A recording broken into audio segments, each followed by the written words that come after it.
Good morning and welcome into Live Now from Fox. I'm your host, Gabrielle Amato, live now from our Orlando studios, just past the 6 o'clock hour here on the East Coast. And we do want to welcome you into the show on this Thursday, April 28th, 2022. Thank you so much for choosing to begin your morning with us here on Live Now from Fox. And like we always do, we want to keep you up to speed with all of the top stories that we are monitoring on this Thursday morning. And here is a live look at all of the feeds that are coming into our newsroom at this time. The big one this morning, President Joe Biden is set to speak at the White House about U.S. support for Ukraine. All of this coming on day 64 of the war in Ukraine. Administration officials earlier described the amount of the request that President Joe Biden is set to request from Congress to fund this new supplemental aid package for Ukraine as, quote, massive, but would not provide a specific dollar amount. While some details are still not finalized, the officials said that the amount is intended to fund U.S. military, economic, and humanitarian aid to Ukraine through September 30th. It is worth mentioning that the new fiscal year begins on October 1st. So this new set of aid would bring the United States aid package up until the new fiscal year. The Biden administration is set to also comply with a court order blocking the removal of Title 42. This is another big story that we are monitoring this morning after a federal judge has issued a temporary order blocking the phase out of that Trump-era border policy. Now, it is worth noting that the Biden administration had previously announced that they would lift and end Title 42 on May 23rd, but this new court order will not allow that to happen. And we also have a bit of exciting news this morning. The NASA Crew 4 have arrived at the International Space Station, and there in that lower box on your screen, you are seeing some video of that situation. We'll be bringing you out there live, raw, and unfiltered to that event and some remarks from the International Space Station as well. We also are keeping a very close eye on the situation in California as 6 million people have been ordered to cut their water use amid a drought. So a lot going on. We are live wide and worldwide this morning. We do want to get you up to speed first and foremost with the latest on the ground in Ukraine. We do have our reporters who are breaking down quite a few stories, and one that we brought to you live, raw, and unfiltered here just yesterday. The return of Trevor Reed. This was a story that we broke to you live, raw, and unfiltered here on Live Now from Fox just yesterday. And it does appear that we are getting a very weird box on our screen. I'm not quite sure why that is happening. We'll work on fixing that for you, but here you go. Now we are back up and running. Trevor Reed back with his family.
Good morning and welcome into Live Now from Fox. I'm your host, Gabrielle Amato. We are back in Orlando, Florida, coming at you live 10 minutes past the 6 o'clock hour, and we do want to get you up to speed on all of your top stories this morning.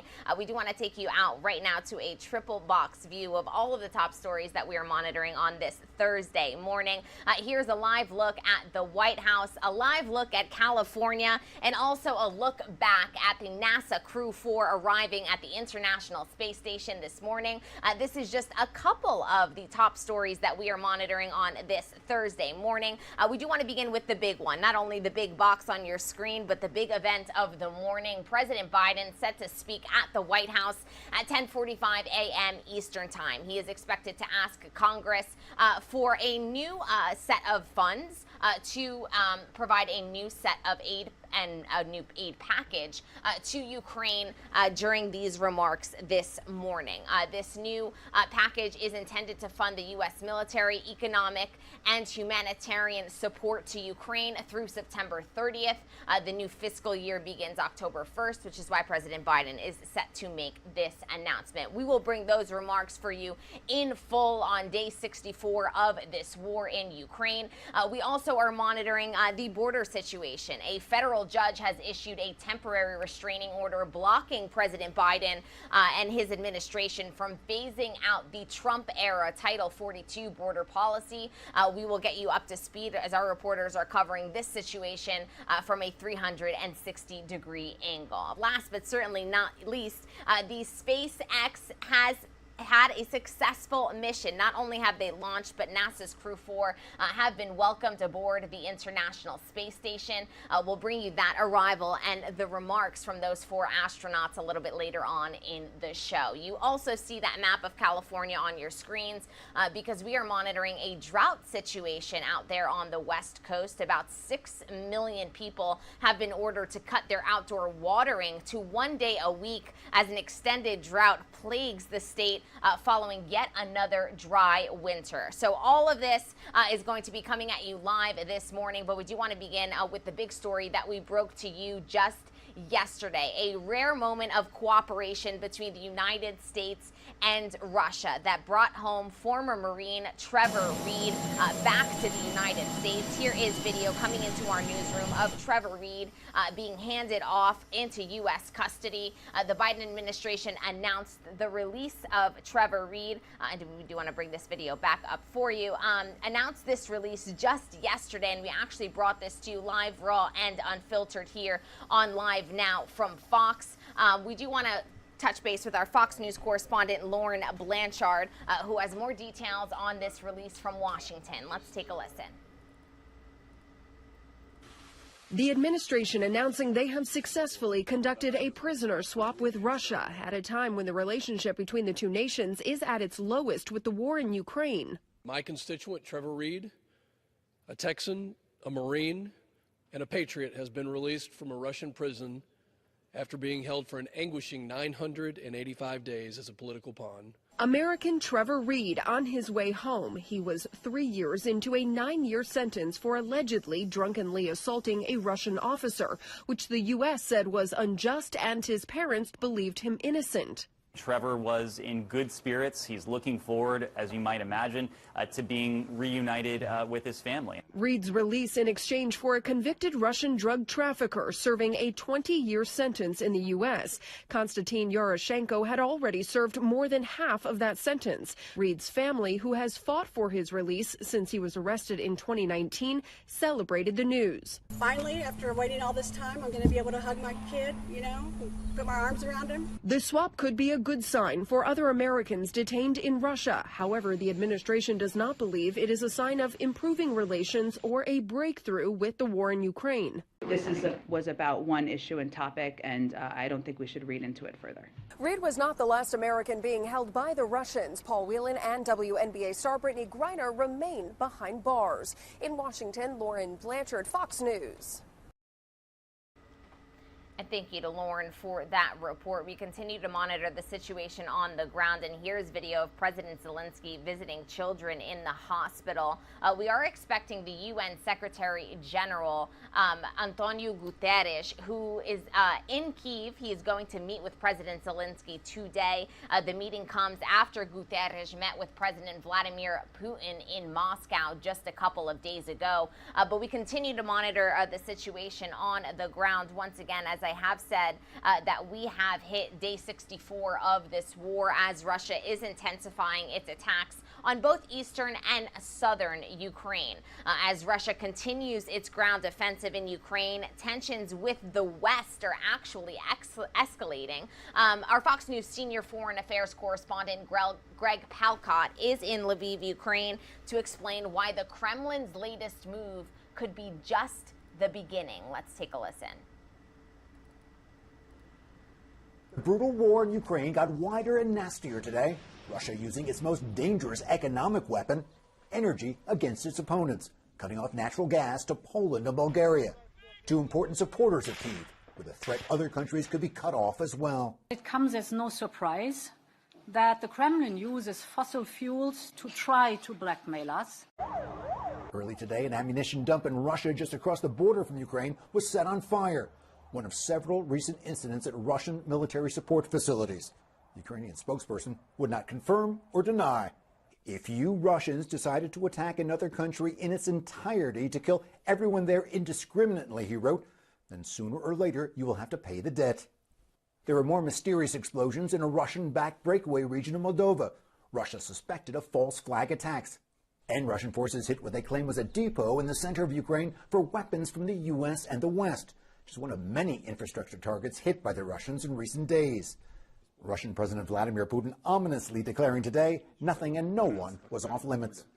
If someone intends to intervene in the ongoing events from the outside and create strategic threats for Russia that are unacceptable to us, they should know that our retaliatory strikes will be lightning fast. We have all the tools for this, things no one else can boast of having now. And we will not boast, we will use them if necessary. This as the Russians continue their brutal attacks in the south and east of the country, their now declared strategic goal. Bombing the almost destroyed city of Mariupol, officials in the western city of Lviv, which has seen waves of refugees injured and dead, can only pitch in and hope. We do believe and we know that we will win, because we don't have another country, we don't have another territory, we have only one way what to do. And another front in the war here intensifying. Microsoft today saying that cyber attacks by state-backed Russian hackers destroyed data across dozens of organizations in Ukraine, producing what they call is a chaotic information environment. Nowhere to run. In Lviv, Ukraine, Greg Palkot, Fox News.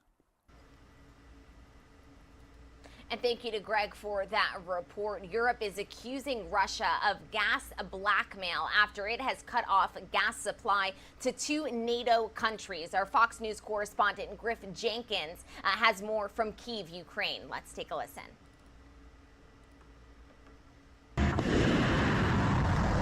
The fighting is intensifying along the front lines in eastern Ukraine. Russia targeting Ukrainian defenses with missiles and artillery, hoping to achieve a major breakthrough in the Donbas region. And we're seeing a shift in strategy. Moscow increasingly targeting weapons shipments from the U.S. and Europe, hoping to limit Ukraine's ability to fight back. Vladimir Putin speaking to the Russian parliament on Wednesday, vowing to step up those attacks.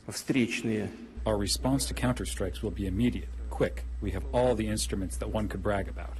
There are also new fears the war could be expanding. Massive explosions rocking a pro-Russian breakaway region in nearby Moldova for the second straight day. Some observers now suggesting if Russia is successful in Ukraine, it could fuel a broader European conflict. Ukraine is the beginning. If Russia succeeds in Ukraine, Moldova will be next on the menu. Russia is also escalating the economic battle, cutting off natural gas to Poland and Bulgaria, two key NATO allies. The EU now coordinating a response to what it calls another case of Russian blackmail, which it says won't work. The Kremlin failed once again in his attempt to sow division among member states. The era of Russian fossil fuel in Europe is coming to an end.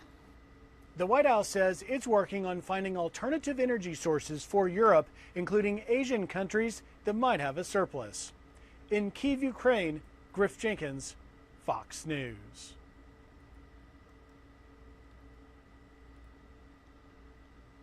And earlier this morning, we heard from European Parliament President Roberta Metsola and NATO Secretary General Jens Stoltenberg, who gave a joint press conference in Brussels. Let's take a listen to this live event that happened just about an hour ago. A format on this day, very important after very few difficult weeks, but which have shown EU and Atlantic unity. Your decisions over the past few days earlier this week in Ramstein are very welcome. We have shared security challenges and aims, and I hope that this cooperation and coordination between our institution and your organization will continue to grow. Welcome. Thank you so much, Madam President Metsola. It's good to see you, great to be here. I have been in the European Parliament many, many times, but this is the first time I meet with this exclusive group of presidents of the different political parties. I look forward to meeting all of them, and especially now as we see that the European Union and NATO, we stand together in solidarity with Ukraine. The European Union has imposed unprecedented sanctions, is providing economic support to Ukraine. NATO allies have also stepped up their support to Ukraine, and up to date NATO allies have pledged and provided at least $8 billion in military support to Ukraine, and we see the importance of further stepping up our support to Ukraine. So NATO-EU cooperation has always been important, but especially now when our core values, democracy, the rule of law, the respect for sovereignty and territorial integrity is challenged by the brutal Russian invasion of Ukraine. It's even more important that the European Union and NATO stands together. So thank you so much. Thank you. There is time for a couple of questions. Yes, please, ZDF there. Florian Neuhan, ZDF. First question to President Metsola.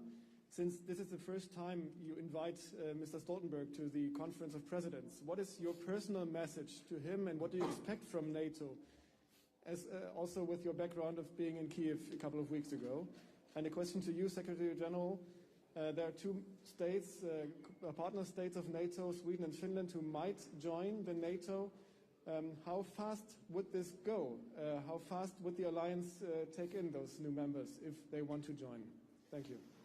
Well, first of all, this will be a very open and frank exchange with questions ranging from all the leaders of the political groups, but which also will reflect the unprecedented unity that we have seen in this Parliament since the 24th of February and the brutal invasion by Russia of Ukraine.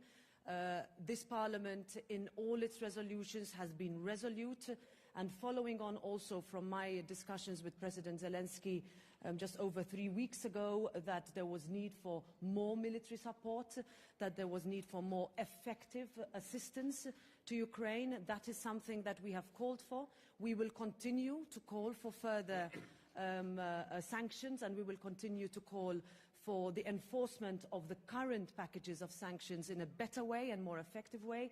This we will continue also to discuss in Strasbourg next week, but in our case, this Parliament will continue to build on the momentum of this, again, unprecedented coordination that we have, which is extremely important because we share the fundamental values and we share our defense, if you can say that, of Ukraine's right to defend itself.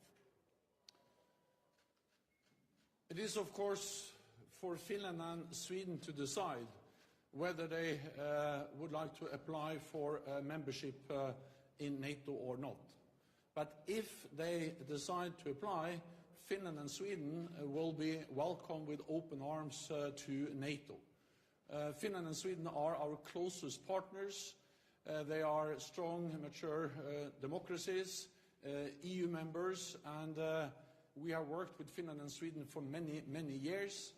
We know that their armed forces meet NATO standards, are interoperable with NATO forces. We train together, we exercise together, And we have also worked together with Finland and Sweden in many different missions and operations. So if they apply, they will be welcomed, and I also expect the process to be quick, and that they can then join NATO after the formal process has been finalized. The next question there, please. Yes. Yes, Victor Nomelin from the Swedish news agency TT. In Sweden and Finland, there's a big discussion on what kind of guarantees NATO can give Sweden and Finland during the negotiation, before becoming members, if applying.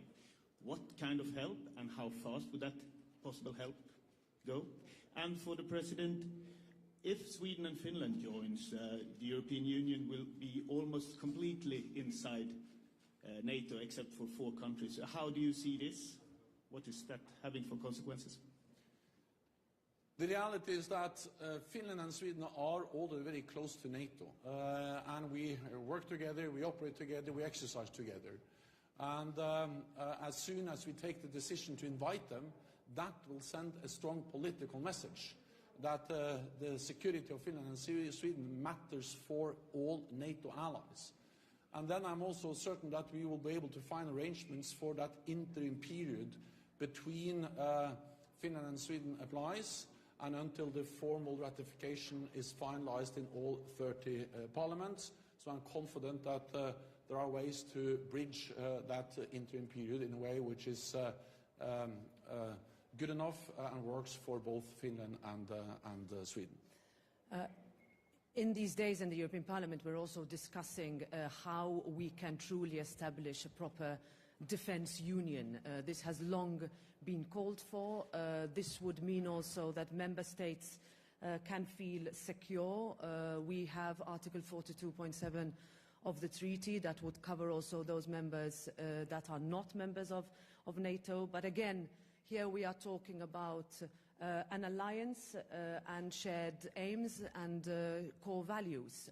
And when we look at the discussion that is taking place in Finland and in Sweden and the long-term alliance and partnership with NATO, but also in terms of military relevance and security that could be offered also in the Baltic and Northern Europe area, that is something also that in Europe and in the European Union we can look at in terms of even further integration of mutual protection. And the last question there, please. To discuss relationship with partners, especially with Georgia and Moldova, as they are also under pressure from Russia. And Madam President, what is your personal message to Georgian people as we are waiting in June for the political decision to receive candidate status of this organization? Thank you so much. Well, thank you for this question. This Parliament has always welcomed any country that looks to Europe as its home, that should be the step that is taken. So we were the institution to welcome the application from all 3 countries. We understand the difficulties and the challenges and the threats that those countries are under. In fact, we have invited President Maia Sandu to address the European Parliament in a forthcoming plenary session, and she has accepted that invitation. And we are also in constant contact with our Georgian partners and also representatives of the Georgian Parliament in order to make sure that when that step happens that you mentioned, we are ready to make our commitment, and this Parliament has never shied away from it. I can just add that, of course, the brutal invasion of Ukraine demonstrates the need for NATO to provide support to those countries in Europe that are not members of NATO, neither members of the European Union, as Moldova and Georgia. This is about practical support, it's about political support, and Georgia is a very highly valued partner, and also in close cooperation with the European Union. We are looking into what we can do more to work even closer with our close partners in the eastern part of Europe. Let me also add to the question about Finland and Sweden that I actually speak to the Finnish president later on today, and I expect that we will both address the issue of a potential Finnish application for NATO membership, but also the need to find arrangements in this interim period so there is no uncertainty about Finland and Sweden's right to choose their own path. Because this is fundamentally about the right of every nation in Europe to decide its own future.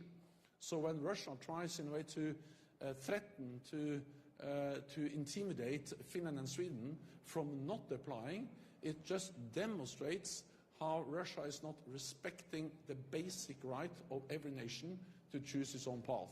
So we are in dialogue with Finland and Sweden, and it's their decision. But if they decide to apply, Finland and Sweden will be warmly welcomed, and expect the process to go quickly. Thank you very much. And that was the latest update from NATO Secretary General Jens Stoltenberg this morning. That's what we do here on Live Now from Fox. We bring you out live or out to the latest events that are happening not only in the United States, but worldwide. And speaking of, we do want to take you out live now to Kyiv, where we are getting in this feed of the UN Secretary General currently in Kyiv and speaking. Let's listen in. Running away in panic, part of the family eventually killed.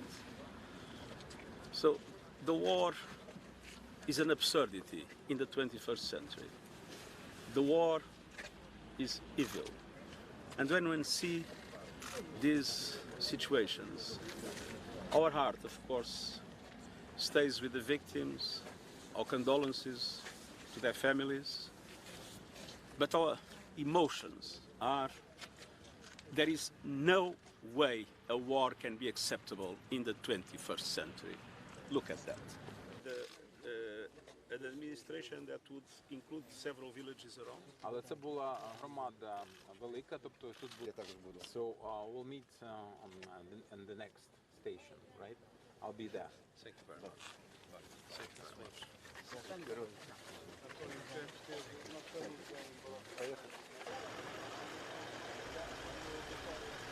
And this is video coming into our newsroom right now of UN Secretary General Antonio Guterres, his visit to not only Kyiv, but to Bucha, to Irpin, and he is set to meet with President Zelensky. Here he is walking the streets of Ukraine, a country that has been war-torn for 64 days now, since the invasion began back on February 24th. And the United Nations have sent their Secretary General, Antonio Guterres, to visit these towns to see the devastation for himself, just a couple of days after meeting face-to-face with President Vladimir Putin. We're going to step away for a quick 2-minute commercial break. When we come back, we'll get you up to speed on everything that is happening stateside, everything going on at the border, the latest on Title 42, and we'll also get you up to speed with the latest.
Good morning and welcome into Live Now from Fox. I'm your host, Gabrielle Amato, live now from our Orlando studios, and it is just past the 6:30 mark here on the East Coast, and we do want to thank you for joining us on this Thursday morning. We want to take you back out to our Triple Vox view of all of the top stories that we are monitoring and all of the live feeds that are coming into our newsroom this morning. Here's a live look at the White House, of course, as we've been reporting all morning long. We are set to hear from President Joe Biden at 10:45 a.m. Eastern Time. He is set to speak about U.S. support for Ukraine, and we are hearing that he is going to ask Congress to fund even more aid for Ukraine. As soon as those remarks do begin, we'll take you there live, raw, and unfiltered here on the show. We also are playing back clips coming into our newsroom from earlier this morning. The UN Secretary General Antonio Guterres has visited Kyiv. He has also visited the suburbs outside of the Ukrainian capital, Bucha, Irpin, two towns that were utterly devastated by this invasion. And I actually want to bring these images up live for you so that you can really take in these images coming into our newsroom of his trip that happened just earlier today. Here you are seeing the UN Secretary General walking the streets of Kyiv, obviously surrounded by Ukrainian officials, speaking with civilians who are also on the ground. Now, this was a scheduled visit. He is set to meet and speak with President Zelensky at some point today. That meeting could be happening right now as we speak, and this is happening just days after Antonio Guterres, that man right there on your screen, actually sat face-to-face with President Vladimir Putin. And so this is a high-stakes meeting and one that we will be bringing you all of the information on as soon as we get it. This man and President Zelensky going to be speaking face-to-face at some point today. We also want to, of course, take you out live to the White House because we are just a couple of hours away from hearing remarks from President Joe Biden. But President Joe Biden and his administration are making headlines today for some other reasons. A judge has issued a temporary order blocking the phase out of Title 42. Now, President Biden's administration will comply with an upcoming order from a federal judge in Louisiana that's expected to block the removal of this COVID-19 border restriction policy called Title 42 that was put in place by former President Trump. The restrictions known as Title 42, as I said, are a Trump-era health measure that has been used to deport more than 1 million migrants. The Biden administration had previously planned to end Title 42 on May 23rd, but this judge issuing this temporary court order has essentially blocked that from happening. We do have our reporters on the ground who are covering the situation from all angles. Our Fox News correspondent Madeleine Rivera breaks down what happened in the latest edition of the Alejandro Mayorkas hearing and what is going on the border. Let's take a listen.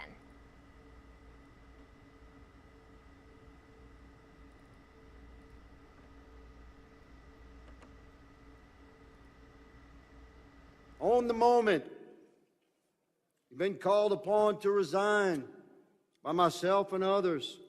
Next year, if we have the majority in this committee, which we shall, you're still in office, you'll face impeachment. Homeland Security Secretary Alejandro Mayorkas grilled by lawmakers on Capitol Hill Wednesday. Unconvinced, his 6-point, 20-page plan to address the migrant surge once Title 42 is lifted will suffice. There is no question that if we encounter 18,000 people in a single day, that will seriously strain our capabilities. One piece of that plan, sending 600 law enforcement personnel from other government agencies to help Customs and Border Protection, a force already 23,000 strong and struggling to contain the current levels of illegal crossings, averaging 7,000 a day. Another piece of the DHS proposal would send doctors and nurses from the VA to help at the border. Is it appropriate to be taking resources away from the VA to help with the surge at the border? Clearly, having support and resources for our nation's veterans is a top priority to the president. But we also want to take steps we can at the border, even as we anticipate an increase in migrants coming to the border, to keep the American people safe. Democrats are loudly breaking with the administration. Arizona Senator Mark Kelly telling Fox he still has questions about when and how resources will hit the ground after Mayorkas privately briefed Senate Democratic leadership, border Democrats, and key committee chairs yesterday, writing, "I can tell you that folks on the ground don't feel prepared for this policy change and still see a lack of communication and coordination. We are less than 30 days from the Biden administration's self-imposed deadline, and they still have a lot of work to do." Even House Speaker Nancy Pelosi is concerned over how many House Democrats are siding with Republicans against the White House on this issue, fearing that the Senate may send over a COVID relief or Ukraine aid bill with a Title 42 extension included. And in that case, she wouldn't have the votes to strip it out. At the White House, Jackie Heinrich, Fox News. And thank you to Jackie for that report. Is the pandemic over or not? Dr. Anthony Fauci appears to be walking back his assessment as the Biden administration prepares to lift this Title 42 that we have been speaking about for quite a few days now. Our Fox News correspondent, Doug Lazater, he has more from Washington on all of these issues. Let's take a listen.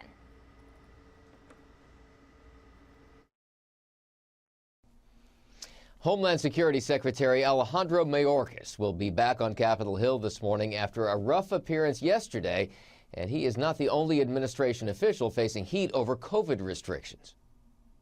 The numbers at the southern border are already exploding, and they're about to get much worse as the Biden administration plans to end COVID restrictions there. We expect migration levels to increase. The Secretary of Homeland Security is bracing for what comes next, as some Republicans call for his head. Next year, if we have the majority in this committee, which we shall, if you're still in office, you'll face impeachment.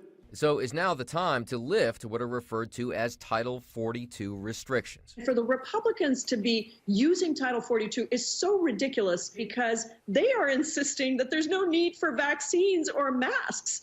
And now they're saying that somehow we need to keep Title 42 in place. In fact, Chief White House Medical Advisor Dr. Anthony Fauci said this week that we are out of the pandemic phase. But that comes as the White House is asking Congress for billions in additional funding to fight the pandemic. And Fauci later appeared to change course, saying we're not over the pandemic. So which is it? More and more, it's on you as an individual, as a shopper, as a traveler. And Transportation Secretary Pete Buttigieg said we should all make our own choices now. Yet at the same time, the administration is fighting to re-implement a mask mandate on public transportation. And Buttigieg defended his decision to attend this weekend's White House Correspondents' Dinner, which has no mask requirements. Well, I think most of us understand the difference between a hotel ballroom and an airplane. And while President Biden will also attend the event, Dr. Anthony Fauci said that because of his own health concerns, he will not go. In Washington, Doug Luzader, Fox News. And thank you to Doug for that report. We are back out live in the nation's capital at the White House on this Thursday morning. The sun is rising here on the East Coast, and we do want to look back at a sentimental day yesterday in Washington. World leaders and human rights activists flooded Washington on Wednesday to say one final goodbye to Madeleine Albright. The trailblazer died of cancer last month at age 84. Our Fox News correspondent William Lejeunesse has more from Los Angeles. We honor a truly proud American who made all of us prouder to be Americans. A somber day in Washington as family, friends, and colleagues filled the National Cathedral Wednesday to pay their respects to a political giant, Madeleine Albright. In the 20th and 21st century, freedom had no greater champion than Madeleine Albright. Albright was pivotal in many initiatives, including the expansion of NATO and pushing human rights around the world. The pioneer was a central figure in President Bill Clinton's administration, serving as a UN ambassador and then becoming the first female Secretary of State.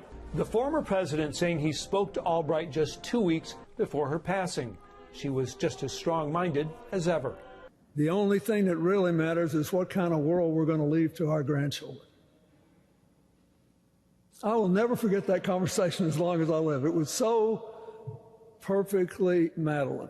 Many spoke about Albright's strength, but also her humor. We went into a dance hall in downtown Buenos Aires, and there was Madeleine dancing a mean tango.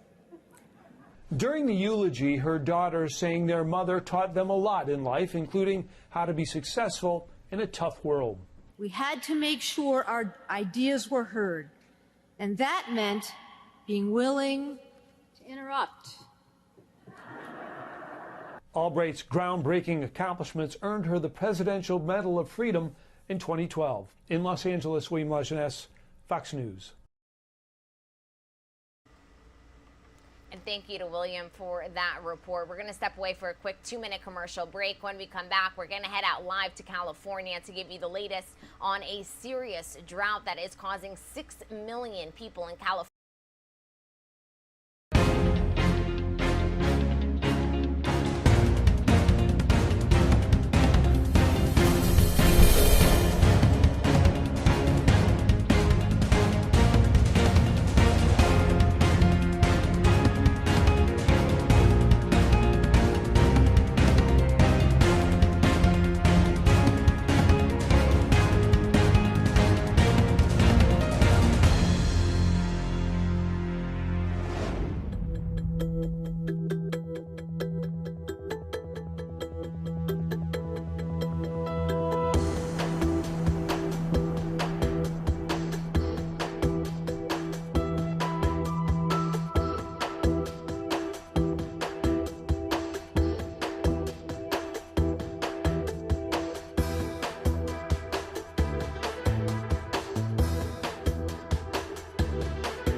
Good morning and welcome back into Live Now from Fox. I'm your host, Gabrielle Amato, live now from our Orlando studios. And we actually want to head out live right now to our X-Rad camera that is taking a look at California this morning because we are monitoring a drought situation. 6 million people ordered to cut water use amid an ongoing serious drought. The board of the Metropolitan Water District of Southern California on Tuesday declared a water shortage emergency and is requiring certain cities and water agencies to cut its supplies all the way until June 1st. They said, quote, "We don't have enough water supplies right now to meet normal demand." We, of course, have our Fox weather team not only covering all of the weather situations across the country, but our Fox News correspondents as well. Millions of residents and businesses have been impacted. Fox's Gina Silva tells us watering will be limited to 1 day a week. Let's take a listen.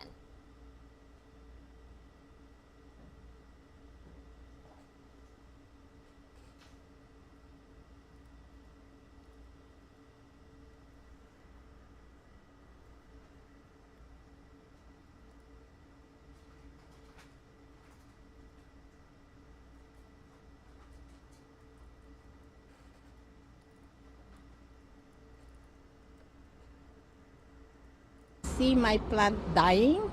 For the last 30 years, Nellie Neflis has tended to her own botanical garden. Roses, lilies, fruits, and vegetables.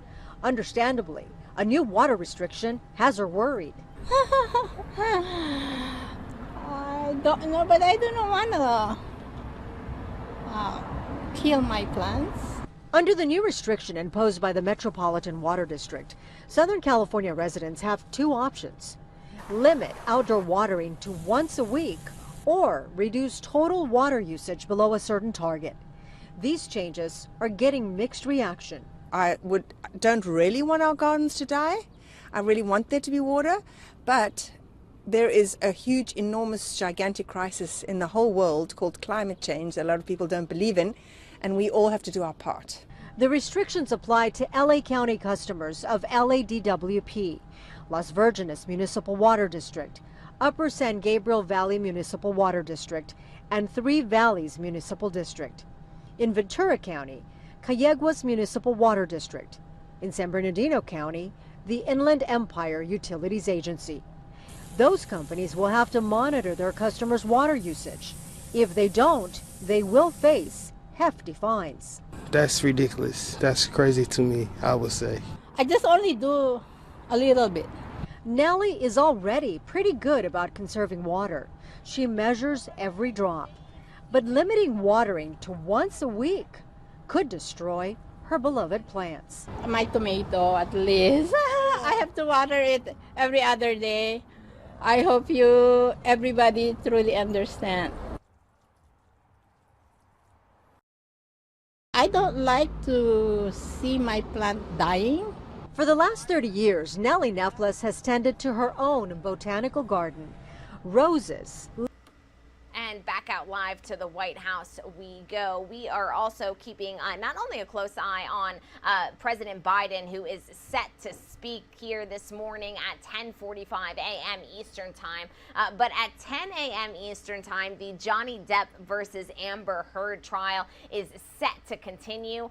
More twists and turns in that $50 million defamation showdown between Johnny Depp and his ex-wife Amber Heard. Our Fox News correspondent Alexis McAdams has the latest. This trial in its third week and the world closely watching. We heard from Johnny Depp's former talent agent who says that these allegations of abuse by his ex-wife cost him his starring role in Pirates of the Caribbean. The 10th day of testimony in the Johnny Depp-Amber Heard trial has come to a close. Today, crowds nearby as Heard made her way out of the Virginia courthouse. At the center of this high-profile defamation case is an alleged domestic disturbance. A Los Angeles police officer who was called out to the couple's California penthouse back in 2016, telling the court that he did not see any injuries on Amber Heard. The officer says Heard refused medical treatment and would not provide a statement. So the police didn't file a report. No, because I don't recall seeing any damaged property or her obtaining any injuries or having visible injuries that I saw. In a bizarre video interview, the couple's former doorman testifying that he never saw Depp become violent. But mid-deposition, that doorman hits his vape pen, then starts driving around telling the camera this case is taking a toll on him. I just so stressed out because of this. I just don't want to deal with this anymore. I'm tired. I don't want to deal with this court case.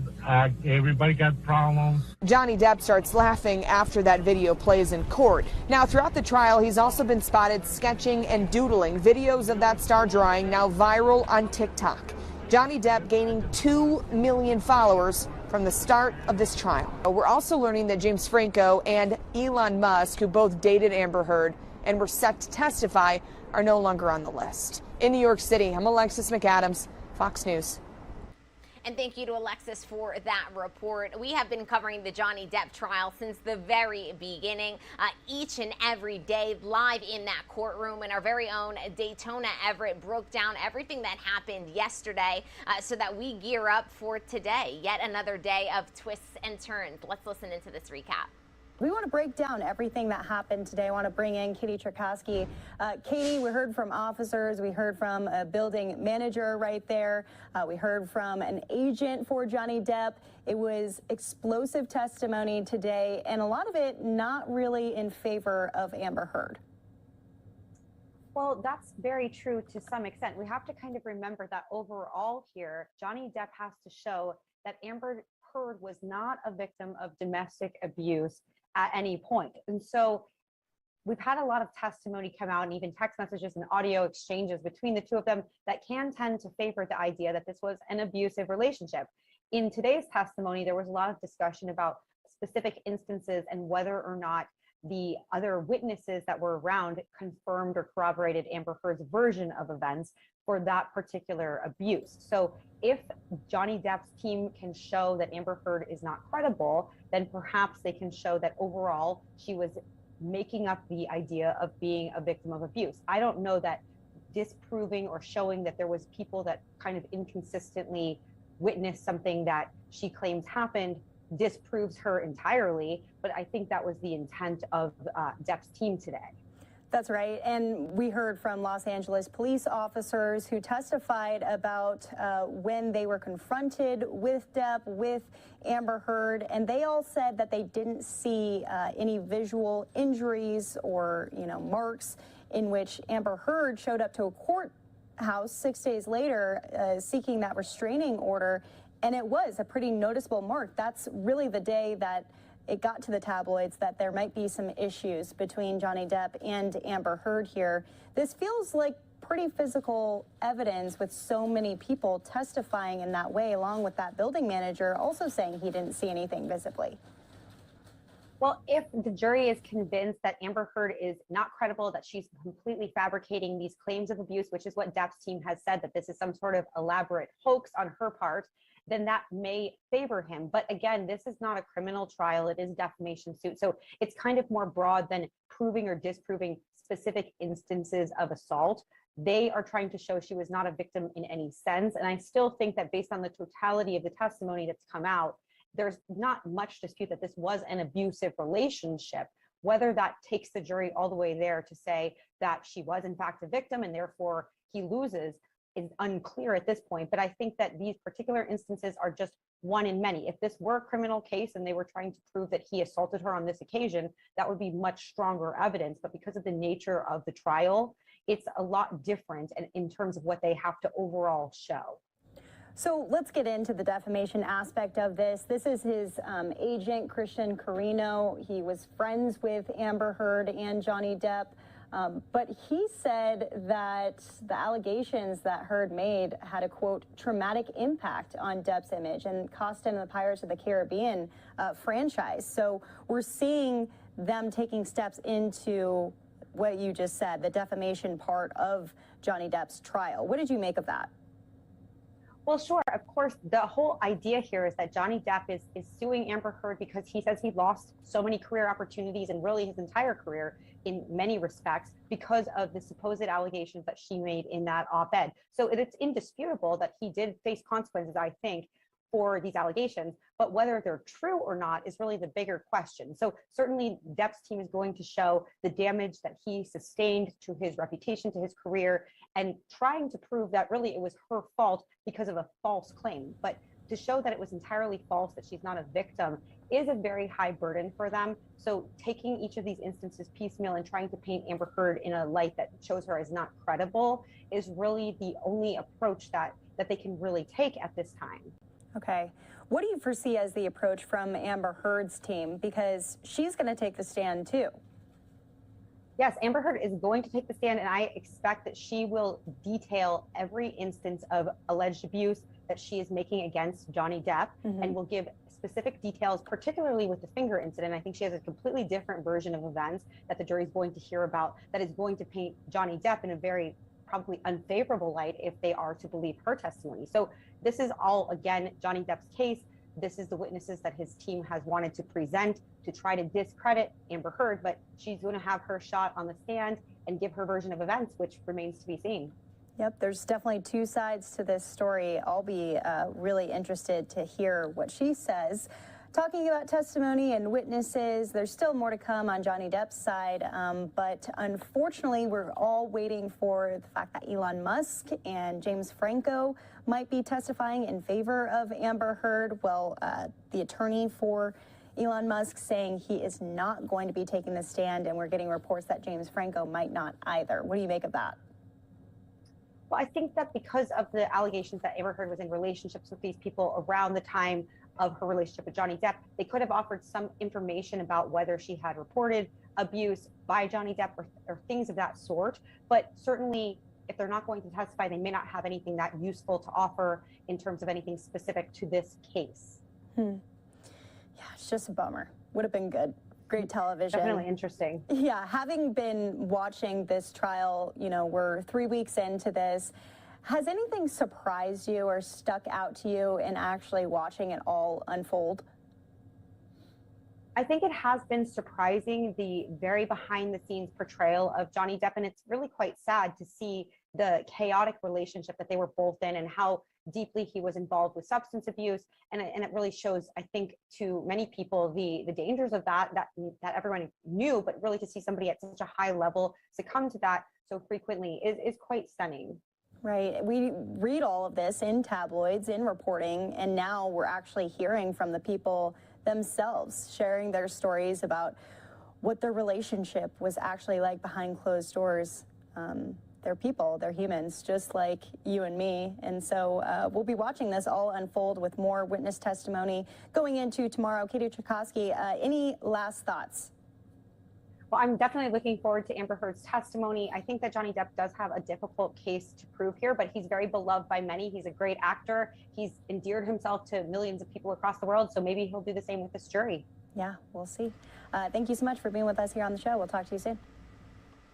It certainly has been a case full of twists and turns that we have been following each and every step of the way, and that continues today. We will be live inside of that courtroom beginning at 10 a.m. Eastern Time, week 3 of the Johnny Depp versus Amber Heard trial, live right here on Live Now from Fox. We're going to step away for a quick 2-minute commercial break. When we come back, we'll get you up to speed on all of the top stories, not only here in the United States,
Good morning and welcome into Live Now from Fox. I'm your host, Gabrielle Amato, live now from our Orlando studios. It is just past the 7 o'clock hour here on the East Coast, and we do want to get you up to speed on all of the top stories, not only here in the United States, but around the world as well. Thank you so much for choosing to begin your morning with us here on the show, and we do want to take you out live to a triple box view of all of the top stories that we are monitoring for you this morning, beginning with the big one. Later on this morning, we are set to hear from President Joe Biden. This announcement is set to be made at 10:45 a.m. Eastern Time, and it is set to be about support for Ukraine. All of this comes as President Joe Biden will request Congress fund a new aid package for Ukraine as we have hit day 64 of this invasion.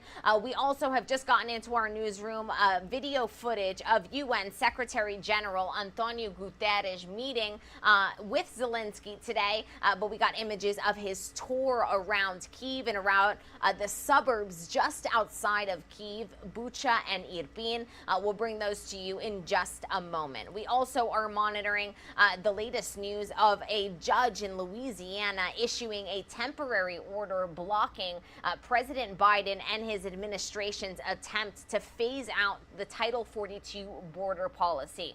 All of our reporters are on the ground. They are keeping us updated on this situation, so we'll be touching base with them a little bit later on in the show. We also are going to recap SpaceX success. NASA's Crew 4 have officially been welcomed aboard the International Space Station. We'll show you their arrival and also play for you a short excerpt of them addressing the media. Some really exciting footage there. And for those of you tuning in from California, we do want to let you know that we are aware that 6 million of you have been ordered to cut your water use amid the drought. We also have our Fox Weather team on the ground covering that story.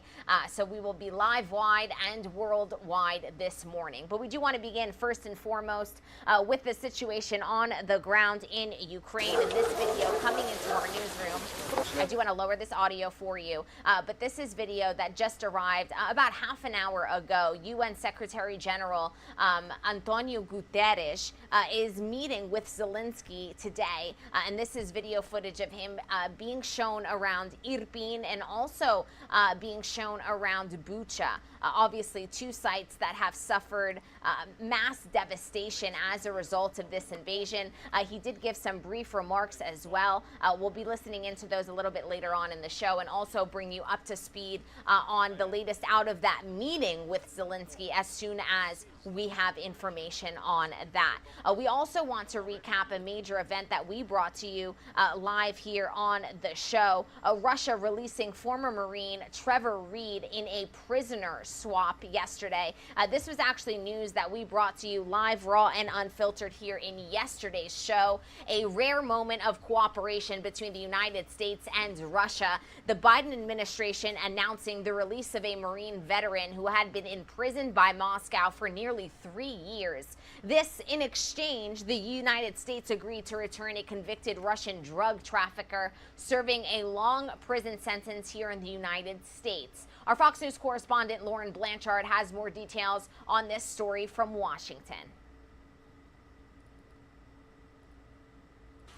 The administration announcing they have successfully conducted a prisoner swap with Russia at a time when the relationship between the two nations is at its lowest with the war in Ukraine. My constituent, Trevor Reed, a Texan, a Marine, and a patriot, has been released from a Russian prison after being held for an anguishing 985 days as a political pawn. American Trevor Reed on his way home. He was 3 years into a 9-year sentence for allegedly drunkenly assaulting a Russian officer, which the U.S. said was unjust and his parents believed him innocent. Trevor was in good spirits. He's looking forward, as you might imagine, to being reunited with his family. Reed's release in exchange for a convicted Russian drug trafficker serving a 20-year sentence in the U.S. Konstantin Yaroshenko had already served more than half of that sentence. Reed's family, who has fought for his release since he was arrested in 2019, celebrated the news. Finally, after waiting all this time, I'm going to be able to hug my kid, put my arms around him. The swap could be a good sign for other Americans detained in Russia. However, the administration does not believe it is a sign of improving relations or a breakthrough with the war in Ukraine. This was about one issue and topic, and I don't think we should read into it further. Reed was not the last American being held by the Russians. Paul Whelan and WNBA star Brittany Griner remain behind bars. In Washington, Lauren Blanchard, Fox News. And thank you to Lauren for that report. We are monitoring all of the latest coming out of Ukraine on day 64 of this war. This is video footage coming into our newsroom a couple of days ago on President Zelensky visiting children in the hospital. This has been a situation that President Zelensky has been very much at the forefront of. But we can report that Russia is continuing its ground offensive in Ukraine, and tensions with the West are actually escalating. Moscow has cut access to a vital resource for 2 European countries. Our Fox News senior foreign affairs correspondent Greg Palkot is in Lviv, Ukraine, to explain why the Kremlin's latest move could be just the beginning. Let's take a listen. The brutal war in Ukraine got wider and nastier today. Russia using its most dangerous economic weapon, energy, against its opponents, cutting off natural gas to Poland and Bulgaria. 2 important supporters of Kyiv, with a threat other countries could be cut off as well. It comes as no surprise that the Kremlin uses fossil fuels to try to blackmail us. Early today, an ammunition dump in Russia just across the border from Ukraine was set on fire, one of several recent incidents at Russian military support facilities. The Ukrainian spokesperson would not confirm or deny. If you Russians decided to attack another country in its entirety to kill everyone there indiscriminately, he wrote, then sooner or later you will have to pay the debt. There were more mysterious explosions in a Russian-backed breakaway region of Moldova. Russia suspected of false flag attacks. And Russian forces hit what they claim was a depot in the center of Ukraine for weapons from the U.S. and the West, just one of many infrastructure targets hit by the Russians in recent days. Russian President Vladimir Putin ominously declaring today nothing and no one was off limits.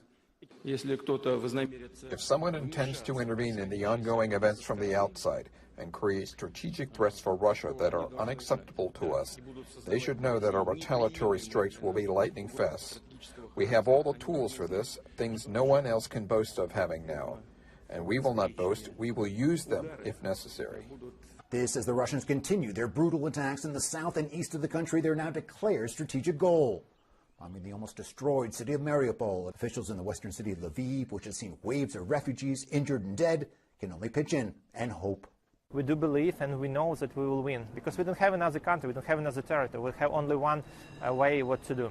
And another front in the war here intensifying. Microsoft today saying that cyber attacks by state-backed Russian hackers destroyed data across dozens of organizations in Ukraine, producing what they call is a chaotic information environment.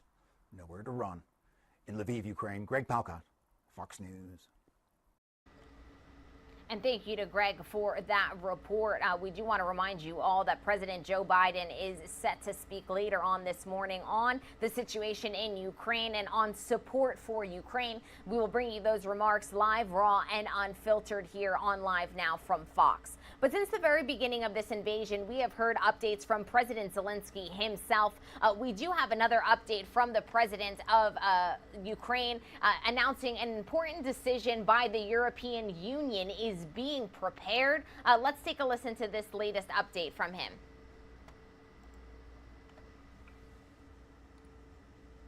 День нашої оборони, день, за який зроблено дуже багато. По-перше, готується важливе рішення Євросоюзу. Європейською комісією погоджено прибрати на рік усі мита і квоти на український експорт, а також призупинити дію антидемпінгових тарифів. Обговорив сьогодні деталі цієї пропозиції з президенткою Урсулою фон дер Ляєн. Вдячний їй особисто і всім нашим європейським друзям за цей крок. Саме зараз це дозволить нам зберегти по максимуму економічну активність в Україні, наше національне виробництво. Але потрібно розглядати це рішення не тільки в українському контексті. Достатній обсяг експорту нашої продукції на європейські та глобальні ринки буде вагомими антикризовими інструментами. Росія намагається спровокувати глобальну цінову кризу, щоб почався хаос на усіх базових ринках і особливо на продовольчому. Український експорт допоможе стабілізувати ринки.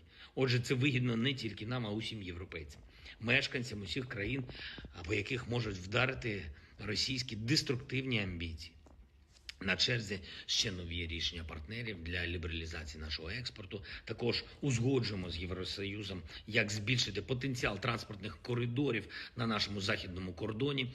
Говорив сьогодні з президентом Індонезії, зокрема, і про продовольчу безпеку. Підкреслив, що для мільйонів людей в різних країнах загроза голоду буде зберігатись, доки Росія не почне шукати мир з Україною.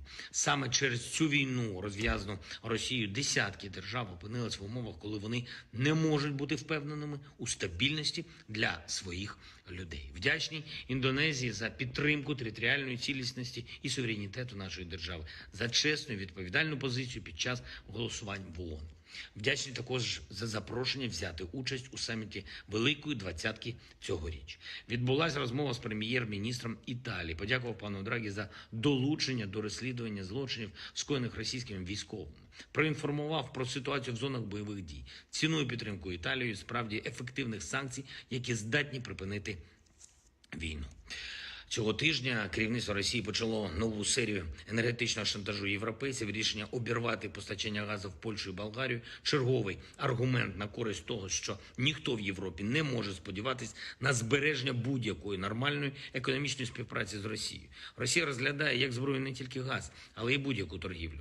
Просто очікує моменту, коли тим чи іншим торгівельним напрямком можна скористатись. Або скористатись, щоб шантажувати європейців політично, або щоб посилити російську воєнну машину, яка розглядає об'єднану Європу як мішень. Тому чим швидше усі в Європі визнають, що не можна залежати в торгівлі від Росії, тим скоріше можна буде гарантувати стабільність європейським ринкам.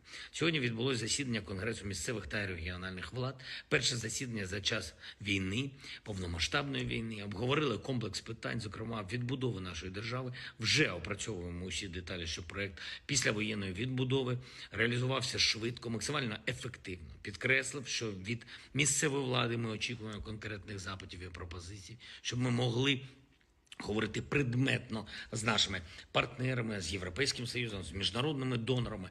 Громади мають надати всю інформацію щодо зруйнованого житла, усіх пошкоджених об'єктів. Обговорили, як і в якій послідовності будувати, як організовувати викуп готового житла.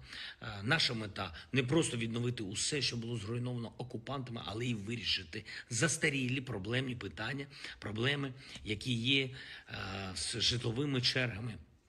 Тощо, щоб усі наші військовослужбовці, рятувальники, поліцейські, усі, хто працює на нашу державу, були забезпечені власним житлом. Заслухали сьогодні на Конгресі доповіді щодо якнайшвидшого забезпечення житлом переселенців, щодо взаємодії між центральною та місцевою владами у громадах, які тимчасово окуповані. Обговорили питання розвитку територіальної оборони і координацію між місцевою владою та правоохоронцями. Хочу сьогодні особливо підтримати українців на півдні нашої держави, в Херсоні, в усіх громадах області, в тимчасово окупованих районах Запорізької області. Вдячні кожному і кожній, хто не здається, хто протестує, хто ігнорує окупантів і демонструє тим маргіналам, які стали колаборантами, що у них немає майбутнього. Чим сильніше буде наш опір зараз, тим більше несприйняття будуть бачити окупанти, тим швидше нормальне життя повернеться на нашу землю. Збройні сили України продовжують бити загарбників на нашій території, де тривають бойові дії. Я вдячний кожному нашому захиснику, кожній захисниці, які роблять все, щоб Росія програла. Маріуполь, Мар'їнка, Попасна, Сєвєродонецьк, Ізюм, Рубіжне, Дніпрорудне, Мелітополь та усі наші міста і громади, які зараз в епіцентрі боротьби за Україну. Саме там виборюється майбутнє для нашого народу. Вдячний усім, хто наближає нашу перемогу. Щойно я підписав укази про нагородження наших героїв державними нагородами України, відзначені 173 військовослужбовці Збройних сил України. Звання Герой України присвоєно генерал-лейтенанту Наєву Сергію Івановичу, командуючому Об'єднаних сил Збройних сил України. Вічна слава кожному і кожній, хто став на захист нашої держави. Вічна пам'ять усім, хто віддав життя за Україну. Слава Україні! And that was the latest update from President Zelensky himself.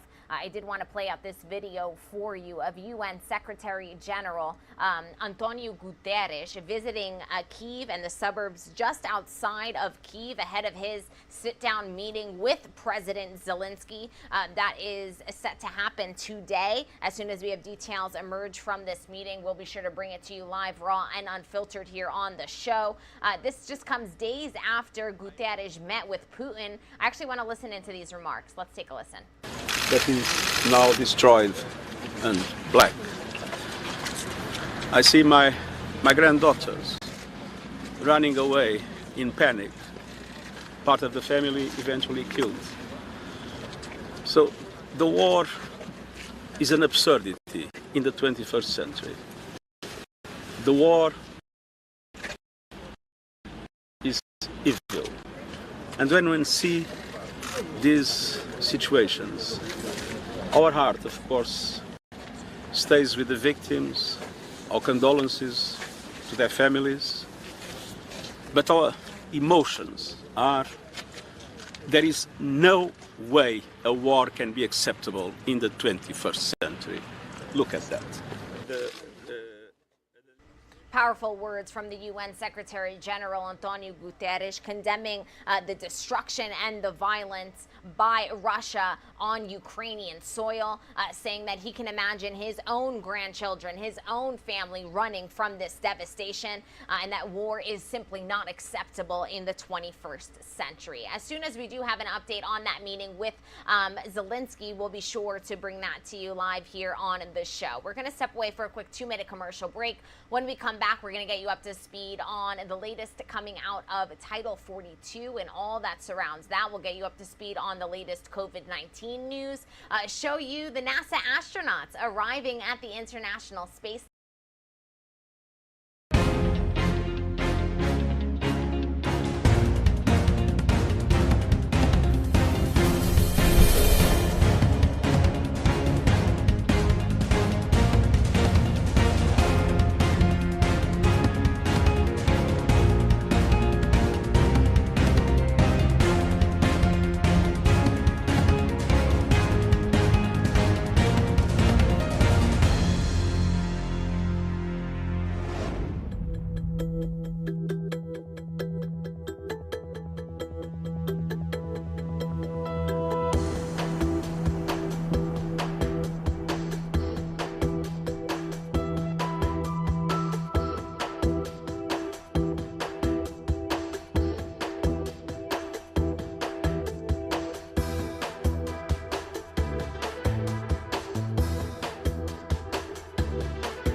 Good morning and welcome back into Live Now from Fox. We went ahead from our studio in Orlando, Florida, all the way out to space. How does that sound? The astronauts on Crew 4 have officially landed and arrived at the International Space Station. Some really interesting and compelling footage coming into our newsroom of this arrival.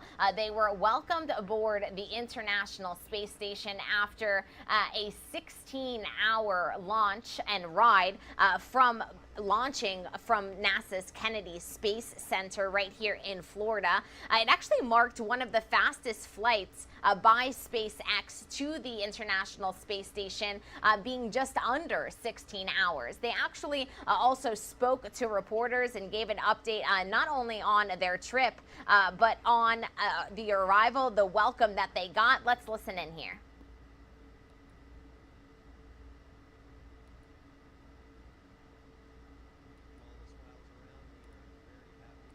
To have our new crewmates aboard with us. Congratulations really around the world, but to SpaceX and to NASA for pulling off what is still remains a very dangerous activity of launching human beings into space, but pulled it off just brilliantly.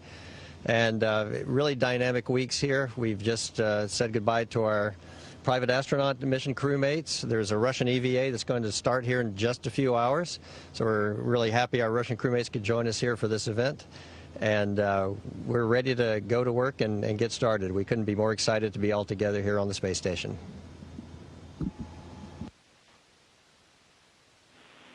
Thank you, Tom. And Freedom Crew, I wonder if you would be keen to share some of your impressions. Well, we had an absolutely magnificent ride into low Earth orbit on an F9 booster in the Freedom capsule. It was a really smooth ride, and the G's were pretty amazing.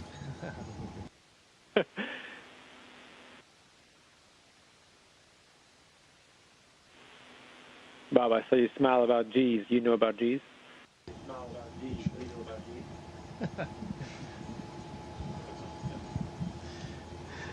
Yeah, it was pretty amazing, especially, one of the things we used to say in fighters is, down low, the faster you go faster, the faster you get faster. This was just the opposite. The higher we got, the faster we went, the faster we got faster. And it was just incredible, that ride, especially on the second stage. It was just really eye-watering. It was awesome. And there's another rookie on board. Oh, Samantha. Seasoned astronaut. Go ahead.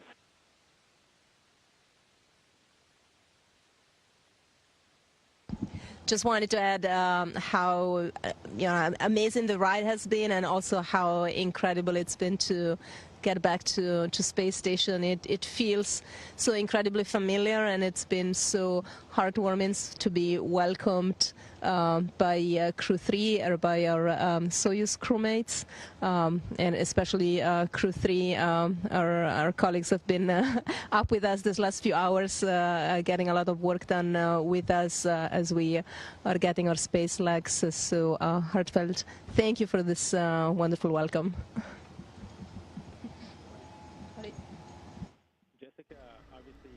And there were some remarks there from Crew 4, who have officially arrived to the International Space Station, welcomed by Crew 3. What an incredible journey they must have been on. Cannot even imagine the sights and sounds that they experienced heading to space, but they all probably tired, but thrilled to have made the trip safely. We do want to take you back out to our triple box view, because we are monitoring quite a few big stories here that bring us from space back down to Earth. Here's a live look at the White House. President Joe Biden set to speak later on today on support to Ukraine. We're also, of course, monitoring the drought in California. 6 million told to cut water use. We'll touch base with our Fox weather team a little bit later on. And of course, giving a round of applause to that NASA crew who have officially made it out and made it to, I should say, the International Space Station. But we'll take this image of the White House in full, because President Joe Biden and his administration will comply with an upcoming order from a federal judge in Louisiana that is expected to block the removal of the COVID-19 border restrictions, also known as Title 42. This is a Trump-era health measure that has been used to deport more than 1 million migrants, but the Biden administration had previously planned to end Title 42 on May 23rd, but a judge's decision to kind of apply a temporary order has blocked the phase out of this Title 42 policy. Our very own Doug Lazader takes a look at the current COVID situation and how that correlates directly with this Title 42 battle. Let's take a listen to his latest report.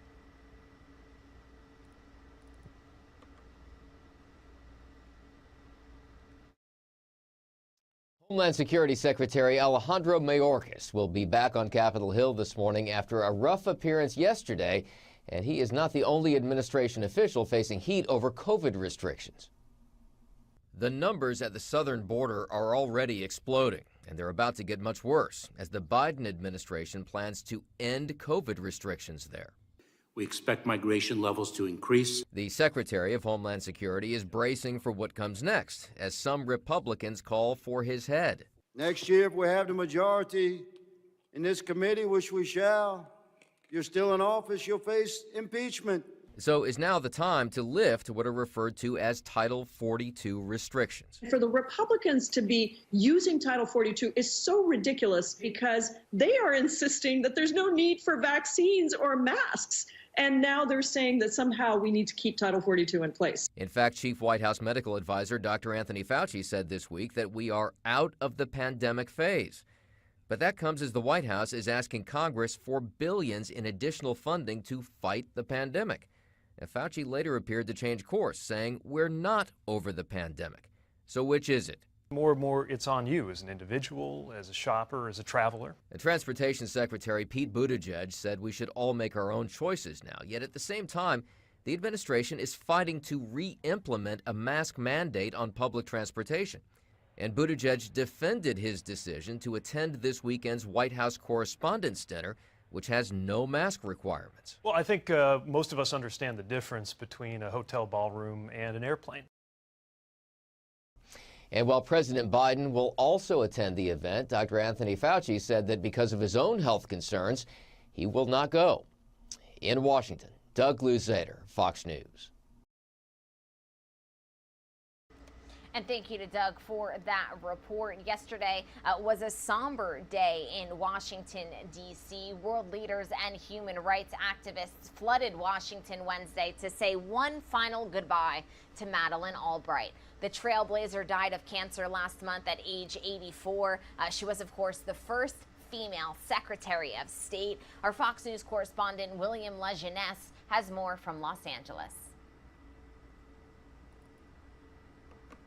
We honor a truly proud American who made all of us prouder to be Americans. A somber day in Washington as family, friends, and colleagues filled the National Cathedral Wednesday to pay their respects to a political giant, Madeleine Albright.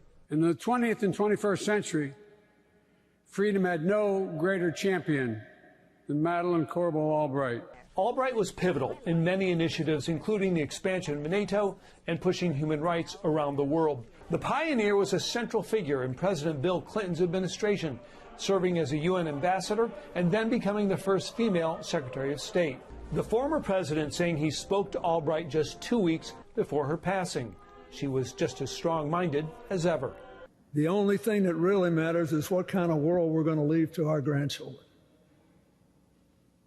I will never forget that conversation as long as I live. It was so perfectly Madeleine. Many spoke about Albright's strength, but also her humor. We went into a dance hall in downtown Buenos Aires, and there was Madeleine dancing a mean tango. During the eulogy, her daughters saying their mother taught them a lot in life, including how to be successful in a tough world. We had to make sure our ideas were heard, and that meant being willing to interrupt. Albright's groundbreaking accomplishments earned her the Presidential Medal of Freedom in 2012. In Los Angeles, William Lejeunesse, Fox News. And thank you to William for that report. We head out to California now, where we are monitoring a drought situation that has left 6 million under water restrictions. Millions of residents and business in Southern California have been hit with strict outdoor water restrictions as the region deals with an ongoing drought. Our Fox's Gina Silva tells us that watering will be limited to 1 day a week. Let's listen in. I don't like to see my plant dying. For the last 30 years, Nellie Nefles has tended to her own botanical garden. Roses, lilies, fruits, and vegetables. Understandably, a new water restriction has her worried. I don't know, but I don't want to kill my plants. Under the new restriction imposed by the Metropolitan Water District, Southern California residents have two options. Limit outdoor watering to once a week or reduce total water usage below a certain target. These changes are getting mixed reaction. I don't really want our gardens to die. I really want there to be water, but there is a huge, enormous, gigantic crisis in the whole world called climate change that a lot of people don't believe in, and we all have to do our part. The restrictions apply to LA County customers of LADWP, Las Virgenes Municipal Water District, Upper San Gabriel Valley Municipal Water District, and Three Valleys Municipal District. In Ventura County, Calleguas Municipal Water District. In San Bernardino County, the Inland Empire Utilities Agency. Those companies will have to monitor their customers' water usage. If they don't, they will face hefty fines. That's ridiculous. That's crazy to me, I would say. I just only do a little bit. Nellie is already pretty good about conserving water. She measures every drop. But limiting watering to once a week could destroy her beloved plants. My tomato, at least. I have to water it every other day. I hope everybody truly understand. And from California to Wisconsin we go for a heartbreaking story. We can report today that a judge has set a $1 million bond for a 14-year-old suspect in the murder of Lily Peters. An arrest has been made in the death of a 10-year-old Lily Peters in Chippewa Falls, Wisconsin. The girl went missing after leaving her aunt's house on Sunday. Police say a 14-year-old boy is facing multiple charges for her death, and officials say they're going to charge him as an adult. Our Fox News correspondent Alexis McAdams has more on this story from New York City. A 14-year-old boy has now been charged in connection with the murder of Lily Peters in Chippewa Falls, Wisconsin. Her family reported her missing Sunday after she failed to come back home from her aunt's house. The body of the 10-year-old was discovered Monday in a wooded area near a walking trail. That's less than a half mile from her aunt's house. Police found a bicycle that belonged to Lily near the crime scene. I think it's a very serious case that needs to be dealt with as is intended by the law. The suspect appeared in court virtually and was referred to only by his initials due to his age. Chippewa Falls police say Lily knew the suspect and that the minor told investigators he intended to rape and kill Peters, and says the two were together after she left her aunt's house. The three charges he has is first-degree intentional homicide. The second count is first-degree sexual assault. The third count is first-degree sexual assault of a child under age 13 resulting in great bodily harm. Fox News has confirmed the 14-year-old will now be charged as an adult. A judge also set bond at $1 million cash and ordered the defendant not to possess any weapons and to avoid all contact with minors, with the exception of supervised visits with his own siblings. Just knowing that she went down that trail and that was the same trail my kids walked down by themselves all the time. It was a safe place up until Sunday. Lily Peters' final autopsy will not be ready for a couple of more weeks. The suspect will be back in court in May. In New York City, I'm Alexis McAdams, Fox News. All media. This is a sensitive matter. We here on Live Now from Fox, we cover stories from a 360-degree angle. You did just hear reference to the suspect who appeared virtually in court. Here is that entire court hearing live for you here on Live Now from Fox.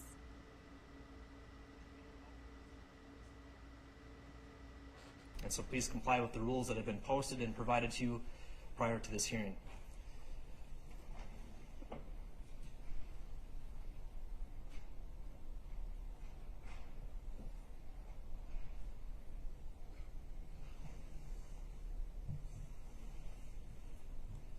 Attorney Newell, would you be able to call this matter? I would ask that the parties refer to the juvenile with the initials for us to proceed, and then give the appearances. Thank you. Yes, Your Honor. This is State of Wisconsin versus CP-B. As yet doesn't have a case number. The state will be filing the criminal complaint as soon as I'm done, I guess, introducing the case. Wade Newell, District Attorney for Chippewa County, appearing on behalf of the state. The defendant is at JDC with his attorneys Kirby Harless and Carl Schmidt, all appearing via video. All right, Attorney Harless, first of all, there has been a criminal complaint that has been filed or provided. Actually, we'll be filing that now. Please approach.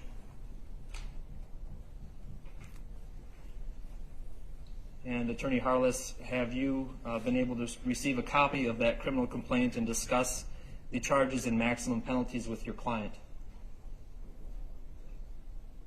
We have, yes, Your Honor. We would waive any further reading.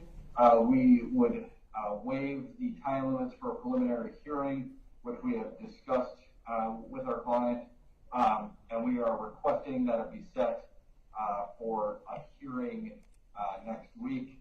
I believe there's still decisions to be made as to counsel moving forward, so I'd like to have it delayed for 1 week in order to have counsel permanently assigned and make a decision from scheduling from there.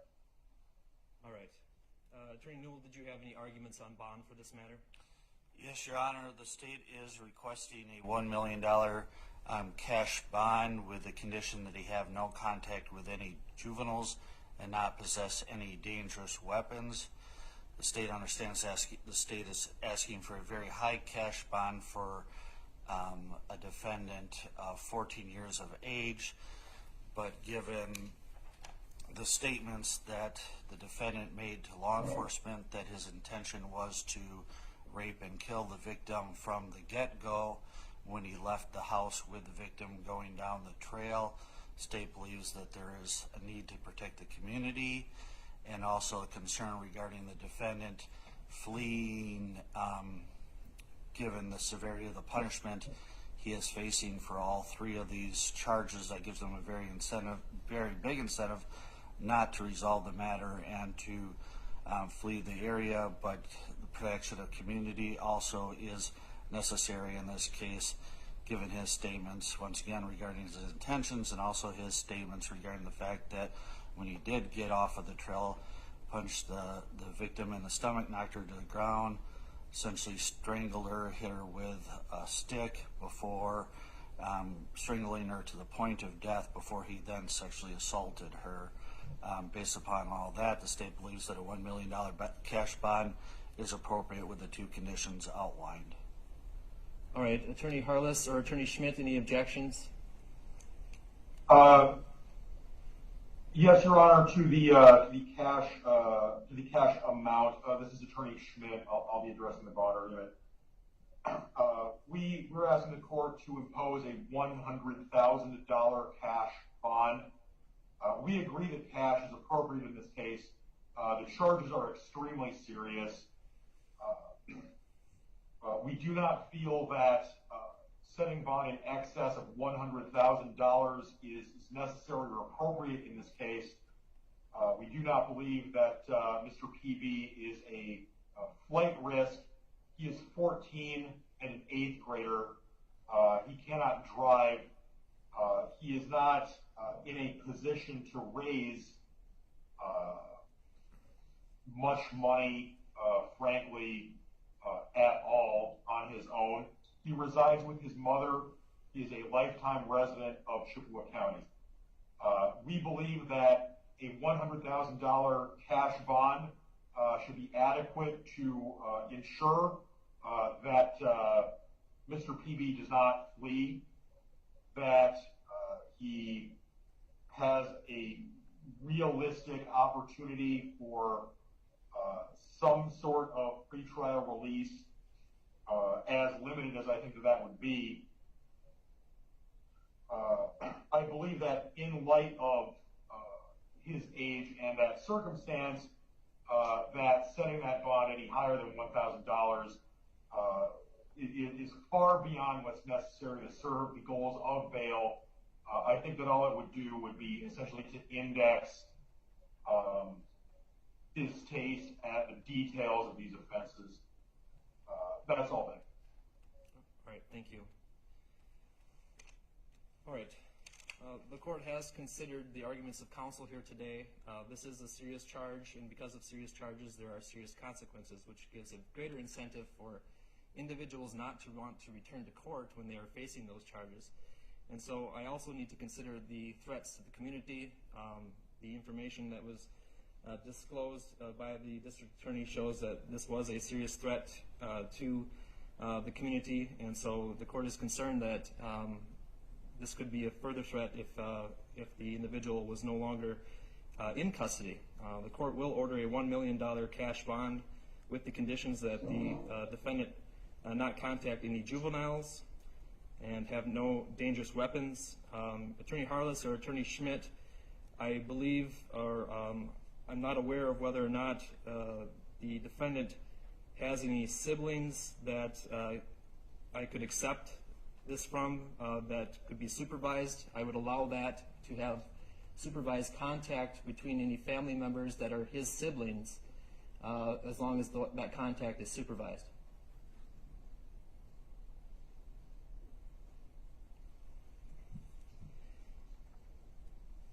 The time limits for the preliminary hearing have been waived. However, there is a request for a hearing next week to determine whether counsel would need to be updated for the defendant.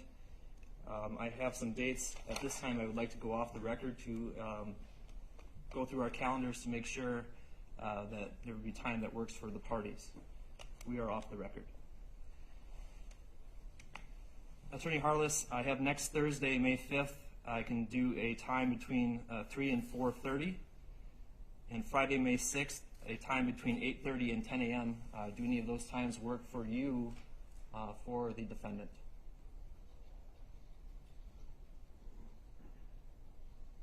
$3:30 on Thursday sounds like it would work well.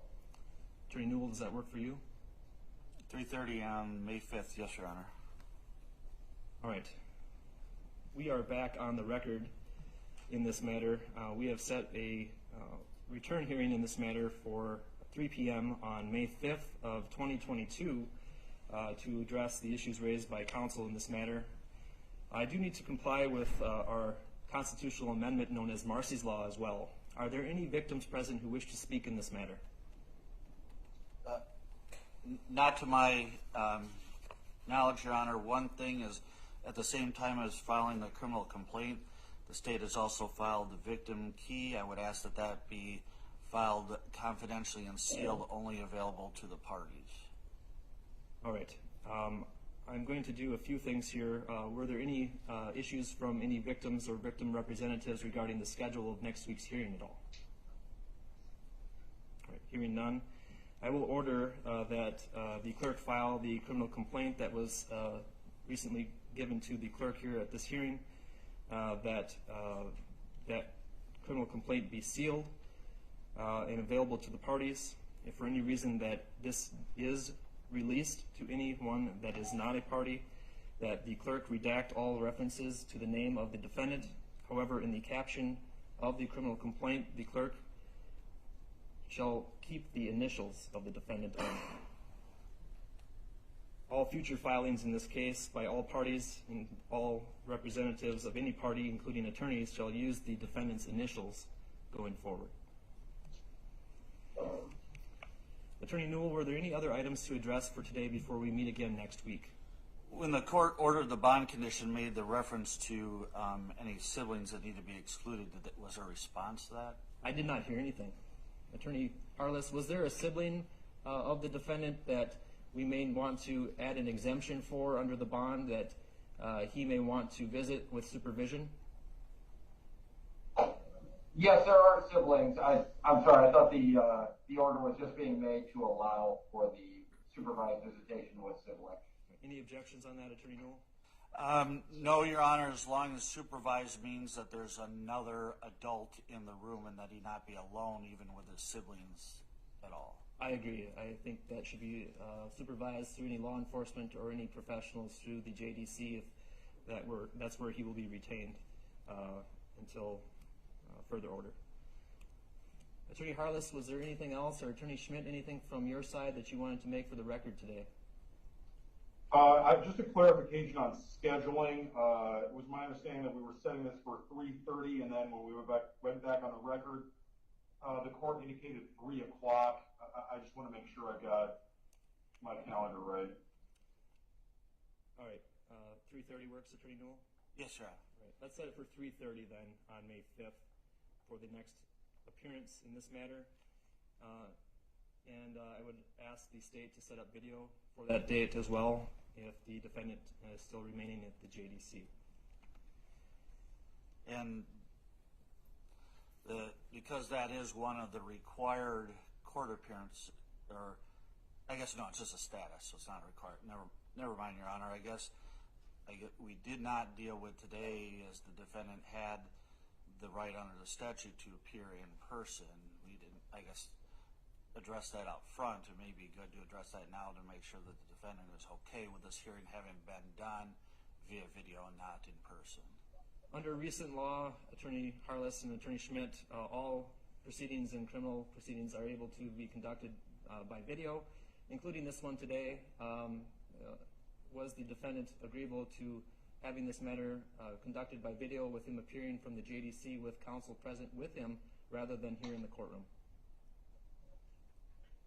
Yes, he had no objections to that. He was fine with it being that way. All right, then I will find that the defendant made a knowing, voluntary, and intelligent waiver of his right to be present for today for us to continue the hearing here today. Anything else today, Attorney Newell? No, thank you, Your Honor. Attorney Harless or Attorney Schmidt, anything else? No, thank you, Your Honor. And there you have it, the latest update on the Lily Peters murder case. The judge setting a $1 million cash bond for the 14-year-old suspected killer that appeared in this courtroom virtually. The judge did set a May 5th status hearing date. And so we will be sure to provide 360 coverage of that event as well. We are getting in this live feed into our newsroom of Nashville. So for those of you that have been out to Nashville, you will recognize this road. The sun is, of course, rising here on the East Coast and throughout the United States now that it is 7:50 a.m. here on the East Coast. We're actually going to step away for a quick 2-minute commercial.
Good morning and welcome into Live Now from Fox. I'm your host, Gabrielle Amato. Just before the 8 o'clock hour here on the East Coast, and we do want to get you up to speed on our top stories and some events that we are looking forward to later this morning. Here's a live look at the White House and the nation's capital. We are expecting President Joe Biden to speak at 10:45 a.m. Eastern Time about U.S. support for Ukraine. He is expected to ask Congress for more funding, that is, to provide yet another aid package to Ukraine. This just comes one day after the Pentagon actually confirmed that the equipment being sent to Ukraine is having an effect on the battlefield. These were the words of Pentagon Press Secretary John Kirby. We do want to bring for you his latest address and press conference, as it does set you up for today's announcement from President Joe Biden. So let's listen in here. Half of those howitzers are in Ukraine. Are in Ukraine. Are in Ukraine. And the training part of it, is that? Well, we're on our second tranche of training here, Bob. We finished up early this week the first tranche of more than 50 trainers that are going to go in and train their teammates. We're working on a second tranche here of training. I'm not sure if that second tranche has actually begun yet. I'll have to check and get back to you on that. But there was another tranche of more than 50 that we're going to go through training in the same location outside Ukraine. And then we are also, part of the discussion yesterday was to explore additional training opportunities on that system as well as other systems. And so we're just not in a position where we can announce anything, but the training's ongoing. The first 50 are done, you say? And gone Yeah, back they finished up earlier this week. Yeah. Travis. Thanks, John. I wanted to ask you about recruiting, and I know that that's an issue usually handled by the services, but our colleague over on the Hill, Leo Shane, is reporting that at a SASC hearing today, the chair said that he's worried that we're in the early days of a long-term threat to the all-volunteer force. He said every single metric tracking the military recruiting environment is going in the wrong direction. And so I'm just wondering if this is something that's risen to the Secretary's level. Is he concerned, and does this need some kind of global approach within the department? It absolutely has risen to the Secretary's attention. In fact, I think it was last week, he had a chance to meet with the service secretaries. Obviously, they meet on multiple topics. One of the topics was recruiting, because he wanted an update from them on where they are. And while none of the services, reported sort of in extremis conditions, clearly the service secretaries and the services aren't taking anything for granted in the recruiting environment. And it can be a tough environment, particularly when COVID has prevented recruiters from being able to do that face-to-face contact that you want to have, and that's beginning to loosen up now as we start to come out of the pandemic. But it had a huge effect on their ability just to connect with people, and the economy, which continues to improve. And so you've seen the unemployment numbers yourself. So there's plenty of jobs out there, and then there's always the issue, which has been almost a perennial issue now for much of the last 20 years, is just the number of young Americans who can meet the basic standards to come in. That continues to be a challenge. So look, recruiting numbers are often lagging indicators. When you start to really get down to bare metal, then you're well past the problem set, and the numbers are probably going to get worse. I would let the services speak for where they are. The Secretary doesn't want to get us down to bare metal, and he wants to make sure that we're staying ahead of recruiting challenges, because they're real, and so we're working on that. And the Secretary is 100% committed to making sure that we continue to recruit the best possible force that we can for the American people, for the defense of the country. Whether or not he thinks there's some sort of overarching policy umbrella, I mean, he believes that as Secretary of Defense, he has enough authorities to direct the services with respect to every aspect of how they spend budget, to include recruiting and retention. So he's very comfortable with his own authorities here, and he also recognizes that the services have unique recruiting demands, not just in terms of numbers, but in terms of skill sets. And he doesn't want to overly dictate to them how they manage their workforce. But it is absolutely on his mind. He has had a good session with the service secretaries, and I fully expect that there'll be more going forward. We've seen the services rolling out bonuses and efforts to bring people in. Was there a sense at that meeting that there needs to be a kind of like a rethink about how the military is doing this, that whatever it's been doing isn't quite working, and that we need to figure out a better way? I think each service is working that through in real time. And again, the secretary didn't, expect from them, fingertip feel solutions right in the moment.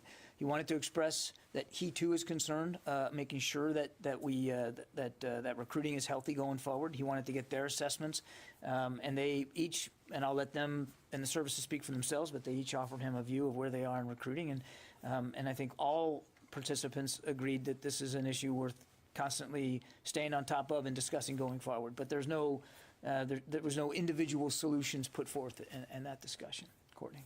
Do you have any information about Trevor Reed and whether he'll come back to the D.C. area and get any kind of medical care in the military? I'm afraid at this time I do not have information on Mr. Reed. I mean, obviously we all at the department are glad to see him back and be reunited with his family where he belongs.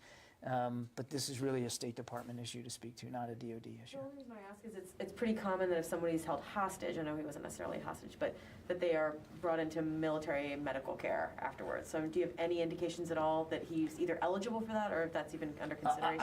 I would let the State Department and Mr. Reed's family speak to that. I mean, clearly, Court, as you know, if there was a role we could play from a military medical perspective, we absolutely would do that. That's not unusual at all. But at this time, I just don't have much more detail on whatever medical care he's going to need and where that would be. But if there's an appropriate role for the United States military to play in helping assess and restore his health, we absolutely would do that. Phil. You've said for a long time that there are not U.S. troops in Ukraine. With the return of diplomats, and there was a team there yesterday in Lviv, is that still the case? Is that something you can still say, or is it going to become, are there going to be certain numbers of troops there to ensure diplomatic security? I think we're going to be having constant conversations here with our State Department colleagues about what their diplomatic activities are going to entail and to what degree they might need support from the United States military in a force protection mode, keeping in mind, Phil, that they may not. So we're just going to take this in steps, and we'll see where it goes. But as you and I speak here, I mean, nothing's changed about our support to U.S. diplomats.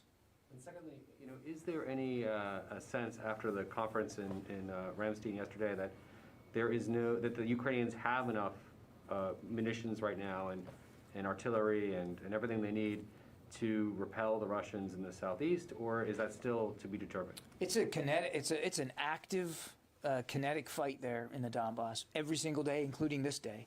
And as you, I think, heard when you were in Ramstein, I mean, there are real needs that the Ukrainians have to stay active in that fight.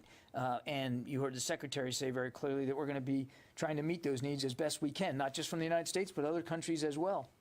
That includes munitions. So what I can tell you, Phil, is that munitions continue to flow into Ukraine, that the United States is helping coordinate. That continues to flow in there, including while we were overseas just over the last couple of days.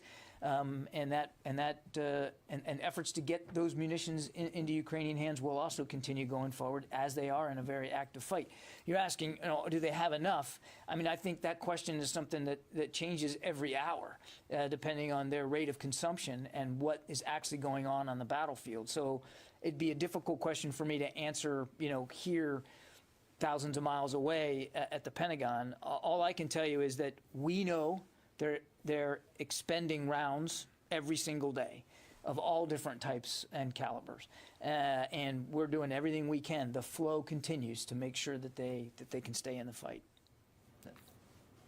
Today, or right now even, a former Master Sergeant is meeting with the Secretary of the Army. He is waiting for compensation for a misdiagnosis while he was in the Army.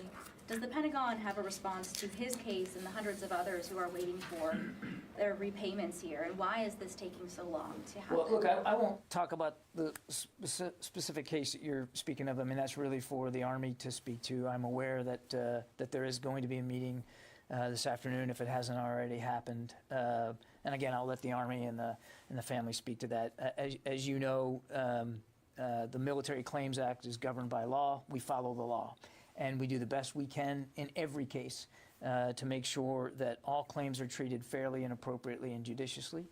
The Secretary takes that responsibility very, very seriously. I can't speak to the specifics of this individual claim. That wouldn't be appropriate here from our podium, but I know that Army leadership is certainly mindful of this case. And as you rightly said, I mean, there's even a meeting today in the Army Department. So, look, bottom line, we take our responsibilities under the Claims Act seriously. Nothing's more important to the Secretary than the health and well-being of our people and their families, and that's a sacred obligation. But we have to follow the law, and we absolutely do in every case. Is there any way to expedite it? Because for some of these people, they're running out of time. Again, it's governed by law and very strict, as you would expect there would be, procedure that have to be followed so that claims can be treated impartially and fairly. So while we want to certainly work claims as fast as we can, we don't want to go so fast that we miss something. And so there has to be a process here, and we have to follow that process. Again, it's in the law too. I mean, we obviously can't break or bend the law. So all I can tell you, without getting into the specifics of this case, is we do take that seriously. We follow the law, and we treat every claim seriously and as judiciously as we can. And if I may ask one on switching gears to the nuclear threat, do you see a danger in not taking Putin's threats of nuclear war seriously? Do I see a danger in not taking the threats seriously? The question presupposes that we aren't taking the threats seriously, and I think I might challenge that supposition there. You heard the Secretary got asked this question yesterday, and said very clearly that the rhetoric that we keep hearing from Russian leaders, and just recently was Minister Lavrov, raising the specter of nuclear confrontation, is irresponsible. It's certainly not what you would expect from a modern nuclear power, nor should anybody expect from a modern nuclear power. Nobody wants to see this war escalate any more than it already has. Certainly nobody wants to see, or nobody should want to see, it escalate into the nuclear realm, and there's no reason that it should.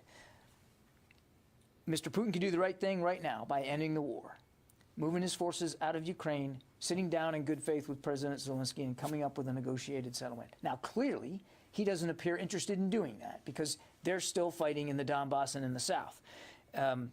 Short of that, raising the specter of nuclear confrontation does nothing for the peace and security of the region, much less the people of Ukraine. And I think we can all understand that that escalating this conflict and making it between the United States and Russia is not only not good for our national security or Russian national security, it sure as heck ain't good for the people of Ukraine. And so again, I go back to what the Secretary said yesterday. It's irresponsible rhetoric. It's rhetoric beneath what should be the level of conversation by a modern nuclear power. We monitor the threat every single day, including today, and the Secretary remains comfortable that we have the appropriate strategic nuclear deterrent posture in place. Yeah. John, two questions. One to follow up on Phil's. How tight are the supplies of non-standard ammunition, the kind of things that the Ukraine military uses? And if it's really tight, or if there's a shortage, are there moves to step up manufacturing? This kind of stuff wasn't explained from your conference yesterday. Yeah, you were not going to talk about specific inventory levels for the Ukrainians. First of all, I'm not going to talk for Ukrainian inventories on anything. That's really a question better put to them. And clearly, I think you can understand why we wouldn't necessarily find that level of information and detail in the public realm helpful to Ukraine right now, as they're in an active fight. There was a discussion yesterday at the end of the day. The last session was all about the defense industrial base, not just from the United States, but from other countries that were represented there, and to begin to get a grasp from an international view of what Ukraine's longer-term defense needs might be in a post-war environment specifically. That it was meant to be a broaching session on that. So, you heard the secretary read out the meeting. I can't do better than he did yesterday. So I can't give you an active deliverable that came out of the defense industrial base discussion. But I think it's noteworthy that it was even had. Here, even while Ukraine is still involved in an active war, there was a discussion by 40 nations about their defense industrial bases and how those industrial bases could help address longer-term Ukrainian strategic defense needs going forward. But no actual decisions made yesterday that we can speak to. So do we know anything about whether the producers, the Western European or countries who can produce non-standard ammunition are stepping up production? I think each country's looking at that on their own, and I can't speak to all of them. Okay, one second thing different. Apparently, according to Russian videos and stuff like that, there were possibly two Bayraktars drones downed over Russia in the past day or two. I don't know if you can confirm that. And on top of that, there's a report that President Zelensky is asking the U.S. for attack drones, including MQ-1s and MQ-9s. Is there a possibility that the U.S. could supply those? Cannot confirm the reports of downed drones in Russia. I don't have anything for you on that. And all I would tell you is we have been very transparent about what we are providing Ukraine. Very transparent. And we will continue to be transparent with you as decisions are made to provide capabilities to Ukraine going forward. And there will be forward contributions, and we will talk about them. I am not going to talk about from the podium deliberations that are ongoing with the Ukrainians about this or that capability. We talk to them every single day, including the last 2 days, and at the very senior levels as well. And when there are decisions to announce and to speak to about capabilities that we're going to provide Ukraine, we'll certainly do that. Yeah. A follow-up on nuclear. What is the level of concern in this department that Russia might use low-yield or conventional nuclear weapons in eastern Ukraine? Low-yield or conventional nuclear weapons. I'm not sure I've ever heard it described as conventional, but I'm not going to, again, speculate here about what Russia may or may not do with that or any other system. The rhetoric surrounding nuclear activity, particularly given that this war is now 2 months old, and there has already been a bloodshed and violence visited upon the Ukrainian people, is irresponsible. It's irresponsible for a nuclear power to even broach that topic in part of this discussion. Again, I'll go back to what I said before. We're monitoring every single day as best we can. And we continue to see nothing that gives us cause to change our strategic nuclear deterrent posture. And we're confident that in our ability to defend the homeland from that perspective, as well as our allies and partners. Secretary Austin, back in Europe, said that they would like to see Russia weakened in a way that it will not be able to launch another this type of invasion against any other country. Do you think that the arms that the United States is currently providing Ukraine will be sufficient to weaken the Russians not to launch another invasion in Europe? The weapons and systems that the international community is providing Ukraine are designed to help Ukraine defend itself against a Russian invasion. And if you're asking me, have they been effective, I would just offer you to look, we're at 2 months into this war, and Mr. Putin didn't take Kyiv, he didn't take Chernihiv, he hasn't taken Odessa, and instead of moving on 3 wide geographically separated lines of axes, now he's concentrating all his fire and forces in the east and in the south. So he has achieved none of his strategic objectives. So I think that's proof right there that the kinds of systems that are being provided to Ukraine have had an effect and an ability on their self-defense needs. What the Secretary said yesterday, and I think he was very clear, and we've been clear from the very outset of this conflict, that we don't want to see Russia in a position to be able to do this again. That's what the Secretary was referring to, there's nothing new there. We want to see Ukraine be able to defend itself. We want to see Ukraine win. You heard the Secretary talk about that. They believe they can win, and so did every other nation that was in Ramstein, believes that they can win. And we don't want to see Russia in a position going forward where they haven't suffered consequences for this unprovoked invasion. And I think that's what the Secretary was talking about. Yeah, in the back there. Oh, hey, Joe.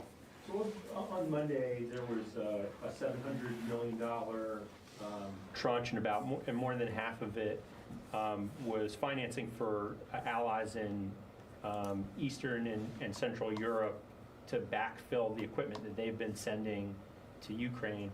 I just want to ask you why does the Pentagon think that this kind of backfill model is promising? What's the benefit? Look, I think there's a lot of nations that are providing capability to Ukraine, and that provision is not risk-free in every case. Nations are doing what they can. They're having to make some tough decisions. Some are just in a better position than others to give more, and so I think it's a responsible thing for us to do, to have conversation with these allies and partners about what their needs are going to be going forward as well. Are there industrial-based concerns as well? After all, this is maybe Soviet gear getting backfilled with American supplied. Not in every case. Not in every case. Right now the focus, Joe, is on making sure they can defend themselves in the fight they're in, and in the fight they're in, they are still using what we call non-standard equipment and munitions, because that's that's what they're trained on. That's what they've been procuring. That's what they're used to operating with. Now, where this goes long term, in terms of what standard they're on, I don't think Ukraine's made a decision about that, and you can't really expect them to have made a decision right now while they're fighting for their lives. Alrighty, everybody, you are watching Live Now from Fox on this Thursday, April 28th, officially 8:15 a.m. here on the East Coast. We're taking a look back at the latest press briefing from Pentagon Press Secretary John Kirby as he briefs the media and the entire world on the United States' continued response to the Russian invasion of Ukraine, officially in day 64 today. It's one of the top stories that we are monitoring today, and something that we are going to bring you live, raw, and unfiltered at 10:45 a.m. Eastern Time. President Biden is expected to speak from the White House on the continued support from the U.S. For Ukraine. So we are going to bring that for you here when we return a little bit later in our show. Meanwhile, we do want to bring you another top story regarding some COVID-19 related news. And this is another story that we have been continuing to follow here throughout the entire course of the pandemic. COVID-19 vaccines, when it comes to getting them to adults, booster shots, how many booster shots should we get? Well, now we have Moderna seeking to be the first company to authorize COVID-19 shots for small children. So today, Moderna asked U.S. regulators to authorize low doses of its COVID-19 vaccine for children younger than 6, which is a long-awaited move toward potentially opening shots for millions of little toddlers by the summertime. Now, families are waiting patiently for a chance to protect the nation's smallest children, as everyone around them are wearing masks and getting rid of their masks, also getting rid of other public health precautions. And, this is all happening even though highly contagious coronavirus mutants are continuing to spread. So Moderna did submit this data to the FDA and hopes that it will approve this again before the summer. So this is something that we're going to continue following for you here on Live Now from Fox. But we are also continuing to follow some more news related to the pandemic, because it seems to be a never-ending roller coaster of, will this continue? Will this not? Where are we in this pandemic? Well, Dr. Anthony Fauci recently said that the country is, quote, out of the pandemic phase, and then he seemingly reversed course on that statement. So I do want to head out live to New York City right now, outside of Mount Sinai West Hospital. That is where Fox 5 New York's Robert Moses is following this very story for us this morning. So Robert, confusing to say the least. Can you elaborate more on Dr. Fauci's words and where we're at in this pandemic for our viewers? Yeah, Regina, understandably, it is confusing. There's been so much back and forth here and there in this pandemic. But let's talk about what the word pandemic means. And in fact, Webster's dictionary defines it as the outbreak of a disease over a wide geographic area affecting a significant portion of the population. So when you look at the actual definition of the word, we are still in the midst of the pandemic, it would seem, just perhaps a less severe part of it. Green, the color the CDC uses to signify low infection rates, dominates this map of the United States. But zoom in on New York and you see orange in 23 counties, including Albany and Rensselaer, which shows high infection rates. All of this begs the question, is the U.S. out of the woods, or is there still cause for concern? We are certainly right now in this country out of the pandemic phase. Dr. Anthony Fauci, the president's chief medical advisor, caused a stir when he said that on PBS on Tuesday. He walked back his comments a bit yesterday. I want to clarify one thing, Jen. I probably should have said the acute component of the pandemic phase. And I think, I understand how that could lead to some misinterpretation. Fauci told the Associated Press that by no means is the pandemic over. If all of this leaves you scratching your head, you are not alone. Here's the takeaway. Fauci says the numbers are clearly much improved. We don't have 900,000 new infections a day and tens and tens and tens of thousands of hospitalizations and thousands of deaths. Fauci says he will not attend the White House Correspondents' Dinner when it is held Saturday in Washington for the first time since 2019. But despite Vice President Kamala Harris's recent diagnosis, President Joe Biden will attend the event with caveats. I would expect that he may wear a mask when he's not speaking. He's not attending for the eating portion of the dinner. White House Press Secretary Jen Psaki said the president made his decision to go after assessing his risk, something everyone must do every day. Dr. Jay Varma, who advised Mayor Bill de Blasio, emphasized that what we call this COVID phase is far less important than what we do. We should be happy that our situation right now is not as bad as it could be. But at the same time, we just need to be prepared for uncertainty in the future.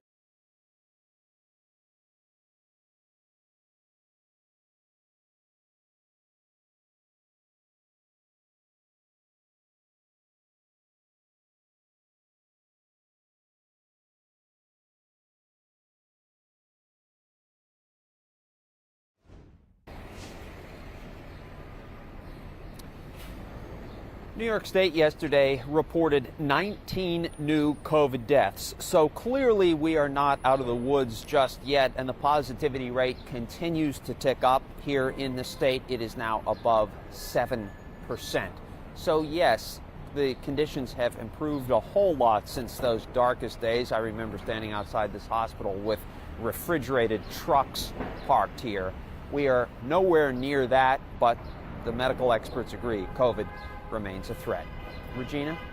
Yeah, Robert, I'm from New York, and I certainly remember covering the fact that it was just so bad in big cities like where you're standing right now back in the day. So a little bit more towards the light at the end of the tunnel, but not just yet. So we really thank you for coming on and elaborating more for our viewers, and we'll be touching base with you again soon. Thank you so much. Okay.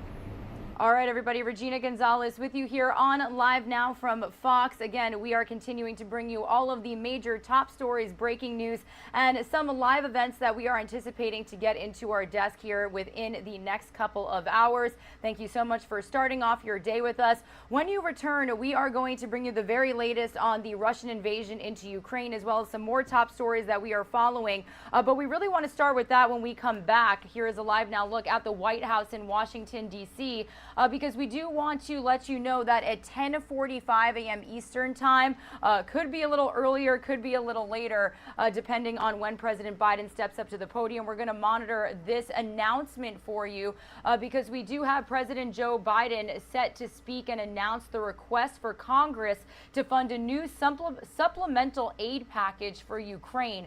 Now, the extra funding is going to be intended to last for the next 5 months through the end of the fiscal year, and it would fund the military, the economic entities out there in Ukraine, and also aid and humanitarian assistance for Ukraine as well. So we are going to bring you that live, raw, and unfiltered at around 10:45 a.m. Eastern time. But when you come back, we are going to bring you the latest on a very big news story that we first broke to you just yesterday. And that has to do with a rare moment of cooperation between the United States and Russia. The Biden administration announcing the release of a Marine veteran who had been in prison in Moscow for nearly 3 years. He is back in Texas this morning. And actually, be sure to stick with us because at 9:15 a.m. Eastern time, we are going to be speaking live with our Fox 4 Dallas team regarding this story.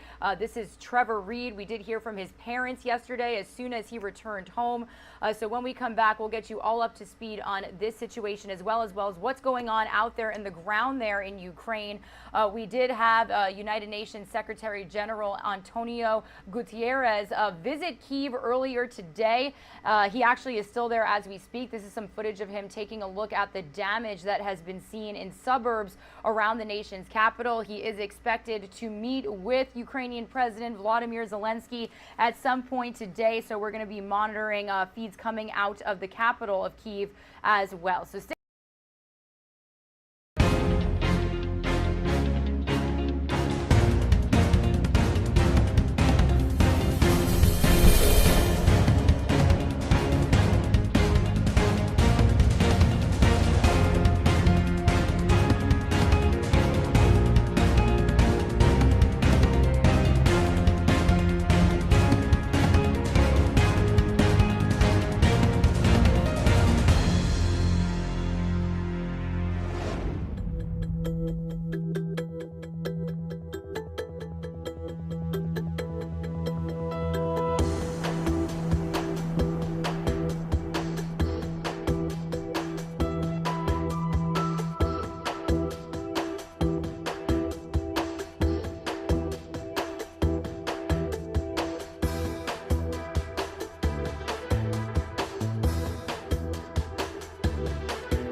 Good morning, everybody. You are streaming live now from Fox. It is Thursday, April 28th. My name is Regina Gonzalez with you live from our Orlando, Florida studios. I'll be with you for the next several hours, bringing you all of the latest developments on top stories that we are following, not only here in the U.S., but worldwide each and every day. We bring you front row to all of the breaking news, live events, and developments and stories that are happening. So that is what we are going to do right now. To the side of your screen, you can see a look at some of the top stories that we've got going for you here. Some of the big ones that we're focusing on today. I actually do want to take you live outside of the White House in our nation's capital. That is because we do want to let you know that at 10:45 a.m. Eastern time, we are expected to hear from President Biden. He is expected to make an announcement regarding his request for Congress to fund a new supplemental aid package for Ukraine. Now, this extra funding is intended to last for the next 5 months through the end of the fiscal year. We've heard from U.S. officials, Secretary of Defense Lloyd Austin in Germany, Secretary of State Blinken also in Ukraine with him before he made his way to Germany, talking about the military aid that the United States is providing throughout this war. It's officially entering day 64. So when we get that announcement, we will certainly bring it to you live, raw, and unfiltered. But as we continue the latest surrounding this invasion, as promised, I do want to talk about a story where we actually did see a rare moment of cooperation when it came to Russia and the United States. The Biden administration announcing yesterday the release of a Marine veteran who had been imprisoned by Moscow for nearly 3 years.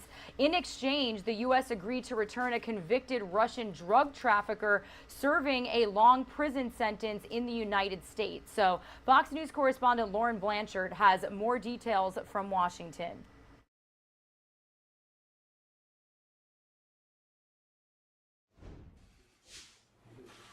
The administration announcing they have successfully conducted a prisoner swap with Russia at a time when the relationship between the two nations is at its lowest with the war in Ukraine. My constituent, Trevor Reed, a Texan, a Marine, and a patriot, has been released from a Russian prison after being held for an anguishing 985 days as a political pawn. American Trevor Reed on his way home. He was 3 years into a 9-year sentence for allegedly drunkenly assaulting a Russian officer, which the U.S. said was unjust and his parents believed him innocent. Trevor was in good spirits. He's looking forward, as you might imagine, to being reunited with his family. Reed's release in exchange for a convicted Russian drug trafficker serving a 20-year sentence in the U.S.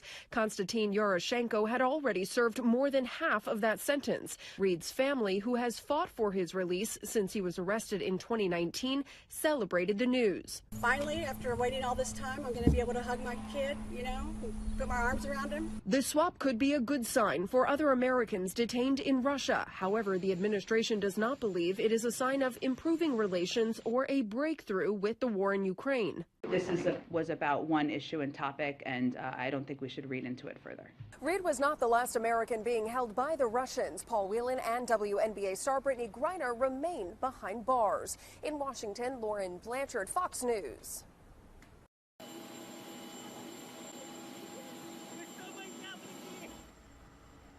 Meanwhile, aside from Trevor Reed, when you talk about this exchange, this is actually video from out in Russia where a Russian pilot serving a 20-year prison sentence in the U.S.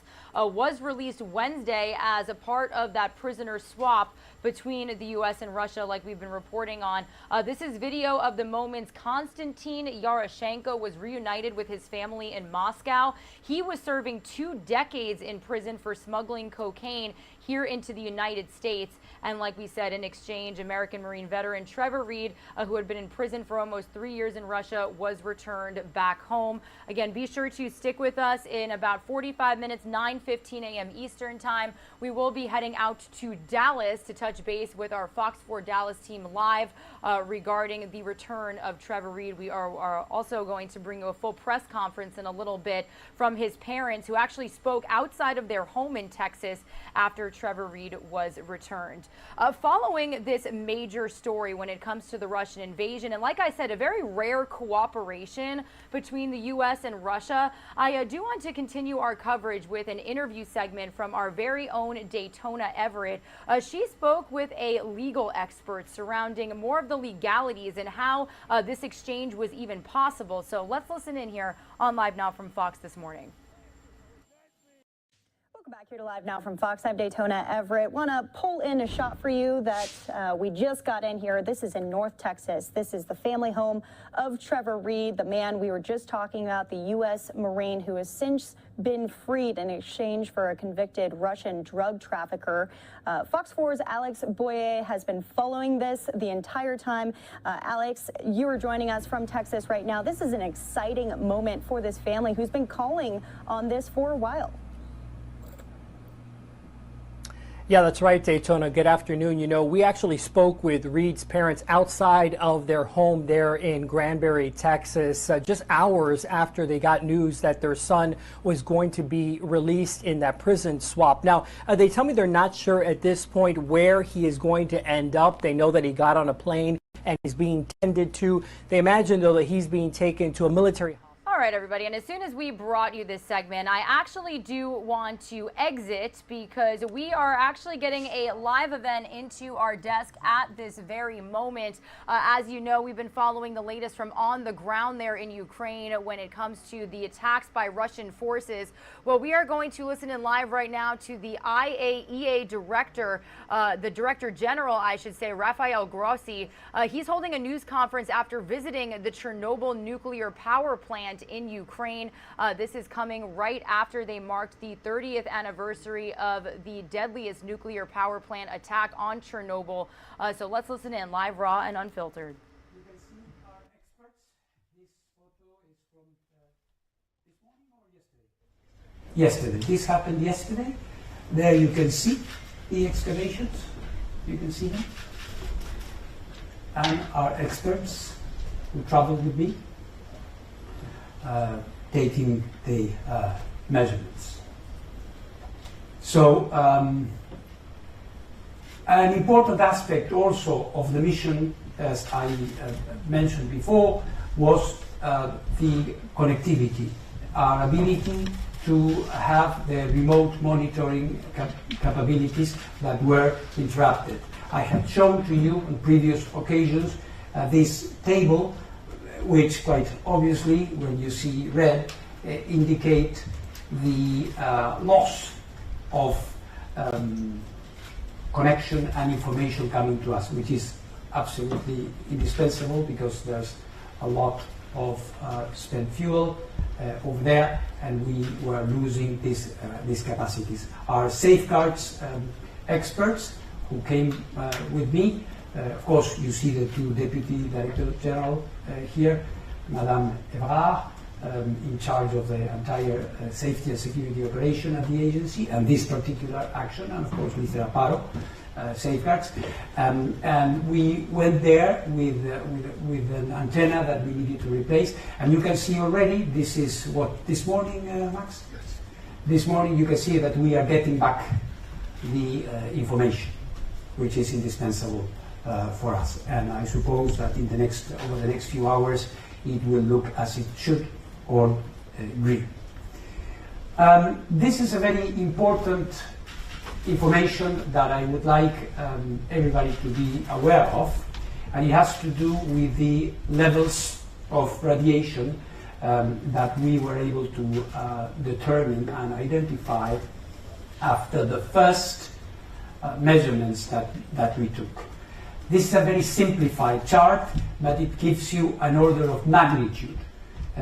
Anybody familiar with issues related to radio protection, dosimetry, will know that there are many units measure, and that you have many criteria against which you can have these things. But this is the truth, and this is what people should understand. What you have on the right, on the left hand side is the normal levels that you can have here in Vienna. You can see here what we were able to measure near the excavations.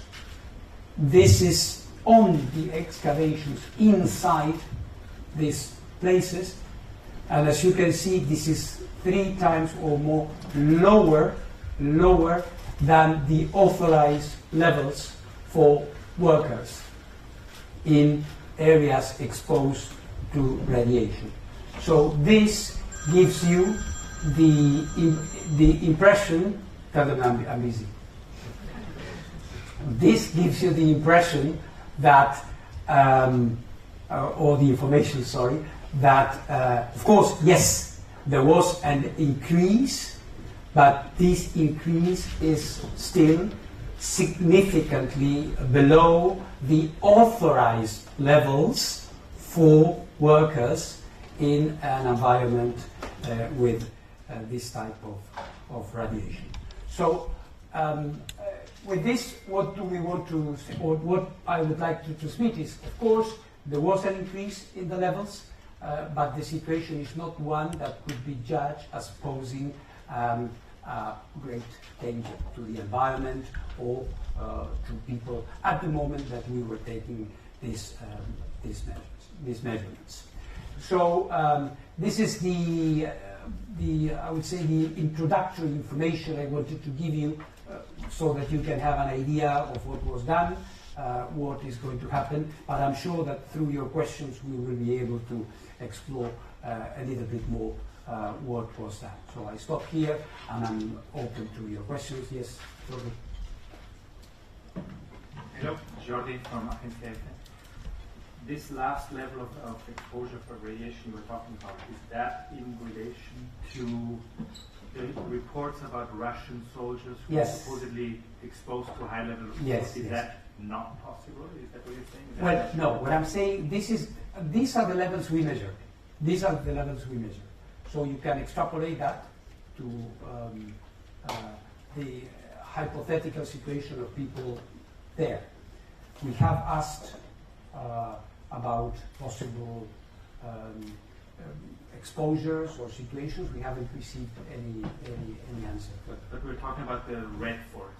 Yeah, well, in the vicinity, yes. But there was information, I don't know who the experts were saying that these soldiers were supposed to die in the next few months because of the high radiation. We don't have any information to confirm that.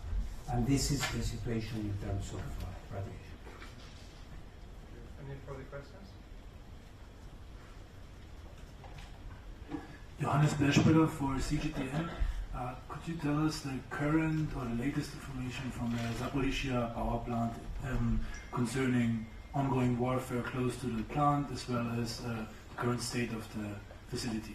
Thanks. Well, I would say Zaporizhzhia is what is at the top of my list of concerns when it comes to the situation with the nuclear facilities in Ukraine. Chernobyl was and continues to be, but as you can see, we're working. We have the place is from a radiation perspective is stable, and we are working. We are starting a number of activities with our Ukrainian counterparts. With Zaporizhzhia, the situation continues to be of concern. Why? Because, as you know, it is still under Russian control. So the Ukrainian regulator is not in control of the situation there.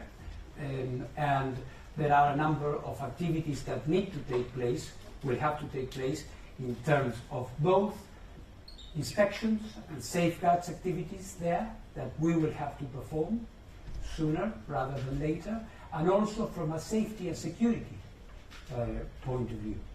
Because we need to, as you remember, on the 4th of March, there were these episodes, violence, projectile impacting a building very close to the reactor. We need to see the functionality of the safety equipment. We need to see whether there has been an impact on the physical protection of material. So there is a lot to be done there. Quite clearly, this the situation in and around Zaporizhia is not only a matter of nuclear safety, security, or safeguards. It's a matter of profound political implications. And this is why I was discussing about this at some length with President Zelensky. Because everybody is aware of the fact that we have to go there, but since this place is occupied by Russian forces, there are implications in terms of what does this mean in terms of the war, in terms of the military conflict that is ongoing there. What I can tell you at this point is that our consultations continue, of course, first and foremost with Ukraine, but also with Russia. And in a few days I will be seeing also my Russian counterparts, and we'll continue this discussion. You referred also in your question to some information about missiles overflying the site. We received some videos. We are checking this. We have to be 100% sure. In any case, I should say that any such development, if confirmed, would be extremely serious. I have been saying from the first day of this crisis that the physical integrity of nuclear facilities is an absolute must. And of course, a missile going astray or something like this could have a very significant impact. But we need to go back to Zaporizhia. It's extremely important. In Zaporizhia, you have tens of thousands of nuclear material, plutonium, enriched uranium, and we have to be verifying that. So it's still the open question that we have at the moment. Counsel? Sorry, DG, I have some questions on Iran, but maybe we'll turn to that later if it's time. Just on Ukraine and on Chernobyl, just so I understand the dosage levels. I thought 20 was a cumulative level for the year, right? So that is the level, the authorized level that a worker could be authorized to be exposed to a year. In a year, yeah. Right? So the 6.5, does that mean if you spent a certain amount, if you spent 3 days there, you would then reach? Considerably less. Okay, so you would be safe to be at 6.5 yeah, hours yeah. for and we can infer that no one was there permanently. There's no, but as I said, we have put the question and we haven't received any answer. What you can see quite clearly from this is that the levels are, there's a peak, and in fact this is consistent with what we saw in general. You remember that when the Russians first came, there was an increase in the levels, but always, well within safe levels. Right. So, because then this is also after these trenches or whatever they were they were dug a little while ago. So would the level would have been a fair bit higher when they were being dug? Do you have any sense of how much higher it would have been when this was? Normally, these are stable, and the decay is very slow, and this is why. It doesn't mean that it's evaporating like this in the space of 1 week or so. And or because you are removing earth and So there doesn't appear to. Sorry, so there doesn't appear to have been a health risk from these. To have been what? It doesn't appear to have been a risk to the health of these people who were digging these trenches. Well, I would say it's not. It was not a good thing. If you start, I wouldn't recommend anybody to start excavating a place that it's known to have been, subject to high doses of radiation. There is a risk there, but. All right, everybody, you are streaming live now from Fox, a little after 8:45 a.m. here on the East Coast. But we are live and worldwide this morning, as always, heading out and listening in to the latest press conference from the International Atomic Energy Agency Director General, Rafael Grossi, he's holding a news conference in Austria after visiting the Chernobyl nuclear power plant in Ukraine. Now, if you remember, this power plant was attacked by Russian forces at the very beginning of this invasion. Now we're in day 64, so they've had a little more time to assess, I should say, what exactly happened and the consequences that it could have had on surrounding nations and us as a world, surrounding areas there. Obviously, a lot of nuclear energy. Well, Grossi did say that after visiting the site, that the energy levels, the radioactivity levels at Chernobyl were normal, but that the Russian military occupation of Chernobyl in the first weeks of the war was anything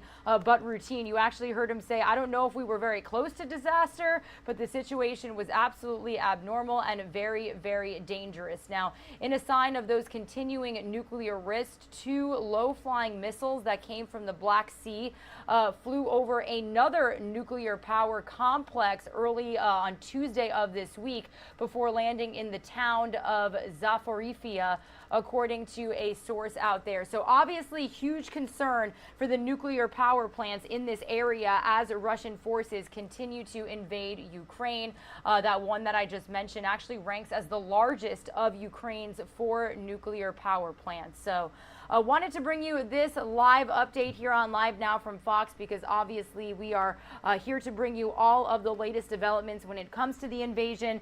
As you can see to the right-hand side of your screen, we also have a shot from the White House lawn. Wanted to let you know again that at 10:45 a.m. Eastern Time, we are expecting President Joe Biden to speak live from the White House regarding this invasion.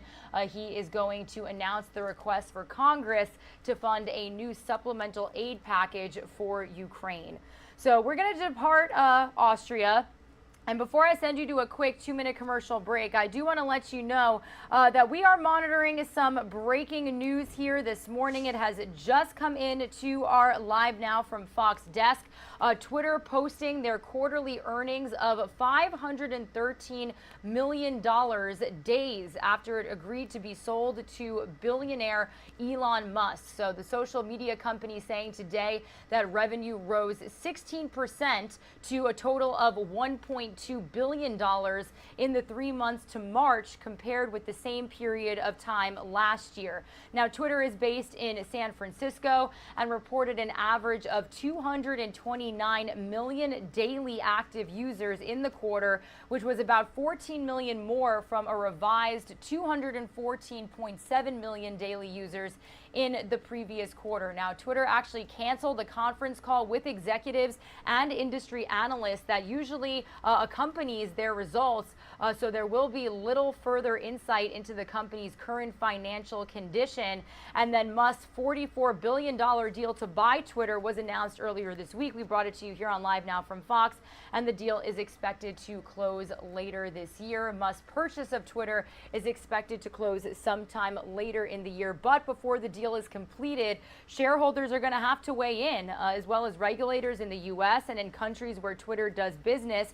So far, though, there have been a few hurdles, and few hurdles are expected moving forward, despite certain objections from some of Twitter's own employees, along with other lawmakers around the globe as well. So wanted to bring you that breaking news. We are also following some news related to the COVID-19 pandemic. So what is happening when it comes to COVID-19 vaccines? Well, today, Moderna officially asked United States regulators to authorize low doses of its COVID-19 vaccine for children younger than 6, which is a long-awaited move toward potentially opening shots for millions of little toddlers by summer. So they submitted this data to the FDA and hope that it will approve 2 low-dose shots to protect babies, toddlers, and preschoolers, albeit not as effectively during the Omicron surge as earlier in the pandemic. Right now, only children ages 5 or older can be vaccinated in the United States using rival Pfizer's vaccine, leaving about 18 million younger tots unprotected. So Moderna's vaccine isn't the only one of its kind. Pfizer is also soon expected to announce 3 of its even smaller dose shots that could potentially work for small children. So we will continue to keep you updated updated with any information regarding this breaking news here on Live Now from Fox. Some of you are going to see a quick 2-minute commercial break. When you return, we are going to head back out to Washington, D.C. for another major story that we are following here on Live Now from Fox. The latest when it comes to Title 42 and pandemic restrictions at the border. We officially had a judge blocking them, really extending it. So we'll have the latest from Fox's Doug Lazater here when we come back.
Good morning, everybody. You are streaming live now from Fox on this Thursday, April 28th. My name is Regina Gonzalez with you live from Orlando, Florida, continuing to bring you the very latest on all the top stories that we are following here in the United States and worldwide as well. Staying in the United States, I do want to bring you out live to the White House in our nation's capital. That is because it is a major story that we are continuing to bring you the latest on here this morning. A federal judge in Louisiana temporarily blocked the Biden administration from immediately lifting an emergency pandemic Trump-era border restriction known as Title 42. So you've probably seen Title 42 on your screen a lot. So what does that necessarily mean? It's basically allowed U.S. authorities to quickly expel migrants for COVID-19 related precautions.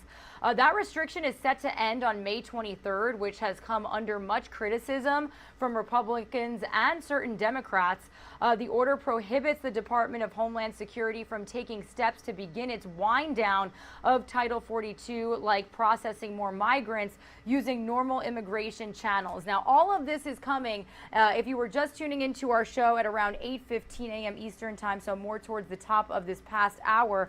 We did speak with Fox 5 New York's Robert Moses. He was bringing us the very latest on how Dr. Anthony Fauci did say that the U.S. was kind of getting out of a pandemic phase, and then he sort of retracted that statement. So let's get the very latest from Fox's Doug Lazater here on Live Now from Fox this morning.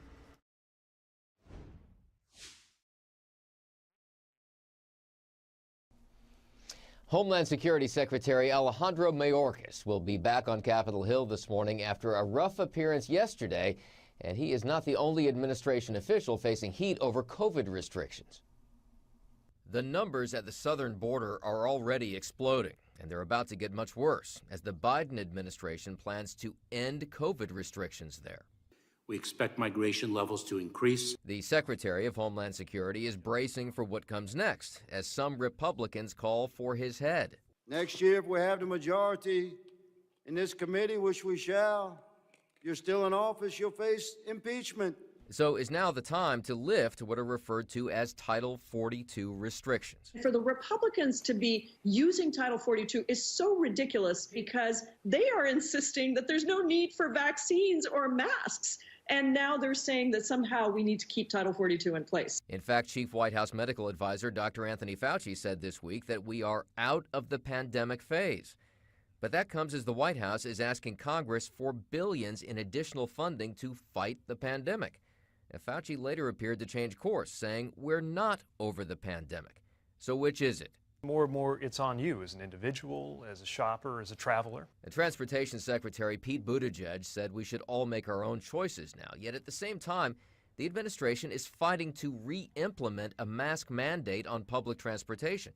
And Buttigieg defended his decision to attend this weekend's White House Correspondents' Dinner, which has no mask requirements. Well, I think most of us understand the difference between a hotel ballroom and an airplane. And while President Biden will also attend the event, Dr. Anthony Fauci said that because of his own health concerns, he will not go. In Washington, Doug Luzader, Fox News.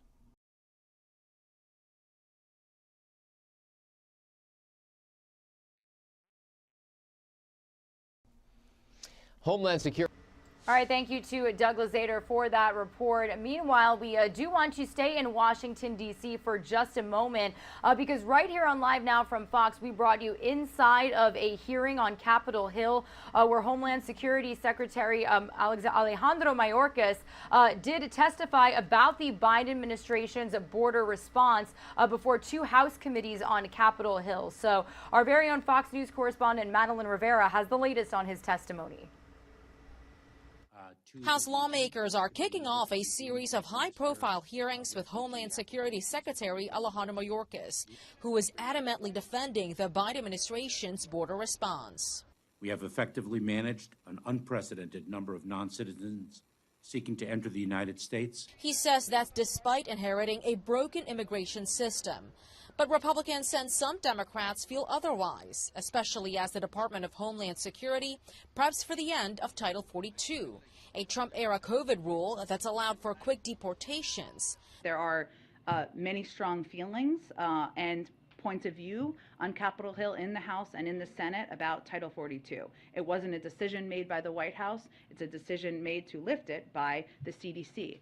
Without that order, Mayorkas admits they'd face more challenges. There is no question that if we encounter 18,000 people in a single day, that will seriously strain our capabilities. DHS has unveiled a 6-part plan that includes surging resources to the border, speeding up Customs and Border Protection's ability to process migrants, and working with other Central American countries to stop illegal immigration. But several GOP members are taking aim at that proposal. That is an immigration plan. That is not a border security plan. It sounds a lot like the plan currently in place, which is simply to expedite people coming through the process. Mayorkas is expected to face another round of tough questions when he testifies before the House Judiciary Committee on Thursday. In Washington, Madeleine Rivera, Fox News. All right, thank you to Madeleine Rivera for that report, and we will likely be bringing you that testimony live, raw, and unfiltered here in just a little bit when Secretary Mayorkas returns there to Capitol Hill. Meanwhile, some more news coming out of Washington, D.C. Let's bring you back out to the White House. Beautiful day out there in Washington, D.C., in our nation's capital.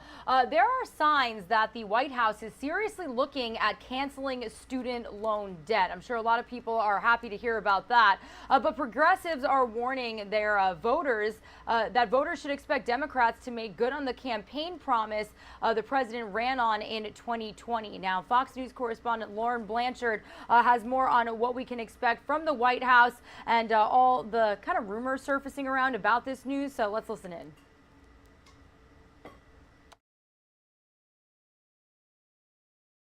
President Biden made a promise to America while he was on the campaign trail. That promise, student loan forgiveness. Now months ahead of the midterms and more than a year into his presidency, progressives and Democratic leadership say the president is moving closer to canceling student debt.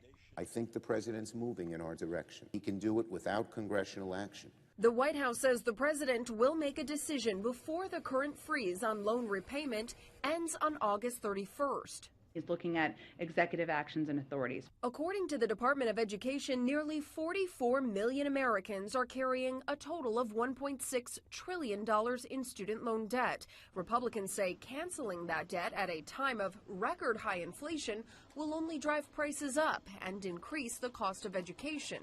This is going to be a massive subsidy to the universities that overcharge our families. A group of Republican senators unveiling legislation to ban the president from canceling student debt and restrict how much longer he can freeze payments. This clearly regressive policy benefits high debt, high-income borrowers significantly more than low debt and low-income borrowers. With Democrats in charge, the GOP-led bill is unlikely to pass either chamber of Congress. In Washington, Lauren Blanchard, Fox News.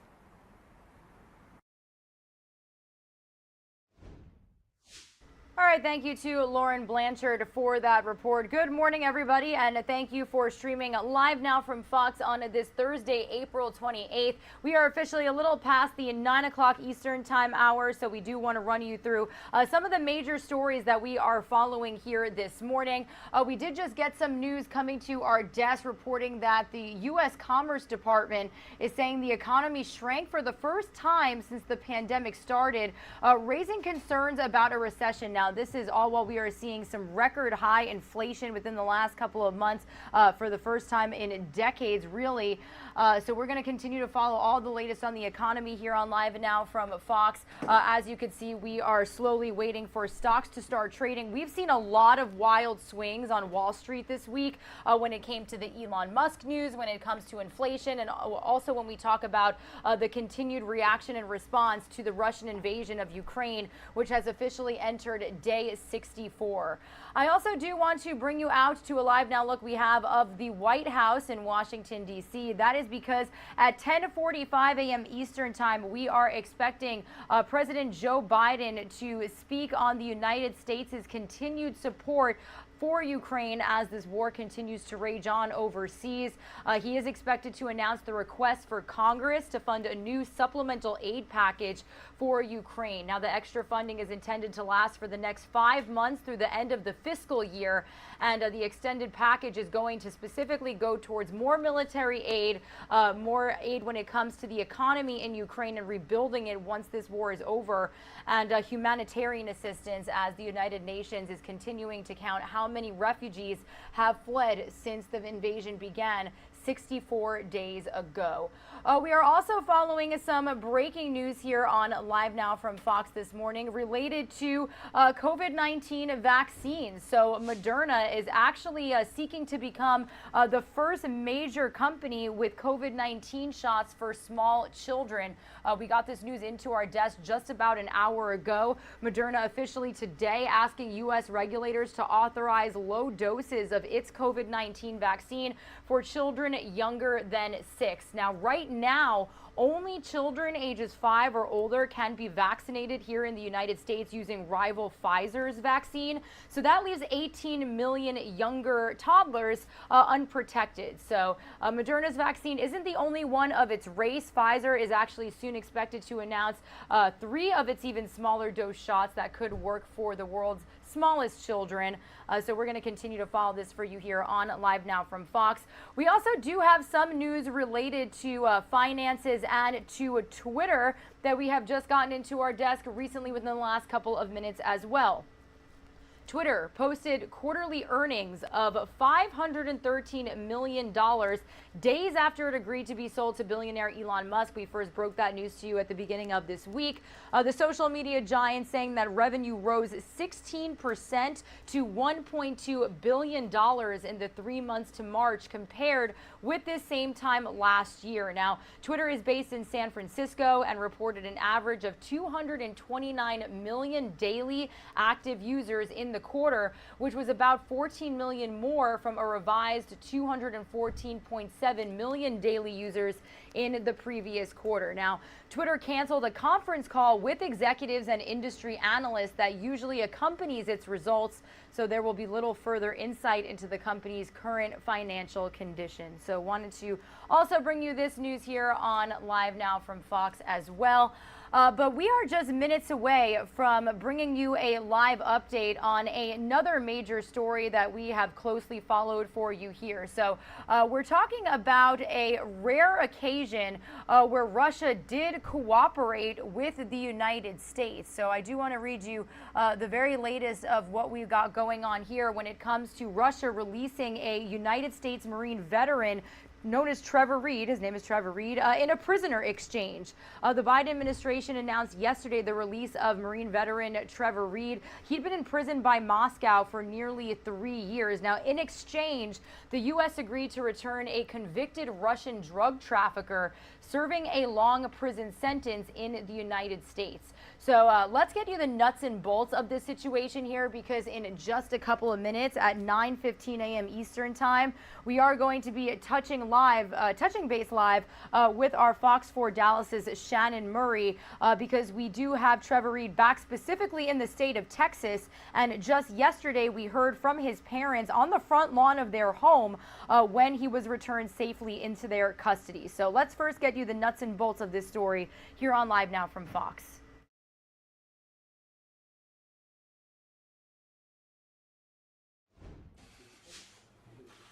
The administration announcing they have successfully conducted a prisoner swap with Russia at a time when the relationship between the two nations is at its lowest with the war in Ukraine. My constituent, Trevor Reed, a Texan, a Marine, and a patriot, has been released from a Russian prison after being held for an anguishing 985 days as a political pawn. American Trevor Reed on his way home. He was 3 years into a 9-year sentence for allegedly drunkenly assaulting a Russian officer, which the U.S. said was unjust, and his parents believed him innocent. Trevor was in good spirits. He's looking forward, as you might imagine, to being reunited with his family. Reed's release in exchange for a convicted Russian drug trafficker serving a 20-year sentence in the U.S. Konstantin Yaroshenko had already served more than half of that sentence. Reed's family, who has fought for his release since he was arrested in 2019, celebrated the news. Finally, after waiting all this time, I'm going to be able to hug my kid,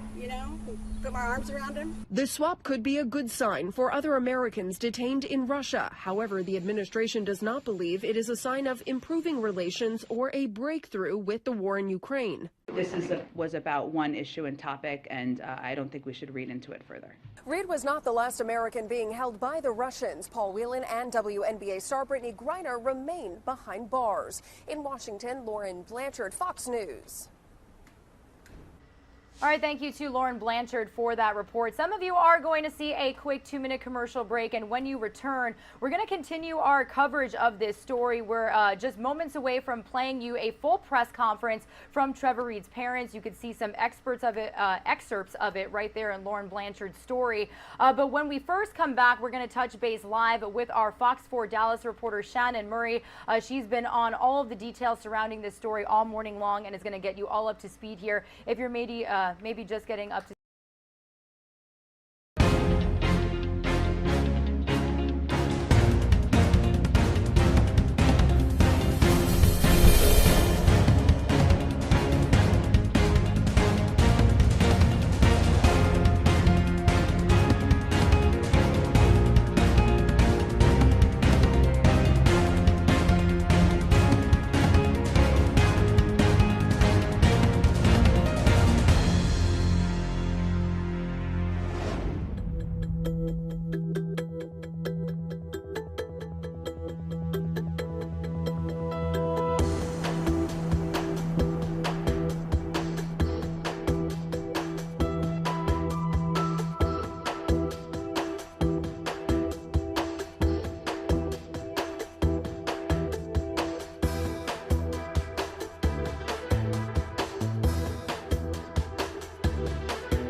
You are streaming live now from Fox on this Thursday, April 28th. You're hearing the voice of Regina Gonzalez with you from Orlando, Florida. It's a major story that we first broke to you right here yesterday. So we're continuing to bring you all of the latest developments this morning because we did have a very rare cooperation between the United States and Russia, especially in the wake of the invasion. So when it comes to what we know this morning, Marine Corps veteran Trevor Reed, as you see right here, is back in Texas after nearly 3 years in a Russian prison. Now, the White House actually arranged a prisoner swap to bring him home. So what does that exactly mean? And what do we know about Trevor as he is waking up in Texas this morning? Well, we are actually going to head out live to Dallas, Texas right now. That's where we've got Fox 4 Dallas's Shannon Murray joining us with the very latest. Shannon, like I mentioned, a very rare cooperation between the United States and Russia,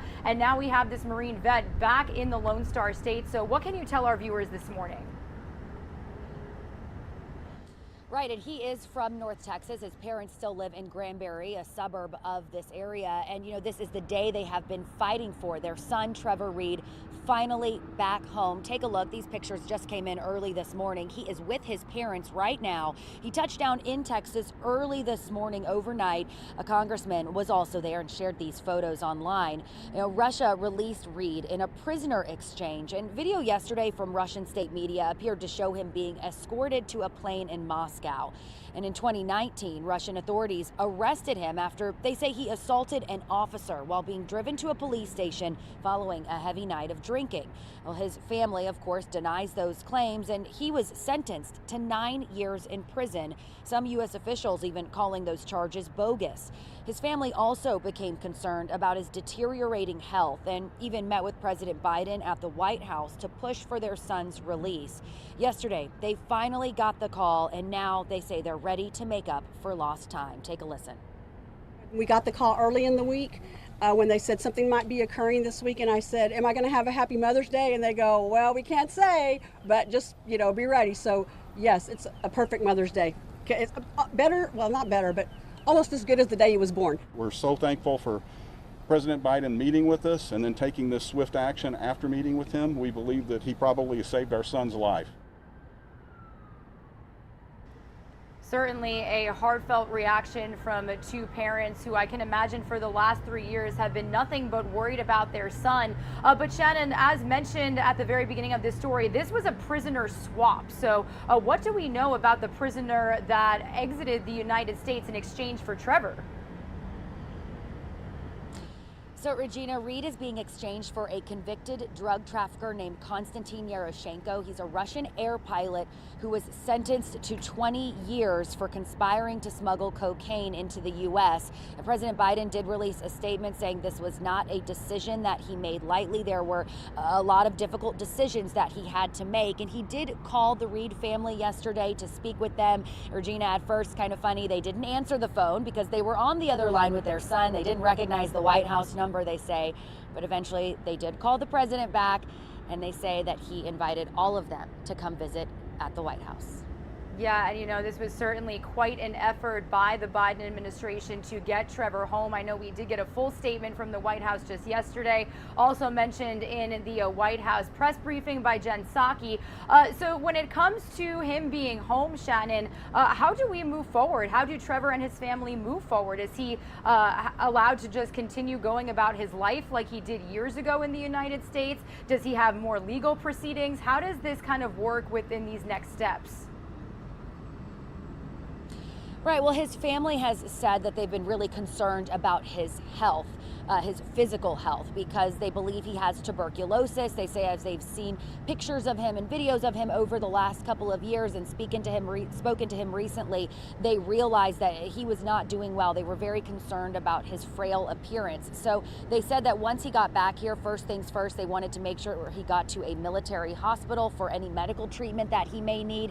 They were also going to get him with a psychiatrist someone who could really work with him on possible PTSD from the experiences that he's had in that Russian prison for the last nearly 3 years. So their top priority is taking care of him physically and emotionally. You know, we're not sure if he's headed back here to North Texas right now to be at his family's home, or if he is going to stay on the military base, maybe somewhere else in the state, to get that treatment. So those details still unclear. We do expect more information later on throughout the morning. But yesterday during that news conference, his parents also said that they know he'll want to get right back to college and pick up where he left off and finish school to continue forward with his life.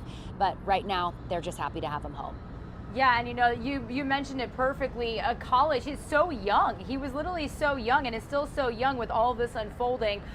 So lots of new details this morning, Shannon. We really thank you for joining us and getting our viewers up to speed. We'll definitely be touching base with you again soon as we follow this situation. Thanks so much. Thanks, Regina. All right, everybody, Regina Gonzalez with you here on Live Now from Fox. A big thank you to our Fox 4 Dallas team. They did have a crew on scene just yesterday when the family spoke outside of their home after getting Trevor safely back into their custody and knowing that he was going to come home. Really, Shannon releasing new pictures of him on the tarmac when he did return to the United States. And we actually can show those to you right here on Live Now from Fox. You heard them say that this was the best Mother's Day possible, getting their son home, and now worried about his both physical and mental health. Being in a foreign prison for basically 3 years, maybe a lack of nutrition, a lack of food, or not really comfortable eating out there, who knows? But as you heard Shannon say, they are going to work to get their son the best help possible now that he is back in the state of Texas. Some of you are going to see a quick 2-minute commercial break. When you return, I do want to bring you some of that press conference from his parents, because it was a very heartfelt one after they did speak to President Biden. You heard Shannon say that President Biden did invite them to the White House now that Trevor was back safely. So we'll get the very latest from Trevor Reed's family.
Trevor Reed's parents, thank you all for coming today, and thanks for all of you who we've seen, some of you several times before.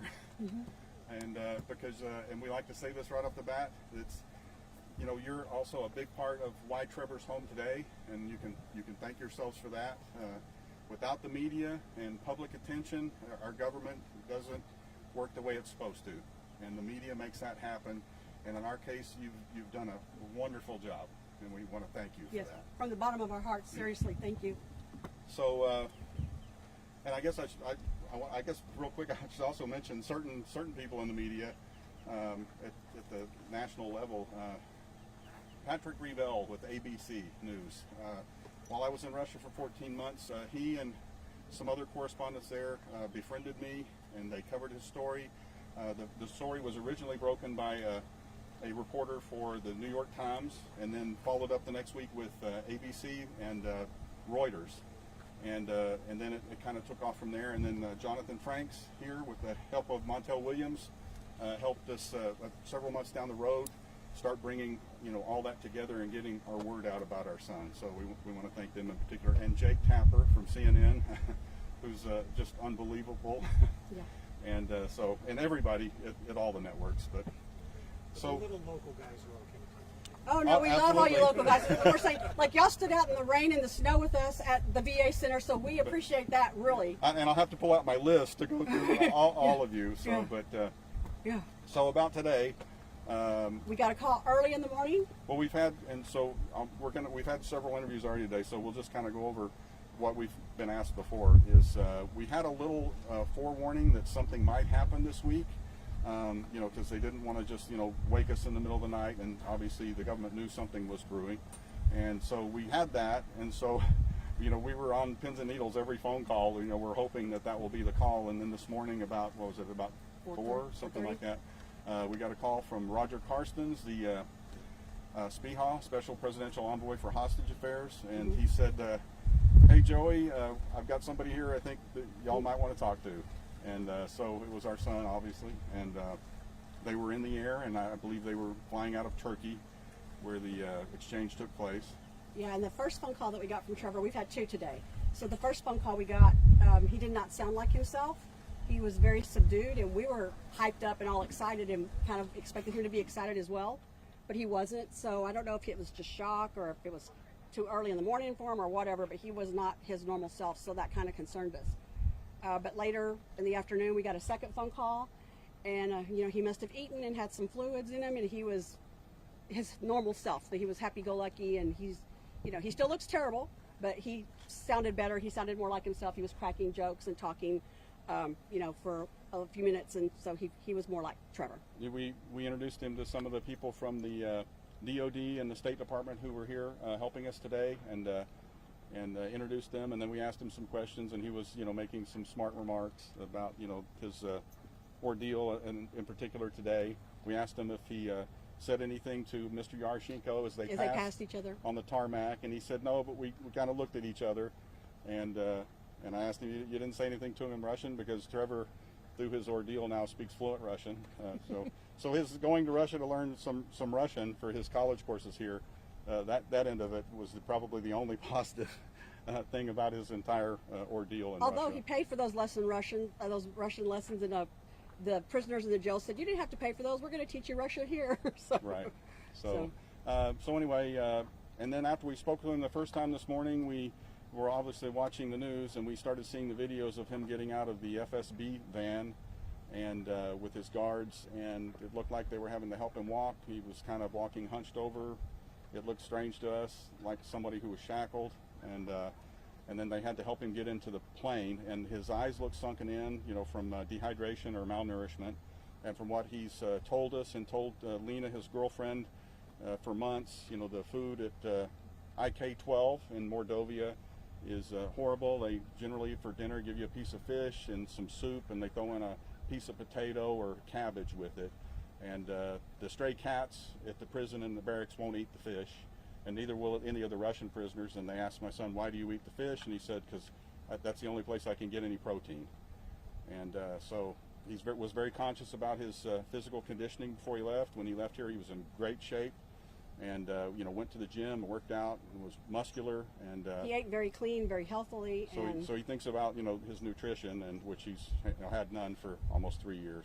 Yes. So. How relieved are you right now? I mean, you've been thinking about this for a long time. How relieved are you at this moment? It's not going to hit us until we see him. I mean, we're excited. We know he's on the plane, but I think we're really it's going to really hit us when we get to put our arms around him and hug him. So we think they're in the air. We don't know where they're going to go yet. There's apparently more than one doctor on the military aircraft, and so they're doing initial evaluations of him, and that will determine what military hospital he goes to, and then they'll let us know, and then we're gonna, I don't care where they go, we're gonna go there, and but we believe it will be stateside somewhere, and then he's going to have in-depth head-to-toe evaluations. That may take a couple of days or a few days testing, in particular testing for tuberculosis. Right now they have him in some sort of an isolation tent or a bubble on the plane, and so they'll be testing him for those things, and then of course he'll get some counseling and stuff to ensure that he doesn't have long-lasting emotional problems, PTSD from his ordeal. And so when we totally support all of that, and we're very thankful to both the State Department and the DOD for arranging that. And then after that, that could be weeks. And then once we get him back home, we're kind of glad this is the summer, and give him a little time. We know he's going to want to go back to college right away, and so of course we're going to discourage the summer semester and go for the fall, and then hopefully get him back on track to where he was headed before he went to Russia.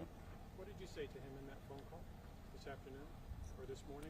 Can you give us an idea of what that conversation was like? This morning we just, I love you. It's a bunch of I love yous, and we'll see you soon. That kind of thing. Like I said, because he was very subdued, we didn't really. How are you? And he gave us the pat answer. I'm okay. I'm okay. He always says he's okay, even when he isn't. But so that was the first phone call, and then this afternoon when he called, like I said, he was a little more animated, and he was telling us funny stories about things that are happening on the plane with the people who are with him, and just how he's feeling, and then we, like I said, we had Department of Defense people here and State Department, and he was on a face call, so we let him talk to everyone and meet everyone in the room, and he just seemed like his normal self. He got to read a Hot Rod magazine in English today, so I don't think he's read much. Well, he did get some books finally at the last prison he was in.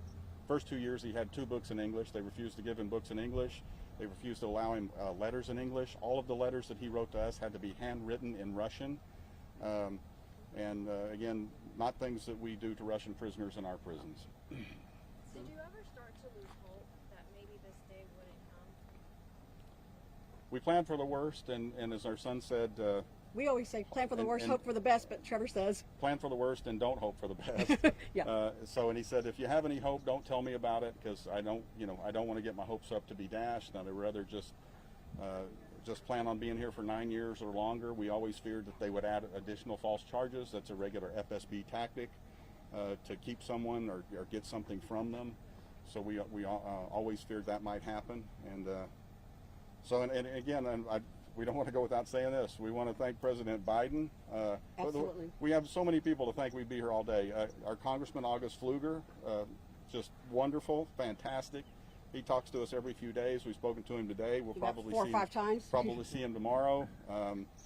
And Senator Cornyn for his actions, and for both supporting the president and his efforts to bring Trevor and other hostages home. This is not a partisan issue. We say, an attack on one of us is an attack on all of us. It is not a Republican or a Democrat issue. When these foreign countries or terrorist groups take an American, they don't care whether you're a Democrat or a Republican. You're an American, and we need to stand together. That's what Americans do. When somebody attacks us, we come together, and that's what they've done in our son's case. And we want the president to do that, and not just this president, all presidents, to do that for all Americans in this situation. But we're so thankful for President Biden meeting with us and then taking this swift action after meeting with him. We believe that he probably saved our son's life. Paula, Lupe Sabato with Spectrum News. Hi. I met with your friend Crystal earlier today. Oh, yeah.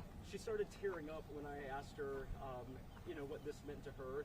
She said this was the perfect Mother's Day gift for you coming up. It absolutely is. What does that mean to you, coming home for Mother's Day? It's absolutely the perfect gift. And when we got the call early in the week, when they said something might be occurring this week, and I said, am I going to have a happy Mother's Day? And they go, well, we can't say, but just, be ready. So, yes, it's a perfect Mother's Day. It's better, well, not better, but almost as good as the day he was born. So, in light of this gift that you got today, what would you say to the families of Paul Whelan and Brittany Griner right now? Okay, so we have a close relationship with the Whelan family, and we talk to them regularly all the time. So Our hearts were a little broken when we found out that it wasn't going to, the deal was not going to include Paul. And so our hearts go out to them. We texted with them. We know she knows that. Their family knows that. And as far as Brittany's family goes, we're going to decline to speak about her because we think that that's what her people want. They don't want us to talk about her, so we don't want to do that and make anything worse for her case. But we hope that the Whelan family is going to be having a reunion just like ours soon. We believed at one point before our government started considering this trade, which I think the Russians had basically been directly or indirectly suggesting for a year or two, that if they were to take our son and not Paul Whelan, that our son might try and refuse to come home, and not wanting to leave another. He doesn't want to leave another Marine there, and him and Paul got to talk through messages and stuff occasionally, so they, no. We relayed messages. Yeah, from his family for his family to us, to them back to those kind of messages. But and at first we thought there was going to be a deal to bring them both home, and I think that it was going to be really hard for Trevor. And again, that's another thing about the bipartisan support. As long as there's not some crazies in Congress that come out against the president for this action, and the administration can feel more comfortable that it is a true American issue, then maybe they'll be more open to making more deals to bring Americans home, not just exchanges, but whatever it takes to bring them home. Just given what's going on in Ukraine, was there ever a concern that could impact the effort to bring him home? Absolutely, because, like we said earlier, we have been told by the State Department all along that these things work on different channels, but, you get kind of skeptical of that when you see a war breaking out. And we had been speaking with everyone, asking them, please bring Trevor home before the war in Ukraine breaks out, please, please, please.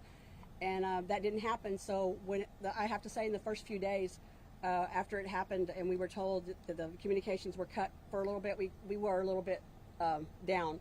But then they said in the next week, okay, we're speaking again. So, there was a moment when we got worried about it. And we're not sure what part it played. It had to have played some impact or some part in the story. But Governor Richardson and Mickey Bergman borrowed a plane from the CEO of Federal Express and flew to Moscow literally days before the war broke out. The day of the war. And they engaged high-level Russian officials about some sort of a trade, which is what they do. And they had some sort of an agreement, some sort of tentative agreement, and I think they brought that back. And then the United States government, I think, saw that opening and then took the opening on their own to accomplish that. But we appreciate everything that the governor and Mickey did to try and bring our son and Paul Whelan home. Mr. Reed, so many of the details are still under wraps. Have you been briefed on how this negotiation came to pass and how your son's release came to fruition today? Not really. What we just told you is all we know, and everything else is just complete speculation. We've been told we will know later, but not immediately. We'll know when we see it on the news. And here's a boring question. You're both sporting Camp David shirts. Can you tell us why? Oh. Well, we just happened to put them on, and mine's different than hers, I think. So, but our son was a presidential guard under the Obama-Biden administration, and all the people who work there, they have a family day. And you get vetted and all that, and then you can go and they have the Marine Corps band and the silent drill team, and then your loved one gets to actually take you on a private tour of Camp David and see where the president lives and the visitors and the pool and all those things, and have a big cookout and all those things. And so we got to go there and see that. And we always get souvenir T-shirts anywhere we go, Disneyland, San Diego Zoo, Yosemite, wherever. So we had to get a T-shirt. We had to get a shirt. So we never had any idea that we would be wearing them for this type of situation. Yeah, so. Right. You've thought a lot about this way more than the average person, obviously. But do you think the leaders could come together and maybe minimize, if not stop, all these conflicts, so that other families don't have to go through this? Oh, absolutely. And we think this is a good sign that it's going to maybe hopefully start the ball rolling, and lots of things will come out of this. So whether it be our internal politics or international politics, the governments never want to be the first one to put something forward, and then even when something good happens, they're very shy about saying that it was a good thing or that this could lead to something else because of fear of what it could lead to either internally in Russia or here. So both sides are going to deny that this will have any impact on anything else, but we hope behind the scenes that it does. Well, yeah, because I already heard someone today that they were saying, well, it was only because Trevor was sick. And that, that may be, but that's fine for us that it brought him home. We have plenty of sick American hostages and detainees right now in Venezuela and China and several countries. And again, if sickness is the reason, then we need to bring them all home. Can you speak at all to like the time and the money that you invested over the last 3 years? Well, we really don't like to give that number out, but because our son doesn't know, and if he did, he would be so angry with us. So early on, he told us, do not pay for that attorney, do not spend that much money, blah, blah, blah. And we said, Trevor, we're going to do whatever it costs. And he said, don't do it. There was several discussions with Joey and arguments about that, so we are not giving that number out. Have you been able to speak to President Biden today, and what did he have to say? Well, okay, so this is an interesting story. So we're on the phone with Trevor on that initial phone call, and on my phone that we're on talking to Trevor, I see Defense Department, which is the Situation Room at the White House. But we didn't know that. And so I hit the button, call decline, you later, right? and so we're still talking to Trevor, and then her phone rings, and he goes, it's the president.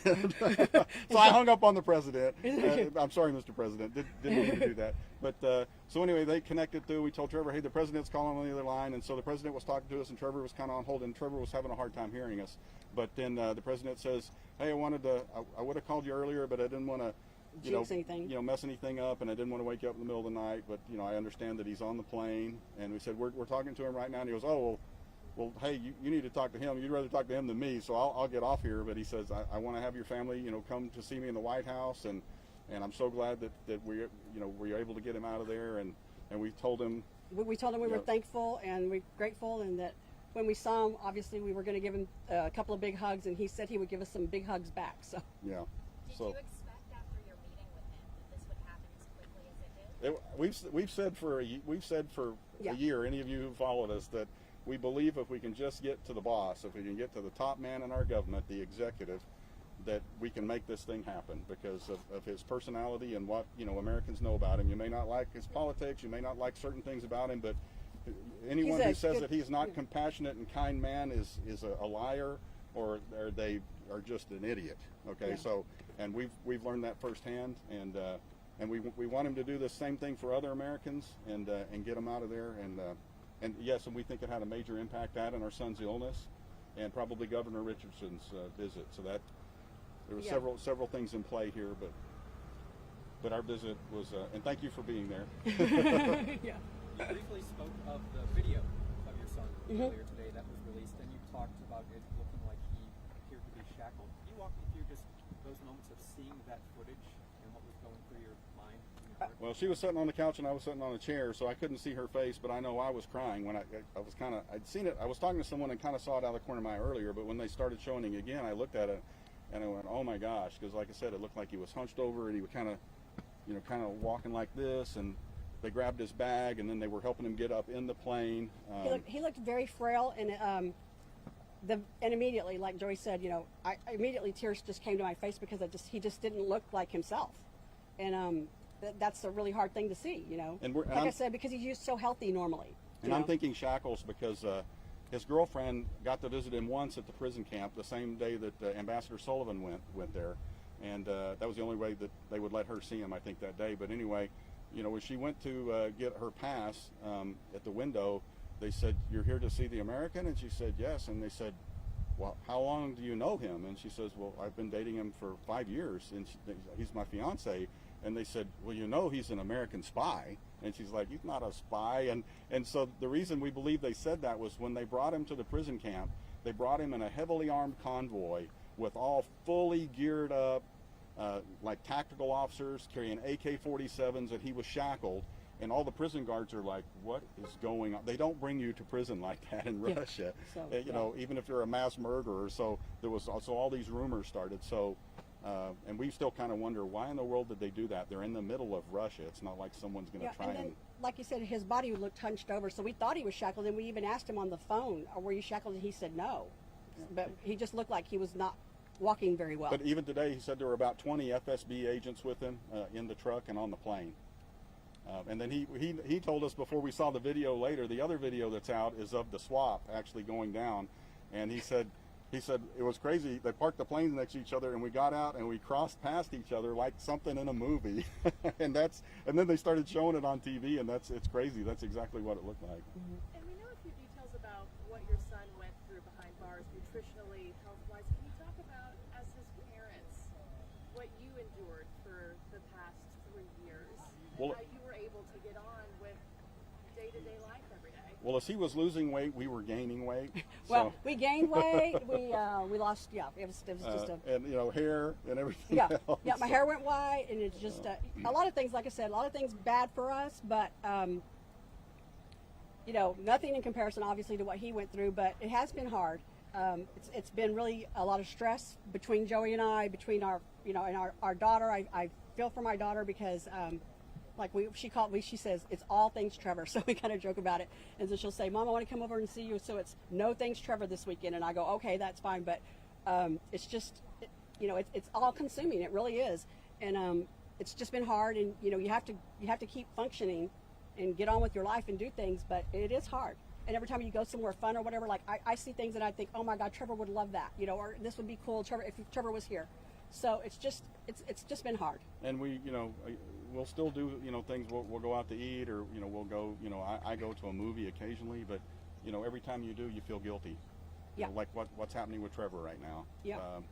And that's what all these hostage families are living with every day. It's like you can't anything that you would take for granted normally. You're like, oh my God, our loved one would give anything to have this simple meal or Yeah. a walk down the street or a drive in a car. Oh, like a perfect example. Right before Trevor got arrested, we bought 4 tickets to go to the Dallas Cowboy game. We'd never all done that before. So we were all going to go for the first time together. And then he got arrested, and then we had, he wasn't going to be there. And I was like, I don't want to go, and Joey said, no, we have to go because we can't stop living. We have to go. We didn't enjoy the game. Yeah. And besides, I'm not a Cowboy fan, but By the way, so our son and myself are big Texas Rangers fans. In fact, if you look at most of our pictures online, they're all wearing Ranger baseball he's wearing a hats. Texas Rangers shirt in almost every picture that we posted, so they built a new stadium since he's been gone. So we're looking forward to taking him there to see that and not lose 5 pounds of sweat in the middle of the summer. So we're looking forward to that, and hopefully they'll do well this season. No comments. Yeah. So, but we want to make a couple other comments. We love Alina, Trevor's girlfriend, fiance. I've spoken to her several times today. She's sending us videos and news reports coming out of Russia, and so anyway, and we miss her, and we wish that she was going to be here when Trevor comes home. She was crying. She's crying when she found out that he had already left Russia. And all of our friends in Russia. I mean, the Russian people were always so wonderful to us. I've gotten so many, congratulations, and we're so happy from our friends, our translators, our attorneys in Russia. News people, reporters in Russia. We just want people to remember that the war going on right now, there's bad things happening. There's always bad things that happen from any military in a war. And so those things happening by certain people in their military and by their government, like what they've done to Trevor, that is not the Russian people. And sometimes the Russian people are being misguided, as some people in our country are misguided. And we just have to remember that when you don't ever be mean to a Russian person that you see on the street in America, because they're not responsible for this. In fact, they're probably here because of that. Yeah. So just remember that. Can you tell us about what's next for you two? What are your plans tonight, tomorrow, in the coming weeks? Like I said, we're waiting for the Department of Defense to tell us where Trevor's going to be, and then wherever he's going to be, we're going to be there. So we don't know what all that's going to involve yet, but and they told us they'll make arrangements or whatever for us to be there, and they will accommodate us once we get there. So. And in the next month, I'll be looking for a job to help pay for some of our expenses.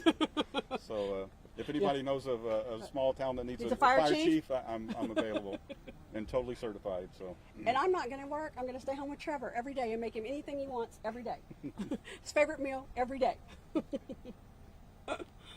Is this home for Trevor? Is this where he will? He was living here at the time, but when he comes back, he's going to want to go to. He may change schools and he may go far away, but wherever he goes, I'm going to go to college with him. I will be there with him. And I've seen several neighbors Yes. and drop off flowers. It seems like you guys are a really close community. How are they feeling about all this, and how involved were they with all of this? Well, I think people, our friends and our neighbors, I think they largely feel like us. You feel kind of helpless, like what is it we can do? You know, I mean, we meet people and they say, what can we do? They see our stickers on our cars, or they recognize us and say, you know, you can write an email to the president, you can call your, it doesn't do any good to call your congressman and your senator because they're already on board. You know, we've already had resolutions in Congress, and so it was really a matter of just prayers and you know, some emails, and so people feel kind of hopeless. But man, I mean, all of our neighbors today are like, it's great. And then like our community's really, it's a smaller community, and everybody's been really nice to us, especially because, you know, we haven't lived here but maybe 10 years. Yeah, but you know, Trevor wasn't living here, and so but for them to get on board, and we have posters and signs of Trevor all over town. You know, and I've got like 4 or 5 messages of people saying, let us know when Trevor's coming home, or we're going to just turn the whole town yellow with ribbons on every tree. You know, so we have a great support in Granbury.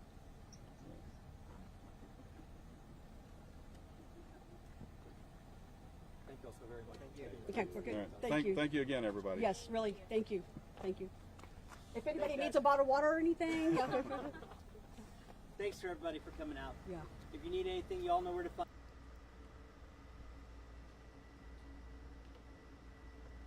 All right, everybody, you are watching Live Now from Fox. You just heard from the parents of Trevor Reed. Of course, he is that U.S. Marine who was just released from Russia, where he was held for about 3 years. Again, he was released just yesterday as part of a prisoner swap between the United States and Russia. We do want to completely switch gears at this very moment and, of course, take you to a live shot of Santa Monica, California this morning here on Live Now from Fox. We are following a major story out of the Sunshine State there. Millions of residents and businesses in Southern California have been hit with strict outdoor water restrictions as the region now deals with an ongoing drought. Again, we are talking millions of people in Los Angeles, Ventura, and San Bernardino counties who will be ordered to conserve water. We, of course, do want to head out to our Fox 11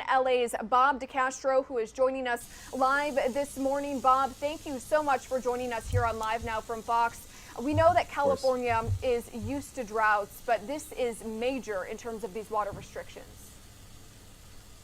Yeah, these are unprecedented restrictions. You know, we're live this morning in Altadena. This is the San Gabriel Valley, so some 6 million customers are going to be affected, including these customers here. This is a beautiful neighborhood, and you can just imagine, as I just give you a little snapshot here, this is one of the beautiful lawns, one of the beautiful homes here. So there are a lot of customers. We're talking, again, 6 million people in several counties thinking, what are we going to do now? Look at these beautiful lawns that will no doubt go brown, and there are yards out there, there are gardens, people are worried about their trees. Well, this takes effect on June the 1st. This is the Metropolitan Water District, and they can only now water their lawns or do outdoor watering 1 day a week. Again, that's starting on June the 1st. How are they going to enforce this? Well, they're going to ask their local water agencies to monitor this, and if they go over their limit, then they are going to, they say, impose fines on those water agencies, and that eventually they believe will trickle down to the customers. There's even talk about some water agencies, if there are habitual people who are habitual infractions of actually putting water restrictor devices on some valves to prevent people from overusing their water. This is an unprecedented situation according to state officials. They say our reservoirs are at record lows, and they say that the snowpack also at record lows, and this is, they say, desperately needed at this time. They say they're going to take a look at this come September, and if the situation does not get better, they say that they could consider an all-out ban on outdoor watering, all-out ban, and not just 1 day a week. And so they're also asking people in the Southern California area, and California for that matter, to voluntarily conserve water. This is something that Governor Newsom has been pushing for the past year. They're asking people to not wash your cars or limit washing your cars, that sort of thing. The average household uses about 125 gallons per day. They want people to start using about 80 gallons per day. So heavily restricting the amount of water that people will be using on a daily basis. They're asking people to conserve. So that's the situation here, Mackenzie. I think a lot of people are waking up this morning trying to figure out what they're going to do now. And people who have lawns like this, no doubt they're going to be going brown come this summer. And Bob, I'm not sure if you mentioned this. I know you said that officials are going to be revisiting this at some point in September, but any idea of how long these restrictions could possibly last? Well, it doesn't look like these reservoirs are going to be filled anytime soon, right? It's like we're in the season right now, even though it's raining a bit right now, where we're not going to get much water. So this is going to last likely throughout the year until the wet season, when we get rain, and then perhaps we can only hope for more rainfall and to fill up those reservoirs. So if the reservoirs go up and the snowpack goes up, come next year, hopefully we get out of these restrictions. But for now, at least until the wet season, we're looking at restrictions throughout the summer. All right, our Fox 11 LA's Bob DeCastro reporting live for us in Altavena, California. Bob, thank you so much for that important report. Absolutely. All right, everybody, and we do want to stick with news coming out of California. We do have some breaking news that we do want to tell you about. We are going to adjust this graphic. Our Fox 11 LA team just left the scene where a California Highway Patrol officer was just hurt in a crash on the 105 freeway. Again, we are just learning more information about this story, but what we know so far is that this did happen in Paramount, California, just before 1:30 this morning. CHP was responding to a crash on the eastbound lanes of the freeway near Lakewood Boulevard, if you are familiar with that area. So again, this is a sky view from our Fox 11 LA chopper there, which does appear as though they may be leaving the scene to refuel. But we do want to bring you up to speed and just tell you what we know so far, that at least one California Highway Patrol officer was hurt early this morning during that fiery crash on the 105 freeway. The officer was reportedly in the process of conducting freeway closures as traffic was being diverted when a woman allegedly drove right through those closures.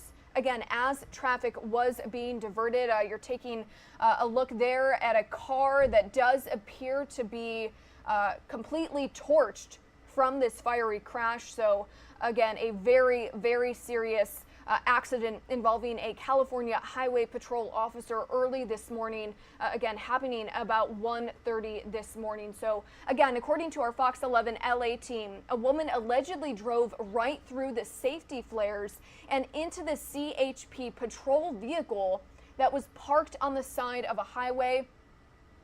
I am taking a closer look. That does appear to be the California State Highway Patrol officer vehicle right there. You can see the black and white, of course, an indicator of a law enforcement vehicle, as well as that gold badge on the side of the driver's side door. So again, a fiery crash involving a California State Highway Patrol officer. That vehicle erupting into flames upon impact this morning. Witnesses say that they saw the woman speeding prior to the crash, and officials there say that she was taken into custody. So again, just to bring you up to speed, some breaking news out of Paramount, California, where we do know a California Highway Patrol officer severely hurt in a crash on the 105 freeway. That is that officer's cruiser right there, completely charred from the impact of a woman who allegedly was speeding and crashed into that vehicle as that officer was blocking off some lanes. Again, one officer taken to the hospital, specifically St. Francis Medical Center in Linwood, California. And of course, those lane closures are going to remain in effect. No additional information was released in terms of the condition of that California Highway Patrol officer who again was hurt in that fiery crash, which happened about 8 hours ago in Paramount, California. So as soon as we get more information, we of course will bring that to you here on Live Now from Fox. Time here on the East Coast is 9:56 in the morning. You are watching Live Now.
All right, everybody, welcome back into Live Now from Fox. My name is Mackenzie Stasko, and I will be joining you here, bringing you several top stories for the next few hours. We do want to bring you up to speed on several top stories that we are following here on Live Now from Fox. We do want to, again, tell you what we are covering here right now. As we just told you before the break, our Fox 11 LA crew currently bringing us a sky view of a California trooper who was hurt in an accident in Paramount, California early this morning. So again, that is an aerial view of that accident. It does appear as though it did cut out. That feed is cutting in and out, but as you see, that is the California State Troopers patrol vehicle, which was it actually burst into flames early this morning after authorities say a woman was speeding along the highway and crashed into that cruiser, again, bursting into flames, injuring at least one California State Highway trooper. We do know that that trooper was taken to the hospital, obviously injured. You can see just the damage done to that cruiser there, completely charred from the impact. That crash happened about 8.5 hours ago, again, in Paramount, California. As soon as we get more information, we, of course, will bring that to you here on Live Now from Fox. Also in California, millions of residents in Southern California are being asked to conserve water following a major drought, again, happening in California. We did just have a live hit from our Fox 11 team talking about some water restrictions that they, again, are dealing with at least through September. So again, millions of people in Southern California being asked to conserve water just as we enter those hotter summer months. And some big news that, of course, we are covering here on Live Now from Fox. President Joe Biden set to speak on Ukraine at about 10:45 this morning Eastern Standard Time. He is expected to address the nation from the White House in about 45 minutes. We do know that he is going to be asking Congress to fund a new aid package for Ukraine to, of course, fight against Russian forces. Administration officials earlier described the amount of the request as, quote, massive, but would not provide a specific dollar amount. We do know since Russia's invasion of Ukraine began 64 days ago that more than 30 allied and partner nations have committed to providing more than $5 billion in security assistance to Ukraine. The United States alone providing the bulk of that with some $3.7 billion in assistance. So again, President Joe Biden expected to address the nation and ask Congress for even more money as Ukraine fights off Russian forces. Also, the U.S. Commerce Department says that the economy shrank for the first time since the pandemic started by 1.4% just within the first 3 months of the year, which is, of course, raising concerns about a possible recession. So as soon as we get more information about that, we, of course, will bring that to you. And also, pandemic-related news, Moderna has requested emergency authorization on the COVID-19 shot for children ages 6 months to 5 years old. That news just coming into our desk about an hour or so ago. We do know, again, that emergency authorization has been put into the FDA. Moderna would be the first biotech company for a shot for children under 5 years old if that is approved. But we do want to get back to news pertaining to the ongoing war in Ukraine that we do want to tell you about. First, Russian President Vladimir Putin is promising to soldier on in Ukraine as this conflict now enters day 64. The Russian president claiming that his country's war goals will be unconditionally fulfilled as Western countries continue to supply Ukraine with support and weapons. Russian troops are trying to break Ukraine's spirit, which has left mines in residential areas and breaking up pro-Ukrainian protests over the past few days. And it was a rare moment of cooperation between the United States and Russia. The Biden administration announced just yesterday the release of a former U.S. Marine who had been imprisoned by Moscow for nearly 3 years. In exchange, the U.S. agreed to return a convicted Russian drug trafficker who was serving a long prison sentence here in the United States. Now, in exchange, the U.S. agreed to return a convicted, again, drug trafficker who is serving that sentence. Our Fox News correspondent Lauren Blanchard has more from Washington. The administration announcing they have successfully conducted a prisoner swap with Russia at a time when the relationship between the two nations is at its lowest with the war in Ukraine. My constituent, Trevor Reed, a Texan, a Marine, and a patriot, has been released from a Russian prison after being held for an anguishing 985 days as a political pawn. American Trevor Reed on his way home. He was 3 years into a 9-year sentence for allegedly drunkenly assaulting a Russian officer, which the U.S. said was unjust and his parents believed him innocent. Trevor was in good spirits. He's looking forward, as you might imagine, to being reunited with his family. Reed's release in exchange for a convicted Russian drug trafficker serving a 20-year sentence in the U.S. Konstantin Yaroshenko had already served more than half of that sentence. Reed's family, who has fought for his release since he was arrested in 2019, celebrated the news. Finally, after waiting all this time, I'm going to be able to hug my kid, put my arms around him. The swap could be a good sign for other Americans detained in Russia. However, the administration does not believe it is a sign of improving relations or a breakthrough with the war in Ukraine. This was about one issue and topic, and I don't think we should read into it further. Reed was not the last American being held by the Russians. Paul Whelan and WNBA star Brittany Griner remain behind bars. In Washington, Lauren Blanchard, Fox News. Lauren, thank you for that report. And following that surprise announcement that the U.S. and Russia reached a deal for that prisoner exchange, the White House now says that it will continue to work towards the release for all other Americans who are still wrongfully imprisoned in foreign countries. That includes WNBA star Brittany Griner and corporate security executive Paul Whelan, who are both detained in Russia. Thanks, Jen. Has the president been in touch with, or does he plan to reach out to Paul Whelan's family, Brittany Griner's family, any of the other families who have loved ones detained in Russia? We have, of course, been in touch with their families over the course of time. I'm not going to detail those conversations further. But Paul Whelan's brother, David Whelan, put out a statement today. He said if this case required difficult decisions that the president doesn't take lightly, how difficult are the decisions he faces to release Paul? What's your response to the Whelan family? Our response is that we are going to continue to do, the president is going to continue to do, our State Department officials and negotiators are going to continue to do everything they can to bring Paul Whelan home. If I can just ask more follow-up, the president, of course, met with Reed's family here at the White House. Can you talk about the personal impact that that meeting might have had? Did he leave that meeting with a sense of urgency, a renewed sense of urgency to get this done?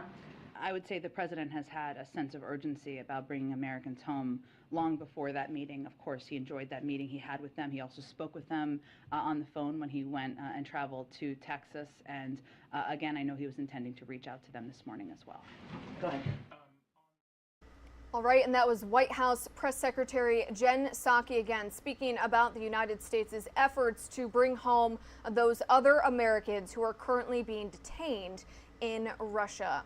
And today, the United Nations Secretary General Antonio Guterres is expected to meet with Ukrainian President Volodymyr Zelensky later today. But early this morning, he toured a heavily damaged area outside of Kyiv. He told journalists today that the war like this in the 21st century is, quote, evil and unacceptable. He went on to say that he felt devastated for the families who have lost everything because of the Russian invasion. What I feel, I imagine my family in one of those houses that is now destroyed and black. I see my granddaughters running away in panic, part of the family eventually killed. So the war is an absurdity in the 21st century. The war is evil. And when we see these situations, our heart, of course, stays with the victims, our condolences to their families, but our emotions are, there is no way a war can be acceptable in the 21st century. Look at that. And again, that was the United Nations Secretary General Guterres, who is expected to meet with Ukrainian President Volodymyr Zelensky later today. And as soon as we get that feed, we, of course, will bring that to you here on Live Now from Fox. In the meantime, Europe is accusing Russia of blackmail after Moscow cut off natural gas shipments to 2 NATO members. Fox News correspondent Griff Jenkins has more from Kyiv, Ukraine.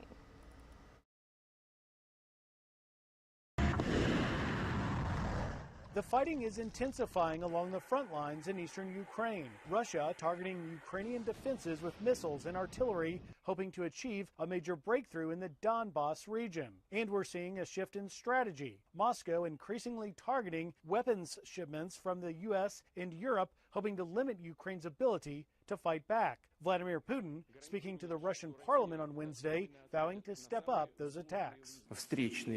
Our response to counterstrikes will be immediate. Quick. We have all the instruments that one could brag about. There are also new fears the war could be expanding. Massive explosions rocking a pro-Russian breakaway region in nearby Moldova for the second straight day. Some observers now suggesting if Russia is successful in Ukraine, it could fuel a broader European conflict. Ukraine is the beginning. If Russia succeeds in Ukraine, Moldova will be next on the menu. Russia is also escalating the economic battle, cutting off natural gas to Poland and Bulgaria, 2 key NATO allies. The EU now coordinating a response to what it calls another case of Russian blackmail, which it says won't work. The Kremlin failed once again in his attempt to sow division among member states. The era of Russian fossil fuel in Europe is coming to an end. The White House says it's working on finding alternative energy sources for Europe, including Asian countries that might have a surplus. In Kyiv, Ukraine, Griff Jenkins, Fox News.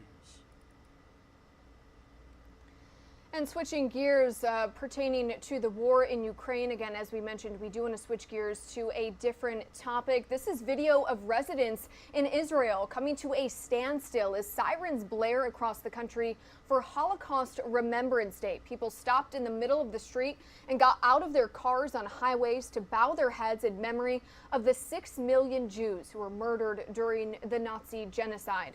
Ceremonies took place throughout the day at Israel's National Holocaust Memorial and Parliament. Every year, restaurants and entertainment venues close in observation of this day.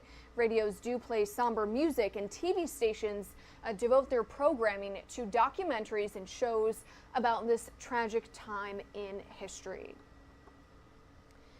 And we do want to bring you out to the White House, where we are now just about 34 minutes away from President Joe Biden's speech, where he is expected to address the nation and ask Congress for additional aid to help Ukraine fight this war against Russia. Well,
Welcome back into Live Now from Fox. Time here on the East Coast is 10:13 in the morning. And if you haven't heard, Moderna has filed for emergency use authorization of its COVID-19 vaccine for kids 6 months to 5 years old. The biotechnology company submitted its filing today to the Food and Drug Administration, of course, hoping to prove that its 2 low-dose shots can help protect babies and toddlers from severe illness caused by the COVID-19 virus. So again, this is a top story that we are following here on Live Now from Fox. Moderna did say that after studying the effects of the doses on almost 7,000 kids, the data shows, quote, a robust neutralizing antibody response. Right now in the United States, only kids ages 5 and older can be vaccinated by Moderna's rival, which is Pfizer. And is the pandemic over or not? Dr. Anthony Fauci appears to be walking back his assessment as the Biden administration prepares to lift COVID restrictions at the southern border. Our Fox News correspondent Doug Lazater has more from Washington.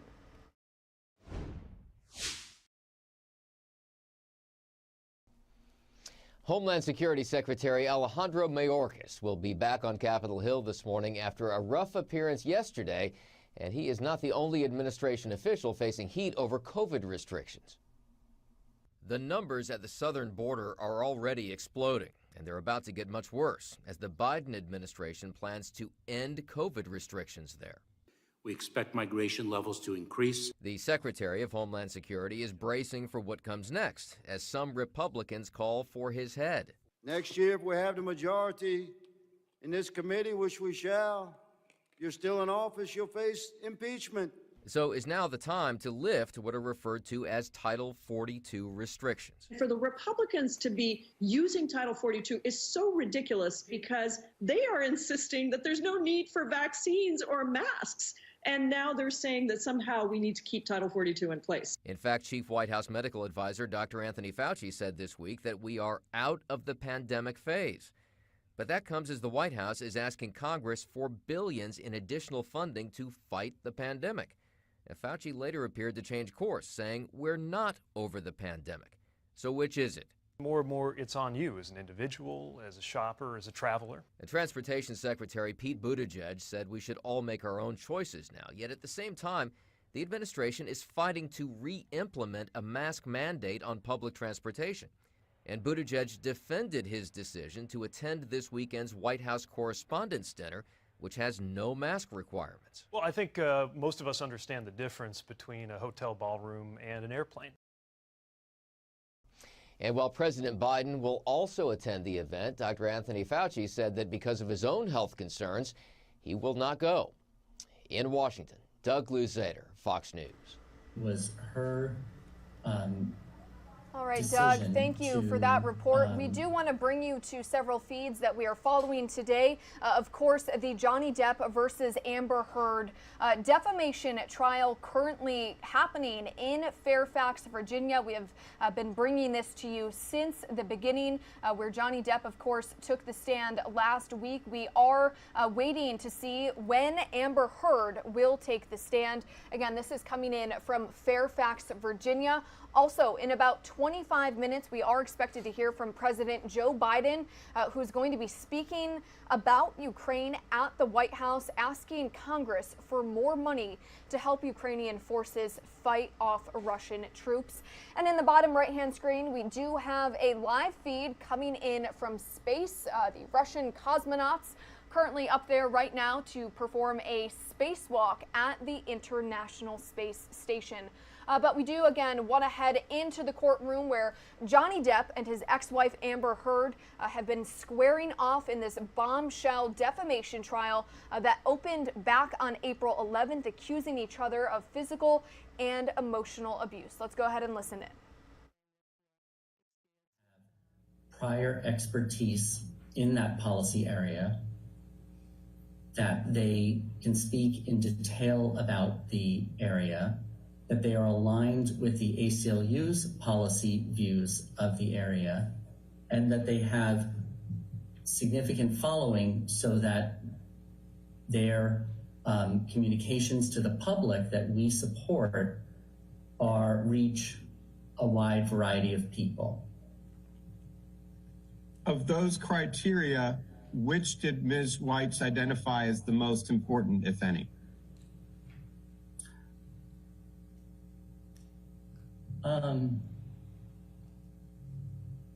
I don't think there's any that she did not identify any as the most important. What, if anything, did Ms. Weitz tell you about Ms. Heard's expertise in women's rights? Ms. Weitz said that she had arranged a meeting between Ms. Heard and representatives of our Women's Rights Project and our Reproductive Freedom Project, and Ms. Heard spoke with such clarity and expertise on issues of gender-based violence that she decided that she would be an appropriate person to ask to become an ACLU ambassador, and she did so. What, if anything, did Ms. Weitz tell you about Ms. Heard's significant following?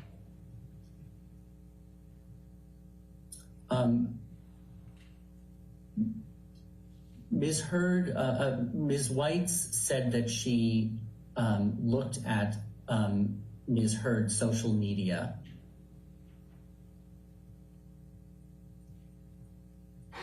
Anything else? No, not that she said to me. All right, let's look to topic 6. What, if anything, did you do to prepare to testify about your role, the ACLU's role in the conception, preparation, drafting, or publication of the op-ed? I reviewed the documents that we produced. I had 3 meetings with our lawyers. I spoke with Ms. Weitz and Mr. Romero. Please describe your discussions with Ms. Weitz. I asked Ms. Weitz whether she was involved and what her involvement was with respect to the conception, preparation, drafting, and our publication of the op-ed. And she indicated that because of her role as our Director of Artistic Engagement, she was involved in all aspects of the conception, preparation, drafting, and publication, and that the other members of the communications department who worked on this, even though they didn't necessarily report to her in terms of our hierarchy, they reported to her in terms of this specific task. She was the person who was the director of this project. Did Ms. Weitz tell you that she participated in the drafting of the op-ed?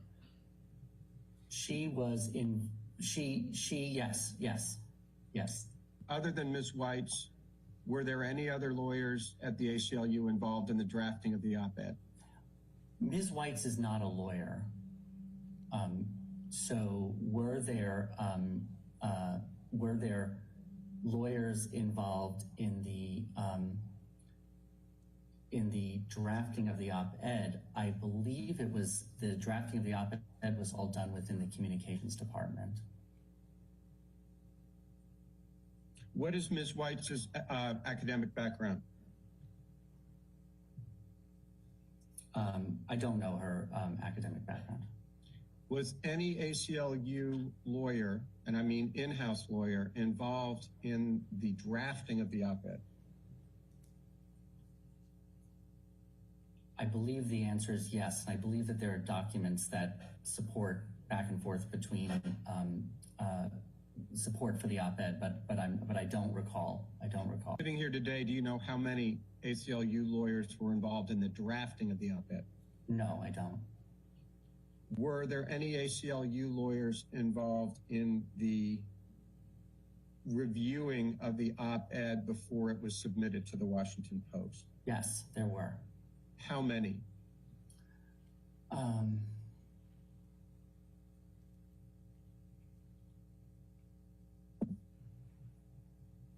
I think there were 4. Were you one of the 4? No, I was not one of the 4. And to be clear, when what I was referring to were people in our legal department who are experts on women's rights issues. There was nobody from, neither I nor anybody on my in-house counsel team was involved in the drafting of the op-ed or the review of the op-ed. Why not? We were not involved. We were not brought into the loop. I don't know why. Is it fair to say that the ACLU didn't think there were any potential legal implications to the ACLU involved in the publication of the op-ed? I have not spoken with any of the lawyers in the legal department about whether they thought it would be necessary to involve any member of my in-house counsel team in the review of the op-ed. Who were the 4 attorneys in-house at the ACLU who were involved in reviewing the op-ed before it was submitted to the Washington Post? Okay, so I was referring to people in the legal department, not the in-house counsel's office, the legal department who do our work, our civil liberties litigation and advising on legal issues relating to civil liberties.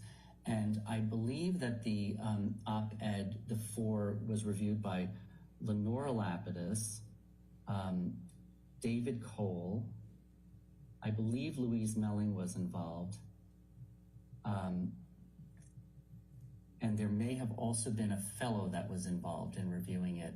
These are all, there are a number of back and forth emails that we produced that will indicate specifically who those people were. Okay, let's move to Exhibit 2, please. Yes, sir, stand by.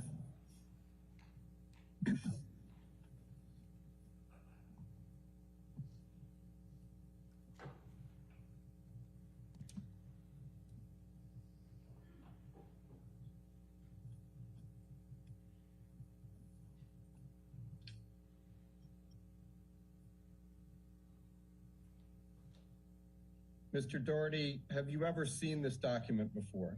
Yes. What is it? These are conversations within the ACLU Communications Department about Ms. Hurd donations to the ACLU and the possible engagement of that issue as a communications matter for the ACLU. Mr. Doherty, if we could start in the email in the middle of the first page of Exhibit 2. The middle of the first page. Okay, go ahead. Yes. Who is Stacey Sullivan? Stacey Sullivan was a senior person in our communications department. Is she still at the ACLU? No. When did she leave?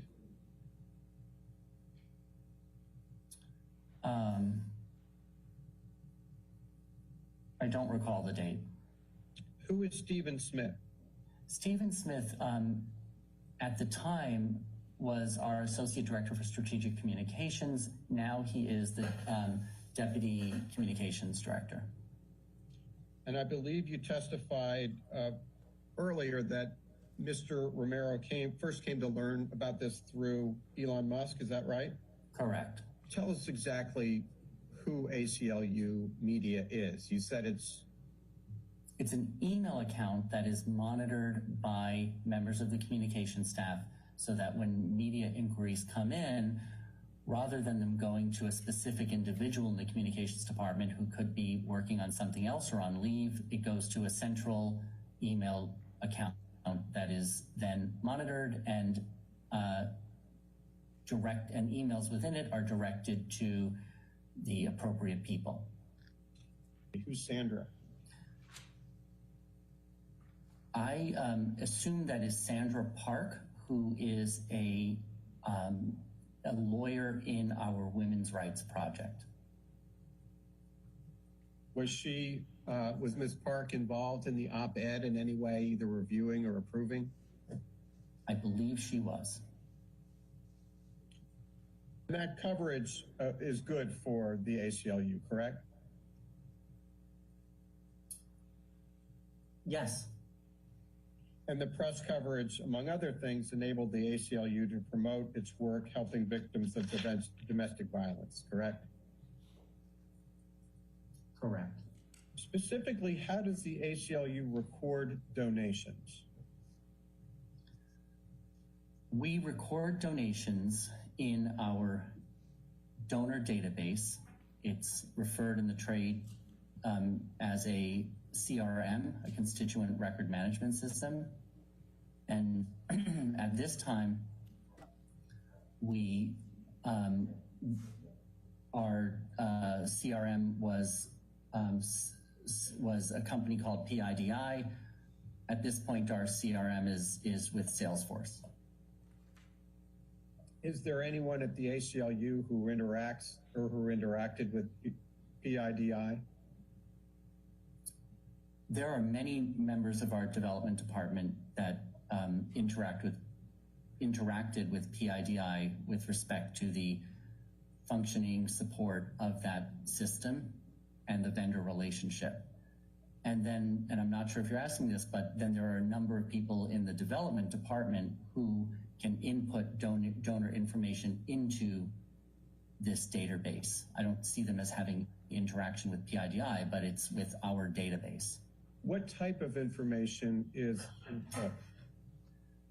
It's very broad. The names, address, contact information, donations, prior history with donations, issues that they are particularly interested in. It's also differs depending on the nature of the donor. If somebody gives a $50 annual donation, that is recorded. If somebody is a $3 million a year donor to the ACLU, a different level of information is recorded in the system. If someone makes a donation on behalf of another person or to be credited to another person, how is that recorded by the ACLU? It is reported as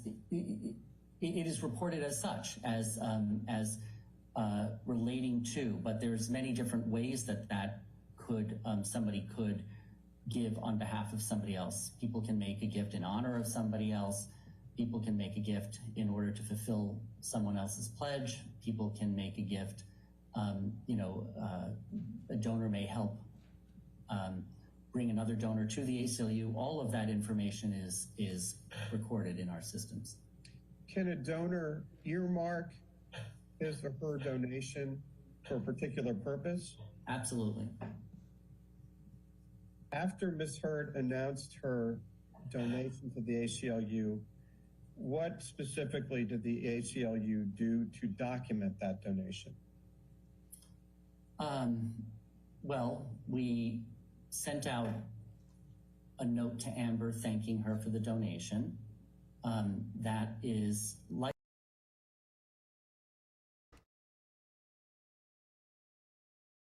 information was kept in our files, and the information regarding Ms. Hurd was recorded in our Salesforce, or at the time, PIDI database.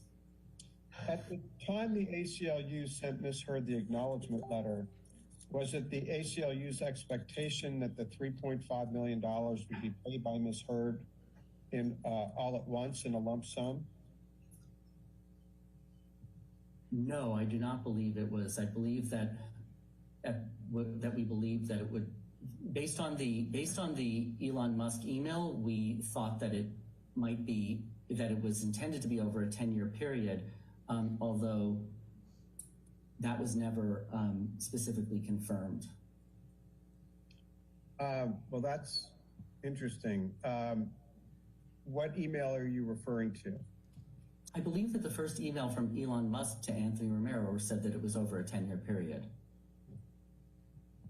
Anything else to make the ACLU believe that Ms. Hurd was not paying the money right away out of her divorce settlement with Mr. Depp?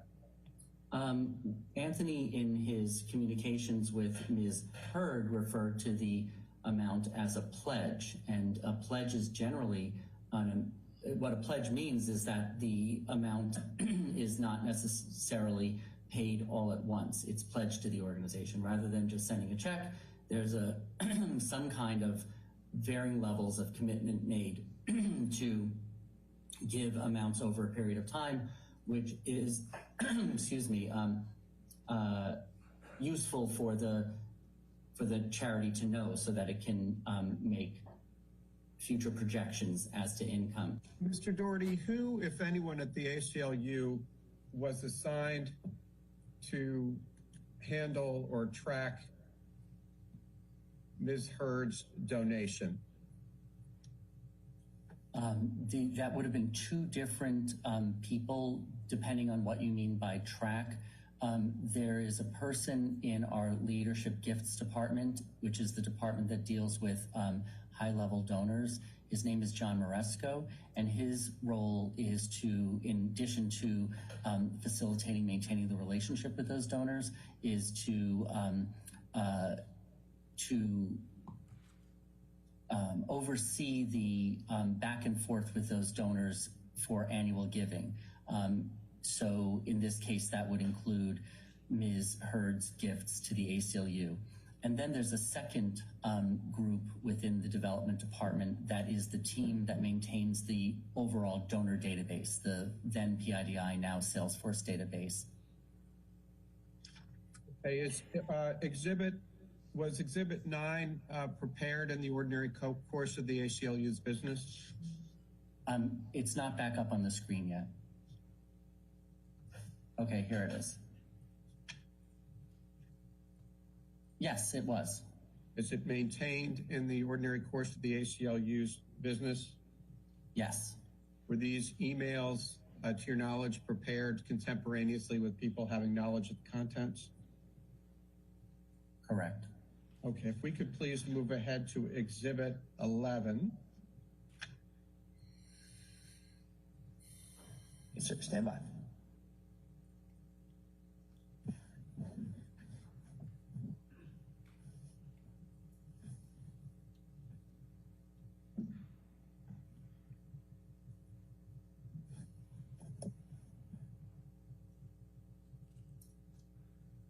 Okay, I see it. Mr. Doherty, you've ever seen this document before? I have.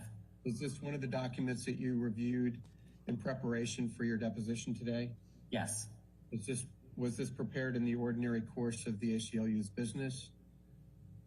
Yes. Was it maintained in the ordinary course of the ACLU's business? Yes. Was it prepared by Mr. Romero contemporaneously on or about September 19th, 2016? It was prepared by someone in our development department who I believe to be Mimi Clara, but yes, to the rest of your question. Does Romero have knowledge of the contents of this letter that he signed? Yes. So he states to Ms. Heard, thank you for your wonderful gift of $350,000 to the ACLU, the first installment of your very generous pledge of $3.5 million. You see that? Yes. So as of September 9th, 2016, Ms. Heard had actually donated only $350,000, correct? Correct. Now, if you would please turn to the next page. I believe you referred to this before, but if you could just clear it up for the record. Have you ever seen this page before? And it's called Pledge Form, Bates number ACLU 3033. Yes, I have. What is it? This is a document that is used, well, in the generic document is one that is used regularly by the development department. This one in particular is branded in connection with our 100th year anniversary, but that's just a branding thing. What the form is a form for people who are making pledges to the ACLU to document that that promise in a form like this. When a form like this is filled out, we see that as that documents the full amount that they intend to contribute and the time period over which those gifts are going to be made. And is it your understanding, sir, that this pledge form and the two documents after it, ACLU 3034 and 3035, were in fact attached to the letter Mr. Romero sent Ms. Heard on September 9, 2016? Yes. And who prepared this ACLU 3033, the pledge form? I believe that, well, it was somebody in our development department. I don't know whether it was Mimi Clara or John Maresco or someone else, but it was somebody who was preparing it in connection with the preparation of the tax acknowledgement letter. There's a reference on top of the pledge form, Amber Heard, care of Pierce O'Donnell, Greenberg, Glusker, and then there's some other names. Do you know what the firm Greenberg, Glusker had to do with Amber Heard? No. And you have no idea why it was sent to Ms. Heard, care of Mr. O'Donnell at Greenberg, Glusker? I expect that it is the case that, well, many of our significant donors have representatives that we work directly with on technical things such as a pledge form. Okay. And directing your attention to the next page that was attached to Mr. Romero's letter, it also says pledge form, but it has some columns. Yes. Is it fair to say that this is a proposed schedule for payment of the remaining $3.5 million donation? That is what it is. And do you know that who came up with this proposed schedule? I don't know who prepared this form and don't know who told the person who prepared this form to do the gift payment schedule in this way. Do you see at the bottom of that page, ACLU 3034, part of Exhibit 11, that there is a signature line? Correct. Yes, I do. Did Ms. Heard ever sign this pledge schedule? No. Did anyone at Greenberg, Glusker, or anyone else on behalf of Ms. Heard ever sign this form? No. Why not? I don't know the answer. Did Ms. Heard ever agree to any schedule for the payment of her $3.5 million donation? There are documents that we produced that point to Ms. Heard being aware of this as a multi-year commitment, including the Elon Musk email to Anthony and back and forth between Anthony and Amber on an annual basis about her, about this gift. My question was actually a simple one. Did Ms. Heard ever agree to any schedule for the payment of the remainder of the $3.5 million donation? I don't recall her having seeing anything where she agreed to a 10-year schedule like this. Let's go now, please, back to Exhibit 10.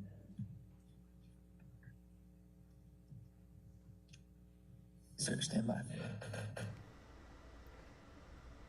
All right, everybody, you are taking a look inside of the courtroom in Fairfax, Virginia. It does appear as though Johnny Depp's attorneys are playing an old clip of the ACLU's chief operating officer and general counsel Terrence Doherty from a previous lawsuit about how much of Heard's divorce settlement was actually donated to the nonprofit. So it does appear as though the judge is allowing this older testimony from a previous lawsuit into this $50 million defamation lawsuit that, again, is happening in Fairfax, Virginia. So this is week 3 of that trial. We do want to bring you up to speed. If you didn't know, Johnny Depp is suing his ex-wife Amber Heard for $50 million over a 2018 op-ed that she wrote for the Washington Post, where she alleged that she was a victim of domestic abuse. That op-ed did not specifically identify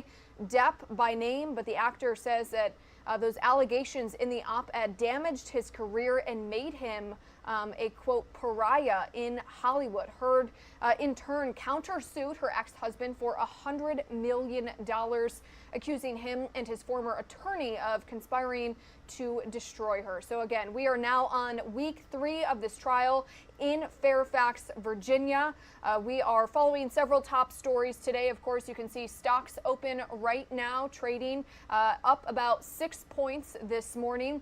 And in about 1 minute, we were supposed to hear from President Joe Biden, where he is expected to ask Congress for more financial aid to help Ukraine fight this ongoing war in Ukraine. So it does look as though the president will be delayed, but we will hopefully hear from him sometime soon, where, again, we do know he is expected to ask Congress for more money to help Ukraine fight this war. It is 10:45 here on the East Coast. We are going to take a quick 2-minute commercial break. We'll be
Welcome back into Live Now from Fox. My name is Mackenzie Stasko. It is just before 11 o'clock in the morning here on the East Coast, and we do want to bring you up to speed on several top stories that we are following here on Live Now from Fox. The U.S. Commerce Department says that the economy shrank for the first time since the pandemic started, raising some concerns about a recession. Also, today is day 64 of Russia's invasion of Ukraine.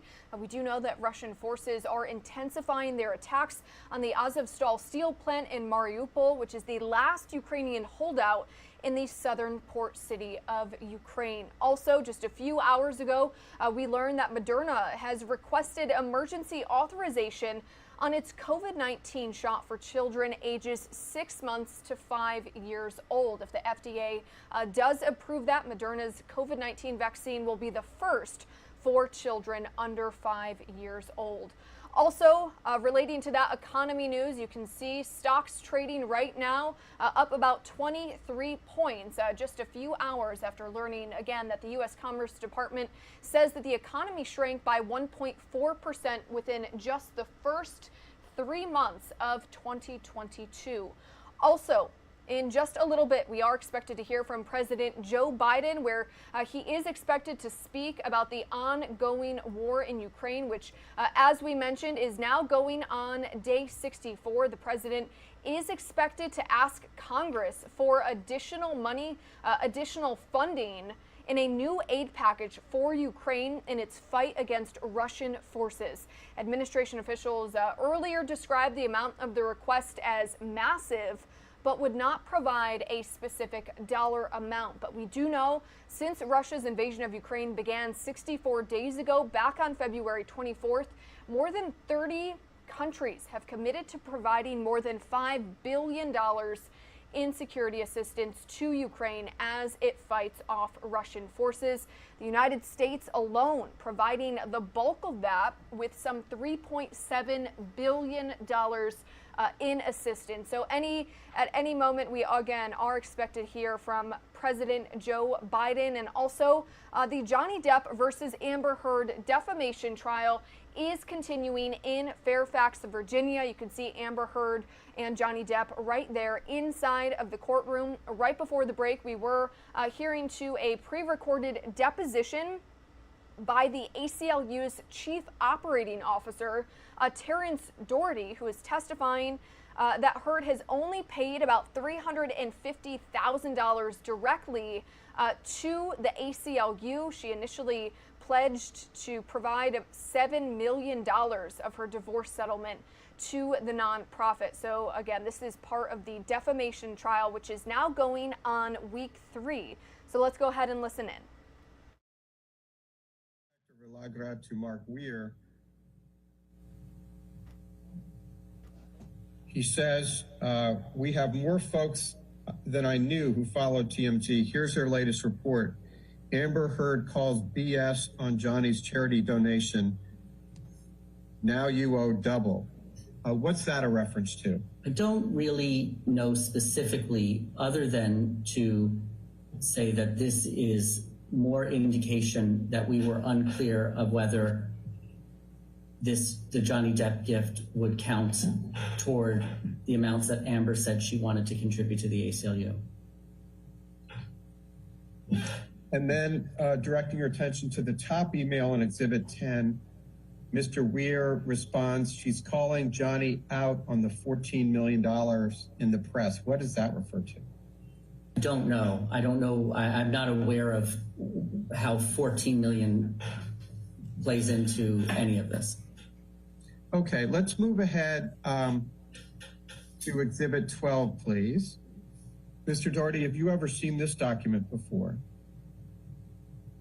Just making it larger. Yes, I have. And what is it?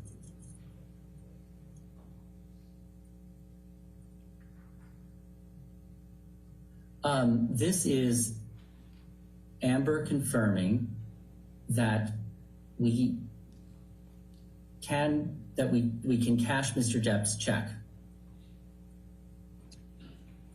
And did Ms. Heard, in fact, send this to Mr. Romero on or about October 17th, 2016? Yes. And is this a document that was created in the was maintained in the ordinary course of the ACLU's business? Yes.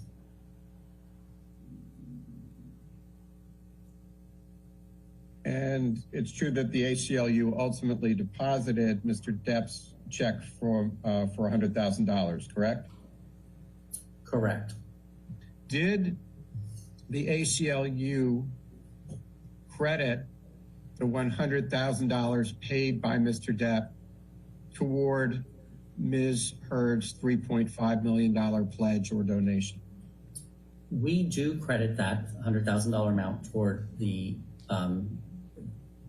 toward Amber Heard's charitable giving to the ACLU. Where, if at all, is that credit reflected in the ACLU's records?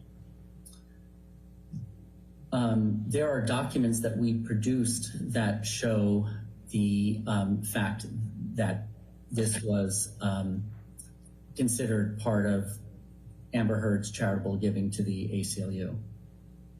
After the ACLU received Ms. Heard's initial $350,000 payment it received press inquiries about the Heard donation, correct? Correct. How many? Oh, I don't know the specific number, sorry. Was this document, Exhibit 20, maintained in the ordinary course of the ACLU's business? Yes. Was it prepared in the ordinary course of the ACLU's business contemporaneously by people having knowledge of the contents? Yes. On what date was Ms. Heard appointed an ACLU ambassador? It was in October of 2018. Okay, let's move ahead, please, to Exhibit 22. Did the ACLU ever issue a press release regarding the Vanguard $500,000 contribution? I don't believe we ever issued a press release in 2017 regarding Amber Heard's donations to the ACLU. Why not? We received an email from Amber that is in the documents that says that we don't need to do this. We shouldn't do this this press release. Let's go to 24, please.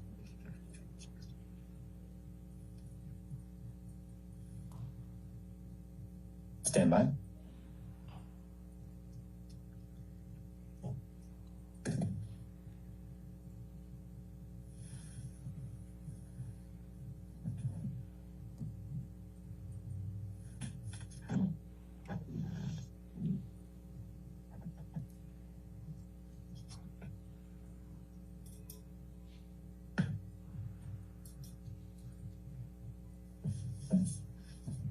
Mr. Doherty, have you ever seen this document, Exhibit 24, before?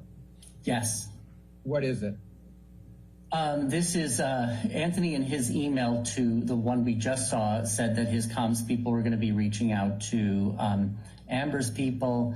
And so Steve then starts that process, and Amber then Amber responds and says that she's no longer working with Pierce and introduces Steve to her new lawyer, Eric George. And she indicates that she has a concern about issuing a press statement. Is this document maintained in the ordinary course of the ACLU's business? Yes. Was it prepared in the ordinary course of the ACLU's business? Yes. And was it prepared contemporaneously by people having knowledge of its contents? Yes. I'd like to direct your attention to the email at the top of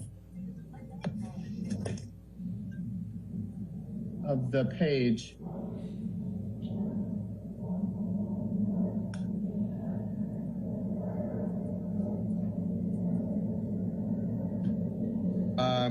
You see the email at the top of the page from Ms. Heard to Jody Gottlieb and others, dated July 6, 2017? I do.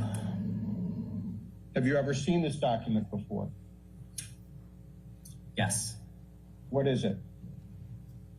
This is Amber letting Steve know that she's no longer working with Pierce, but instead working with a new lawyer, and indicating to Steve that she is going to be talking with her PR team about whether, about issuing a press statement about her 2017, issuing a press statement about her 2017 gift.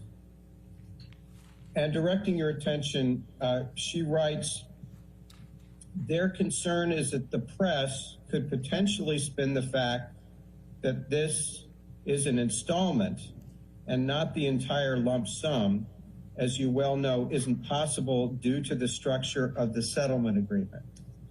The settlement agreement is a reference to the settlement agreement between Johnny Depp and Amber Heard of their divorce, correct? I read that to reference to the settlement agreement to be the settlement agreement between Heard and Depp, but I don't have any independent knowledge of that. What was the basis of your belief that she was going to pay you every year? The original communications and her response to us when we reached out to her and she indicated, on a number of occasions that this was something that she was going to be looking into. But she didn't do it, did she? What we did receive was the $500,000 Vanguard charitable contribution, and then the next year, the $350,000 contribution. She didn't pay you on an annual basis, did she? Yes, we didn't receive any amounts in 2019 and on. Let's move up to the middle email on the page. Mr. Weir to Steve Smith. Thanks, Steve. Her gift is technically unrestricted, but it is weighted towards women's rights issues. What does that mean? What that means is that there's a particular...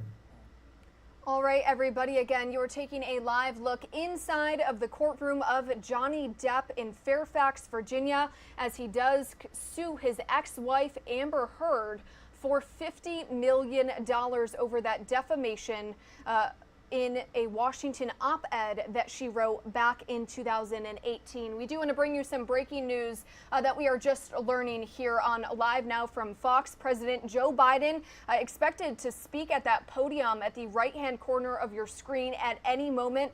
He is expected to ask Congress for $33 billion to help Ukraine. You heard that right, $33 billion. Again, that is happening at any moment at the White House. The Associated Press is reporting $8.5 billion of that will be towards economic aid to help President Volodymyr Zelensky's government, and $3 billion will be going toward food and humanitarian programs. And this request does come as Russian forces intensify attacks in Ukraine on day 64 of their invasion. Those attacks are intensifying at the Azovstal steel plant in the southern port city of Mariupol, where civilians and Ukrainian forces are currently sheltering in place at this very moment. So again, several top stories that we are bringing you here today, including that breaking news that we did just get into our desk, that President Biden within the next few minutes will be asking Congress for $33 billion to help Ukraine battle Russian forces as this war now enters day 64. You are watching Live Now from Fox. We are going to take a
Amber wanted it to be an anonymous donor advised fund, so that it would be within her discretion to decide which gifts were that she recommended were her recommendations or not. And so we put into this special purpose category we marked that this was a donation from Amber Heard, meaning a recommendation from her to make a contribution from her donor advised fund.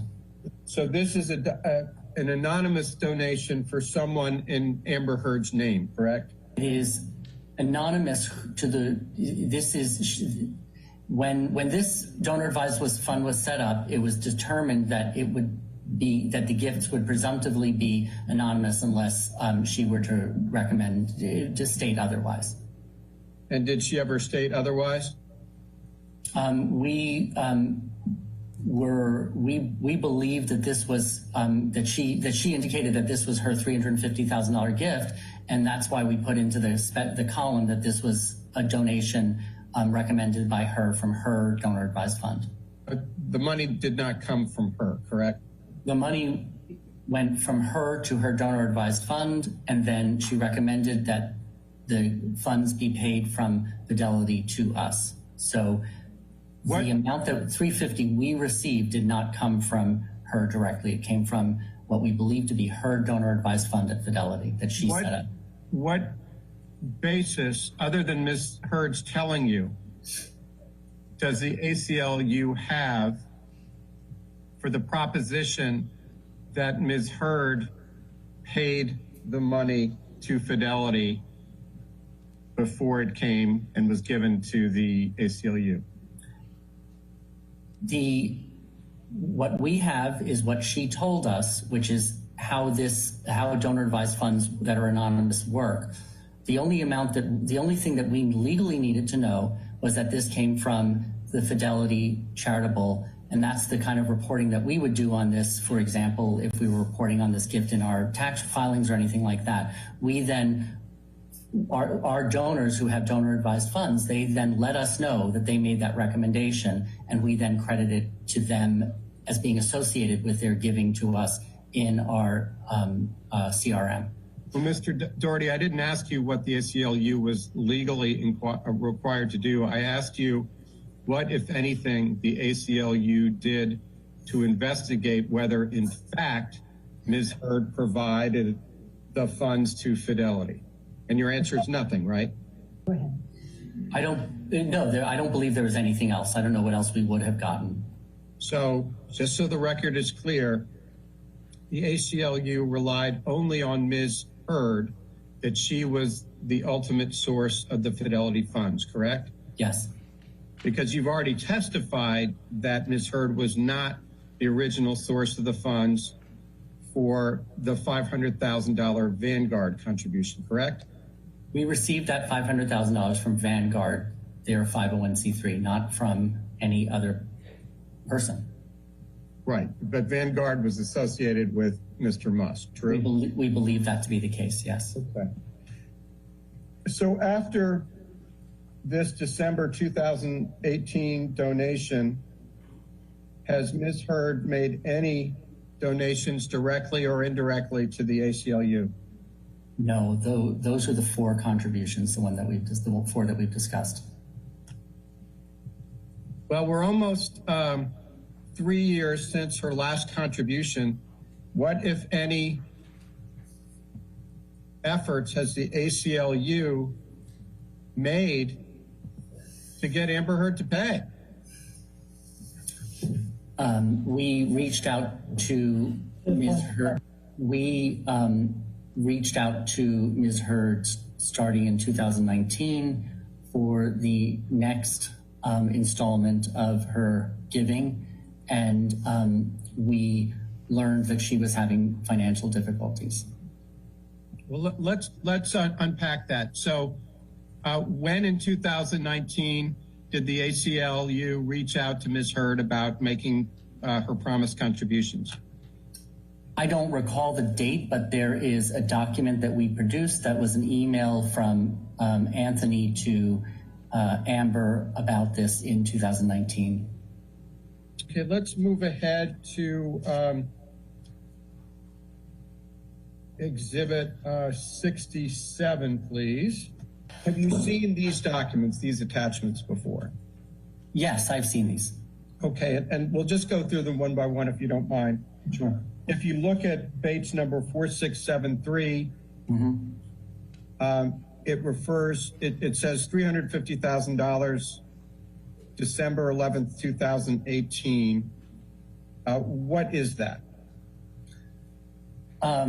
I believe this tracks with the Excel spreadsheet that we looked at just a few moments ago that talks about online giving through the Fidelity Charitable Fund.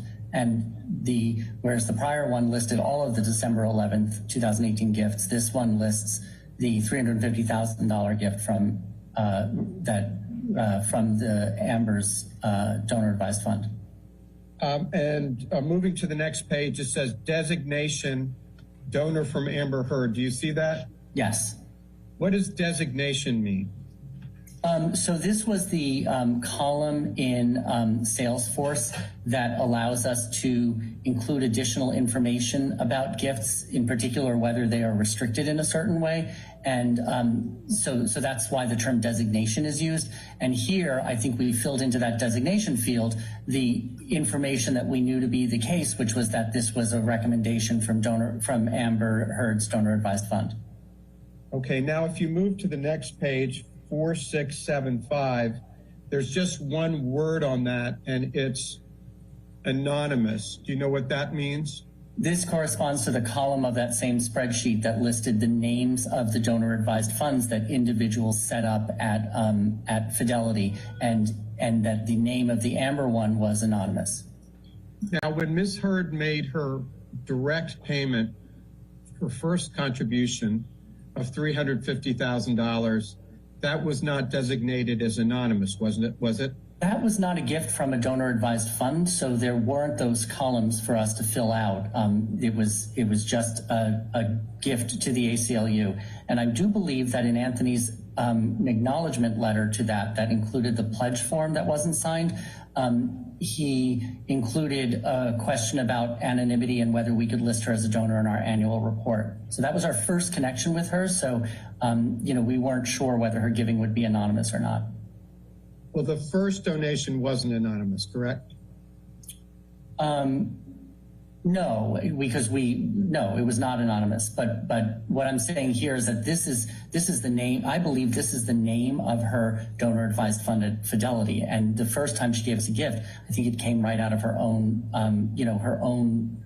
banking accounts. Right. And between the time Ms. Heard made her first donation of $350,000 directly, which is attributed directly to her, and the time this anonymous donation comes in, did anybody at the ACLU have any discussion with Ms. Heard as to whether she wanted anonymity? I don't believe she did. Okay, if you could move ahead, please, to page number 4678. Yes. Have you ever seen this document before? Yes. What is it?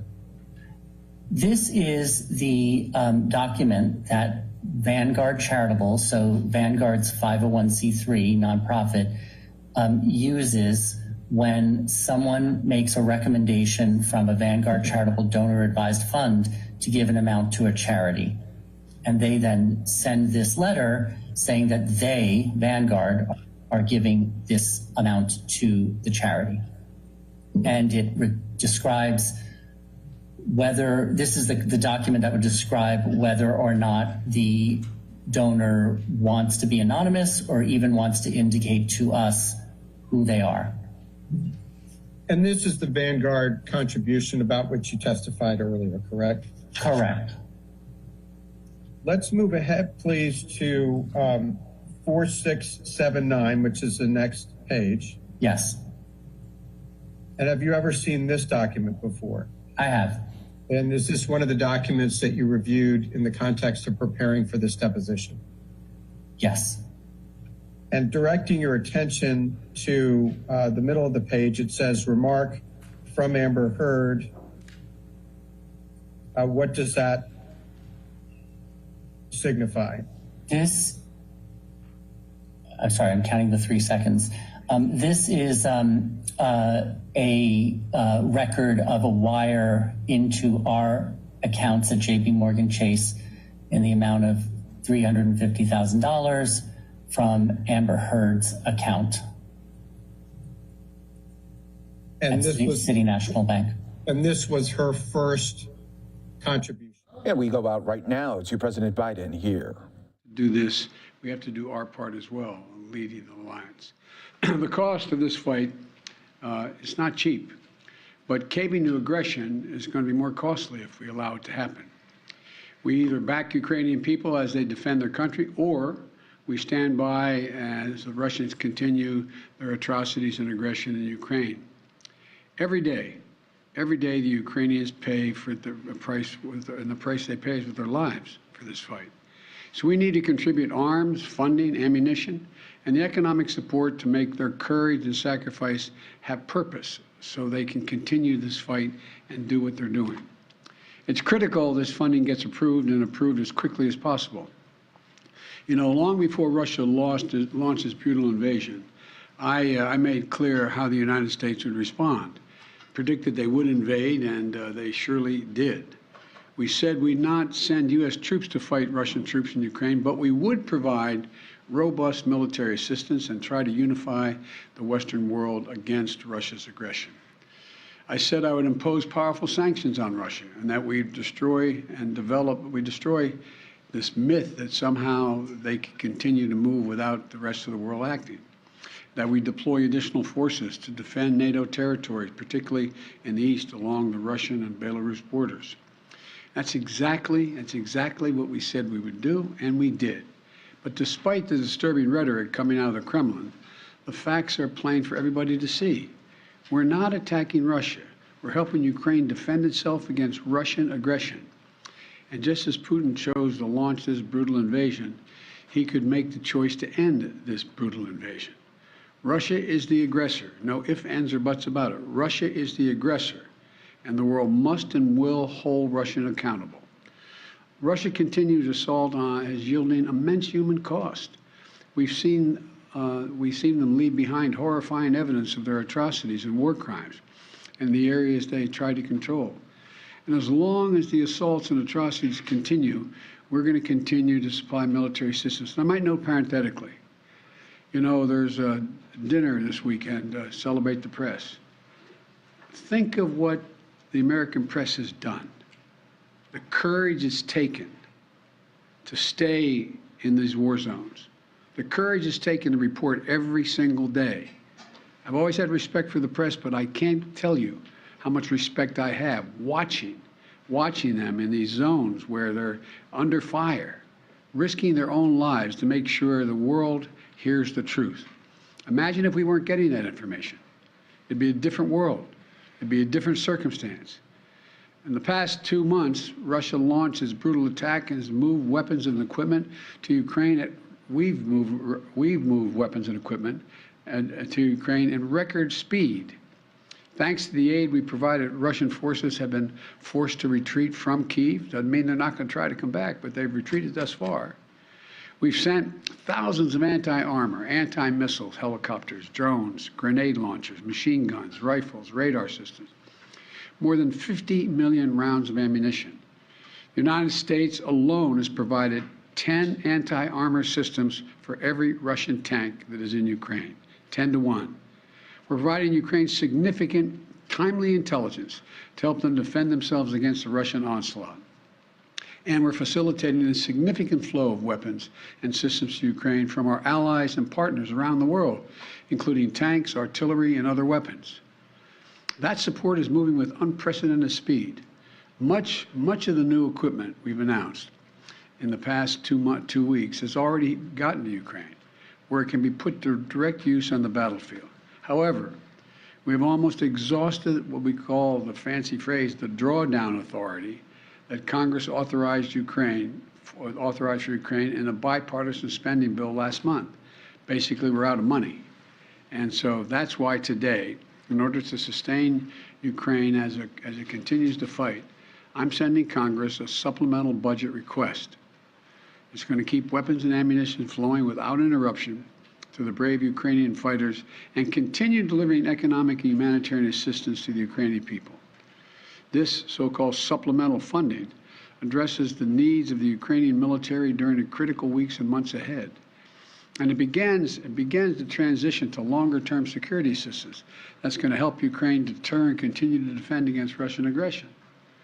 This assistance would provide even more anti-air capabilities that have been used so effectively thus far in the battlefield by the Ukrainian warriors. You know, and it's going to deliver much-needed humanitarian assistance as well as food, water, medicine, shelter, and other aid to Ukrainians displaced by Russia's war, and provide aid for those seeking refuge in other countries from Ukraine. It's also going to help schools and hospitals open. It's going to allow pensions and social support to be paid to the Ukrainian people so they have something in their pocket. It's also going to provide critical resources to address food shortages around the globe. Ukraine was one of the world's largest agricultural producers. It typically grows 10% of all the wheat that's shipped around the world. Putin has asserted sanctions are blocking food from Ukraine and Russia getting on the market, the sanctions we've imposed on Russia. Simply not true. Putin's war, not sanctions, are impacting the harvest of food and disrupting the movement of that food by land and sea to nations around the globe that need it. This funding is going to help ease rising food prices at home as well and abroad caused by Russia's war in Ukraine. It's going to help support American farmers produce more crops like wheat and oilseed, which is good for rural America, good for the American consumer, and good for the world. And this supplemental request will use the Defense Production Act to expand domestic production and the reserve of critical materials like nickel and lithium that have been disrupted by Putin's war in Ukraine and that are necessary to make everything from defense systems to automobiles. And I hope Congress will move on this funding quickly. I believe they will. I want to thank Congress, Democrats and Republicans, for their support of the people of Ukraine. And next week, I will be in Alabama to visit Lockheed Martin plant that manufactures the Javelin anti-tank missile we've been sending to Ukraine, and to thank the American workers, thank them for producing the weapons that help stop Russia's advances in Ukrainian cities like Kyiv. Their hard work has played a critical role in ensuring Putin's strategic failure in Ukraine, and they should know that we know it. In addition to this supplemental funding, I'm also sending to Congress a comprehensive package that will enhance our underlying effort to accommodate the Russian oligarchs and make sure we take their ill-begotten gains. We're going to accommodate them. We're going to seize their yachts, their luxury homes, and other ill-begotten gains of Putin's kleptocracy. Kleptocracy and the guys who are the kleptocracies. But these are bad guys. This legislative package strengthens our law enforcement capabilities to seize property linked to Russia's kleptocracy. It's going to create new expedited procedures for forfeiture and seizure of these properties. And it's going to ensure that when the oligarchs' assets are sold off, funds can be used directly to remedy the harm Russia caused in their help build Ukraine.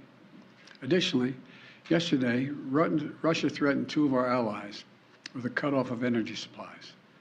While America has ended all Russian fossil fuel imports because we're able to use our vast supply of power in our country, some European countries have faced more challenges in reducing their reliance on Russian fuel.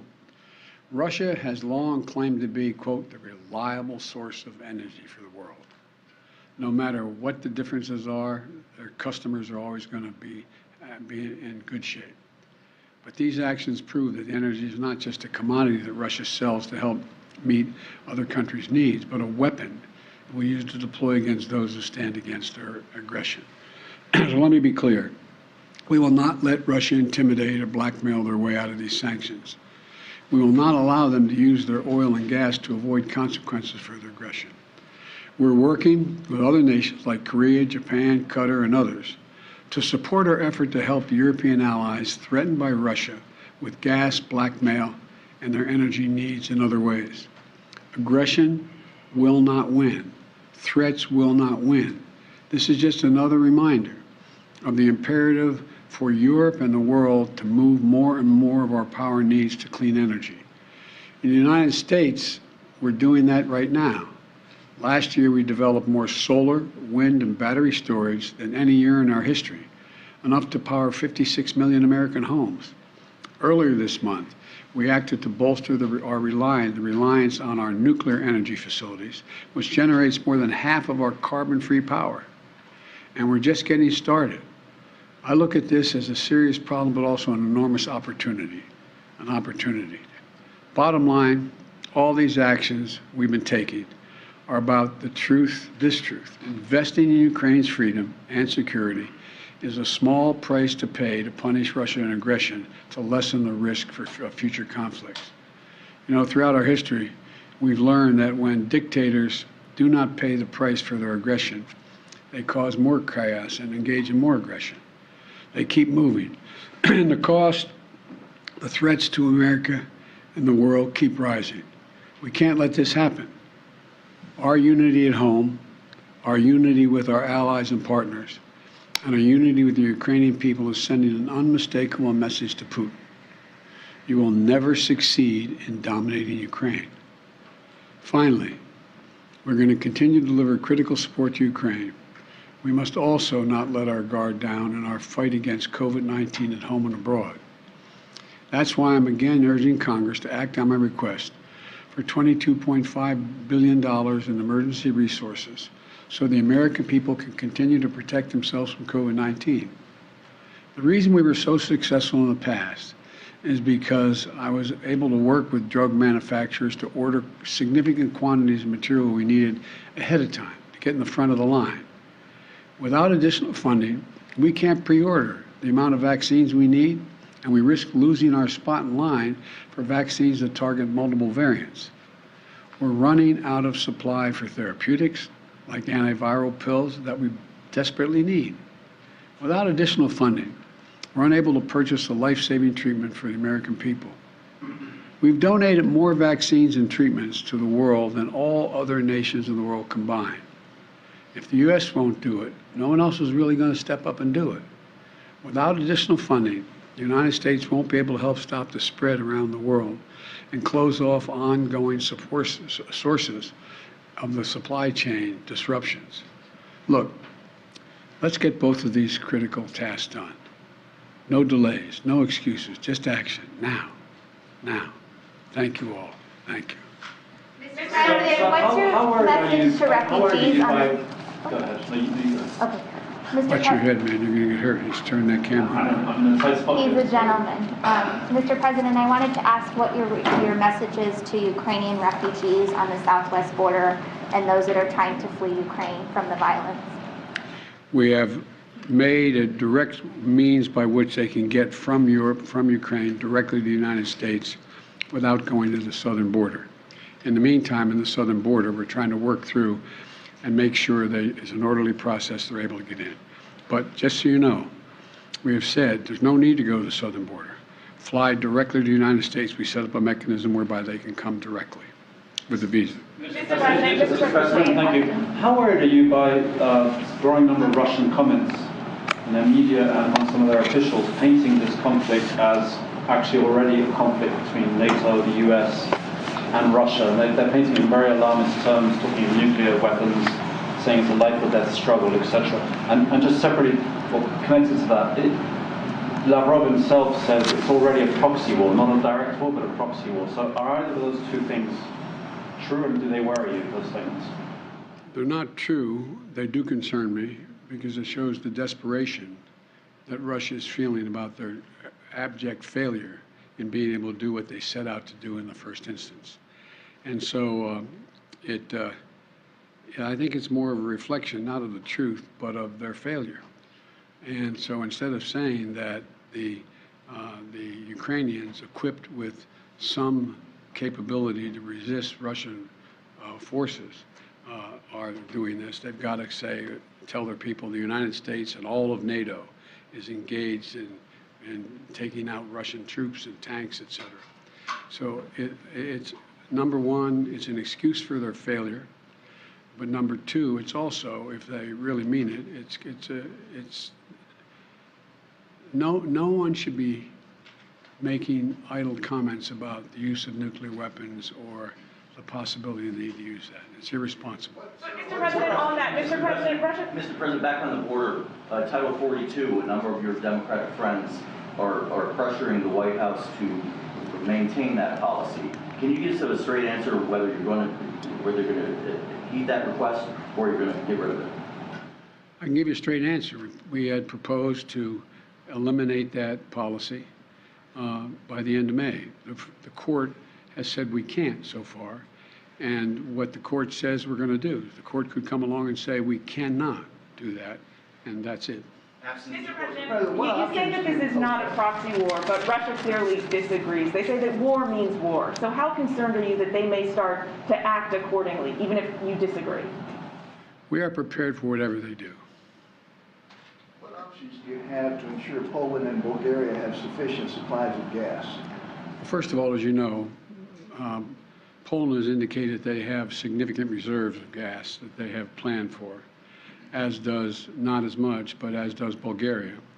And we have worked with our allies from Japan on to say that we may divert our sale of the natural gas that we're sending to those countries and divert it directly to Poland and Bulgaria. So that's as much as I can tell you right now. Sir, how concerned are you about a recession, given the GDP report today showed a contraction of 1.4% in the fourth quarter? Well, I'm not concerned about a recession. And, I mean, you're always concerned about a recession, but the GDP, fell to 1.4%. But here's the deal. We also had last quarter consumer spending and business investment and residential investment increased at significant rates, both for leisure as well as hard products, number one. Number two, unemployment is the lowest rate since 1970. A record 4.5 million businesses were created last year. We're in a situation where we have a very different view than Senator Scott of Republicans who want to raise taxes on the middle-class families and want to include half the small business owners in that. So I think what you're seeing is enormous growth in the country that was affected by everything from COVID and the COVID blockages that occurred along the way. Now, you always have to take a look, and no one is predicting a recession now. Some are predicting there may be a recession in 2023.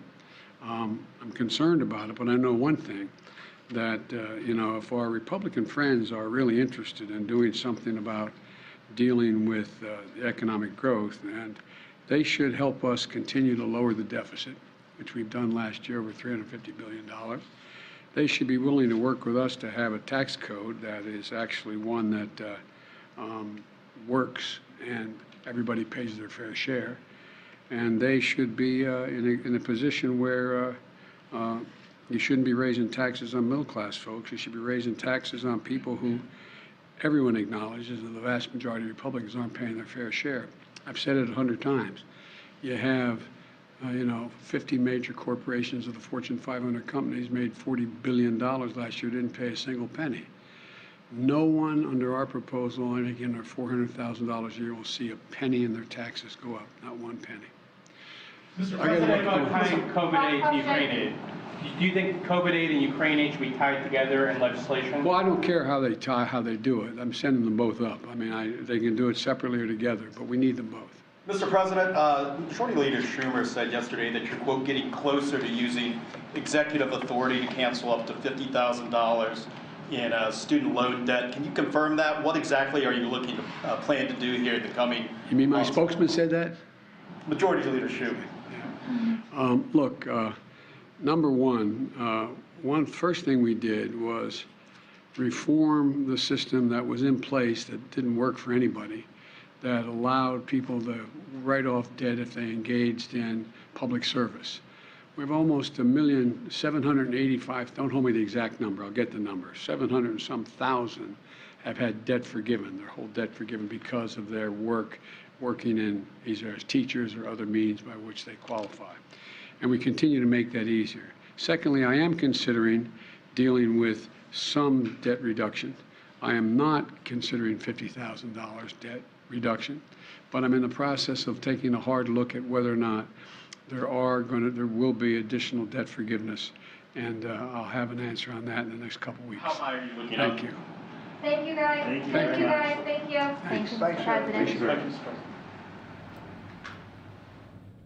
President Biden wraps up there and giving a bonus news conference there at the end of the Ukraine remarks there, saying he's not concerned about a recession, and then talked about at the very end there about the proposal that Chuck Schumer wants to do with that $50,000 student loan forgiveness there. President Biden says he is not there at that number, just not saying what that number will be, but he should know something in the next couple of weeks here. We're going to take a quick 2-minute break here on Live Now from Fox. We got a lot to get to, including Secretary of State Antony Blinken once again testifying in front of Congress.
Live now from Fox, it's the Anti-Soundbite Show. We don't have a teleprompter here. We don't really even have a rundown of some of the things that are going to be coming up. That's because we wait on live events, breaking news elements, so we could make it and have it stacked for the day, but we might as well throw that out once we get those live events in there, and that's the way we like to keep it right here on Live Now from Fox. Fresh, raw, live, unfiltered, all of those really describe us very, very well. Live look at the White House here. We just wrapped up with President Biden as he is considering some student debt reductions, not the $50,000 that Senator Chuck Schumer wants, and a lot of the progressive Democrats as well of his own party. So they'll be having to make some sort of deal on that in the coming weeks. Let's take a look at the Dow. As you can see, up 182 points there in the green, continuing to surge today. We'll keep an eye on that for you here on Live Now from Fox as well. But let's go out to Secretary of State Antony Blinken once again testifying, and we'll be getting a lot of questions, obviously, about Ukraine in there from congressmen and women. Their meetings, calls, which is one of the ways that I've worked to meet the commitment I made in my confirmation to ensure that Congress's role as a partner, both in our foreign policy making and in modernizing the State Department, is realized. Ensuring that we can deliver on this agenda requires sustained funding, requires some new authorities. Most importantly, it requires our partnership. If we want to deepen our capability in areas like climate, like public health, like multilateral diplomacy, if we want to expand on Secretary Powell's vision of a foreign service training float, if we want to strengthen global health security to prevent, detect, and respond to future outbreaks, we need these additional resources. If we want to be able to swiftly stand up new missions, to deploy diplomats when and where they're needed, and make these decisions based on risk management rather than risk aversion, we need to reform the Secure Embassy Construction and Counterterrorism Act and the Accountability Review Board statute. If we want to rapidly scale up the response to crises like refugee surges and epidemics, while also avoiding costly overhead, we need more flexible domestic hiring authorities. These are just a few examples, and I just want to stress in closing, this is not about advancing the goals of any one administration or any one party. It's about refocusing our mission and our purpose on the forces that are affecting the lives of all of our fellow citizens, their livelihoods, their security for decades to come. So I really appreciate the opportunity to speak today about why this matters and look forward to working with this committee, the subcommittee, Congress as a whole, as a partner in these efforts. Thank you very much. Thank you very much, Mr. Secretary. I'll start out by, and I'll try to make my questions, because I have many, as consolidated and concise as possible. One, the failure of the emergency COVID funding package last month and the imminent exhaustion of funds of global vaccination campaigns is deeply, deeply concerning. Can you describe the consequences of not being able to deploy vaccines that the United States has already purchased and not reaching the 70% vaccination goal target? And also, I know next month you'll be co-hosting another global COVID summit with international partners. What do you expect to come out of those discussions? And how will uncertainty around COVID, the global vax and U.S. efforts, how will that impact or limit our leadership? And then my second question is, as it relates to the Eastern Caribbean, I just returned from a conference with parliamentarians from Barbados and other Eastern Caribbean countries. One concern that I heard over and over again was their inability to access global climate assistance and additional development assistance due to being classified upper to middle income countries by the World Bank, even though they repeatedly are in the bullseye of hurricane after hurricane, and they are impoverished countries. They face serious threat to their lives, their homes, and their livelihoods from these storms, and much of the impact hits the poor the hardest, of which there are many. And so I want to know what we can do, because I know the United States, quite frankly, has been missing in action in terms of the Caribbean. So what can we do to address these needs of our neighbors right next door, to address these barriers, and to combat the effects of the storms and the climate crisis, recognizing how vulnerable they are? I mean, we talked a little bit about a vulnerability index. And also, just how can we demonstrate to the people of the Caribbean that the United States values their partnership and will help better increase our bilateral relations, and that we recognize them as a region worthy of our friendship and partnerships. They're our closest neighbors, and they deserve to be seen and be part of our foreign policy and funding priorities, which in the past, and we talk about China and other outside actors, we've been, quite frankly, missing in action. Madam Chairman, thank you very much for both questions, and thank you for your consistent focus on COVID and in trying to ensure that we have the funding to pursue this. Look, this has been, I think, a very significant and important success for us in two ways. First, of course, substantively, the president's commitment to get 1.2 billion vaccine doses around the world is making a big difference in being able to address the immediate challenge posed by COVID. And as you said in your own opening statement, we know that unless we get to this everywhere, no one, including Americans, will be fully safe. We always run the risk that as long as this is moving around, even in distant shores, that a new variant could emerge and undo much of the progress that we've been able to make at home. So we need to stamp this out, and we need to try to do the best that we can in getting to the goal that was set for the entire world, which is getting to 70% vaccination by the end of this year. That's a tough goal to meet, but we've got to drive toward it. The other way, though, that this has been important and a success is our standing in the world. Our diplomacy has been enhanced by the fact that we have committed to donate these vaccines, to do it through COVAX so that they're distributed equitably, to do it with no political strings attached. This is in stark contrast to China, which has been selling vaccines and been using them as a cudgel to get countries to do what it wants in a variety of ways. And as I go around the world, I'm hearing in virtually every place gratitude for what we've done and appreciation for the fact that we're doing it in a way that is in stark contrast to the way that China is doing it. Now, the challenge we have immediately is that we do have a sufficient supply of vaccines. The problem is getting shots into arms. It's the last mile, particularly in Africa, but also in other parts of the world, including in our own hemisphere. And we have a program where we've gotten other countries to stand up. It's called the Global Action Plan, to stand up to take responsibility geographically and functionally for dealing with these last mile challenges, getting shots into arms, cold chain storage, making sure that there are distribution routes, healthcare workers to administer shots, support for those healthcare workers, other things that go into this, including therapeutics, PPE, et cetera.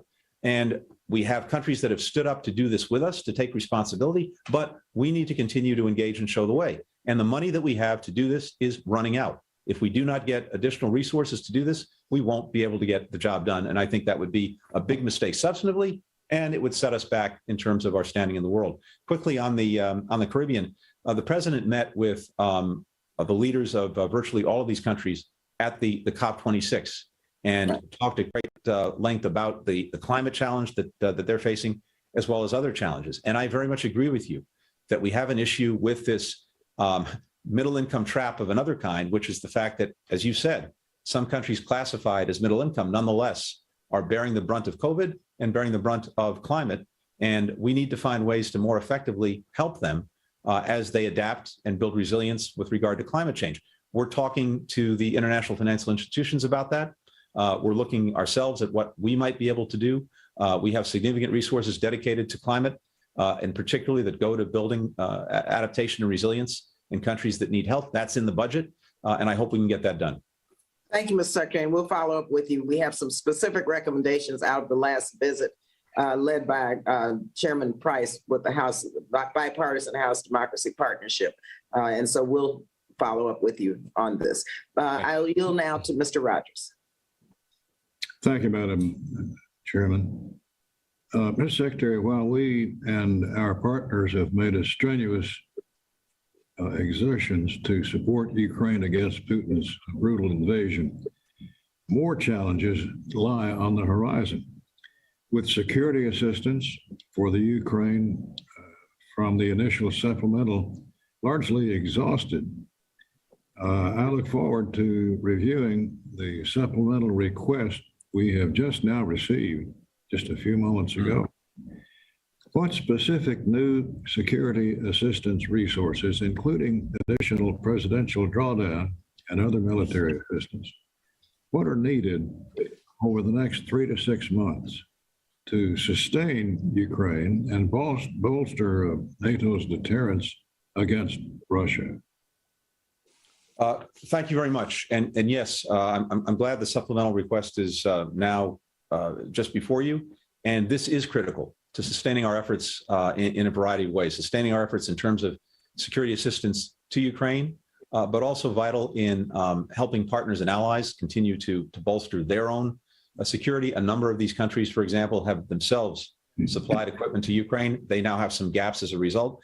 But in short, the request, and I speak just based on what I had last night, and it's possible that what you have before you has some modest changes to it. So I want to make sure that what I'm saying reflects exactly what you have. But more or less, the supplemental request would provide for $15.5 billion in security assistance, some of that through foreign military financing, some of that through presidential drawdown authority, some of that through the Pentagon's equivalent of FMF, as well as programs like INCLAE and NATOR for things like demining. That is the bulk of the request that's before you, and it would address the needs that Ukraine has now for the equipment that it needs to continue to repel this Russian aggression, as well as supporting allies and partners. With respect to Ukraine's economic and fiscal challenges, what mix of bilateral and multilateral assistance is being considered to help support the resilience of its people and sustain the government? As you know, the needs are immense. Ukraine's finance minister projects that the country needs $5 billion a month just to cover its own budget purposes. an amount that doesn't include the eventual costs of reconstruction. Where will this funding come from? You're exactly right, Ranking Member Rogers. So the supplemental that we have before you includes about $8.5 billion in economic support. $7.5 billion of that would be for direct budget support to Ukraine and via ESF. And that would account for about $1.5 billion a month of the deficit you rightly point to that Ukraine has. Other countries, with our leadership and encouragement, are coming together as well, along with international financial institutions, to help fill the rest of that gap. There are various pledging conferences that are taking place in the weeks ahead that we're very much engaged in, including with European partners. But the objective is to get to that goal of making sure that Ukraine can meet its needs. Most of this is most effectively done through direct budget support, at least over the near term, to make sure that the resources can get to the Ukrainians and they can use them quickly. There's some other things in the SUP that you have before you, but the bulk of it is direct budget support. On the humanitarian side, what are your estimates for additional needs to support internally displaced populations as well as refugees? And how closely are you coordinating with Kyiv in the development of relief plans? There is an extraordinary need, and it's reflected in two ways. It's reflected, of course, in the huge number of refugees, more than 5 million who are outside of Ukraine. Now, most of them hope very much to be able to go home. They've left, in many cases, sons, husbands, fathers behind who are fighting. So they want to go home. And in fact, we've seen in the West a change where there are more people going back into Ukraine than going out. However, in the South and the East, I think we can anticipate more refugee outflows, which is where the fighting is focused. And so we have resources both in the budget and in the supplemental request to address the needs of the populations both inside of Ukraine that are displaced as well as outside, and also to help the countries that have taken in so many refugees be able to support what they're doing. The Europeans have been incredibly generous with this. Refugees who are in Europe now have the ability to be there for 2 years and to get benefits and support for those 2 years. So this is, of course, a burden on some of our partners. We're working to address that, but the primary focus of the request that you have before you is focused on making sure that humanitarian assistance can get to people who need it in Ukraine, as well as the refugees who are immediately outside Ukraine. Mr. Secretary, thank you for your service. Stay safe. Thank you. Now I will yield to Ms. May. Thank you, Madam Chairwoman. Thank you, Secretary Blinken, for your testimony here today. And I'm pleased to see that the State Department's budget justification supports $2.6 billion to advance gender equity and equality. I was particularly excited to see a 400% increase in funding for the Office of Global Women's Issues at State. However, what is not clear in the administration's budget justification to Congress is how the administration accounts for the $2.6 billion. The administration has previously stated prevention and response to gender-based violence is a top priority, with a newly updated strategy on preventing and responding to gender-based violence globally. Does this doubling of funding for gender equity and equality include increased funding to prevent and respond to gender-based violence, including the Safe from the Start program? And how will the department uphold protections against gender-based violence as a core pillar of diplomatic efforts, programming, and operations? Thank you, and let me first thank you for your leadership on this issue for a long time. It's greatly appreciated and has also inspired our own efforts. Yes, the focus of the budget request in this area, first, the overall number, the $2.6 billion to advance gender equality, to prevent and respond to gender-based violence, and to promote women, peace, and security, is vital and critical. And within that, for gender-based violence, the request is $252 million. That's a $77 million increase from fiscal year 22. As you know very well from all of the work that you've been doing on this, gender-based violence has become a more acute problem, especially during COVID as a result of lockdowns, mobility restrictions, economic insecurity, the shadow pandemic. So we have in this budget various programs to offer support services and to use our foreign assistance and our diplomatic action to address the challenge. One critical aspect of this, from my perspective, is something we focused on, which is making sure that we have a gender-based approach to water, sanitation, health, and hygiene in refugee and displaced persons situations. Because, again, as you know very well, this is critical, making sure that things are accessible, sex segregated, safe supplies. This is very much part of our focus, and the resources that we have will help us advance that, including in our work with international organizations. We anticipate that some portion of these resources will support Safe from the Start to prevent and respond to GBV at the start of emergencies. I agree with you that that's critical, because if we can get ahead of this, we wind up not having to play catch up with a problem as it evolves. Thank you so much for that. My second question is, with the Taliban now in control in Afghanistan, many Afghani women and girls are now being denied access to secondary education. I appreciated your March 23rd statement decrying the Taliban's actions to limit educational opportunities for girls and women, saying education is a human right. Yet a few days later, the administration released a budget that would reduce international basic education funding below congressionally appropriated levels, which included a reduction in funding for vital bilateral education programs and multilateral programs where U.S. leadership is so important. For example, the Global Partnership for Education and Education Can't Wait. Secretary Blinken, can you outline the administration's views on these programs and plans to increase funding for education programs, GPE and ECW? Thank you. Let me say first, just to your point about Afghanistan, this is something that we're intensely focused on, and particularly the denial of basic rights to all Afghans, but also and especially to women and girls. And within that, this focus on education. One of the things that we'd worked to do was to make sure that as long as the Taliban was actually making good on commitments it made to ensure that girls could go to school, that we could, and the international community could find ways to support teachers, including with stipends. But as you know very well, some weeks ago, they reneged on that commitment, and girls above the 6th grade, for now at least, are not able to go to school.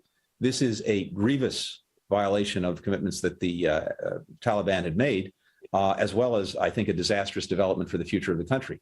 So resources that we have the resources if the Taliban reverses this decision to support, for example, teachers in Afghanistan, to make sure that once girls go to school, there's actually someone to teach them. But I focus on this because it's one example of places where we've seen a tremendous backsliding on the basic upholding of rights, especially for women and girls. As I said, we're intensely focused on this. I created 2 senior positions in the department focused exclusively on Afghan women and girls, as well as human rights. We have a special envoy for Afghan women, girls, and human rights, Rina Amari. I think she's known to a number of you. And she and her team have been engaged on these issues on a daily basis, as well as at the Hill. More broadly, on education and resources, this is something I am strongly committed to. We have to make assessments on, of course, trade-offs across the entire budget, which is always difficult, and an evaluation of how we think we can effectively use the resources and where they can be most effectively dedicated. So the budget you have before you is our best judgment, including in the area of education, of what we need and what we think is effectively possible to advance the mission. Having said that, we welcome working with you to look at ways to refine that if we believe that we need to do more and focus more in that area. Thank you, Mr. Okay, I'll now yield to Ms. Granger. Thank you. Mr. Secretary, I just returned from Israel, as I mentioned, and I'm very concerned about the increasing violence. I remember the last time when Israel was being bombarded with rockets, the loss of life would have been much worse had we not invested in Iron Dome, a program I strongly support. The United States should be using assistance to the Palestinians as leverage for de-escalating tensions and preventing violence. Are you using this assistance as leverage? If not, why not? Thank you. And I'm very glad you were there. I just returned a couple of weeks ago as well from Israel, as well as other countries in the region. And we have been intensely focused on exactly what you're talking about, because we didn't want to see a repeat of last year. We were able to get that back in check relatively rapidly, but damage was done, lives were lost. And we've been very focused on trying to make sure that this doesn't happen again. I sent a senior team to Israel to work with the Israelis, to work with the Palestinians, to work with the Jordanians and others to try to help everyone avoid taking actions that could precipitate more violence. And I think this has been largely, for now, I'm knocking on wood, largely successful. Second, thanks to Congress and your leadership, we were able to replenish Iron Dome in a significant way, which means that if there were to be attacks against Israel coming from Gaza and rockets, the Israelis would have, once again, the means they need to defend themselves. When it comes to Palestinian assistance, we have increased that assistance. We have it in our budget. We think it's vital that the Palestinian Authority, for all of its shortcomings, be supported, because the alternative is Hamas. And that's in no one's interest, starting with well, I'd say starting with the Palestinian people, but also starting with Israel, never mind us. So we're making sure at the same time that, of course, all of the assistance that we do provide is fully consistent with things like the Taylor Force Act. We are working very hard with the Palestinians to get them to end the so-called martyr payments that go to those imprisoned for terrorism or their families, and using assistance in a variety of other ways to try to make progress with the Palestinian Authority. Thank you. I have a second question. Just last month, Iran fired as many as a dozen missiles at the capital of Iraq's Kurdistan region. This is the latest in a string of attacks by Iran and its proxy forces. First, how is the U.S. government assisting our partners so they can push back at Iran? And second, can you commit today that you will not sign on to a new nuclear agreement with Iran unless they stop their destabilizing actions in the region? Thank you. We're working very closely with all of our partners in the region to help give them the means, as well as our own means, to push back against myriad destabilizing actions by the Iranians, including things like missile attacks, support for terrorist proxies, et cetera. For example, we're trying to ensure that countries have the defensive capacity to deal with incoming missiles via proxies like the Houthis against the United Arab Emirates and against Saudi Arabia. We are working to interdict the movement of weaponry, to sanction various entities involved in that, and doing that in a way that is very collaborative with all of our partners in the region, Israel, the Arab countries, et cetera. And of course, we're taking necessary measures to protect our own forces. I will say that two things. First, when it comes to the Iran nuclear agreement, that's still something that is being engaged in to see if we can get a return to mutual compliance. I would tell you this is no longer a hypothetical exercise, because we've seen what the situation looks like with the agreement when it was enforced. We've seen what it looks like without it. And I can tell you that from the perspective of American interests and American security, we've clearly been better off with it than without it, not only with regard to Iran's nuclear program, but indeed with regard to its destabilizing and dangerous activities. From 2012 to 2018, when we started to negotiate the original agreement, to the time the previous administration pulled out of it, there were virtually no attacks on Americans in the region, Iraq, Syria, you name it. Since then, those attacks have gone up dramatically. Since we pulled out of the agreement, since we designated the IRGC as a foreign terrorist organization, since Soleimani, for whom no one is shedding any tears, was killed, those attacks have gone up dramatically. From 2019 to 2020, the attacks against Americans in the region went up 400%. At the same time, despite the maximum pressure effort, Iran's nuclear program has gone full steam ahead. And whereas we had a breakout time of more than a year for Iran to produce fissile material for a nuclear weapon under the agreement, now that breakout time is down to a matter of weeks. So the question is not one of the theoretical. The question is, what is the most effective way for us together to deal both with the Iranian nuclear program, but also with its destabilizing activities and the threats that it poses to us and to our allies and partners. And one way or another, we're going to do that. If there is an agreement, that agreement takes in no way away from us any of our abilities to deal with Iran's other dangerous actions, the ballistic missiles, the support for terrorism, et cetera. If there's not an agreement, similarly, we are going to make sure that we're doing everything we can with allies and partners to address these challenges. Thank you very much. Now I will yield to Mr. Price.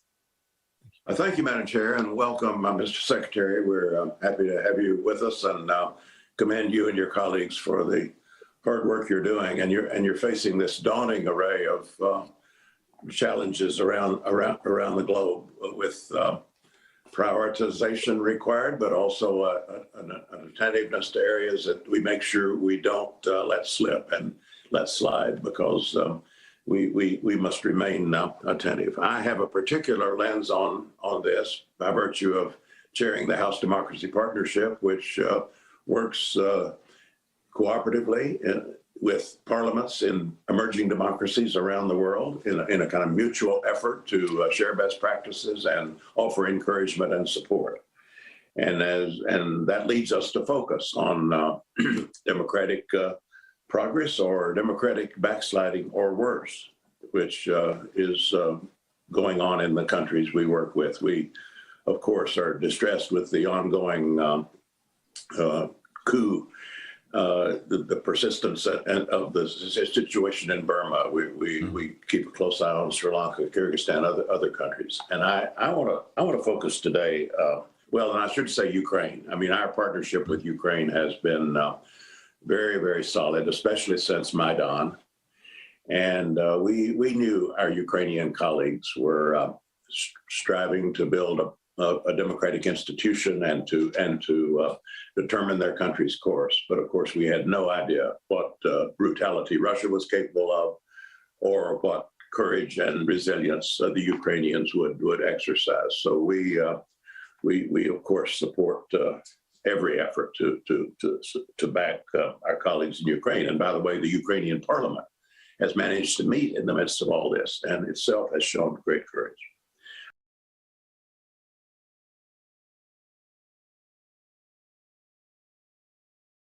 Watch Live Now from Fox, everybody. As that did step away from us, we're going to take a quick 2-minute break here. Stay right here with us. More on Live Now from Fox.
remind you that you made a commitment which you have not kept, which I think is, well, unfortunate.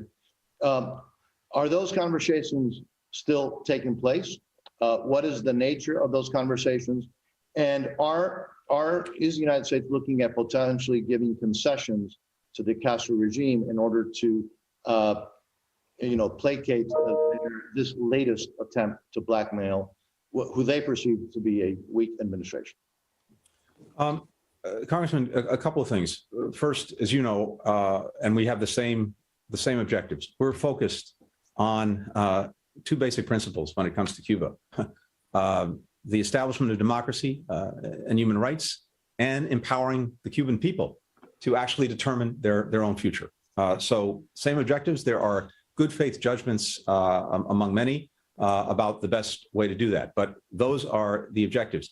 We, like you, have been deeply concerned by the worsening human rights situation in Cuba, and that really means going from bad to worse, including the unrelenting crackdown that we've seen since last July, and as well as an economic crisis that is, I think, having very challenging effects on the Cuban people. There are, by our count, about 740 political prisoners currently in Cuba. That includes Afro-Cubans. It includes minors. Minors, and extraordinary sentences, 30 years in some cases. So we share these concerns across the board. When it comes to the talks, there have been over many years and many administrations talks with the Cuban government on specific issues where there's a mutual concern. And yes, we've had migration talks with them just about a week ago. And this is to deal with a very specific challenge. We have, as you know, across the board, a historic migration challenge around the world, but also in our own hemisphere. And of course, it's not just Cubans, it's Haitians, it's people from the Northern Triangle countries, Guatemala, Honduras, El Salvador, it's Nicaraguans, it's Venezuelans, et cetera, et cetera. But the Cuban piece of this could exceed the arrivals that we saw from the Mariel boat lift back in 1980. So from our perspective, these talks are necessary to address our own interests in making sure that there is safe, legal, and orderly migration, including when it comes from Cuba. I think this is a double-edged sword for the Cubans. And look, you've probably forgotten more about this than I'll know.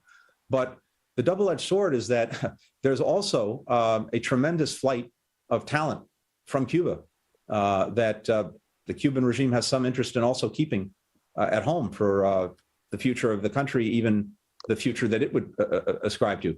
But the long and short of it is, I think these talks are important to address our interests in making sure that we have a handle on extraordinary migration. Mr. Secretary, I'm going to yield now to the chairwoman. I thank you for that, but there's no coincidence. It shouldn't surprise us that you're right. It was during the Carter administration and now during this administration, because the Okay, I've got to yield now to the chair of the Appropriations Committee, Chairwoman Rosa DeLauro. Also, I'm going to ask members to please remember we have to leave time for the secretary to respond to your question. We only have 5 minutes for each block of time. Thank you, Chairwoman DeLauro. Thank you very, very much, Madam Chair. I appreciate the time, and I appreciate my colleagues in allowing me to move forward. I'm trying to deal with several hearings this morning and to be at as many as I can. Secretary Blinken, thank you for your testimony today and for your unwavering commitment to Ukraine and the bravery that you and Secretary Austin showed during your recent visit to Kyiv. You have my word that myself and this committee will continue to support Ukraine as they battle for democracy and freedom. If Ukraine is defeated, so too is democracy.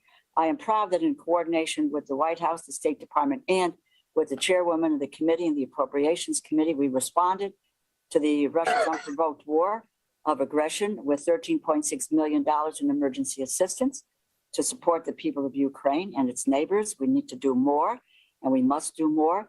To the extent it's possible, can you share with us what you saw on the ground during your visit to Ukraine? I know we recently, just recently received a formal request for a Ukraine supplemental package a few moments ago. How did your visit to Ukraine inform that request? What, in your mind, are the top priority items that have been included in this supplemental request? Thank you very much. And thank you for your very strong support for Ukraine and for all of the efforts that we're undertaking there. A couple of things. We had this extraordinary train ride from the Polish border into Kyiv, about 12 hours. And I was extremely comforted in the fact that I was with the Secretary of Defense, Lloyd Austin, and I figured if anything bad happened, I would just get behind him and everything would be fine.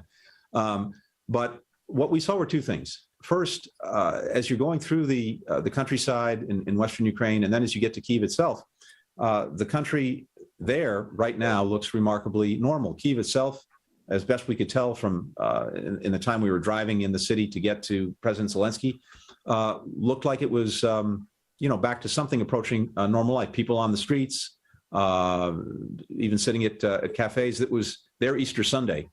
So there's that to factor in, but it looked relatively normal. And most of the destruction that was done in the Kyiv area was mostly in suburban parts of it before the Ukrainians repelled the Russians and forced their retreat. That's in stark contrast, however, to what's going on right now in eastern Ukraine and southern Ukraine, where the brutalization of the country by the Russians is going on full force. The Ukrainians have done an extraordinary job because of their courage in pushing the Russians back, but also because they had the means in their hands to do it. And a big part of the reason that's the case is because well before this aggression, as we saw it coming, we tried everything we could to prevent it, but we also... Just want to show you a little bit of that State Department really update on budget, as well as Ukraine, of course, as well. When we come back here on Live Now from Fox, we'll take you out to the Capitol, where we do have Representative Green. They're discussing free speech as she was knocked off Twitter. And, well, she's not too happy about that. We'll have much more coming up in just 2 minutes.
Taking you out to Capitol Hill, where we do have Representative Marjorie Taylor Greene talking about free speech and how she was knocked off of Twitter, suspended indefinitely there. So let's listen right here on Live Now from Fox. As we see the Biden administration increase their attacks on freedom of speech with their efforts to create their own Ministry of Truth through Homeland Security, I am very, very excited to introduce this bill. I think it's due. One of our country's foundational principles is the ability to express ourselves freely. That's why it's our First Amendment. For years, this has been at risk or non-existence thanks to the monopoly of a handful of private companies that have the conversation, especially between journalists, politicians, and other influential people. We've all watched over the years as our favorite conservative reporters, pundits, comedians, and social media personalities have been banned or lost interest in Twitter. Let's face it, if the internet is depressing and boring these days, isn't it?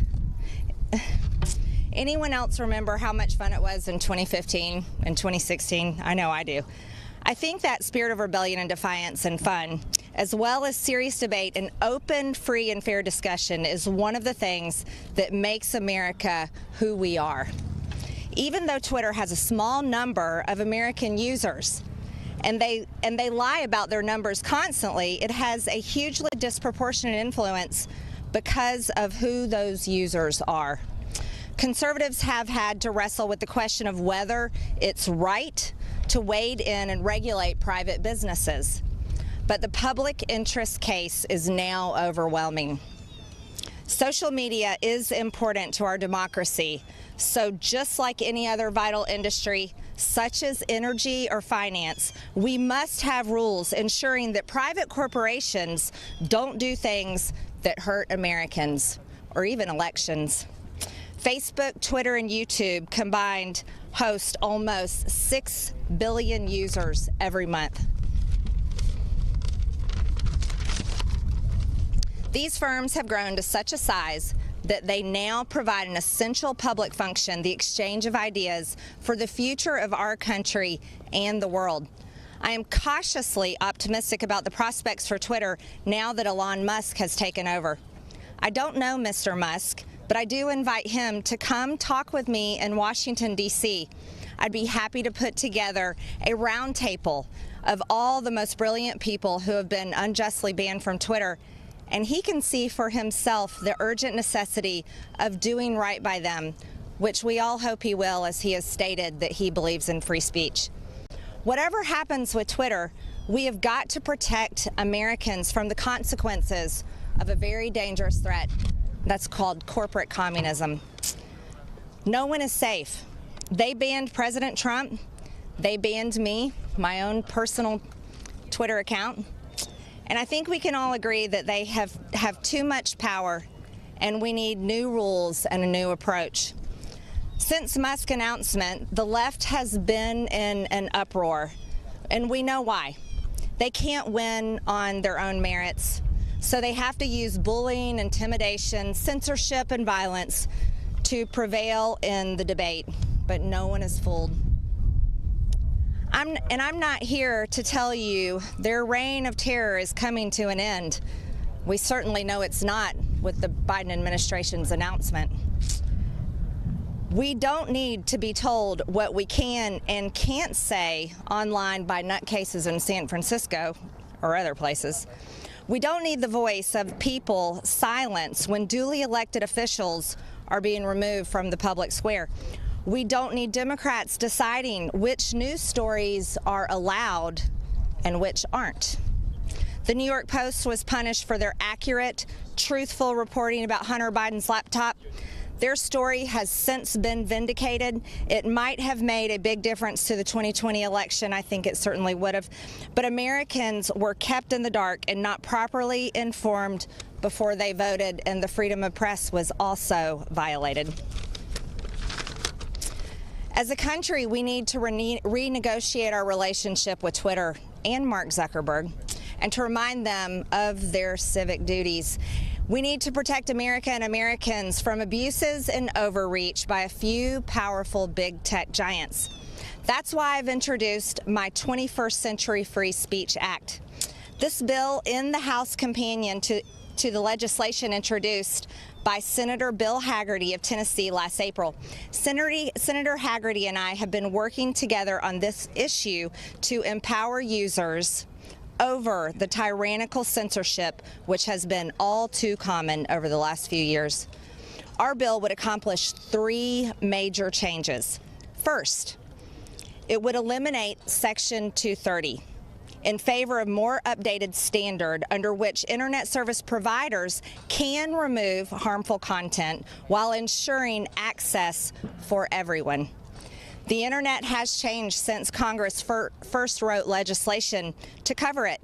Today, a small group of big tech firms facilitate the majority of the world's debate. They decide who sees what and who can speak, and they suppress, shadow ban, hide, or outright ban people they don't like. Usually people who don't agree with what we consider to be the insane far-left propaganda, like the claim that biological men are women and are forced compliance with tyrannical COVID mandates, or people even just joking around or letting off steam. There's some common sense protections for people who use railways, airlines, and even FedEx. It's sometimes called common carriage. That's what I want to do for the internet, and it's very long overdue.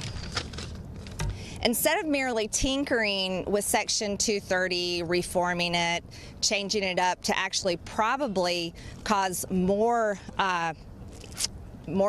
violations of freedom of speech, honestly, I want to provide a comprehensive set of protections and guarantees for every single American. These protections will serve Republican and Democrats alike, because unlike today's Twitter, Facebook, Google, YouTube, they are for everyone. Secondly, it would create a minimum standard that all major tech companies must follow to protect users and the freedom of speech. This means no discrimination based on political affiliation, race, or sex. No more shadow banning popular, influential people because someone in California or New York or whoever and wherever just doesn't like their opinions. At the same time, this bill will ensure that firms have the power and responsibility to take down videos of child abuse, harassment, self-harm, human trafficking, and other illegal activity, not according to their own whimsical and ever-changing definitions, but defined in accordance with the American law. Third, it allows users and state attorneys general to sue firms when their free speech protections are violated. The consequences start at $500 per offense. It will quickly become clear to Facebook or YouTube or whomever that they can't ban 500,000 people. Who knows, maybe it's even more than that, without putting themselves potentially out of business. And companies will have to publicly declare their terms of service in a more accessible and straightforward manner and stick to them. No more ever-changing vague rules from Twitter, arbitrarily and mysteriously enforced. It has to stop. Our bill does not make these firms permanent or treat them as de facto monopolies like water or electric companies. Unlike public utilities, we understand and encourage other competitors and provide services in this space to promote innovation and accountability. Our bill does not apply to broadband deployment or access. While broadband is an important issue and one that definitely deserves Congress's time, this bill leaves that discussion for another day. Our bill does not require firms to allow all content posted on their site.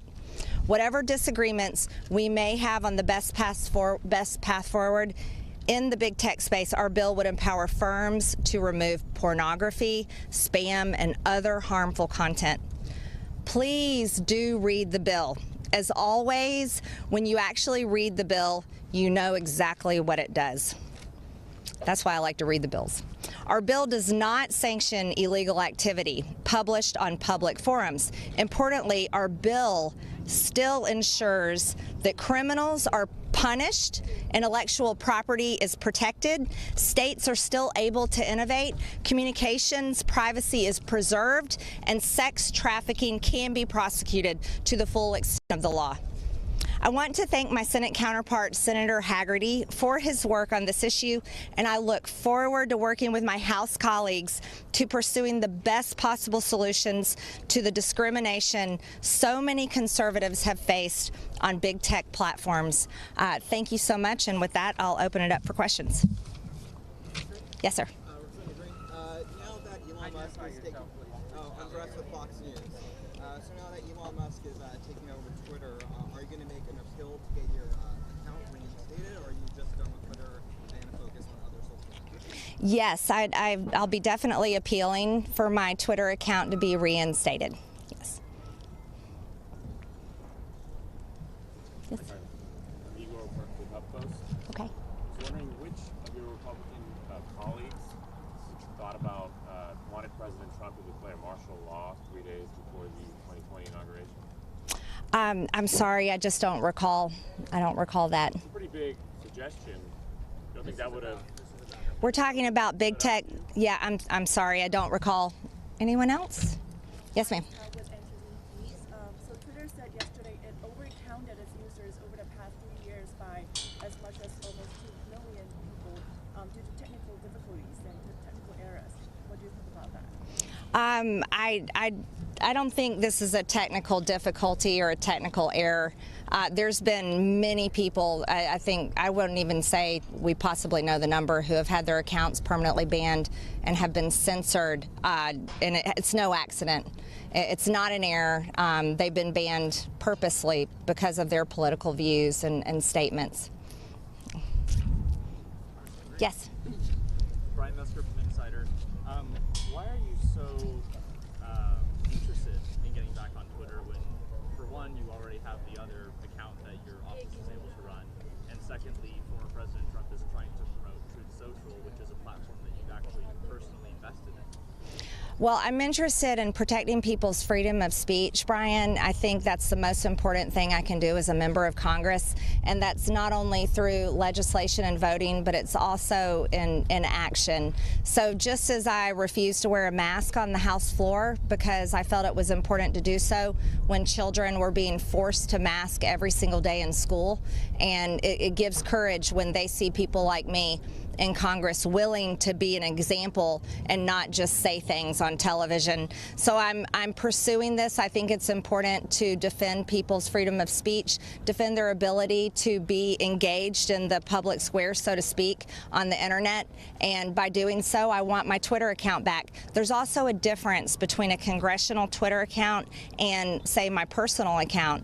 On my congressional Twitter account, for all of us here, we're not allowed to talk about our campaigns or ask for money, say, to defend ourselves in court from political attacks and things like that.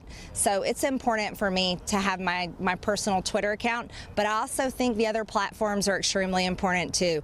I'm very supportive of President Trump's new company, Truth Social. I'm supportive of all new companies that may start, and I'm supportive of anyone who wants to use or engage in those platforms. Yes, ma'am. Yes. Have you reached out to Elon Musk yet? And also you mentioned Twitter Roundtable. Who else would be involved in that? Well, actually, I haven't reached out to him yet. I'm kind of waiting for them to finish this process that I'm sure he's very busy working on. There'd be a lot of people I'd love to invite to this roundtable. I see someone standing behind you right there, Milo Yiannopoulos. I think he'd be a great person to have there. Alex Jones would be another person. We'll put together a great list of people who have been just almost deleted from public life due to this type of censorship, and I think Elon Musk will enjoy talking with them. Yes, ma'am. What kind of timeline are you looking at as far as the bill is concerned? The Democrats get the majority right now in the lower chamber. How do you see this working right now at this point? Yeah. Well, you're right, and that's an excellent point to make. Democrats are in control of all of our committees, and they're in control of which bills are brought to the floor. For example, we can't bring a bill to the floor to vote on unless we are using the process of a discharge petition where we need 218 signatures. This bill will be something that we're going to work into our agenda when we are able to take back the House and hold the majority. So I'm very excited to be working with my colleagues moving towards that. Thank you. Yes, ma'am. Hi, Congresswoman Siobhan Hughes at the Wall Street Journal. I heard you talk about the imperatives of free speech. I'm wondering, though, for you, if there is any point at which speech can turn into something else, for example, an incitement to violence or the spreading of misinformation. Well, as you heard me say, what this bill will do is completely stop any type of illegal activity that would be put on these platforms. I don't believe in this whole misinformation thing that the Democrats are wanting to push on people. All that is their excuse and their term for silencing free speech and silencing political speech. For example, parents' ability to say, I want to protect my daughters in their bathrooms and in their sports, that could be considered hate speech or misinformation. Or people's ability to say, I don't want the government forcing me to take a vaccine.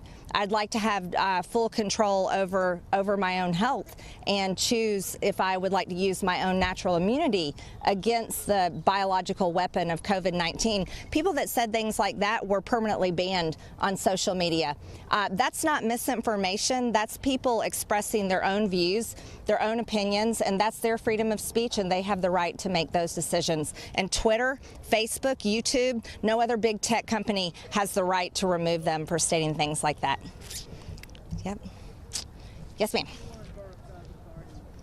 Can you talk a little bit further on removing Section 230 will obviously make it easier for everybody to sue the platform for defamation, sue individuals for defamation? Can you talk a little bit more in detail on that? Yes, removing Section 230 is only one component, and it's an important component. But actually looking at these companies as common carriers, and I just want to make the difference. It's not the same as a common carrier usage for public utilities, say for example like water and electric. This is completely different. A lot of people don't realize that companies like FedEx, airlines, different companies like that are common carriers, and that's what allows any person to say mail a package on FedEx or buy an airplane ticket to travel somewhere. And so making these big tech companies common carriers opens up and gives protection for anyone, no matter their identity, who they are, to be able to engage, be on the platforms, and have their voice and their speech heard there. Of course, barring any type of illegal activity. Thank you. Thank you so much, everyone. I appreciate you coming out, and I appreciate the questions.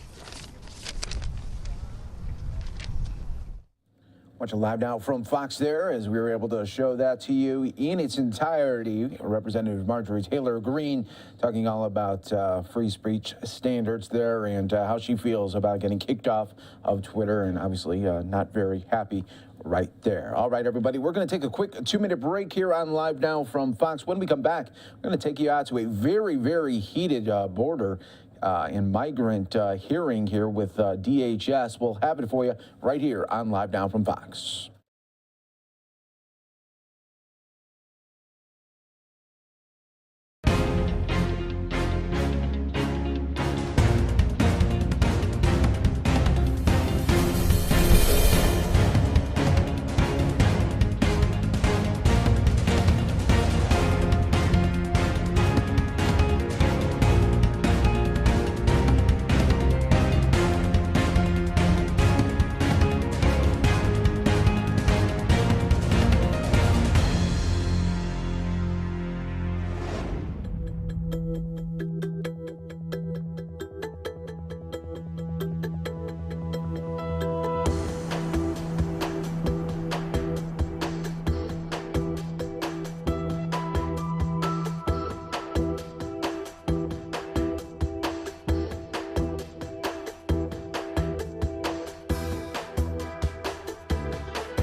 As we continue on right here, taking you out to a House hearing with the DHS Secretary, talking all about border security, as well as Title 42 really being in a holding pattern right now as many lawsuits are filed against it. That would allow more migrants coming into the country at a rate of about 18,000 a day. Quote, being here illegally by itself is not enough to be removed, unquote. If DHS does not deport illegals, that is, apprehend and quickly remove people who cross into our country illegally, then we have no border security at all. We all know that after Title 42 is repealed, 18,000 immigrants a day are going to result coming over that border. It's going to be a total collapse of operational control. If people are allowed to simply walk in here and live and work and collect taxpayer-funded benefits and assistance for years upon years and maybe permanently, then in a very short period of time, we'll be totally overwhelmed. We'll be crushed by the sheer numbers and the weight of illegal immigration, and there will no longer be any border, any security here, any sovereignty at all. We won't have a country. I called for your resignation in July of last year and explained then that it had already become crystal clear that you were either unable or unwilling to do your job. But as has been said here today now, based upon the facts and the evidence, we've concluded you're doing this intentionally. It is despicable. I believe these are impeachable offenses. And Mr. Secretary, my advice to you is to begin your search for a different career field very soon, because there will be an election and the American people will let their voices be heard on this, and we will be taking the majority. I ask unanimous consent to enter into the record a letter from 133 members of Congress to the Secretary expressing our concern that his actions in opening our border and inaction in enforcing our laws are endangering American lives. Without objection, and the time of the gentleman has expired. Mrs. Swalwell. Thank you, Chairman, and welcome, Secretary. Welcome back. You were here on the Hill testifying yesterday. And, you know, look, I think you have seen over the past few days that my Republican colleagues have zero interest in border security. They have high interest in border theater and politics. These guys, if you want a dog to bark at cars that drive by in front of your house, they would be great at that. You should hire them to do that. I would never hire them to solve a problem. They're not interested in solving problems. In 2014, the United States Senate was very interested. Republicans and Democrats, Republicans like Lindsey Graham and Marco Rubio, came together, 68 of them, to pass a bipartisan comprehensive immigration plan that would put 20,000 new border agents on the border. These guys, Kevin McCarthy's crew, they blocked it from getting a vote in Congress. What would it mean to you today, Secretary, if you had 20,000 additional border agents on the border rather than a border plan that was defunded? It would, Congressman, help us advance our mission. How would it help you advance your mission? Congressman, there are two elements that fundamentally help us advance our mission with respect to security at the border. Number one, of course, is our dedicated personnel. First and foremost, our dedicated, talented, selfless personnel who sacrifice so much each and every day. The second is technology, innovation. That is the greatest force multiplier, not just for us on the border, the Department of Homeland Security, but I've heard that from law enforcement officers in communities across the country. And I think those are two very important elements that advance the security mission. And can you tell us about your respect for the border agents? And if you know, I'm sure many of them are watching right now. What would you want to tell them? I'm extraordinarily proud to support them, extraordinarily proud to be in the Department of Homeland Security with them. These are individuals that every single day don a uniform, and I say this to law enforcement across this country. Don a uniform, pin a badge on that uniform, and holster a firearm to protect others. They're willing to make the greatest sacrifices in the service of other people. Shifting gears to cyber threats, would you agree that China is probably the greatest cyber actor in threat as far as economic espionage, cyber espionage, and just stealing, cheating, manipulating? I think, Congressman, that China is one of the leading adversaries in this space. I think that Dmitry Alperovich, a thought leader in cybersecurity and other domains, said it very aptly. We don't necessarily have a cybersecurity problem. We have a China, Russia, Iran problem. We cannot divorce the cybersecurity problem from the geopolitical challenges that we in this country face. Would you have any concerns about legislation that would require U.S. software and device makers to put on their platforms, require them to sideload or include through interoperability requirements Chinese apps? Congressman, I'm familiar with some legislative action in this area, and I am reviewing it. I know that it rests in other parts of the federal government, and I'd look forward to discussing that with you. Secretary, I have a number of smaller civilian airports or non-commercial airports in my district, and we have a tech and biotech industry that continues to create jobs in my district, and a number of those companies are flying overseas to conduct business and then returning to my district, but they are not able to land at the airports in my district because there's no customs presence. Those airports have offered to pay to have customs officers there through a program that CBP has, but have been told that they cannot do that. And I was just hoping we could continue to work with you, and we have worked with your staff to try and make sure that that's possible, because that is jobs and investment. But if those flights have to go to San Francisco or Oakland Airport, it just reduces the likelihood that they would invest because of an inconvenience. Congressman, I'm aware of the challenge, and it's not restricted to your jurisdiction. In California, I know that there are other small jurisdictions that have airports similarly situated. I'd be very pleased to address that with you. Thank you so much, Secretary. And you should be very proud of your last name, and I know everyone in your family will too. Thank you, Congressman. The gentleman yields back, Mr. Stubbe. Thank you, Mr. Chairman. In May of last year at a Senate committee hearing, you stated that white supremacy was, and I quote, the greatest threat. I'm over here. Thank you, greatest threat to the homeland.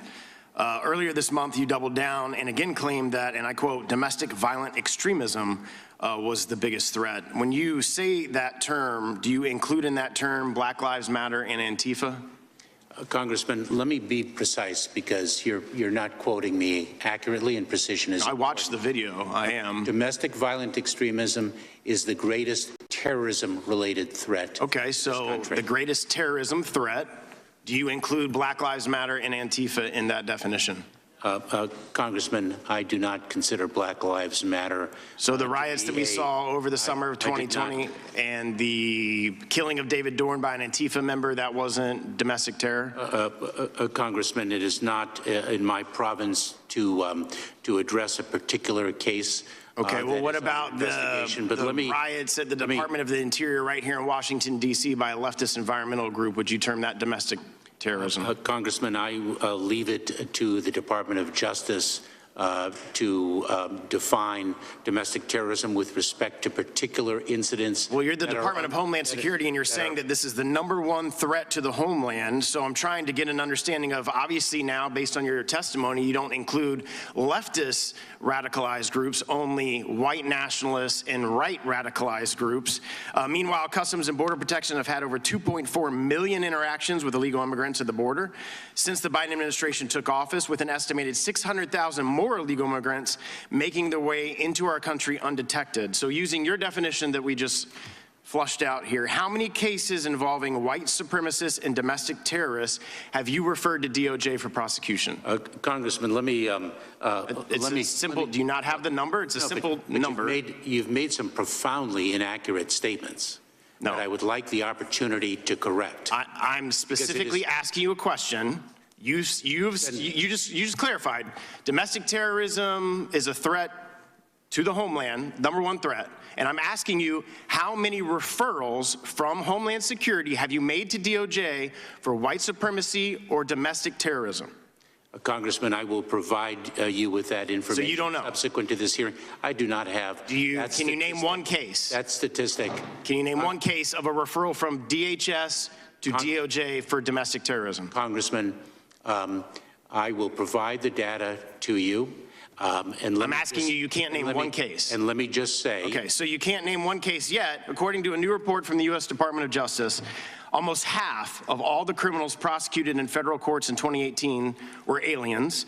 charged with crimes ranging from drug trafficking to murder and to kidnapping, and the vast majority, 38,000, were illegal immigrants, illegal aliens.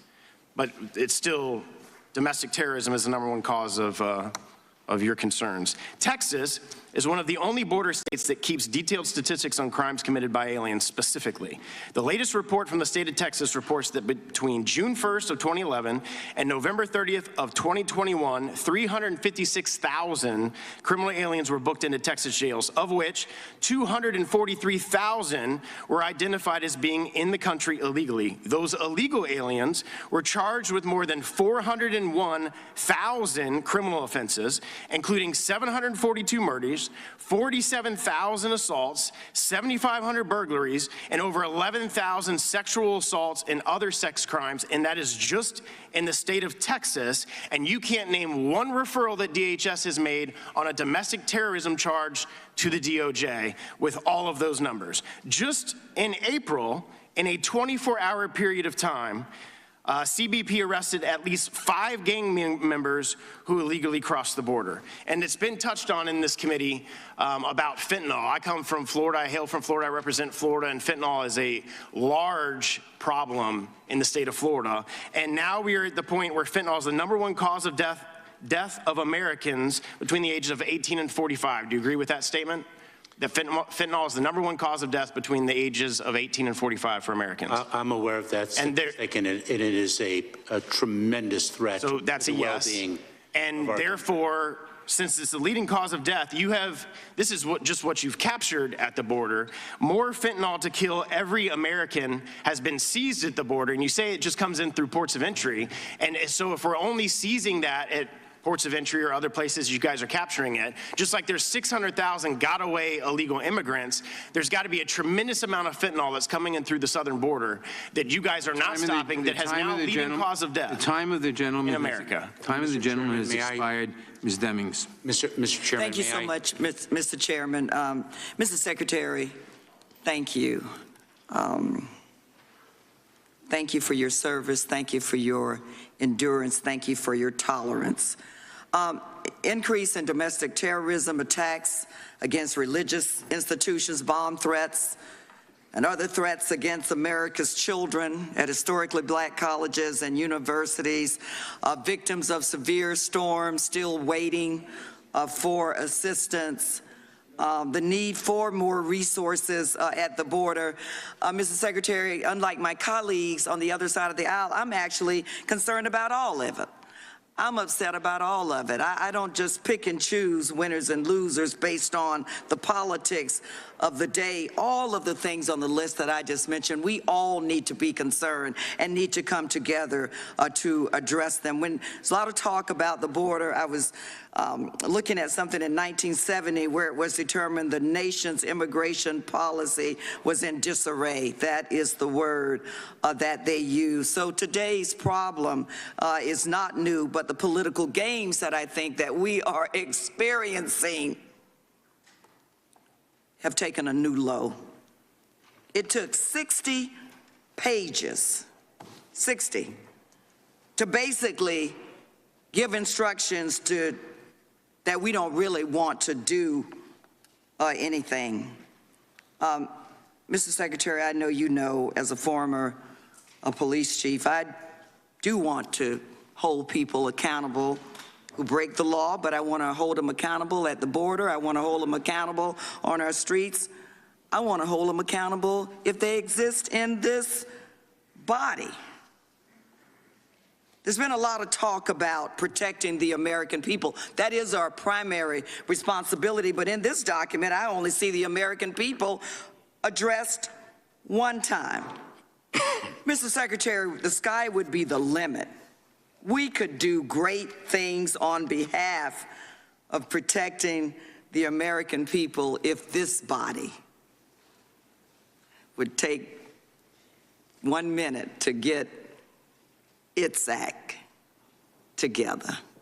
And that is my prayer for the time that I am here, is that this body will live up to its oath and its responsibility and get its act together, because one day of theater has not protected, not one not one American citizen. So, Mr. Secretary, I want to talk about an issue that is very important in addition to a lot of others to my constituents, and that involves USCIS and the processing of applications. I get calls from constituents, from people in my district daily about how long it takes for them to receive their employment authorization documents. And just for the sake of the people on the other side of the aisle, let me just make this clear that these are people who are here legally, have followed all the rules, and still suffer because of a failure to process their applications in a timely manner. So, Mr. Secretary, could you please let us know what the department is doing to address these significant delays in processing these employment applications? Congresswoman, thank you very much. U.S. Citizenship and Immigration Services, as I've mentioned earlier, was on the brink of bankruptcy. And the personnel of that agency are actually doing heroic work despite a significant backlog created by what occurred in the prior administration. And what we are focused on is resourcing that agency with personnel so that we can work through the backlog and address the benefits for which people have applied and, if eligible, to which they are entitled. And funding is a critical component of our ability to resource the agency, which is why we are working as quickly as possible to issue a new fee rule that will recalibrate the fee applications according to the costs associated with them.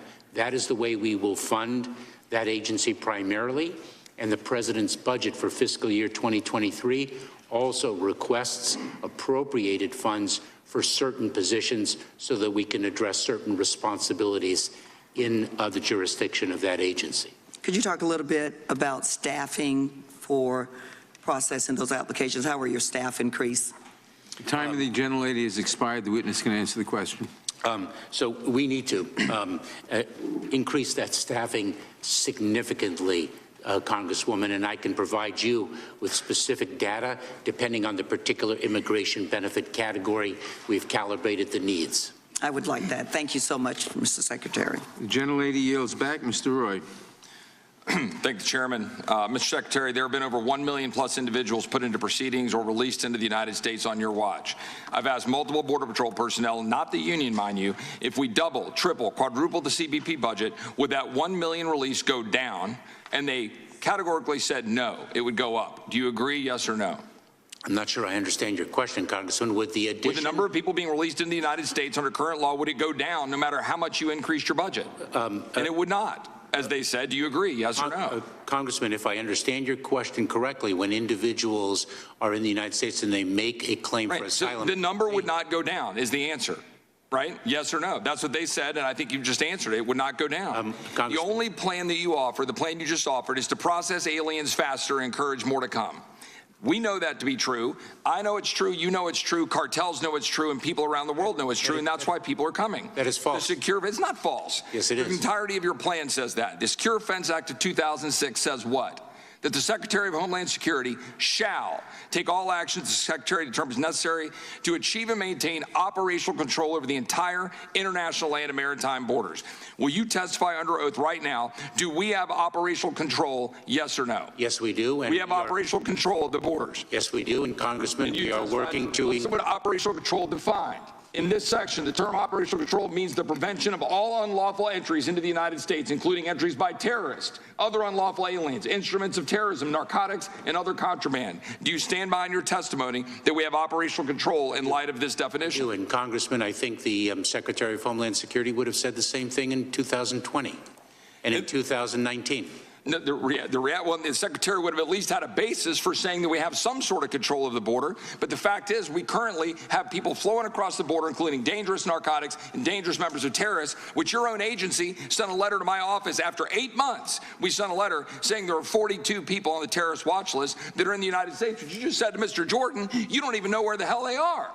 That's what you're saying is operational control, including entries by terrorists and unlawful aliens? It's not. It's not operational control. Mr. Secretary, let me ask you a question. When we're looking ahead and we're talking about asylum, okay? Here, if the officer determines at the time of the interview that an alien has a credible fear of persecution, the alien shall be detained for further consideration. Mandatory detention. Any alien subject to the procedure under this clause shall be detained pending a final determination of credible fear of persecution. Is everyone being detained? Yes or no? No, and as a matter of fact, Congressman, that is an issue that is before the United States Supreme Court. And the fact of the matter is our law says they should be detained, and your agency is releasing people on purpose in order to flood the zone and make sure that more people can come to the United States. And you use parole to do it. Parole of aliens within the following groups have been retained. Come down here on a case-by-case basis for urgent humanitarian reasons or significant public benefit. Yet your office is using parole. But when you use parole, the fact is they're not showing back up to ICE. Your own letter to Senator Johnson, to this committee, have acknowledged they're not showing back up to ICE. How can you be saying that you have operational control or that we're securing the United States when they're not showing back up? Congressman, are you actually interested in the facts and the law? Yeah, I'm reading you the law, and I'm actually talking to you about the facts about who's into this country. Actually, you're now let's actually go to something that's Chairman, can the witness be allowed to answer the question? Well, there wasn't a question there to be answered. Gentleman's time. Point. Now let's talk about the damage being done to the United States of America. Mr. Secretary, do you know what this is? This is a mobile morgue, a body trailer, needed by counties in South Texas overwhelmed by dead migrants. That particular trailer is filled with these bodies, 27 bodies that were stored in this mobile morgue in South Texas with dead bodies of migrants. Dead bodies like this one found on a ranch just 3 weeks ago in South Texas. A dead migrant. Somehow that's compassion. How about the dead bodies found by migrants? Compassion. How about the ranchers who had to walk out of their door, and this is what they faced. Gentlemen with rocks threatening a rancher in South Texas, only able to be saved when they were able to bring their dogs out to scare the people away in order to save themselves. Or the fact that you've got houses being attacked, you've got livestock dead on the side because we've got ranches wide open. How about the little girl here with a brand on her arm? A little girl with a brand on her arm because of your policies. A little girl here in the desert found by ranchers trying to save their life. And how about the lost voices for people dying from fentanyl? The tens of thousands of Americans dying from fentanyl. Faces of Americans across this country dying because of fentanyl pouring into our country. Time of the gentleman has expired. You know full well. Time of the gentleman has expired, Ms. Encouraging people to come here, harming Texas and harming this country. You know it. And you're ignoring the time of the gentleman has expired. He no longer has time to slander the secretary. Ms. Scanlon. Not slander. You know what slander is? Thank you, Secretary Mayorkas. Ms. Scanlon. Ms. Scanlon. Thank you, Secretary Mayorkas. Over here. Thank you for being here today to address the many issues under your jurisdiction, including the important task of how we can ensure our national security while honoring our legal and humanitarian obligations. I appreciate you coming here prepared with facts and plans to help us do that job. And I'm sorry that so much of this hearing has been wasted with political grandstanding and disinformation. As others have remarked, from its earliest days, ours has been a nation of immigrants, home to those fleeing poverty, persecution, and war.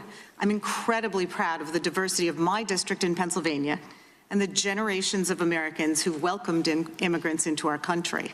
But our nation also has a history of political opportunists who attack the latest wave of immigrants and seek to stoke fear and chaos in order to gain or cling to power.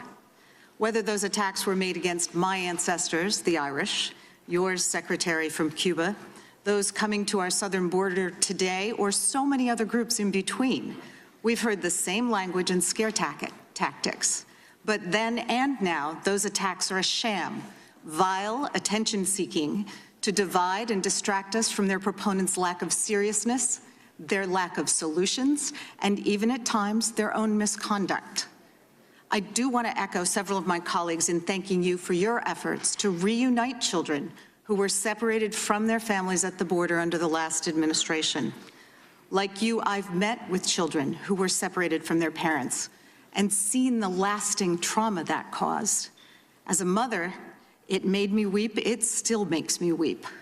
As a patriot, it makes me sick to think that our country played any role in the immoral and heartless decision to rip children from their mother's arms for purely political purposes, with no interest in how that action would traumatize those children and no plan to ever reunite them with their families. So I appreciate your efforts in that behalf. I also would like to turn to an issue of immediate concern in my district. The city of Philadelphia was the primary point of entry to welcome thousands of our Afghan allies who fled their homeland after the fall of that government last summer, and hundreds are attempting to settle in our region. The fact that we anticipate a wave of Ukrainian refugees coming to our region as well adds some urgency to the need to address issues in the resettlement process. One of the greatest danger points for our Afghan allies is that family members who remain in Afghanistan are targets for the Taliban. Many family members of Afghans living in the U.S. have filed for immigration parole so their family members could join them here. Unfortunately, we've seen the backlogs in that process, and I understand there are nearly 40,000 parole applications awaiting adjudication. So what can DHS do to reduce the backlog for those applications, and how can it manage that backlog while also addressing the needs of the Ukrainian refugees we anticipate?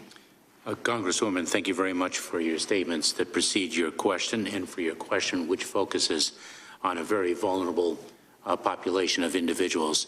So we have sought to prioritize to the best of our abilities the applications of individuals who are in Afghanistan who seek humanitarian parole.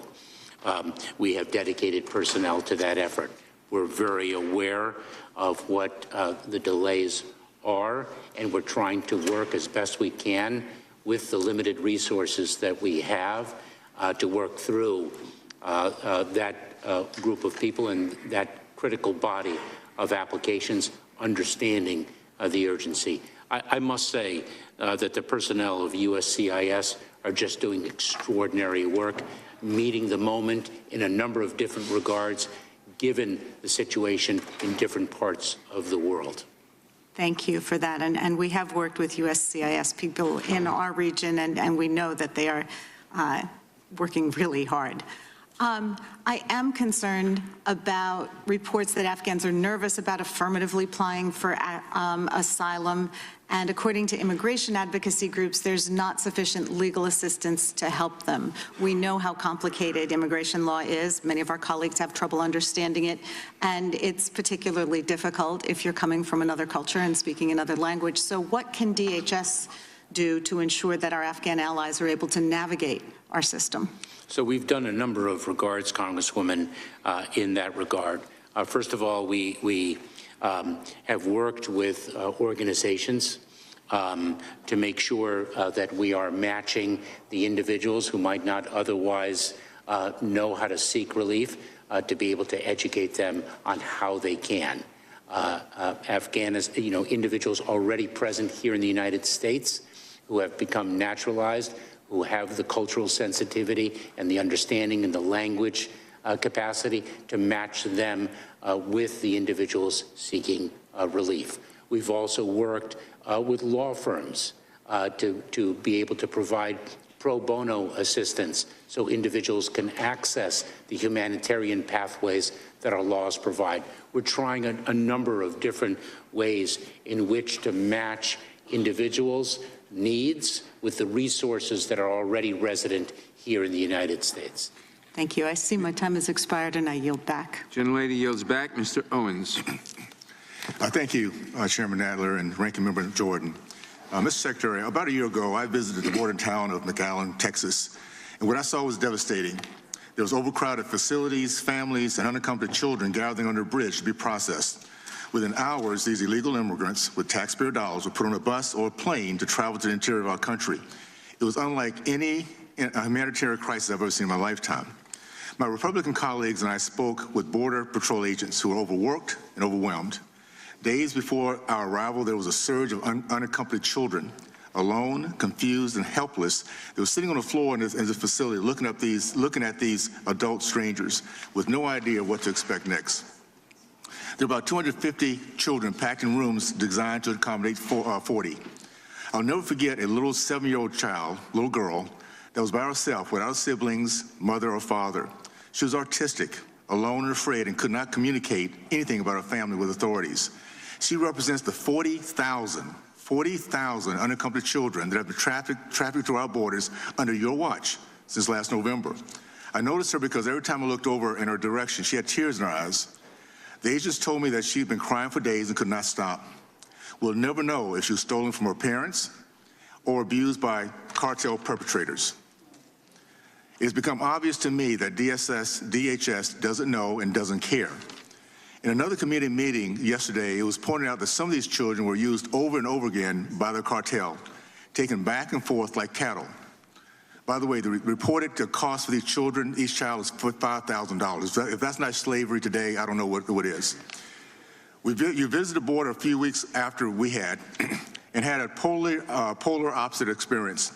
As a camera crew followed you through an orderly and empty facility, you explained to the American people that you had successfully closed the border.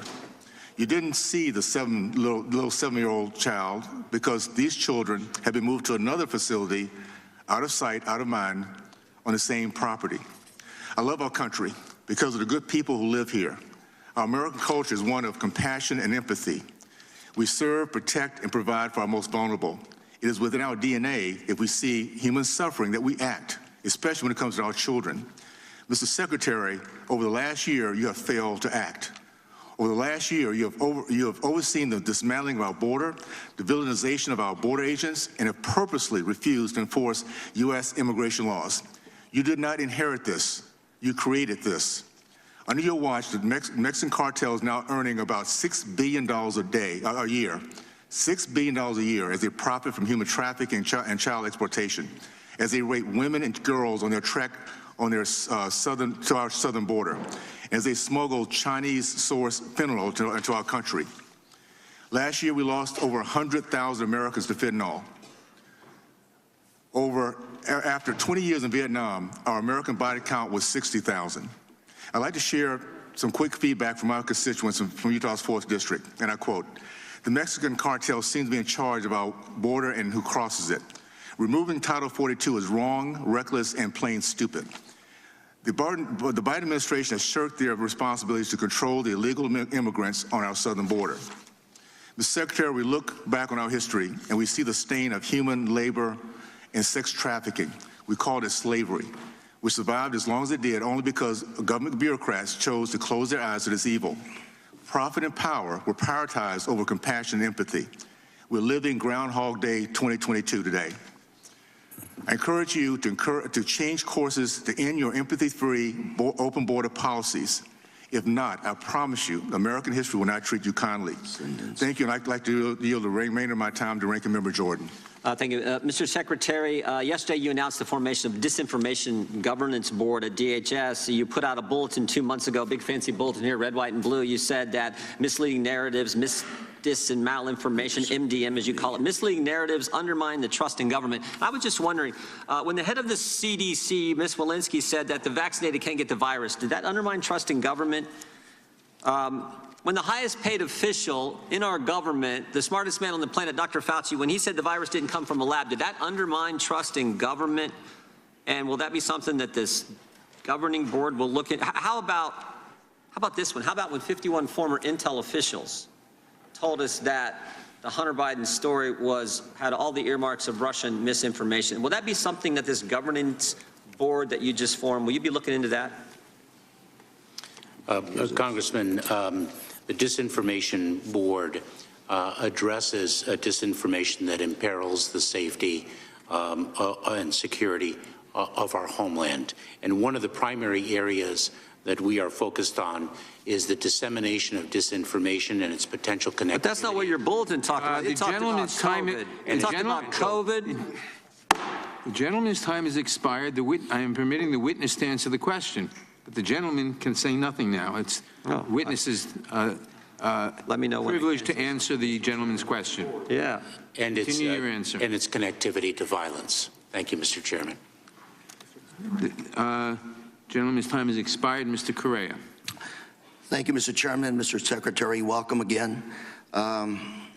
You're a refugee from Cuba. My grandparents are essentially immigrants from Mexico.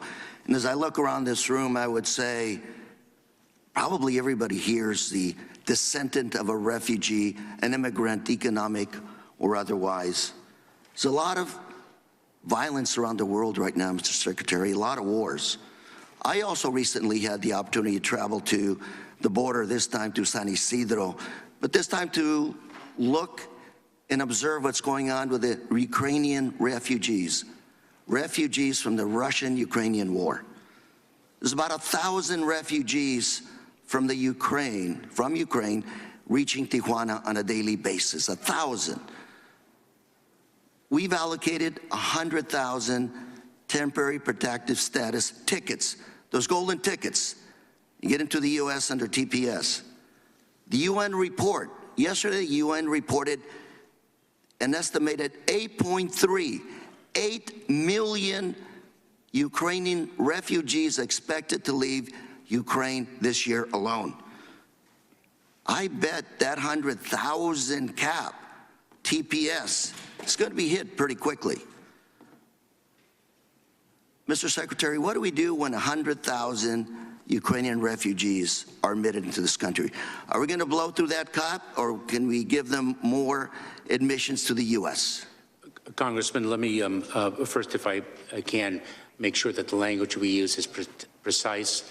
Temporary protected status, or TPS, applies to those Ukrainians who are already resident in the United States. What we are speaking of when we are speaking of bringing 100,000 Ukrainians who have fled their brutally attacked nation, we are speaking of the refugee program, we are speaking of the grant of humanitarian parole, and we are also speaking of the visa programs that the Department of State administers. The President has committed to bringing 100,000 Ukrainians to relief here in the United States. There will be others, in addition, who could be eligible for relief under the grant of humanitarian parole, which is judged on an individualized case-by-case basis. Mr. Secretary, you proposed that the prior administration effectively dismantled the refugee program. Is that essentially what happened? That is true, and if I had 20 seconds, please, I could actually say the following to the congressman who did not give me an opportunity to say anything.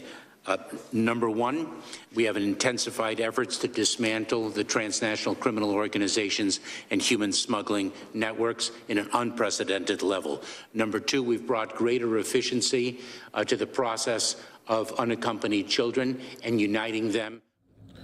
Watching live now from Fox, everybody. We appreciate you joining us here. We're going to take a quick 2-minute break here. For some of you, stay right here with us with more live coverage from this hearing.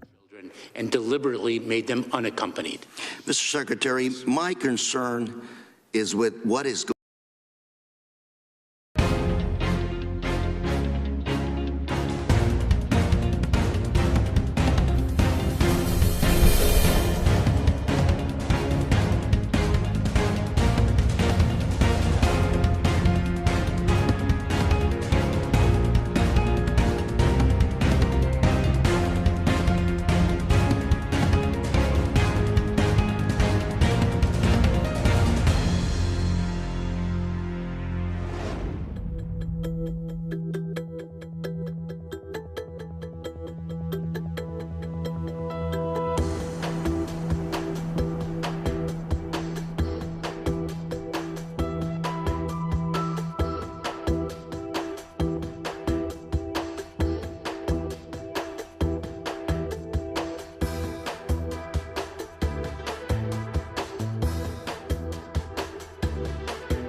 Afghanis. Okay, thank you.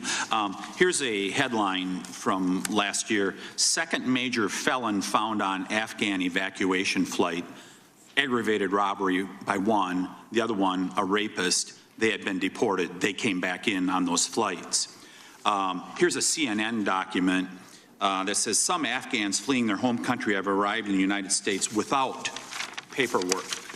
It goes on to say the approach from the administration has been get as many people on the plane as you can and we'll sort out the immigration stuff later. Some people land with no documents whatsoever, creating a very challenging work environment for the officers, the source said. Did you fully vet everyone? Congressman, as I have stated before, we conducted comprehensive security and vetting screening of the individuals who arrived here under Operation Allies Welcome. We're extraordinarily proud of that program. So you did not vet them before they left the Kabul airport? Congressman, did you vet them before they left the Kabul airport? Congressman, we did not. What we did okay, thank you very much. What we did is we vetted them at third countries. So let's at third countries. That's not what DHS and the camp commander said in Fort McCoy. They said they were still vetting people after they arrived, already had parole when they were in Fort McCoy in my state, Wisconsin. I want to continue with another question here. Let me share with you how last month the Department of Defense Inspector General confirmed at least 50 cases of Afghans with potential significant security concerns. The IG report also concluded the administration has absolutely no idea where most of them are. Did you fully vet those 50 that have potential significant security concerns? Congressman, 2 quick points, if I may. Did you vet them? Congressman, may I answer? You said you vetted all of them. We screened and vetted, and I am familiar. Screening and vetting are different. How many people completed the SIV process, the Special Immigrant Visa process, which is very detailed, especially when you're dealing with a country that is very high on the terror list? How many of them completed? Of the 77,000, how many completed the SIV process? I can get that precise figure to you. I look forward to hearing that from you because that would be a really interesting thing to hear. You're very familiar with Title 8. You know Title 8, right? Section 5A. This shall be used only on a case-by-case basis for urgent humanitarian reasons or significant public benefit. In 1989, in a floor speech, Democrat Representative Morrison from Connecticut, Congress intended that the parole authority would be used for a temporary admission of individual aliens. Parole status is an unacceptable alternative to a more permanent and defined immigration status. Senator Simpson repeated the same thing in 1994. In 2008, your agency, USCIS, ICE, CBP, Memorandum of Agreement, parole is not to be used to circumvent normal visa processes and timelines. Are you complying with Title 8 and the INA? We believe we are. You believe you are? Yes. Even though this is meant to be done on a case-by-case basis. Did you interview all 77,000? Of the Afghan evacuees? Did you interview every one of them? Did I personally, or did the Department of Homeland Security personnel? Yeah, did you do it on a case-by-case basis and interview every one of them? Congressman, those individuals were screened in third countries, not at Kabul airport for reasons that, of course, you well understand. They're screened and vetted in third countries. They are then manifested on the plane. But they weren't, because many of them were screened in the United States at Fort McCoy in Wisconsin. Congressman, did you fully vet everyone you paroled from Afghanistan? I believe the answer is no. And so think about it. Think about it for a second. Here's a document you gave us this week. This is the grand plan. Biden administration, DHS, executing a comprehensive and deliberate strategy to secure our borders, build a safe, orderly, and humane immigration system. What is humane about people being sexually abused by these parolees? How about the woman at Fort Bliss, a soldier, female soldier, beat to a pulp by 5 evacuees? Is that humane? Congressman, of course that isn't, and that is. You have erased our border. Time of the gentleman has expired, Mr. Neguse. That is addressed with the full Mr. Chairman. The time of the gentleman has expired. Mr. Chairman? Mr. Neguse. May I complete my answer? Mr. Chairman. Mr. Chairman? Mr. Chairman, I'll be brief. Mr. Chairman. No, Mr. Chairman, the witness be permitted to answer his question. Mr. Neguse. Thank you, Mr. Chairman. Secretary Mayorkas, would you care to respond to that last question? That incident was met with the full force of law enforcement response. And I should say that the congressman misunderstands the screening and vetting process and the fact that it is a recurrent process. Even while the individual is in the United States, we conduct recurrent screening and vetting as a further layer of security. Thank you, Congressman, for giving me that chance. Thank you. Mr. Secretary, first let me say thank you for coming before our committee today. And I want to express my gratitude and appreciation for your assistance during and after the Marshall Fire. As you know, on December 30th of 2021, a fire tore through my community in northern Colorado, the 2nd Congressional District of Louisville and Superior. We lost 1,000 homes and tragically 2 members of our community who perished during the fire. The very next day, you were the first cabinet secretary to reach out to me personally and to convey your grief over the events in my community and to convey your commitment on behalf of the Department of Homeland Security and FEMA to step up for our community when we needed the department. And I just want to say thank you for extending me and my community that courtesy. And we have been working with Administrator Criswell, who, of course, as you know, is a proud Coloradan, on the recovery from the Marshall Fire. As you well know, in Colorado and in the Rocky Mountain West, we no longer have fire seasons, but fire years. And we are likely to be besieged by wildfires for years to come. So the partnership between FEMA and our local communities and the state government couldn't be more important. And again, I want to thank you and Administrator Criswell for your cooperation in that regard. Switching gears, I'd like to talk about the threat of cyber attacks. Now, you touched on this in your written testimony and some of your oral testimony as well. During our hearing with FBI Assistant Director Vorden, which was last month, I mentioned that in Colorado, local government entities have been hit by ransomware attacks, as have large organizations like the University of Colorado. And I'd like to talk a little bit, Mr. Secretary, about how DHS is responding to those same threats. As part of the omnibus spending package, Congress passed the Cyber Incident Reporting for Critical Infrastructure Act.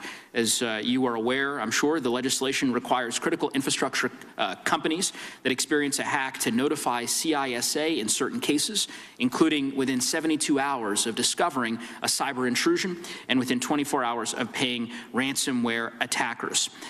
Wondering how DHS is working, number one, to ensure that this breadth of ownership doesn't result in security risks, particularly to our electric grid and water infrastructure.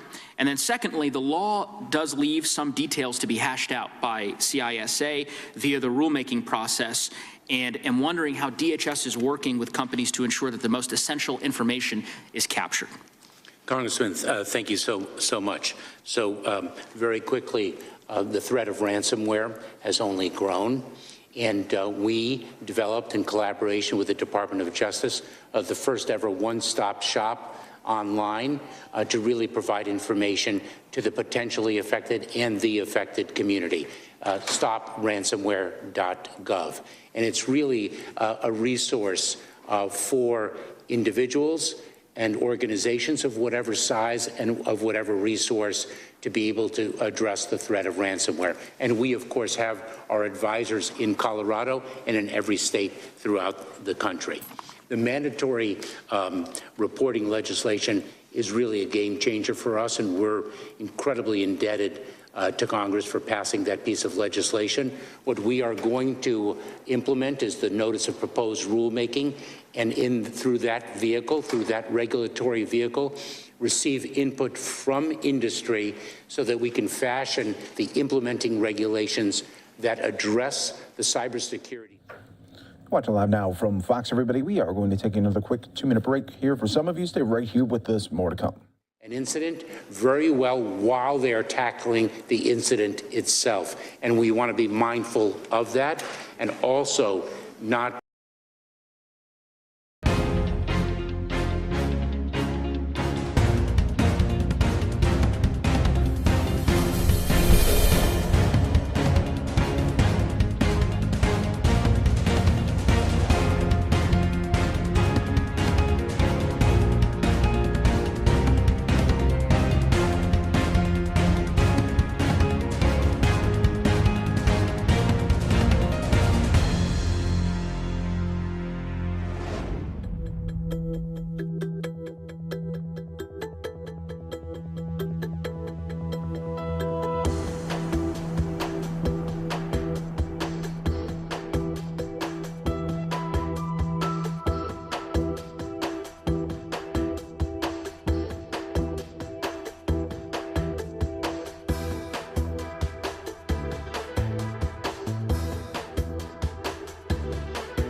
doing to stop the flow over the southern border?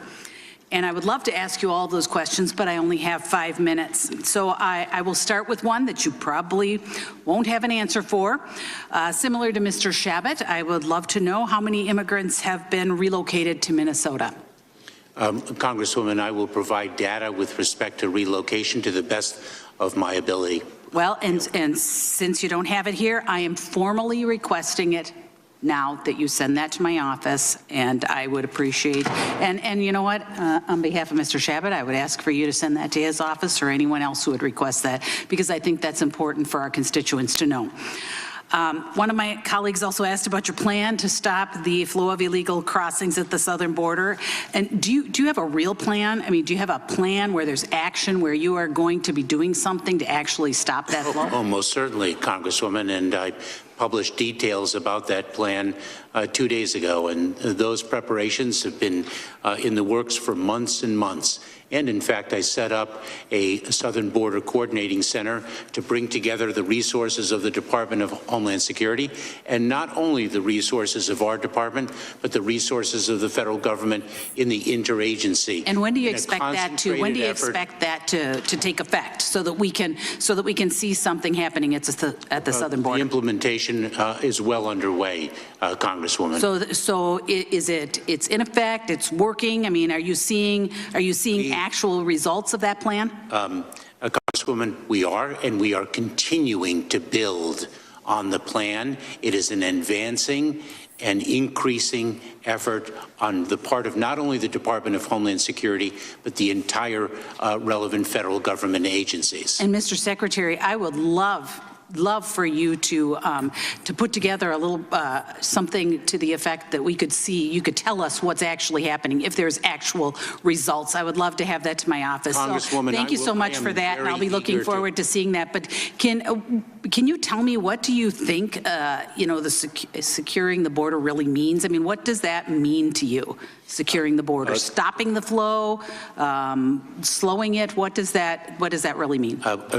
Congresswoman, that means effectively applying the laws of our country and making sure that we are maximizing the impact of the resources that we have to secure the border. And I very much look forward to providing you with information about the results of our plan, and I'll give you a shining example of the results from our targeting. Well, I look forward to getting that in writing. You know, we are very short on time, and I only have a few minutes, and but I do want to know, how does releasing illegal aliens into the U.S. secure the border? How does that fit in with the definition of securing the border?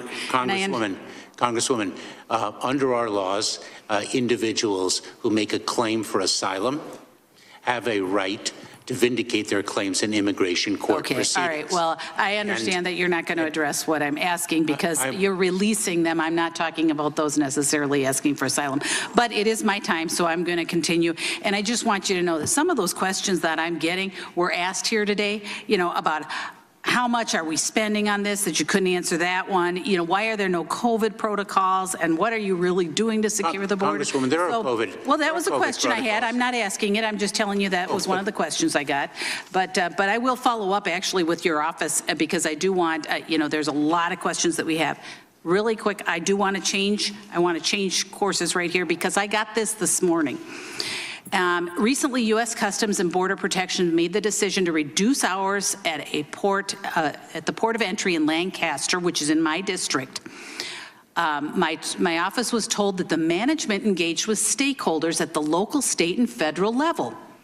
The listed stakeholders were 2 local officials, the Democrat chairman of the House Homeland Security Committee, who doesn't live in my state, and 1 Democrat senator from my state.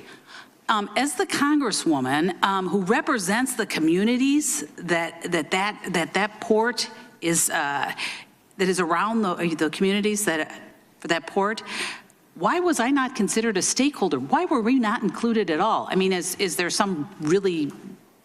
a reason why we weren't included in that discussion? The gentlelady's time has expired. The witness may answer the question. Congresswoman, I'm not familiar with the engagement that was held, the invitations that were distributed, but I will look into it, and we will get back to your office with that I would absolutely appreciate that. So I will be expecting a few letters. Thank you. The gentlelady yields back. Ms. McBath. Thank you, Mr. Chairman, and thank you, Secretary Mayorkas, for joining us today. And I know that you've had a very busy week up here on the Hill, and I really appreciate your time with us today and for patiently and credibly answering all of our questions. And it has been mentioned already, immigration is one of the most important issues that DHS overseas, and immigration affects almost all sectors of American life, our family life, our economy, and education. And it's imperative that we have a highly functioning, fair, and efficient immigration system. And like many of my colleagues here today, my district, which is Georgia's 6th congressional district, is made up of a very large and vibrant immigrant community. And they are my neighbors, and they're my friends, and they're my coworkers. And as I've mentioned at a previous markup, in our town of Johns Creek and also Chamblee, about a third of the population there, they're made up of immigrants. And our district office caseworkers, they work tirelessly to help our immigrant populations get their visa applications processed. And something that we've faced time and time again, like many other offices, there are very, very heavy backlogs. So I'd like to ask what, if anything, is being done to fix the backlog of employment authorization documents. And we know that there have been attempts to, to really help alleviate these backlogs for certain non-immigrant visas, but we're still seeing very large numbers of constituents that are reaching out about DACA and TPS EADs that are just taking so many months to be processed. Congresswoman, 3 quick things. Number one, I must champion, as I have previously in this hearing and otherwise, of course, the personnel of U.S. Citizenship and Immigration Services who are doing Herculean work while being under-resourced. Number two, we are delivering processing efficiencies so that we can work through the backlog more expeditiously. And three, we are seeking funding from Congress, and we are also promulgating a fee rule as we seek to and continue to hire more personnel to be able to work through the backlog and administer immigration benefits in a timely manner, as is our goal. Well, thank you for that. And also, as a graduate of an HBCU, Virginia State University, and as an American concerned about the threat of white supremacy, I want to now turn to how DHS is responding to the bomb threats against HBCUs earlier this year. Now, during our hearing a little bit earlier, it was called The Rise in Violence Against Minority Institutions. We heard from experts on whether the government has done enough to combat violent right-wing extremism and white supremacy. And our witness, Dr. Jones, said, and I quote, he says, "I will say that there has been an uptick in my conversations with some of the Joint Terrorism Task Forces and the FBI and the Department of Homeland Security to pay more attention to this." End quote. So as arrests have still not been made in the investigations into bomb threats against many of our HBCUs, can you please describe for us what efforts the DHS is doing to prevent further threats or potential attacks on our historically Black colleges and universities? Congresswoman, thank you. I engage with the presidents of the HBCUs to understand the impacts of the threats on their respective institutions and to better understand their needs to meet the challenge of increasing threats. We are disseminating information to the HBCUs and other institutions similarly situated, both with respect to the threat landscape and what they could confront, and also providing information to them about how they can best secure their institutions. We've also looked into the availability of the Nonprofit Security Grant Program and whether some of those funds could indeed be allocated to HBCUs and similarly situated institutions, and indeed some of the HBCUs as nonprofit organizations do qualify for the grant programs, and we are working to make sure that information about the grant programs is widespread and easily accessible, and the grant funding itself is equally accessible as well. Those are some of the measures that we are taking. Well, thank you so very much for patiently answering my questions. I know it's been very difficult today, and you've been a wealth of grace under fire. So thank you so much, and I yield back the balance of my time. Gentlelady yields back. Mr. Massey. Thank you, Mr. Chairman. Secretary Mayorkas, there's been some debate today about the numbers for 2021. How many ICE arrests, detentions, removals have there been for aggravated felonies committed by non-citizens? I want to give you a chance to tell us what that number is. Thank you very much, Congressman. Let me pull, if I can, the data sheet. In fiscal year 2021, enforcement and removal operations, the part of Immigration and Customs Enforcement, arrested 12,025 individuals convicted of aggravated felonies, nearly double the 6,815 arrested in fiscal year 2020. With respect to removals in fiscal year 2021, Immigration and Customs Enforcement removed an average of 937 aggravated felons per month, the highest level ever recorded. 46% of ICE removals were for people convicted of felonies or aggravated felonies, compared to 18% during the previous 4 years and 17% the year before that. Can I ask you, for the people who are watching this back home, aggravated felony is a term of art.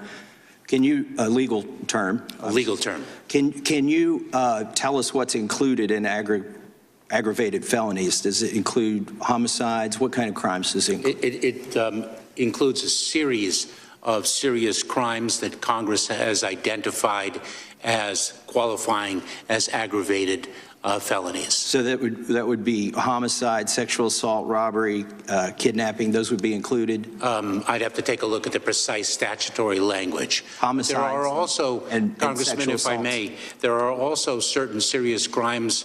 I would qualify them and describe them as serious crimes that are actually not defined as aggravated felonies, which is why we are actually dedicating our enforcement resources to those cases as well. Thank you.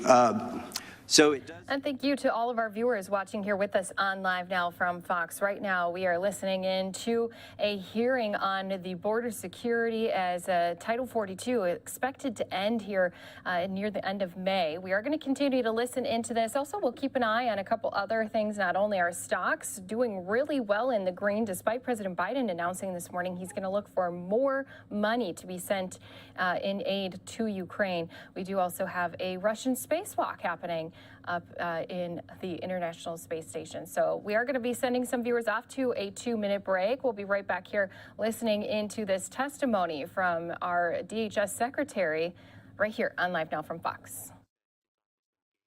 Some very well might. You said undoubtedly.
just told us today. The time of the gentleman has expired. Did you arrest these very people for these crimes? The time of the gentleman has expired. The witness may answer the question. Thank you. The congressman has asked me to disobey the laws of the United States of America because the laws of the United States of America provide for asylum, provide for humanitarian relief, provide for the protection of individuals who need it under our laws because they fear persecution by reason of their membership in a You have discretion to remove them from this country. You did not, and they commit crimes, violent crimes. The gentleman's time has expired. The witness is permitted to answer the gentleman's last question. He's in the process of doing so. By reason of their fear of persecution, by reason of their membership in a particular social group. And that body of people that the United States law permits to make a claim for relief under laws Congress passed should not be painted with a broad brush of criminality. In fact, my family, and I included, are beneficiaries of those laws because a standard of fear of persecution applies to refugees as well. And we fled the communist takeover of Cuba to enjoy the freedoms and liberties and the democracy that makes this country shine. And we are intensely proud and immensely proud of our humanitarian relief programs. And I will not disobey the laws of humanitarian relief that Congress has passed. Gentleman's time has expired. Mr. Stanton. Thank you very much, Mr. Chair. Secretary Mayorkas, I represent the border state of Arizona. As a former state deputy attorney general and a longtime elected official in the state of Arizona, I understand the border and its complexities very well, as do Arizonans. We know that being a border state is helpful to our economy. We understand that immigrants make us stronger, which is why most Arizonans support modernizing our nation's immigration system, including a pathway to citizenship. But we also know that our border must be secure. And if it isn't secure, there are real consequences that Arizonans pay the price for. Opioids and other drugs come across and wreak havoc on our communities. Cartels and traffickers can extort and smuggle migrants in abhorrent conditions across our dangerous deserts, sometimes killing them. And when the federal government is overwhelmed, it too often passes the buck. It places an incredible burden on local law enforcement, on local communities, on our local nonprofits. I paid careful attention to your testimony yesterday, Mr. Secretary, as well as your commentary earlier today. I agree with you that the Trump administration got border policy wrong. Their approach was inhumane, ineffective, and harmed the federal government's long-term ability to process migrants through the system. You are also right that migration issues are not unique to the United States. Increased migration is a worldwide crisis in which human tragedy in the developing world is putting pressure on countries like the United States. This administration did not create the problem, but managing it effectively is your responsibility. And what was outlined in the memo you released on Tuesday, just a couple days before today's hearing, is not at all sufficient to handle what will come our way once Title 42 restrictions are lifted. Those on the ground in Arizona know that the entire chain, starting with the Border Patrol and ICE to local law enforcement, nonprofit refugee centers, even our international airport in Phoenix, is already overwhelmed. Just yesterday, I met with a local Arizona mayor who has been seeking assistance from DHS for months so that his community can be prepared to deliver necessary services. He told me that today they're processing about 300 migrants per day through a local nonprofit, but they've been told by the federal law enforcement to expect that the number to jump to 1,000 per day by this summer. They've been telling your department that at this time, they're not ready. And when migrants can't get help at a nonprofit, where will they go, Mr. Secretary? Putting more pressure on a system that can't handle it carries a significant risk of creating a full-scale humanitarian crisis on American soil, for which the White House and your department will be solely responsible. No person who cares about migrants should want that. It's clear to me that the federal government is not prepared, not even close. One example, your memo acknowledges that even with Title 42 restrictions in place, Customs and Border Patrol was so overwhelmed in just 2 months ago that it had to increase in its numbers of agents deployed along the southwest border by more than 600. You proposed adding a few hundred more. But Mr. Secretary, no thinking person believes that modest staffing improvements will put the federal government in a position to handle triple the number of crossings. Not a chance. So I have a long list of questions for you, and I know that we won't get all of them here today. I will be following up in writing, but let me get through as many as I can in the short time left. Phoenix Sky Harbor Airport is one of the busiest in America, and since January, airport staff has been even busier taking on duties that they shouldn't be asked to, assisting migrants in making travel plans. Leaders at the airport have told me that up to 600 migrants who have been released by CBP and ICE custody are dropped at the airport every day. At the busiest times of the day, most are not ready to travel. Many are at high risk with health concerns and few resources. Airport staff has sprung into action.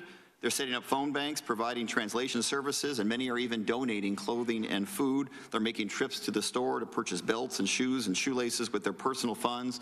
They're delivering diapers and formula to mothers and infants. But airport staff is maxed out.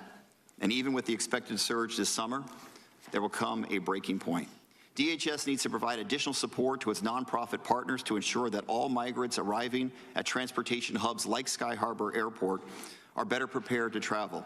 Mr. Secretary, will you commit to getting your partners the resources that they desperately need? Congressman, one of the 6 pillars of our plan is to bolster the capacity of nonprofit organizations and to coordinate with local and state officials. So that is directly responsive.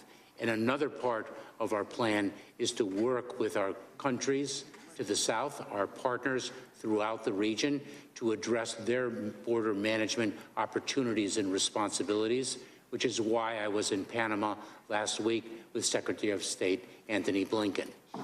And we will be prepared, and our plan is comprehensive, and I look forward to sharing with you some of the details of that plan to address some of the concerns that you've expressed, because we're aware of those concerns. We've been planning against those concerns for months. Gentleman's time has expired. Ms. Spartz. Thank you, Mr. Chairman. Thank you, Mr. Secretary. In your 6-point plan, how many All right, so we were just listening in with Arizona Congressman Greg Stanton, still continuing to hear more testimony right here on the House floor. I do want to say thank you to all of our viewers watching here with us on Live Now from Fox, of course. There's so many people concerned about the number of people who are trying to cross the border illegally, and even more probably going to be coming here once Title 42 is lifted. So we will continue to listen into some of this. Plus, keep an eye on some of the other events we're expecting. President Biden going to be actually speaking with some small business owners a little bit later here in these later morning, early afternoon hours. We'll continue to keep our eyes on all the top stories for you right here on Live Now from Fox. Some viewers going out to a 2-minute break. That any individual who seeks to do But I'm talking about there is increased risk at the border due to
Your question is, how many individuals were released on a notice to appear? No, without for example? it. Without it. In fiscal year 2021, because right now we are not Okay, using please, the notice to yeah, report. just give me the number. I don't need the full-on statements. In fiscal year 2021, 144,383 were transferred to ICE enforcement. No, not ICE. They're actually given to them, go directly from the border in the country without any documentation. Under prosecutorial authority, I've been in the border 4 times, and that happened. You're not aware that it's happening? In the Texas border, you're not aware about that? You're asking your question. My question is where the Border Patrol has no ability to do processing, so they just send them without documentation inside the country, get on the bus, and they go there. So you're not aware that it's happening under prosecutorial authority? No, Okay, if you're not aware, let's talk about, are you aware how many people, like I just was at one section of the border, and I talked to Border Patrol. They detect about, in small section, about 300 people per day going undetected, not caught, but they see on camera. Only 25% of their sector has camera. Do you know how many people cross this border? Do you have a number, estimate, that were not detected by any cameras and couldn't be stopped by Border Patrol because they have a limited capacity? Do you have an estimate? Are you asking me how many gotaways? Yeah. No, not got away. They just pretty much crossed the border. Do you have that number? What is your estimate? How many people? I just want to make sure I understand your question. Understand that there are some people that cross the border, we see on camera, no resources to catch, and some border sections do not have camera. What is your estimate? How many people can cross the border, be completely undetected? What is your estimate? Completely undetected? Yes. What is your estimate? Or observed and not apprehended as well? Both, not undetected, because we don't observe some of them. Let's say how many undetected, not observed. Ms. Congresswoman, your question's quite imprecise. In fiscal year of I just don't understand that you don't have questions on this question. The gentlelady's time has expired. The witness may answer the question. In fiscal year 2021, there were 389,155 gotaways. It's not gotaways. The gentlelady's time has expired. The witness. But I think you're not answering my question, and I will answer it in writing because this is The gentlelady's time has expired. The gentlelady no longer has the floor. The witness is in the process of answering her last question and may proceed. I answered it, Mr. Chairman. I gave the figure. Not. Very well. The time of the gentlelady has expired. Ms. Dean. Thank you, Mr. Chairman. Thank you to you, Secretary Mayorkas, for being here, for your service to our country in trying to solve serious problems. So I thank you and your team for that work. The indecency with which you have been treated by many people on this dais is staggering to me, and it reveals the lack of seriousness to solve problems, the lack of interest to solve problems. And it reminds me of a different time of disinformation, of bigotry, of political theater. It reminds me of a beautiful speech given by Senator Margaret Chase Smith, speaking up against Senator McCarthy and his bigotry and disinformation campaign. Part of what she said is, freedom of speech is not what it used to be in America. She complained, it has been so abused by some and it is not exercised by others. And she asked her fellow Republicans not to ride to political victory on the 4 horsemen of calumny: fear, ignorance, bigotry, and smear. Sadly, I see those 4 horsemen riding today. We need to put an end to it and be serious about the problems that we face. And so rather than ask you the questions I was going to ask you, I will list the issues I am interested in and will submit them for the record and submit them to you, and I look forward to having a further conversation with you, but I'm going to give you a chance to speak. Some of the three or four issues I'm interested in, we have a detention center in my area, Burke's Detention Center. I would like to see it closed. It has a recent history of sexual assault of one of the detained. I'm very interested in the process around the 100,000 number and how the department will ensure that Ukrainians can navigate that system. I'm hoping that you are considering TPS for Ethiopians who really are suffering tremendously. And I think our country should be offering that as we have to other people fleeing. And of course, Afghan resettlement. Those are my areas of interest, but I'd rather give the rest of my time to let you speak, because so often you were misquoted, you were misrepresented, and most importantly, you were not allowed to speak. The floor is yours. Congresswoman, thank you very much. I have so much to say in response to the misstatements that have been made and directed at me that actually I'm going to use the time most productively to address very quickly the 4 areas that you have identified. We have focused our efforts on detention centers and ensuring that our standards for detention centers are abided by. And detention centers that do not abide by that, those standards will be addressed, and we've addressed a number of them by closing them because of their repeat offenses. I've outlined the paths to deliver on the President's commitment of providing humanitarian relief for 100,000 Ukrainians who need that relief here in the United States. I welcome the opportunity to speak with you about the efforts to resettle Afghan individuals from Afghanistan. We have Operation Allies Welcome, which we've been working with civil society in that regard, the business community, Welcome.us, and other organizations. And I will look at the situation in Ethiopia with my partners in the Department of State. That is an issue that already we are looking into, but I will check on its status, and I very much appreciate the question.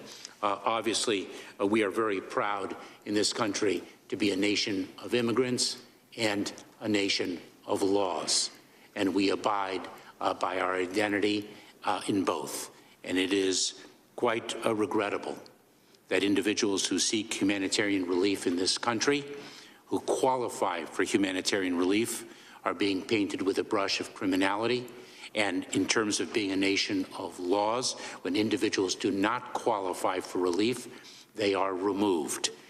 Individuals are placed in immigration proceedings where they make their claims, and an immigration judge rules on their claims. Those who qualify are provided the relief to which they are entitled under our laws. Those who don't are removed.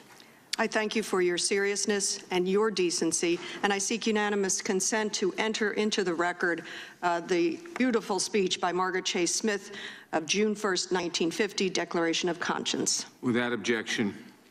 The gentlelady's time has expired. Mr. Fitzgerald. Thank you, Mr. Chair. Mr. Secretary, I think some of the level of frustration I think you're hearing from members here today is because many of the members on the Judiciary Committee have done, as you're well aware, multiple border visits. And I think oftentimes the way it's characterized or the way it's been presented by yourself and sometimes members of your team doesn't necessarily match up with what we see on the ground on these visits. So let me ask you this though, Mr. Secretary, on one of those visits last week, there were members of this committee that were down at the border in San Diego at the site that's oftentimes referred to, I guess, as Well Draw. And on this visit, as well as other members that were with me, the issue of human trafficking continues to come up. And I feel strong about it because I think it's a driving force in just about everything that you could characterize it as or what it kind of touches. It's all encompassing. So, you know, the high likelihood of release is what's motivating more and more people around the globe to put themselves in the hands of criminals, which is the big part of, I think, what's creating the issue at our southern border. I'll just say, easy access to the United States, it's just irresistible that you're going to continue to have individuals especially from the Southern Hemisphere, continue to want to come to America. And if we don't get control of what happens to those individuals once they hit that southern border, I don't think this issue is going away anytime soon. So, I mean, I think we can agree that human trafficking, it's clearly illegal. I think you would agree with that, right? Of course. And we can agree that human trafficking it's real. It's really happening out there. We hear about it all the time, I think, when we're at the border or even on the backside, law enforcement back in our districts. You know, I'm from the 5th Congressional in Wisconsin, and we hear about it all the time. It might take the form of a local truck driver who's somehow comes in contact with it. Law enforcement finds out about it later on. So it's a terrible thing. I think we can agree. And I think we can agree that many of the illegal aliens are coming across right now are being smuggled or being ushered through by coyotes, as we just heard about. And it was somewhat demonstrated to us again and again every time you're at the border.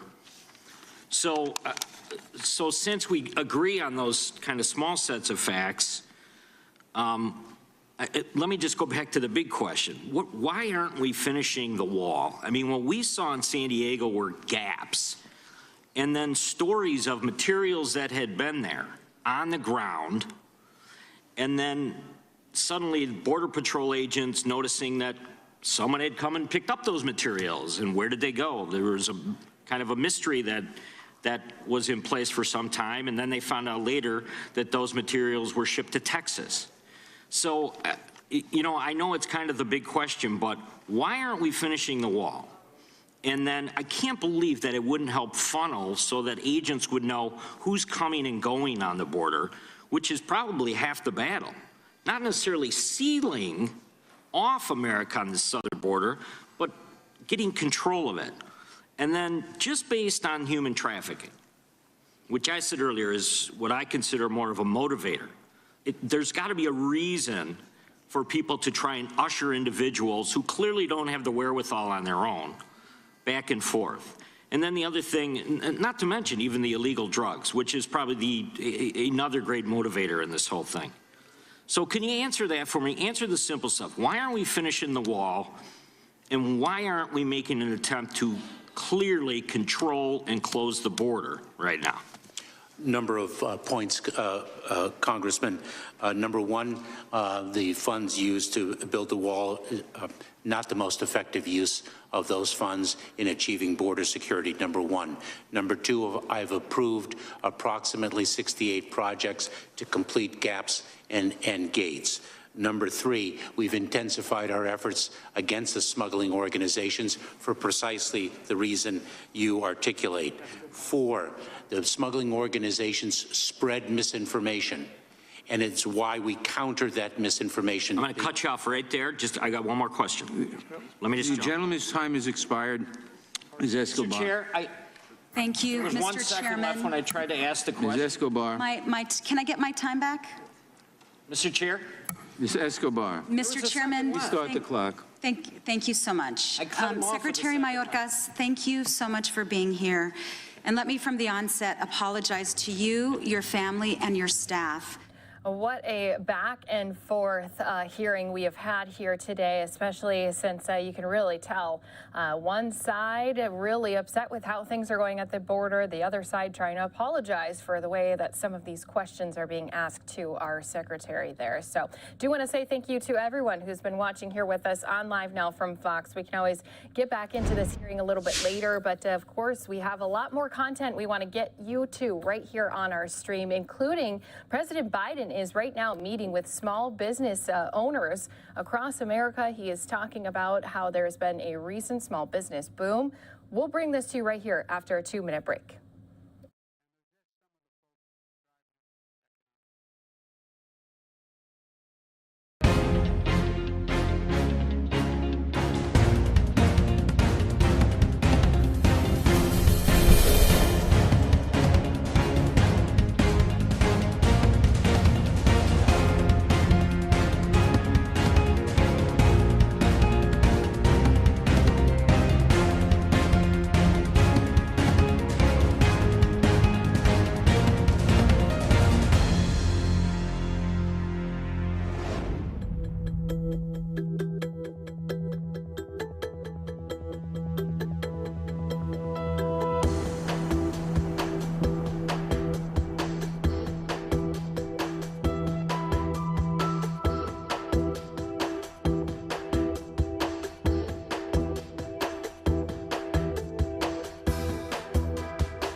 Welcome back here to Live Now from Fox. Christy Larson here at the desk with you as we continue to take you out to all of these different live events happening across our country. I do want to let our viewers know, coming up here in just a little bit, we're going to take you down to Texas, where they do have a missing woman. FBI now getting involved on that case. They believe she could have been human trafficked in the area that she was last seen. So we'll give you that update as they're getting their microphone set up at this time, coming up here in a little bit. But we did actually have just moments ago President Biden sitting down with some small business leaders. So let's go ahead, replay that out here for you. It's just a small portion that they fed to us, but of course we always like to show to our viewers what's coming to us from the White House. So here he is, President Biden. Because America's small businesses are strong. Small businesses typically account for more than 40%. People don't realize that 40% of the gross domestic product of the United States. They create 2/3 of all new jobs, and they employ nearly half of all the private sector workers. And today, thanks to the economic strategy, more small businesses are being created, and small businesses are creating more jobs faster than ever before.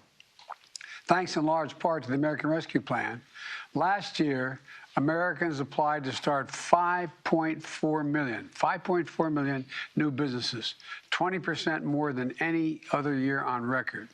We saw businesses with fewer than 50 workers create 1,900,000 jobs for the first 3 quarters of 2021 alone. That's the highest rate of small business creation ever recorded in a single year. And we have some of the folks right here who did it. We have every indication that this trend is going to continue. The reason for that is because we're giving people financial security to take a risk and pursue their small business dreams. This boom has been particularly strong for entrepreneurs of color. Hispanic entrepreneurs started new businesses in 2021 at a faster rate in more than a decade, 23% faster than the pre-pandemic levels. And, you know, the 5 folks who join me today exemplify what a difference it makes when everyone gets a fair shot. Jennifer was able to start growing her engraving business last year because of the child care tax credit and the small business support of the Small Business Administration. Jeff and Nicholas were our master coffee makers, roasters, who have been able to open their first brick-and-mortar cafe last year. And Eddie and Daniel, they were able to turn their food truck into a brick-and-mortar company of their own. That must be pretty good, huh? And they're just some of the folks driving this economic recovery and reminding us that anything and everything is possible in America. And my administration is working tirelessly to open doors for more outstanding entrepreneurs. You know, unfortunately, Republicans have a different approach. Republican plan, led by Senator Rick Scott of Florida, chairman of the National Republican Senatorial Campaign Committee, would tax half of our small business owners an extra $1,200 a year on average. Not only do they oppose making big corporations pay their fair share, they want middle-class families and small business owners to pay more. Our administration estimates that the Republican proposal would raise taxes on 6.1 million small business owners, including 82% of small business owners who earn less than $50,000 a year. That's just not right. Our administration wants to make it easier to start a business, easier for a small business to succeed. And our plan is to, 1, expand access to capital for small businesses, make historic investments in technical assistance programs, help entrepreneurs thrive, and direct hundreds of billions of dollars in government contracts to small businesses in every community. And level the playing field. And I mean level the playing field for small business, making sure the largest corporations in America begin to pay their fair share. And now I'm looking forward to discussing my plan and hearing from these remarkable entrepreneurs. So thank you for being here. All right, so that was the portion we were able to get here for you on Live Now from Fox. Of course, if we do see any more shots coming to us from the White House, we'll be bringing that to you. Are expecting also a White House press briefing a little bit later here this afternoon, set and scheduled to take place here at the top of the next hour. 3 p.m. for all of you on the East Coast, noon for those who are watching with us from the West Coast. But thank you again for being here with us on Live Now from Fox. We always have been on top of all those latest top stories coming to us from coast to coast. And now I want to take us down to Texas because there is a big concern for a missing woman. This is who police and family members are looking for at this time. This is Felicia Johnson. She was last seen in Texas. She's from California. And now there's a $5,000 reward being offered for information after she had vanished from a Houston strip club. So let's go ahead, listen into this update as we are hearing from some of those who are searching for Felicia down in Texas. Hi, I'm Andy Kahn, Director of Victim Services, Victim Advocacy Crime Stoppers of Houston. And the reason we're out here today is to once again ask for the public's help in finding out what happened to Felicia Johnson. She's disappeared now for several weeks. We are of the opinion that her disappearance resulted from criminal conduct, and therefore, as a result of that, Crime Stoppers is offering up to a $5,000 reward. 5,000 big ones for any information leading up to the arrest of the suspect and or suspects that we firmly believe is responsible for criminal activity, criminal conduct on Felicia Johnson.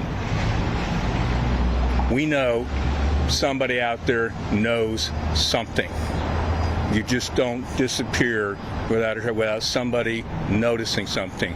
We know where her cell phone was found. We know what happened when she left the club. We know she got into a car. We have all that.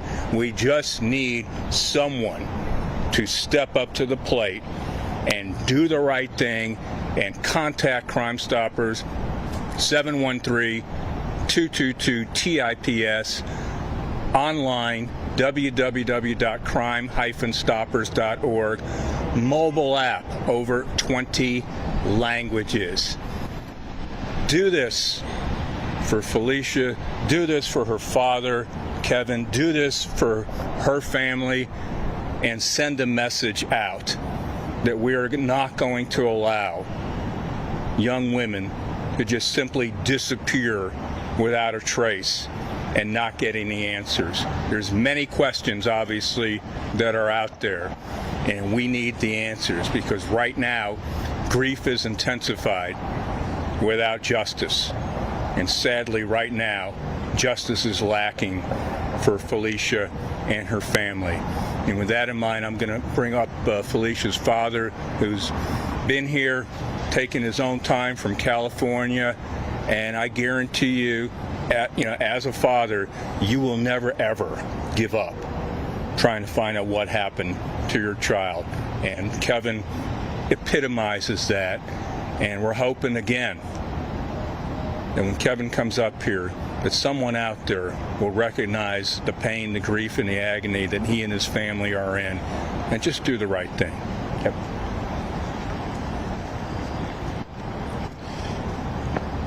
Hello, my name is Kevin Johnson. I'm the father of Felicia Marie Johnson. I arrived here in Houston on April 16th, 2022, at which time I immediately began trying to find any leads in the disappearance of my daughter and seeking help from the Houston Police Department. Nevertheless, it took approximately 5 days before Houston PD would begin to investigate Felicia's disappearance. Since that time, I've stepped back and allowed them to do their job. However, I have yet to be provided with any information as it relates to her last known whereabouts, which I believe to be the CoverGirl nightclub. Nor have I at this time been provided with any pertinent information as it relates to the surveillance footage at the CoverGirl nightclub that could easily confirm or deny Felicia's identity. I firmly believe some of the pushback I've experienced comes from several areas. Being there seems to be a code of silence here between several governing bodies, including the Houston PD. 2, it's a known fact that the DA, Kim Ogg, has taken campaign monies from the DeVary brothers, who happened to own the CoverGirl nightclub in the amount of $25,000. I believe Felicia could have possibly been trafficked, and I also believe the footage from the CoverGirls could possibly provide us with answers to Felicia's whereabouts and could confirm her identity. We are all aware the DeVary brothers have an extensive history of criminal activities, from wage theft to alleged prostitution, public lewdness, selling booze to minors, refusing their inspections, and yes, alleged human trafficking. My plea today is to the City of Houston and all its governor entities would hear my heart and my plea and to not hold back any efforts or information that could help bring Felicia home. I am grateful for Lee Merritt, who has agreed to take on my case and helping to bring Felicia home. And I am hopeful that Black Lives Matter Houston, Roland Martin would come on board and be willing to use their platforms to make sure Felicia is found. Finally, to Governor Sylvester Turner, as a girl dad, I'm more than sure you understand why I will not stop fighting to bring Felicia home. I am hoping you will also partner with me, making sure no stone goes unturned and all accountable are brought to justice to find my baby girl and bring her home safely. And I want to close with a message to Black Lives Matter Houston. Where are you at? I've been here 2 weeks. Like, you have zero presence. Like, reach out to me. That's all I got to say. Any questions? I think we're good. Okay. I was we could just talk about Yeah, that. sure. I think that was all. Mayor Sylvester Turner? Oh, okay. I'm sure he appreciates the promotion. Well, yeah, they'll take care of that. Oh, okay. Yeah, just All right, so once again, family and friends out here trying to search for any clues that could lead them to where she is being kept. They do believe she is alive, and so I just want to kind of reiterate some of the things we know at this time. She's 24 years old. Her name is Felicia Johnson. She vanished after she was leaving CoverGirl Strip Club in Houston, and the community just speaking out here saying that it's been over a week. They do know that she possibly had accepted a ride from a stranger when she left CoverGirls and hasn't been seen since. Her phone was found covered in blood on the side of a road, and family out here saying they believe she is alive and a victim of sex trafficking, and they are asking for any information that can help lead them to her whereabouts, get the right people in custody for this incident. So $5,000 being offered at this time. Did want to at least bring that update to you since we had brought it to you last week when they had announced she had went missing. Do want to let our viewers also know we're keeping a close eye on this shot coming to us from the Pentagon. And we are going to be soon seeing Secretary Austin stepping up to that podium.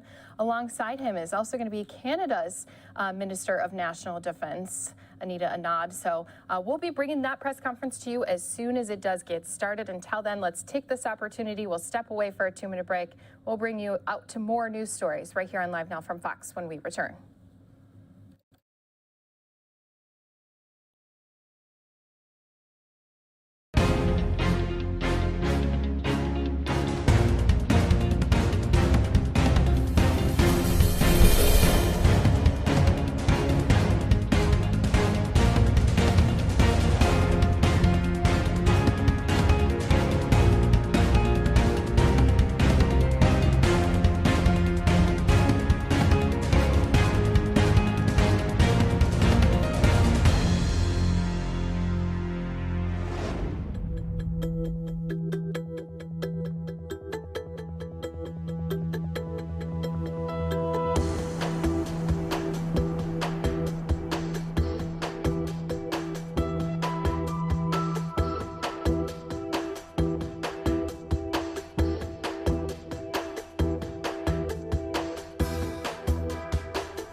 We have all been seeing those viral videos of organized retail thefts targeting businesses across the United States. And now CVS Pharmacy saying they're trying to crack down on things happening in Arizona. So I do want to take us out to a press conference that happened just a little bit ago this morning. CVS health officials are talking about new safety measures they are implementing to all 198 of their pharmacy locations in Arizona. This technology going to help keep things a little bit more safe and secure when it comes to those opioids. Let's go ahead, listen into that press conference right here for you on Live Now from Fox. So I'll hand it to Tom, just kick it off. Okay, great. Well, good morning, everybody. My name's Tom Moriarty. I'm the Chief Policy Officer and General Counsel for CVS Health. And it's great to be here this morning and great to have Joe joining us. But before we start, I did want to thank Attorney General Mark Brnovich for his continued support of CVS and the different issues that we are driving. He and his office have been incredible supporters, and it's great to have that partnership. And my colleagues and I would like to welcome all of you to our CVS Pharmacy Health Hub here in Phoenix. And I'd like to welcome Joe Shirata, the Chief of the Civil Litigation Section, for joining us here today as well, and look forward to Joe's remarks in just a little bit. So this morning, we're here to discuss the many ways CVS Health is helping to discourage retail crime enterprises in the state and fight opioid diversion and misuse, and the work we can do together with General Brnovich and local law enforcement officials across the state. As many of you know, pharmacy robberies are one of the most visible elements of what is being seen across all pharmacies, not just CVS. Gangs target pharmacies to steal narcotics and other prescription drugs to sell them on the street and online, providing significant funding for their other illicit activities. The safety and well-being of our customers, colleagues, and all of the communities we serve is our highest priority as a company. When we installed time delay safes in Indianapolis area as just one example, we saw a 70% drop in pharmacy robberies. Since then, we've installed this technology in 21 other states and in Washington, D.C., and have seen significant success in those communities as well. As a result, we're announcing today that we're expanding the use of this time delay safe technology to all 198 CVS pharmacies located here in Arizona, including those here in Phoenix and in our pharmacies in Target stores across the state. Time delay safes have successfully demonstrated that they help deter pharmacy robberies by electronically delaying the time it takes for pharmacy employees to be able to open the safes. The time delay cannot be overridden. We've also placed signage throughout our CVS Pharmacy stores in Arizona and in these other locations to alert potential robberies that there are measures in place that prevent pharmacy employees from opening the safe on demand. And you can see the signage here and throughout the store, and as well as at the entrance, notifying as you come into the store.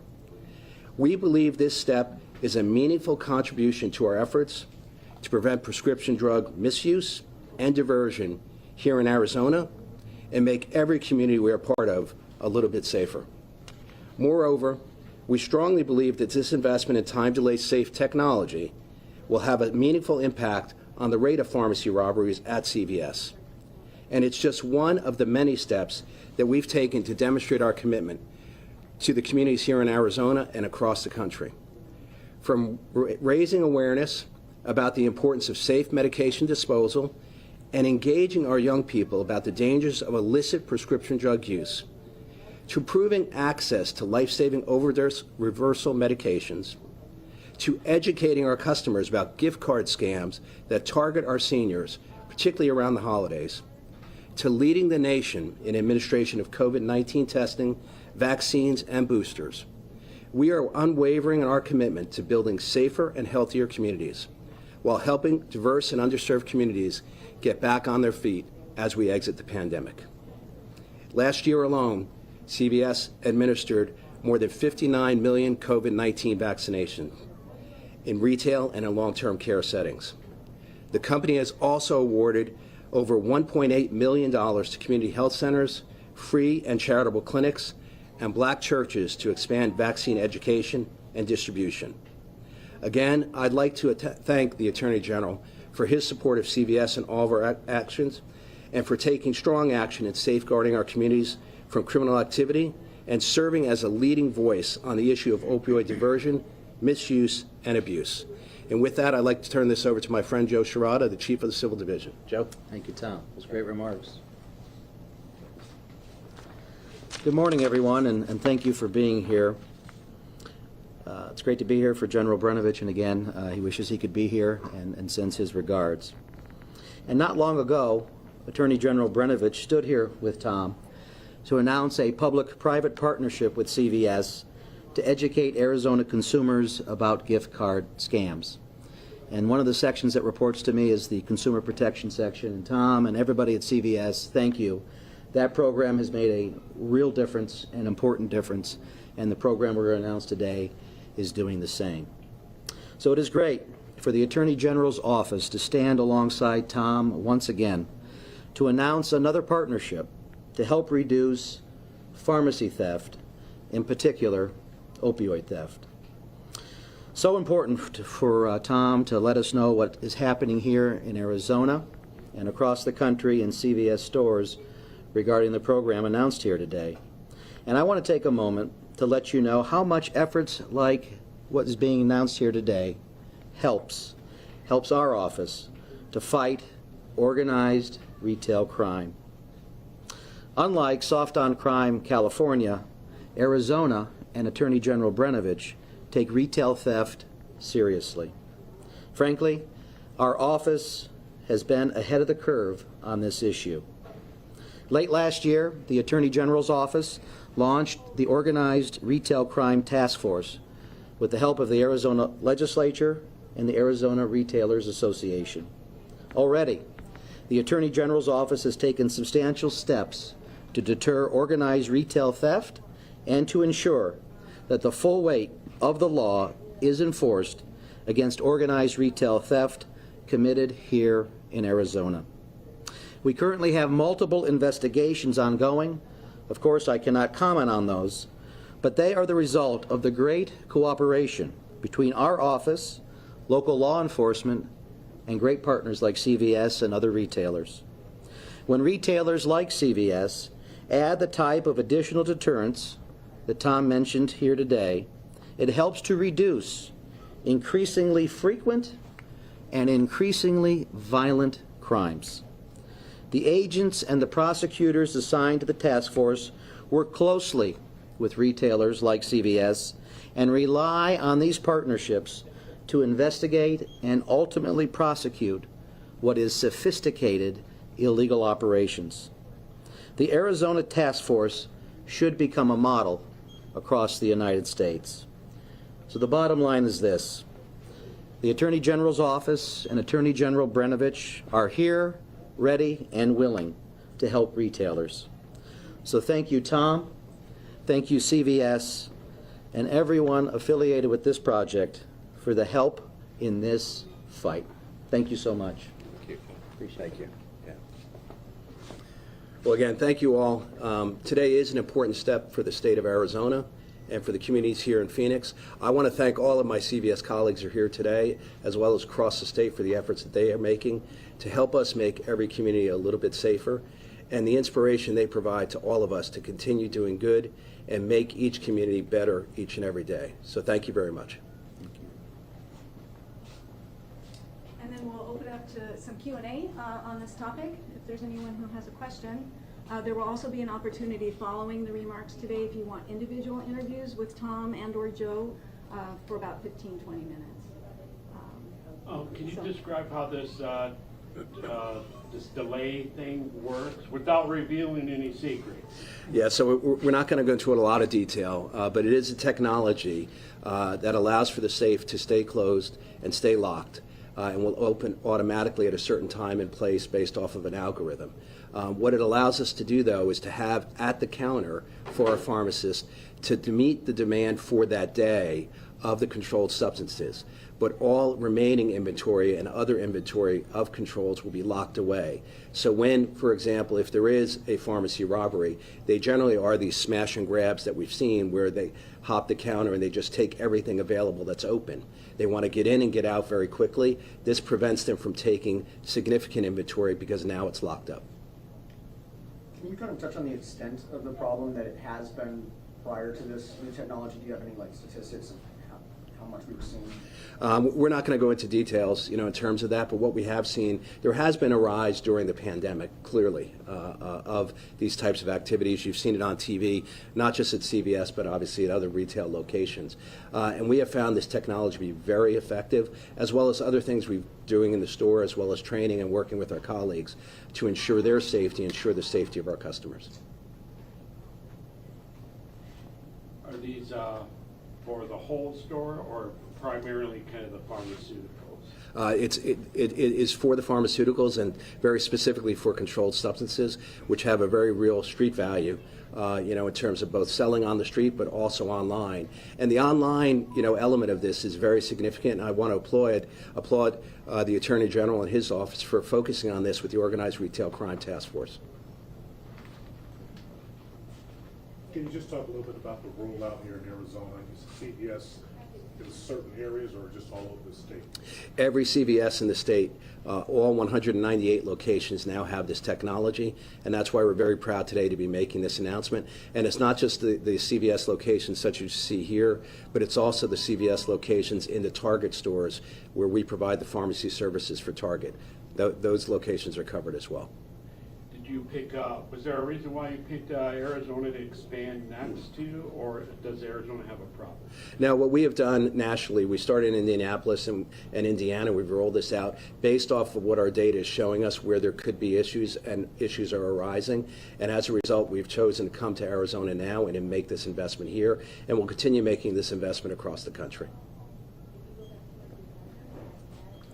And an important investment at that, too, keeping everyone who is working there at those pharmacies also safe. So this is going to be implemented, as they said, to all 198 of the CVS pharmacy locations. That includes the ones that are inside of other stores and facilities across Arizona. Well, thank you again to all of our viewers who've been keeping track of all these different top stories. Want to show you, we do have our podium here, the White House press briefing set to take place at the top of the hour, but happening right now, Secretary Austin giving us some information on his meeting with our Canadian Minister of National Defense, who's also here at this press conference. We'll get this to you right here on Live Now from Fox after this 2-minute break.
Our bilateral discussion with the Defense Minister of Canada.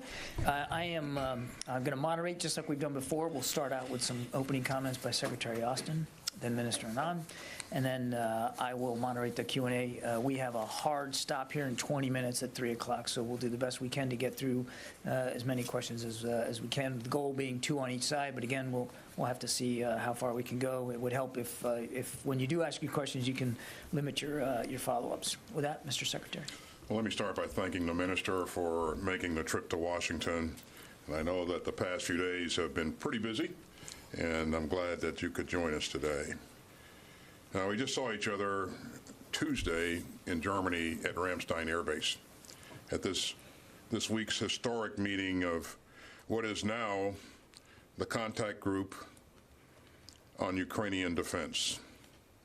And Canada stepped up with an important announcement on armored vehicles and other vital capabilities for Ukraine. Madam Minister, that's just what we've come to expect from Canada and from your own leadership and sense of moral purpose. So it's no surprise that we had such a highly productive meeting today. It reminds us how much close friends and valued allies matter. And we know that we can count on the enduring partnership between the United States and Canada. Canada isn't just a great neighbor, it's also a true friend and a steadfast ally. And today, we're grateful for Canada's resolute support of the Ukrainian people after Russia's reckless and lawless invasion. Now, moving forward from today's discussion and from our meeting in Germany, I'm proud to note that the President has now requested $16 billion for the Department of Defense to address Ukraine's self-defense needs in the crucial weeks ahead. This supplemental request includes $6 billion more for the Ukraine Security Assistance Initiative, which helps us to procure weapons and systems for Ukraine, and $5 billion for additional presidential drawdown authority, which allows us to continue providing critical material from our own inventory, and another $5 billion to help us pay for the operational costs of bolstering NATO's eastern flank, as well as additional investments. For instance, it features something we call Critical Munitions Acquisition Fund, which will allow the department to purchase and establish a strategic reserve of vital munitions, like anti-aircraft and anti-tank munitions, to surge for this crisis and, quite frankly, crises to come. So we'd urge Congress to approve our request without delay, and we thank them for their tremendous support up to this point. We understand the urgency, and I know the Canadian people do as well, Madam Minister. So let me again express my appreciation to you and to Prime Minister Trudeau and your colleagues for your announcement that Canada will send 8 armored vehicles to support Ukraine.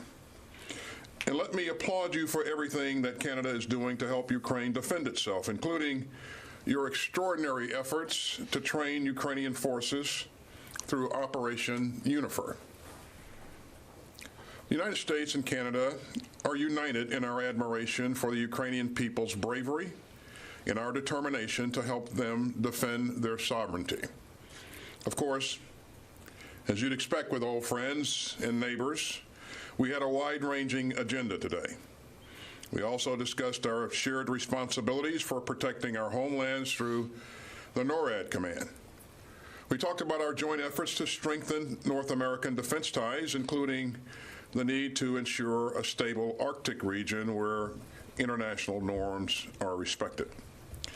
And we discussed how we're both working with regional partners in Latin America and the Caribbean to combat threats like transnational crime and drug trafficking, and to prepare better for humanitarian crises, and to build up climate resilience and advance initiatives on peace and security. The minister and I also spoke about our shared commitment to a secure and open Indo-Pacific. And that's why I'm so pleased that last year, for the first time, Canada participated in a cooperative Taiwan Strait transit with the United States. And we're going to find additional opportunities to work together on our shared vision of a secure, open, and prosperous Indo-Pacific. As we face all these challenges, we're grateful to have Canada as our neighbor. Madam Minister, our two countries share a border, and we also share the core values of democracy and decency. And so thank you for your friendship, your insights, and your leadership. Again, it's great to have you here. Thank you very much. And over to you, Madam Minister. Good afternoon. Bonjour. Thank you so much, Secretary Austin, for your warm welcome on my first visit to Washington, D.C. as Canada's Minister of National Defense. We have just had a very productive meeting here at the Pentagon. The United States, quite simply, is Canada's most important ally and defense partner. Our armed forces fought together to win 2 world wars. Since 1958, our militaries have worked together every day to defend North American airspace through NORAD. And in recent years, Canadian and American forces fought side by side in Afghanistan and in the war against Daesh.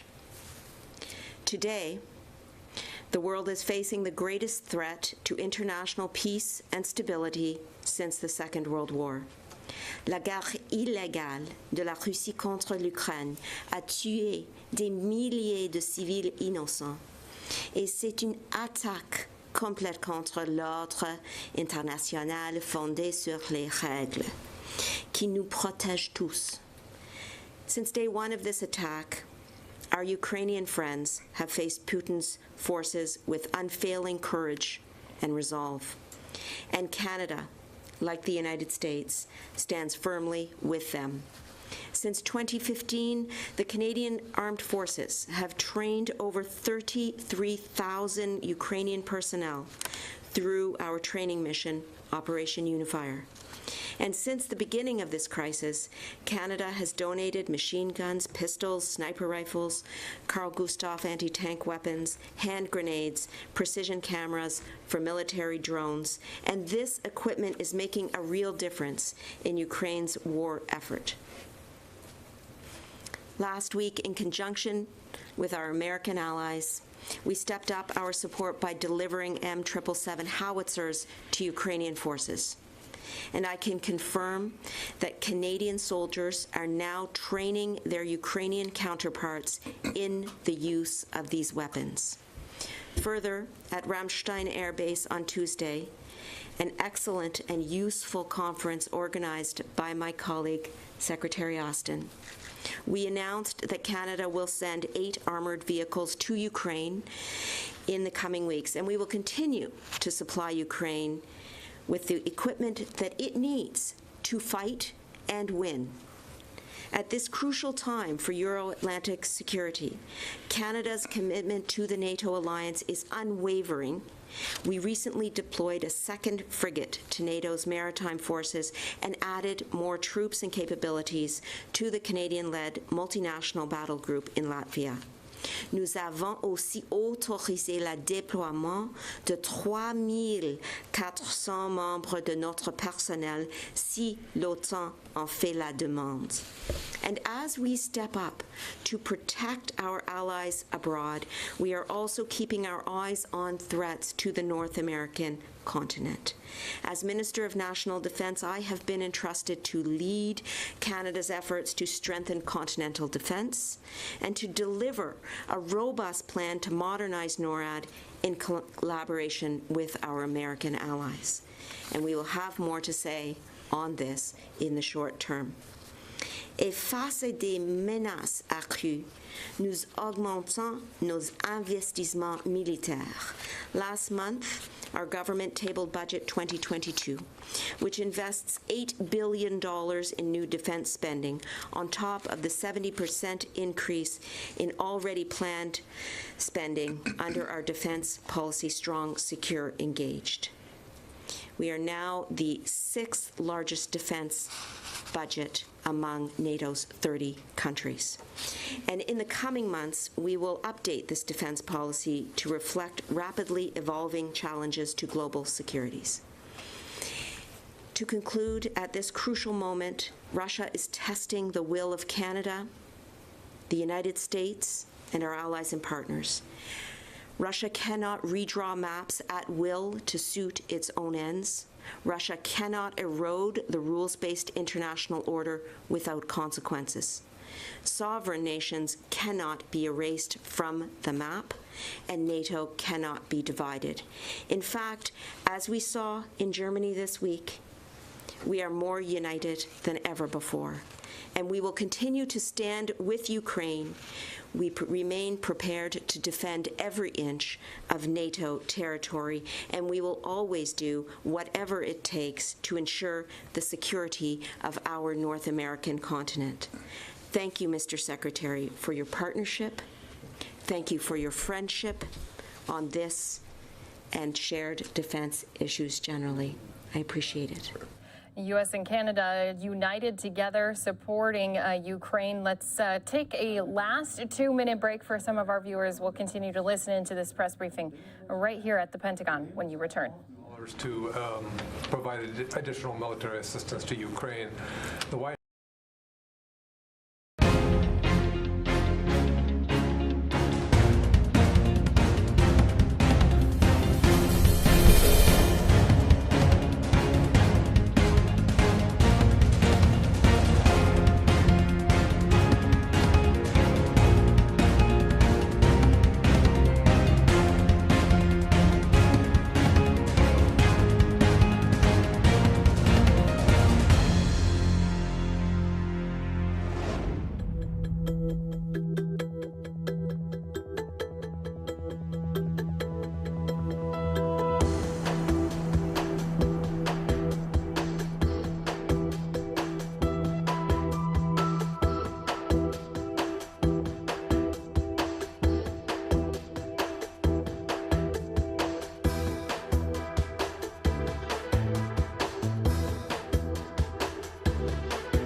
air defense air defense capabilities remaining.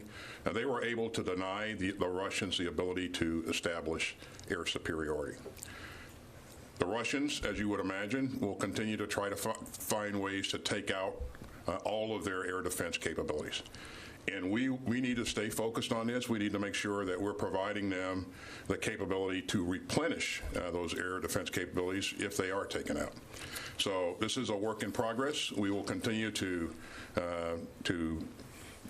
resupply them with the types of systems that you've seen us provide them. Short range, medium range, and most important, long range air defense systems. Those long range air defense systems like the S-300 play a critical role. And if those are taken out, then we'll make sure that we're working with our allies and partners to make sure that we're providing them additional capability as quickly as possible. So that doesn't refer to a new type of American air defense system? We don't have a new type to announce, Bob. So we will continue to use those systems that have been most effective. Mm-hmm. And on the broader question about getting enough heavy weaponry in the Donbass to make a difference quickly enough? Well, absolutely. Bob, you know, that's what we've actually been focused on, and that was really a key element in the meeting that we conducted on Tuesday. We need not only to get capability there to them quickly, it needs to be the right kind of capability. And so what will be decisive in this next fight is long-range fires. And as we interact with the with the CHOD and the Minister of Defense on a routine basis. These are the kinds of things that they are requesting. You know, they believe that long-range fires will be key in their efforts going forward. And so we are moving as quickly as we possibly can to provide them those capabilities. And I would point out to you, and I think you know this, but the President signed a package of $800 million on Thursday. On Saturday, the first howitzer from that package showed up at the airfield. And so that's the speed of war that we're operating at. And we've encouraged our allies and partners to work with us to move as quickly as we possibly can. Thank you. We are completely on the same page with our U.S. ally on the importance of the delivery of aid as soon as possible, as quickly as possible. We had a number of conversations about the importance of acting in conjunction with each other, and we too quickly turned around our shipment of howitzers and are training Ukrainian troops with those heavy weapons right now. And on the broader question of the delivery of aid, I'd like to emphasize that Canada has 2 CC-130s based out of Prestwick, Scotland, and we have carried over 1 million pounds of aid so far on behalf of a number of countries. And this work continues every single day. So we, A, will continue to deliver aid, including heavy weaponry, as quickly as possible, and B, will continue to work across the Allied partnership to deliver aid writ large to Ukraine. Thank you.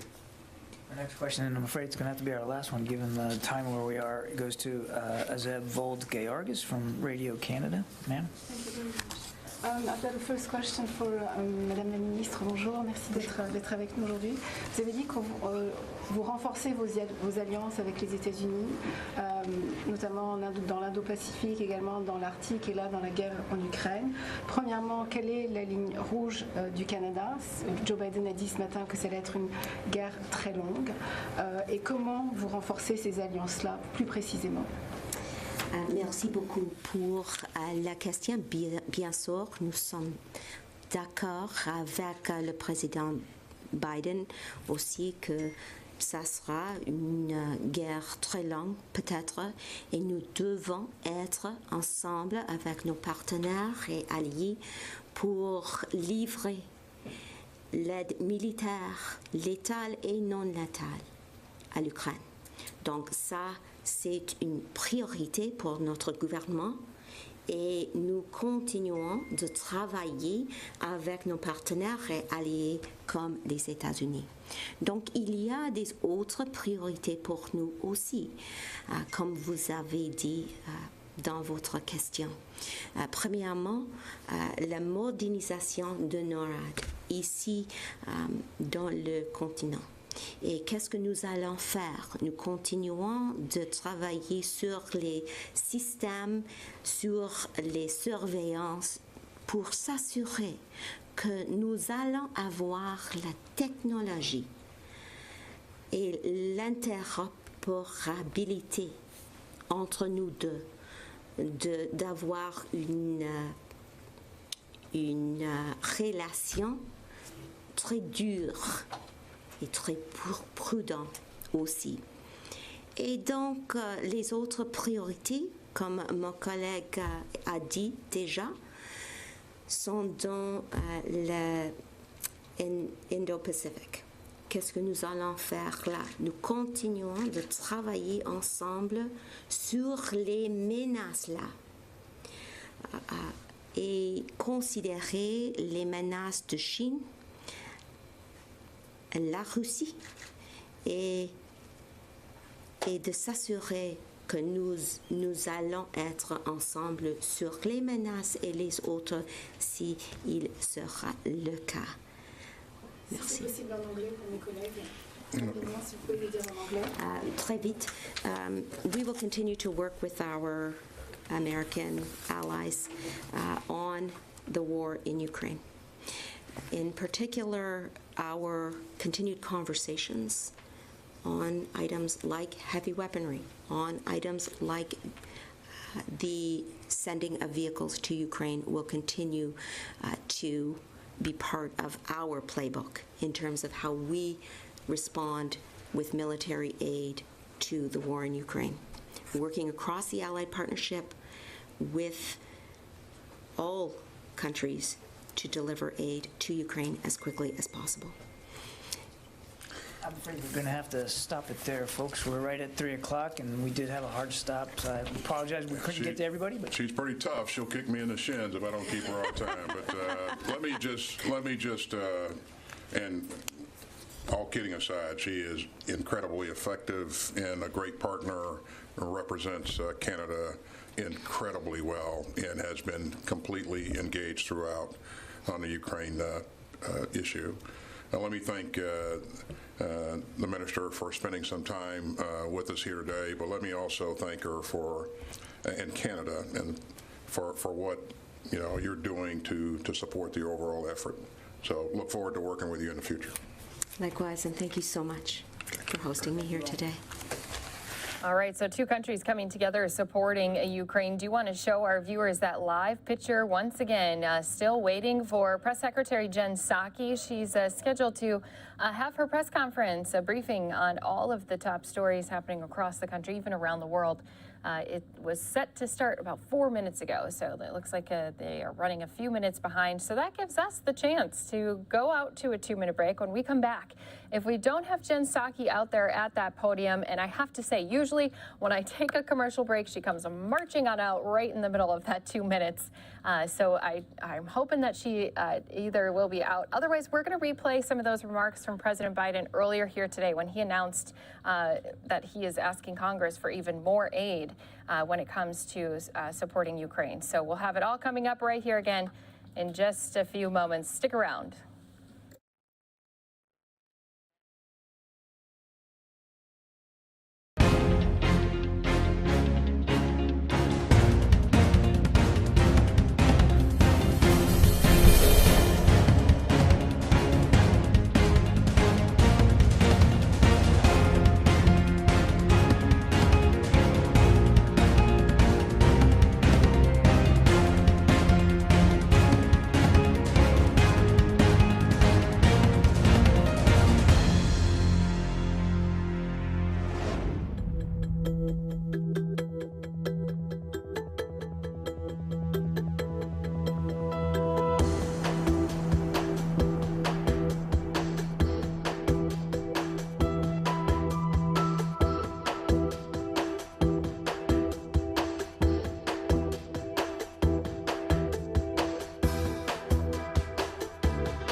Back here to Live Now from Fox, just past the noon hour for all of us who are here on the West Coast, and just past 3 p.m. for everyone who's joining us on the East Coast. If you're around the world watching us, I don't know what time it is there, but thank you for being here with us on Live Now from Fox, where we keep you covered on top stories happening across the country and, yes, even around the world. We've just been listening into a press conference at the Pentagon with our Secretary of Defense. We also had the Canadian Prime Minister of Defense. They both were joining together to talk about the support that they want to continue to show to Ukrainians in need, especially as they are still fighting in this war now past 60 days.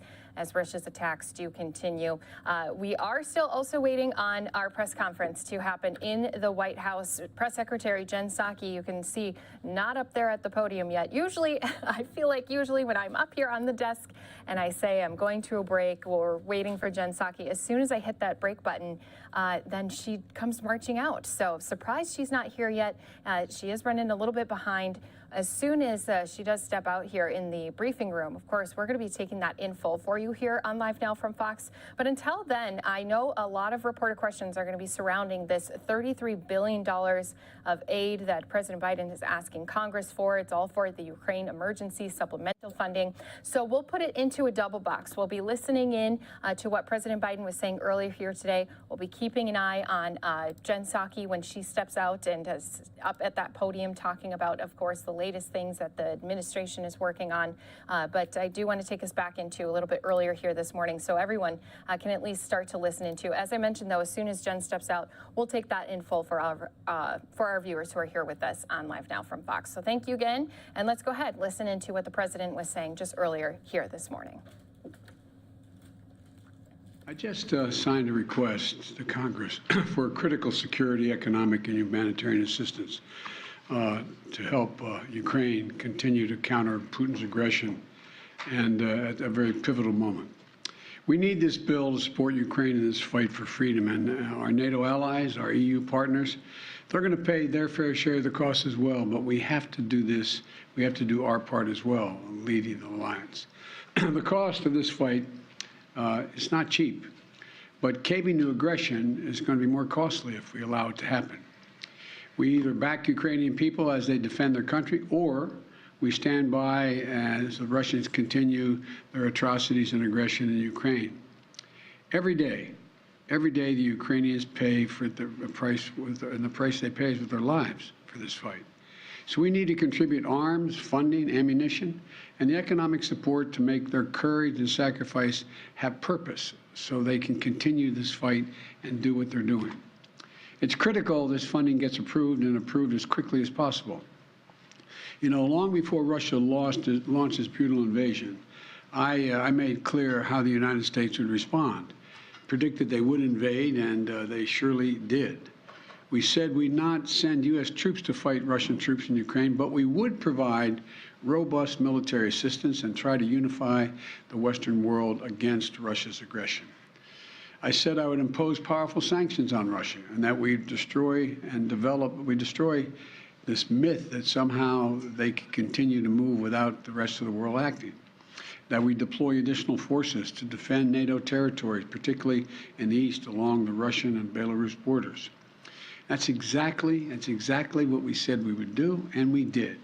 But despite the disturbing rhetoric coming out of the Kremlin, the facts are plain for everybody to see. We're not attacking Russia. We're helping Ukraine defend itself against Russian aggression.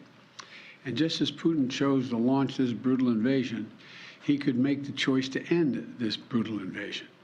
Russia is the aggressor. No ifs, ands, or buts about it. Russia is the aggressor, and the world must and will hold Russia accountable. Russia's continued assault is yielding immense human cost. We've seen them leave behind horrifying evidence of their atrocities and war crimes in the areas they try to control. And as long as the assaults and atrocities continue, we're going to continue to supply military assistance. And I might note parenthetically, you know, there's a dinner this weekend, Celebrate the Press. Think of what the American press has done. The courage it's taken to stay in these war zones. The courage it's taken to report every single day.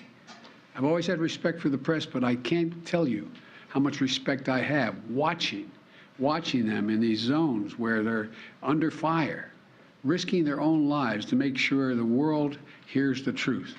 Imagine if we weren't getting that information. It'd be a different world. It'd be a different circumstance. In the past 2 months, Russia launched its brutal attack and has moved weapons and equipment to Ukraine. We've moved weapons and equipment to Ukraine in record speed. Thanks to the aid we provided, Russian forces have been forced to retreat from Kyiv. Doesn't mean they're not going to try to come back, but they've retreated thus far. We've sent thousands of anti-armor, anti-missiles, helicopters, drones, grenade launchers, machine guns, rifles, radar systems, more than 50 million rounds of ammunition. The United States alone has provided 10 anti-armor systems for every Russian tank that is in Ukraine, 10 to 1. We're providing Ukraine significant, timely intelligence to help them defend themselves against the Russian onslaught. And we're facilitating a significant flow of weapons and systems to Ukraine from our allies and partners around the world, including tanks, artillery, and other weapons.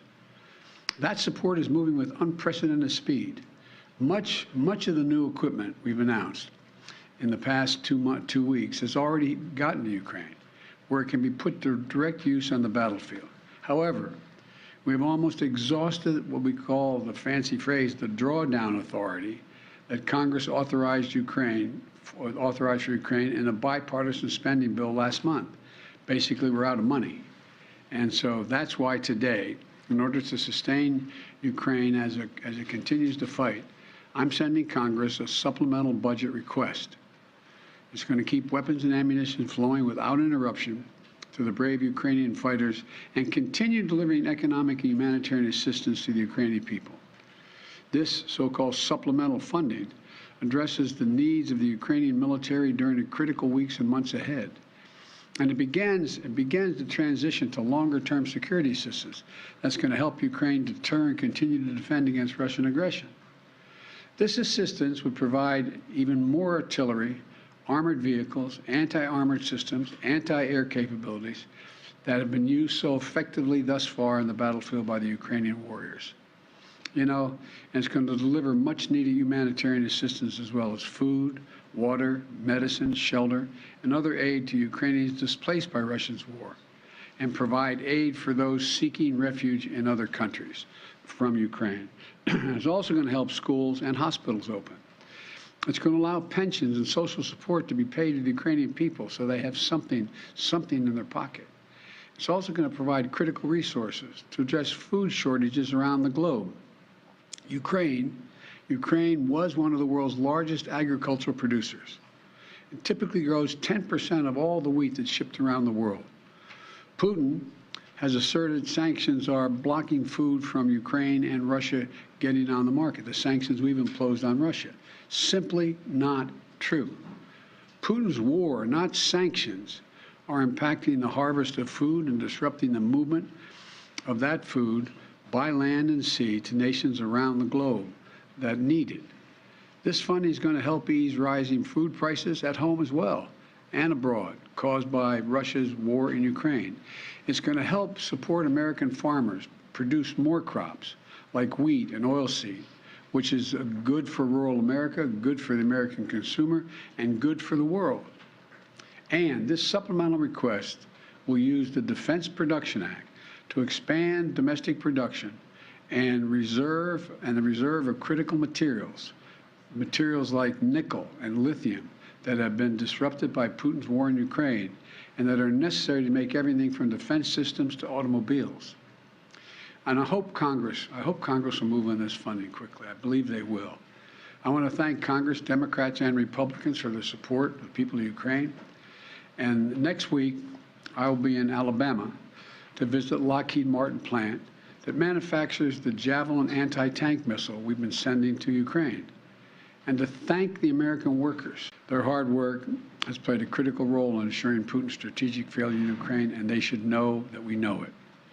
In addition to this supplemental funding, I'm also sending to Congress a comprehensive package that will enhance our underlying effort to accommodate the Russian oligarchs and make sure we take their ill-begotten gains.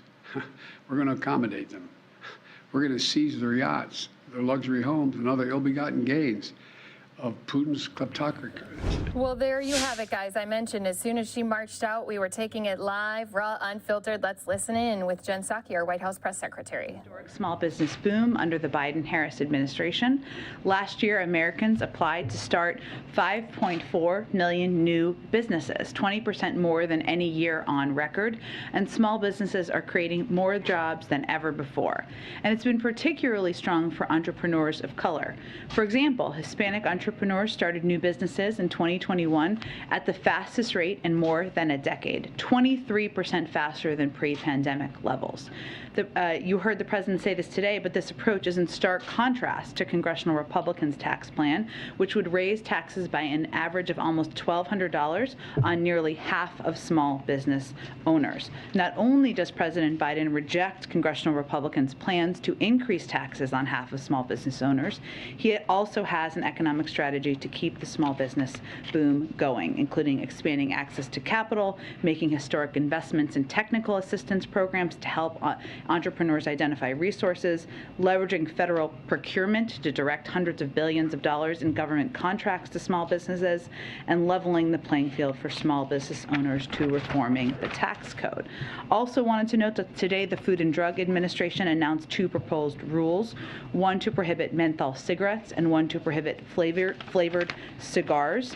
The rules announced today would enforce regulations related to what stores sell and what companies manufacture and distribute, which is a critical action to prevent children from becoming the next generation of smokers, help adult smokers quit, and significantly reduce tobacco-related health disparities. With that, why don't you kick us off? Hello, I have a few questions about student loan forgiveness.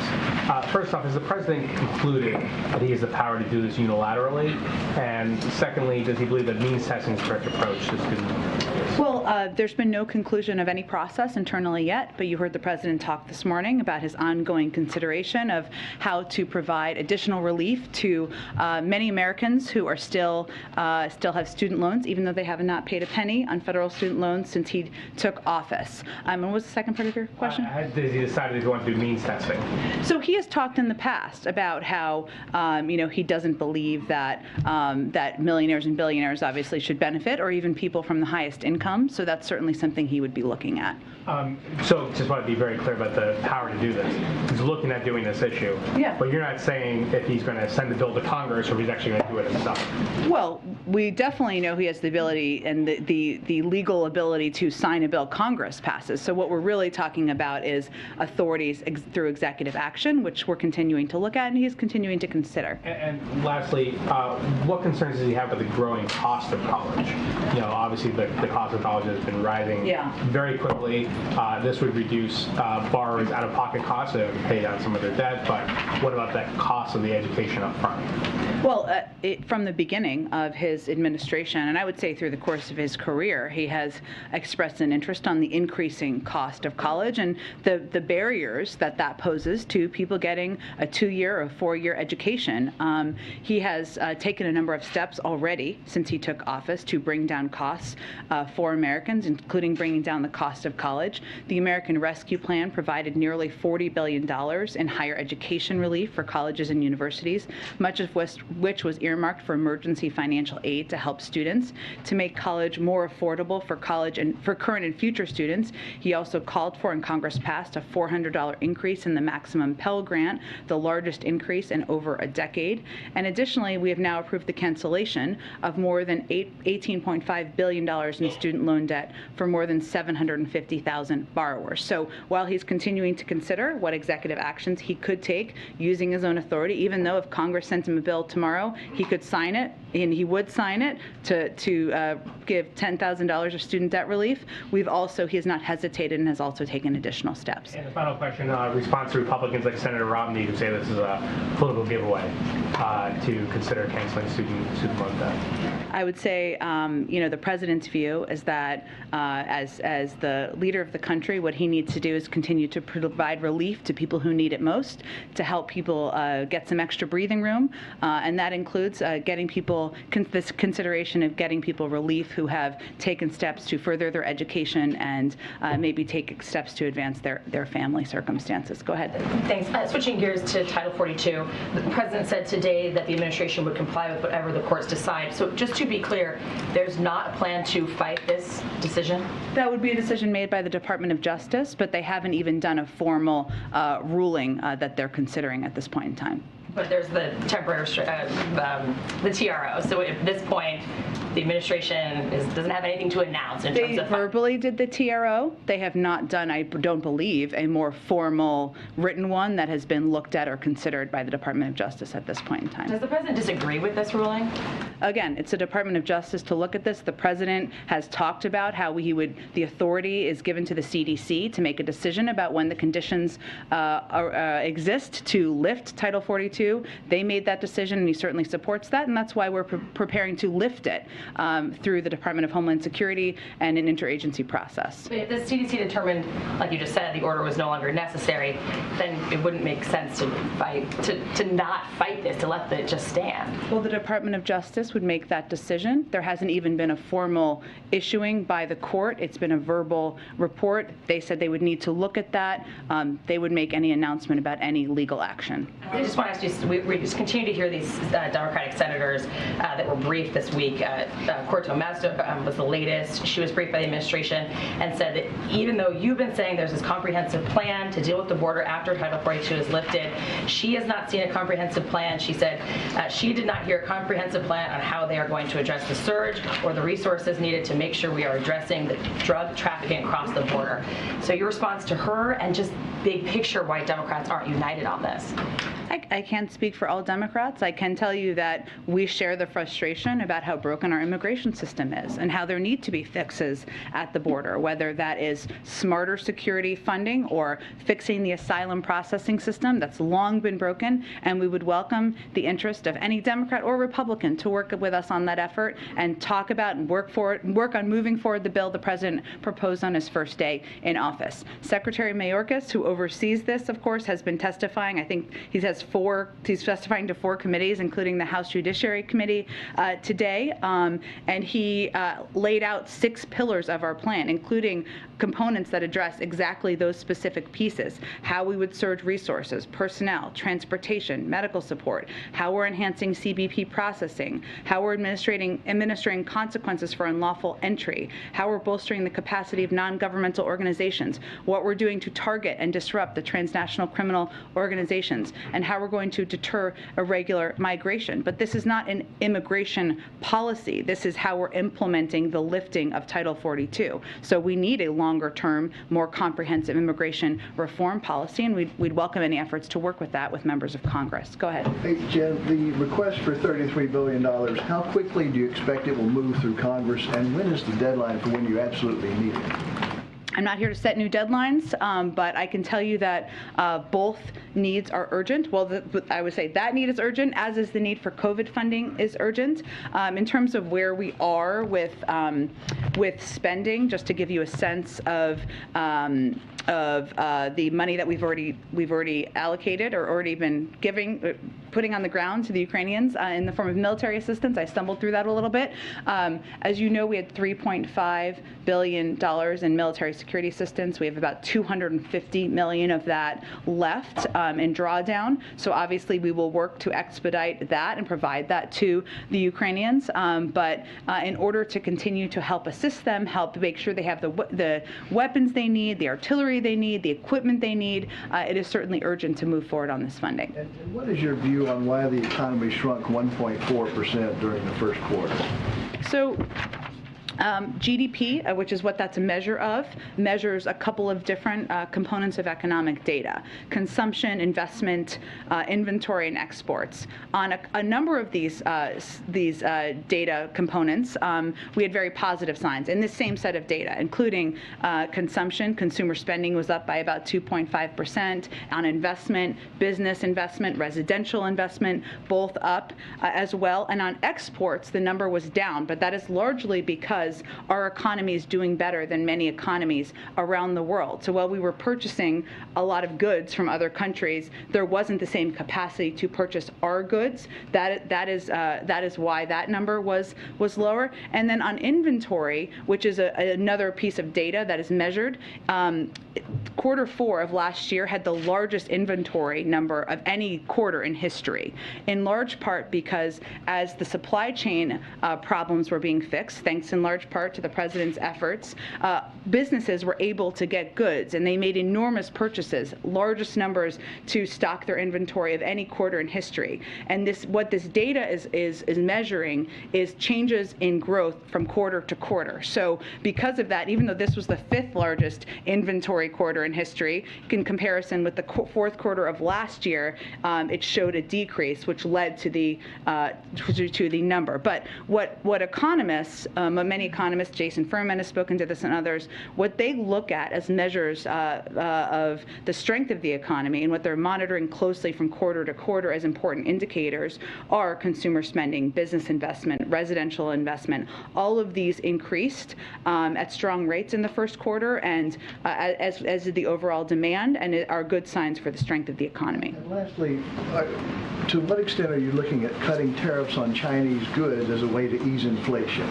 Well, there's an ongoing review of that led by Ambassador Tai at USTR, and we are certainly continuing to look at where these tariffs put in place by the prior administration don't make sense. And one of the factors that we're looking at as a part of this review is certainly the impact on jobs and wages, and of course on inflation. But we're also looking at, and costs, of course, of goods, but we're also looking at where we have concerns about the economic policies and approaches of China. But I don't have anything to preview at this point in terms of how that review is going. Go ahead. Just one point of clarification. Does the president want this funding for Ukraine tied to the COVID-19 funding? We're not making a predetermination of that from here. We put forward both of these funding requests today because they're both vital, they're both important. We need them both to help the Ukrainians and to help ensure we're continuing our COVID programs here in this country and around the world. But we're not going to predetermine for Congress how they move forward. There's just an urgency in moving them forward. Okay, it was just confusing because in his letter to Congress, he seemed to say he did want it tied to the COVID-19 funding, but he told reporters he didn't care if it was tied to the COVID-19. That was not the intention of how it was written. It was intended just to convey we're putting these both forward today. The White House is not saying that it should be tied to the COVID-19 funding. No, we're saying these are both urgent. We would like to move these forward. We'll work with you to determine how to get that done. Okay, and you said you don't want to put a deadline on when Congress needs to pass and authorize this $33 billion request that the president has made, but how many more weeks can Ukraine go based on what they have so far and based on the drawdown authority that the president still has before you do start to see interruptions in military aid and economic assistance and humanitarian aid? Well, I would say because we have $250 million left. Not very much though, compared to what you're asking. I know, I'm getting to your point. I'm getting to the point here. You know, there's obviously more that's needed, and we want to be able to continue to provide a range of security and military assistance to the Ukrainians. Now, we strategically front-loaded the military and security assistance we were providing a couple of weeks ago, expedited the delivery of it, because we knew that as Russia was repositioning in the east and really changing their strategic approach to focus on the Donbass, they would need that on the front end. So it doesn't mean that it will be exactly the same pace in every week, but certainly there is an urgency to getting this funding done. There has been bipartisan support in the past, and we're certainly looking forward to working with them to get this done as quickly as possible. And it would seem to suggest that there is a timeline, since officials told reporters today, briefing it, that they believe this is enough for Ukraine for the next 5 months to last through the end of the fiscal year, which of course that would start in a few days if you're judging. Well, that's a different question than a timeline for getting the package done. I mean, we did this on a fiscal year basis because that seemed to make sense, of course, and also because we wanted to do it over the long term for planning purposes. But it doesn't mean that the funding would be delivered tomorrow. Obviously, we have to get it through and move it through Congress, and we want to do that as quickly as possible. Good. Thanks, Jen. A quick follow on student loans. Today, the president said that he is not considering the $50,000 figure that some Democrats have pushed for. Is there a range you can provide for what he is considering? Is it more than the $10,000 both of you have mentioned before? He has said that before, so today was not the first time he has said that about $50,000 in the past. I guess it's been a few months. I don't have a top range for you. I think he was just reacting to that size of the number. He said in the past, and I've reiterated, that he would be happy to sign a piece of legislation or a bill that came to his desk that canceled $10,000 in student loans. Could be more than that. We're looking at that, but I think $50,000 was just his indication of that size and his opposition to that. Got it, thanks. And then today, when he was talking about the supplemental budget, he said that NATO allies and EU partners are going to pay their fair share of the costs as well. How does he define fair share? I think he was trying to send the message, which has already been underway, that we are going to continue to give a range of, and a significant amount of military and security assistance, but other countries, we expect them to continue to step up as well, as this is going to be a sustained effort, a longer war, as we've talked about before. We're going to need other countries to continue to provide a range of assistance as well. And we are far and away, the United States is the largest provider of military, humanitarian, and economic assistance. And other countries have taken steps. I mean, Germany just announced this week, right, their plan or their intention, and they may have been delivered to provide tanks, something they have never done before. A number of other countries have announced steps to provide a range of military assistance and weapons that they have never provided before. But it was more the president sending a message about the need for every country to remain committed to this sustained and long-term effort to support the Ukrainians. But he's not saying that they should be paying as much as the U.S. in terms of a monetary figure. Every country is going to be able to provide different amounts and different types of assistance. So it's not prejudging that. It's just an ask and a reminder and a call to the world that we need to be in this for the long term, and we all need to continue to provide a range of assistance. And then one more on Paul Whelan. Yesterday I asked you about what his brother said. Today he himself issued a statement, and he is asking, why was I left behind? He mentioned he's pleased Trevor is home with his family, but he is asking, why hasn't more been done to secure my release? What is the administration's response to Paul Whelan? I would say that we will continue to do everything possible to bring Paul Whelan home. We are in regular touch with his family and his family members, and we don't outline in detail everything we are doing publicly because our objective is to return him home with his family. The president is focused on that, and we would say to him, we are going to continue to do everything possible to bring you home. Can you say whether there has been any progress made in the past 2-3 months on their cases on Whelan and Brittany Griner? It wouldn't be constructive to outline or detail any specifics from here because our objective is to be successful, and talking about these cases publicly and getting into specifics often isn't constructive toward that goal. Thank you. Jen, thank you. I want to start by asking you a few questions about Ukraine. The UN Secretary General met with President Putin. He's meeting with President Zelensky. He's trying to strike a deal to get those who are in the steel plant out. The Ukrainian officials were very skeptical of these talks heading into this week. Does the administration feel as though there's been any progress that has come out of his talks with Putin and Zelensky? Look, I would say that it's not for us to make a judgment from here. We are here to support the efforts of the Ukrainians and the Ukrainian leaders to pursue diplomatic talks and diplomatic engagements should they see that as constructive. We have not seen evidence that President Putin or the Russians have taken steps, whether it is allowing for humanitarian convoys to move forward, humanitarian assistance, creating corridors, that would give an indication of that. But our objective is continue to implement the strategy that we laid out from early in this conflict, which is to provide the type of security and military assistance to help the Ukrainians fight and win on the battlefield. They obviously did that in Kyiv and pushing back the Russians, to give them economic and humanitarian assistance to strengthen their hand in diplomatic talks. Against the backdrop of the president's announcement today and request for this $33 billion aid package, can you say, is it the policy goal of the United States for Ukraine to defeat Russia? Well, look, it depends on how we're not going to define that from here. That's for the Ukrainians to define. What we are going to do from here is to continue to provide them with a range of security and military assistance, as is evidenced by the package that the president proposed and put forward to Capitol Hill today, to strengthen their hand on the negotiating table and ensure that they have the support and backing of the United States and the world. Just to be clear, and I understand what you're saying, it's for the Ukrainians to define, but does the United States think that success has to include Russians leaving all of the new portions of Ukraine that they've currently invaded? Again, we're not going to define that from here, Kristen. There are a range of negotiations that may happen and may take place, and we're just not going to get ahead of that. Let me ask you about Build Back Better, if I might, or the remains of Build Back Better. Yeah.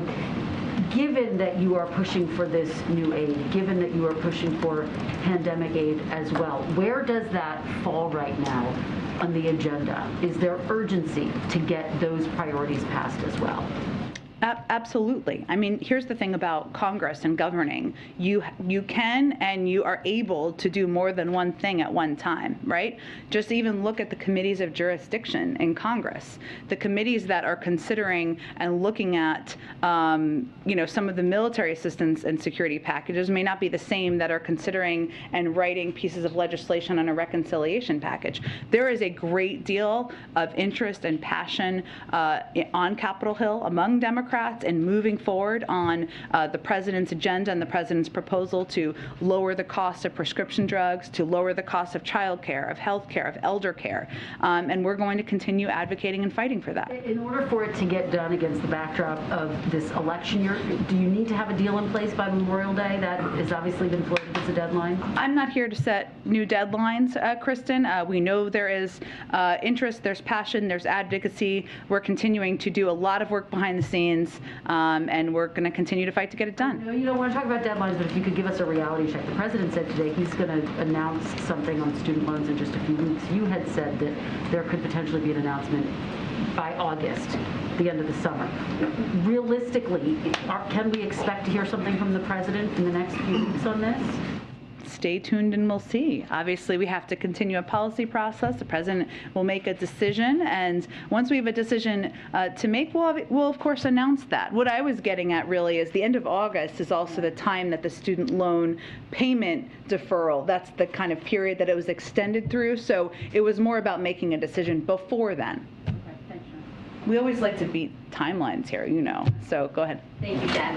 On student loan debt, the Committee for a Responsible Budget has spoken out against this, saying they've done a calculation that canceling $10,000 per borrower would cost $250 billion, $50,000 per borrower would cost $950 billion.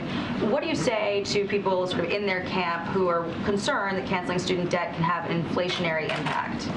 Well, I haven't looked at all those numbers and what incomes they would apply to, nor has there been a proposal that the president has put out on this front or anything that's passed through Congress.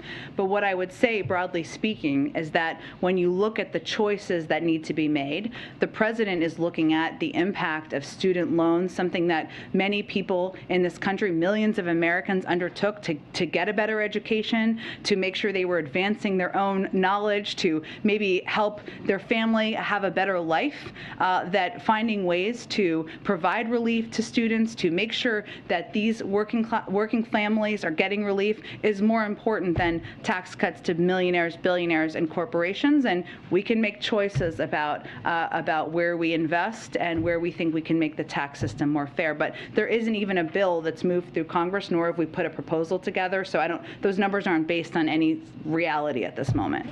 Broadly speaking, is there any concern that, given this narrative, that it could have an inflationary impact that's coming from critics of this administration who are looking at the economy, looking at inflation, and having problems with where it stands? Is there concern that canceling student debt could make it hard for the Joe Manchins of Congress to sign on to bills that would pass elements of Build Back Better that you guys are still trying to get through, which he said he won't do because of inflation? Well, I'm not going to speak, obviously, for Senator Manchin. I haven't heard him make that point in the past either. What I would say is that the way that inflation impacts people across the country is costs, right? Costs to their bank accounts, costs to their budgets. And what we're talking about here is how to provide people with relief, how we can provide them with relief or consider providing them with relief so that they have more money to spend on things in their lives. And providing student loan relief is exactly that. And the president has taken a range of steps to address and lower costs for people. Considering this is one of them. Extending the pause on student loan payments is one of them. But also fixing the glitch, the family glitch, and the Affordable Care Act is another one of them. So when we talk about inflation, sometimes we talk about it like, a 50,000-foot ivory tower economist might. And really, how inflation impacts people is costs and what they're paying out of their pockets. So actually considering this would be helping Americans address exactly that issue. And then on this new report that the Department of Homeland Security is setting up a disinformation governance board to tackle misinformation ahead of the midterms. Secretary Mayorkas said that part of its intention was to tackle misinformation in Hispanic communities especially. Can you give us an idea of what this board is going to be doing, what their authority would look like? Sure, Jackie. I really haven't dug into this exactly. I mean, we, of course, support this effort, but let me see if I can get more specifics. We know that there has been a range of disinfo out there about a range of topics, I mean, including COVID, for example, and also elections and eligibility, but I will check and see if there's more specifics. There's been some criticism of the person who's been chosen to oversee this board. She had previously called the Hunter Biden laptop a Trump campaign product, seeming to discredit its validity or validity of reporting surrounding that. How can you assuage concerns of people who are looking at this person who's been appointed to this position and wondering if she's going to be able to accurately judge misinformation now that a lot of that reporting has been proven to be factual in some ways? Well, I don't have any comments on the laptop, but what I can tell you is that it sounds like the objective of the board is to prevent disinformation and misinformation from traveling around the country in a range of communities. I'm not sure who opposes that effort, and I don't know who this individual is, so I have no comment on it specifically. Her name is Nina Jankowicz. She also just recently made some polarizing comments about the Elon Musk's Twitter purchase.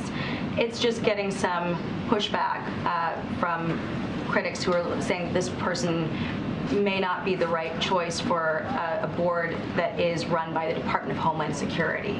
Can you speak to that at all? I don't have any information about this individual. I can check on more information about the board. Go ahead. How much of the original $13.6 billion for Ukraine has actually been spent at this point?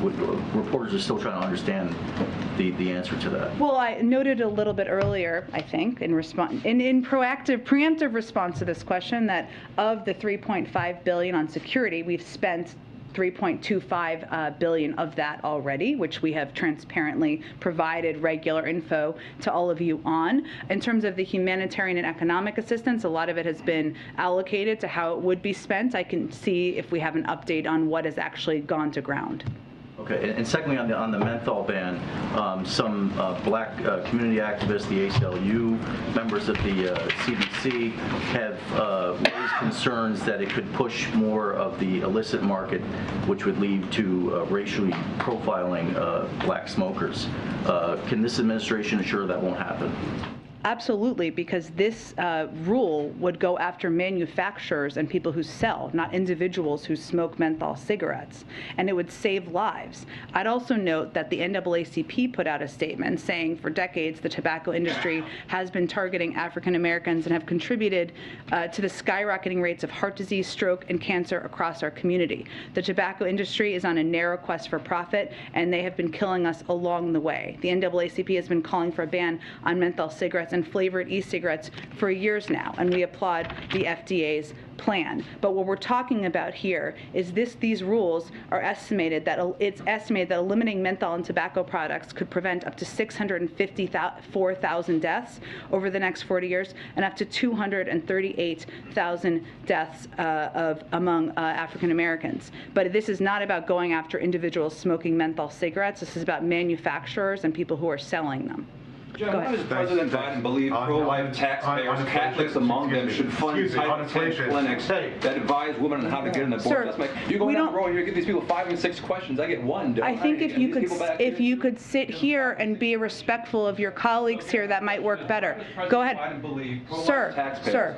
I think he's the next question. Go ahead. Title 10 clinics that advise women how to get an abortion. On the EMLA meeting, your statement laid out a bunch of domestic issues that would be discussed discuss in regional issues like economic cooperation, et cetera. I was wondering if the president was planning to raise AMLO's attitude toward Russia and Ukraine. He's been really loath to criticize Russia. He hasn't really joined this international effort. So does the president plan to raise that tomorrow? You know, it's a good question. The primary focus of the meeting, as you outlined, is about kind of getting ahead of the Summit of the Americas, talking about the agenda. Obviously, there's a lot to be discussed as it relates to migration, and this meeting was planned in advance of our long-term planning of the potential lifting of Title 42 as well.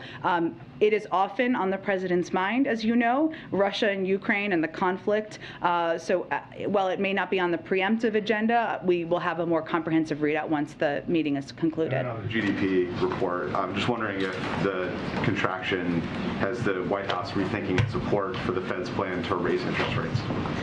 We continue to support the intention or stated intention of the independent Federal Reserve to recalibrate, and we support that effort. I noted a lot of the different data measurements here because I think it's important to note that the inventory piece was not unexpected. I mean, we actually spoke to it a couple of days ago as well, given the record inventory numbers from the fourth quarter of last year and the fact that it measures the comparison, the change of growth from quarter to quarter. And then lastly, this happened while you came out here, so you might not have heard about it, but Senator Manchin said at a hearing that he thinks the electric vehicle tax credit quote makes no sense. And I'm wondering what your reaction to that is and whether you think that further complicates skinny reconciliation bill getting through.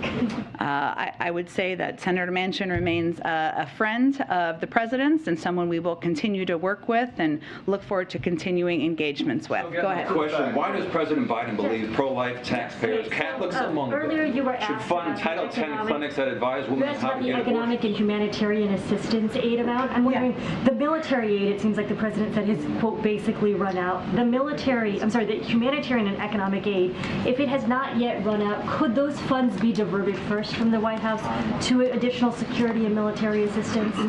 Is that something that you all can do? Is it something that you are considering? I don't believe, it's a good question, I don't believe that's under consideration, in large part because the humanitarian and economic assistance is vital. Think about the number of the millions of refugees, the millions of people who have become homeless as a result of this, or no longer in their homes as a result of this war. And there are a range of economic needs that President Zelensky has spoken about himself about that will be needed over the coming months. So that's why there are multiple buckets, and that will continue to be the case. I'm not aware of any consideration of reallocation of funds. Then the other question I was going to ask is, in terms of having the $250 million in military assistance that remains, could you all essentially spend money on the front side in the coming weeks if Congress is unable to pass something, recoup it from the supplemental later? And if you do that, is there a limit to how much money you can spend that way up front? Just so I understand, I may have to ask OMB this question. Can we kind of get a line of credit of sorts? Correct, exactly. Okay, to kind of purchase or things along those lines. Let me check and see with our budgetary experts. No one knows more than how this works than Shalonda Young, so I will check with her and get back to you. Last question I was going to ask is it the administration's policy to continue to provide essentially an unlimited amount of money to Ukraine? I mean, is there a top-line budget, and is the thinking that the administration will continue to support Ukraine for as long as it needs, for how much money it needs? Well, I think we did this 5-month request because we wanted to be able to do longer-term planning and work with the Ukrainians, our European partners. This is not all for Ukraine. It's also for some of our Eastern European partners and others to help support them during this time as well. But I'm not going to get ahead of where we will be in 3 months, 4 months, 5 months. Our objective is continue to support the Ukrainians, but I'm not going to get ahead of where we are at this point in time. I can note, and I know this goes to Alex's earlier question, I mean, a little bit in terms of the other components, and I can see if there's more of a specific of what's been spent down. But when it comes to humanitarian, economic, food, and other security assistance, some of that funding is, $1.7 billion to ensure continuity of Ukraine's democratic operations and provide other macroeconomic assistance, hundreds of millions of dollars in food, shelter, and other humanitarian aid to Ukrainians. But we can also see if there's more specifics on where we are with the spend out of it. Go ahead. Yeah, revisiting student loan debt and that issue, why isn't President Biden willing to go as high as $50,000? That's the figure that Majority Leader Chuck Schumer has pointed to. That's the figure that a lot of progressive Democrats have pointed to. So what about that number gives the president concern? The president himself has spoken to this in the past, so I'd really point you to his own words on this front. But remind me what he said. I'm happy to get them to you after the briefing. But what I can tell you is that the president has said many times that he would be happy to sign a bill that would provide $10,000 in relief to individuals who have student loans, and Congress could send him that. That hasn't happened yet. That could be the first focus of Congress as an example, and he's continuing to consider what he has the executive authority to do with his own powers. So I'm just not going to get ahead of that consideration process. So go ahead. Jen, you mentioned the $33 billion package and how urgent it is. We don't yet really have a timeline on how urgent, if it's weeks or months. Can you detail at all sort of the White House strategy behind getting that money secured? The president obviously next week is going to Alabama to tour Lockheed Martin and the Javelins. See Javelins. Javelins being made. That may be one opportunity to draw attention to this. Are there other things that the White House is doing strategically to get that urgency felt by members of Congress?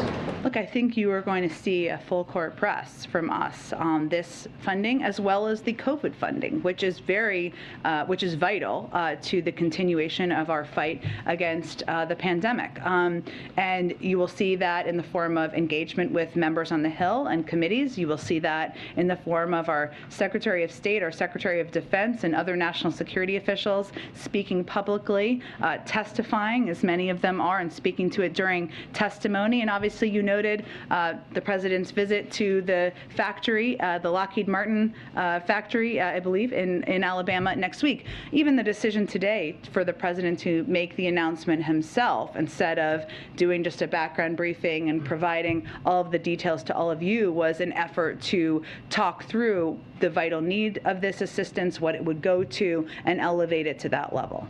And then is there any effort, I guess, you heard this a little bit from him today, talking about how Ukrainians are giving up their lives, so the money, I guess, is there anything that the White House is doing to address the concern from some Americans that this is an awful lot of money going to a foreign country when we have domestic needs at home? I don't know if there's anything proactively that you guys may do to try to make that case for why this amount of money is needed.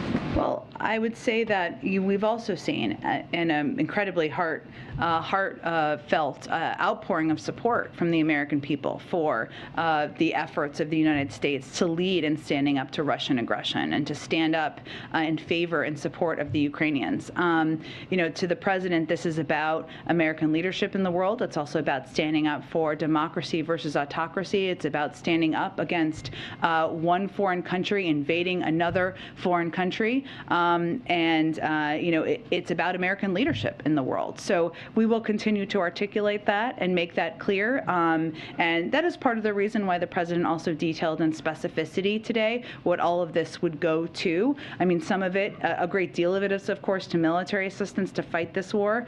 But there is funding in there, as he noted this morning, for food security and ensuring that we are addressing any food shortages around the world. There's assistance that is going into humanitarian assistance and helping the outflow of refugees. And so it was important to him personally to lay out the specifics in his remarks this morning. So again, a really simple question. Yes, thanks, Jen. Looking ahead to the president. One question.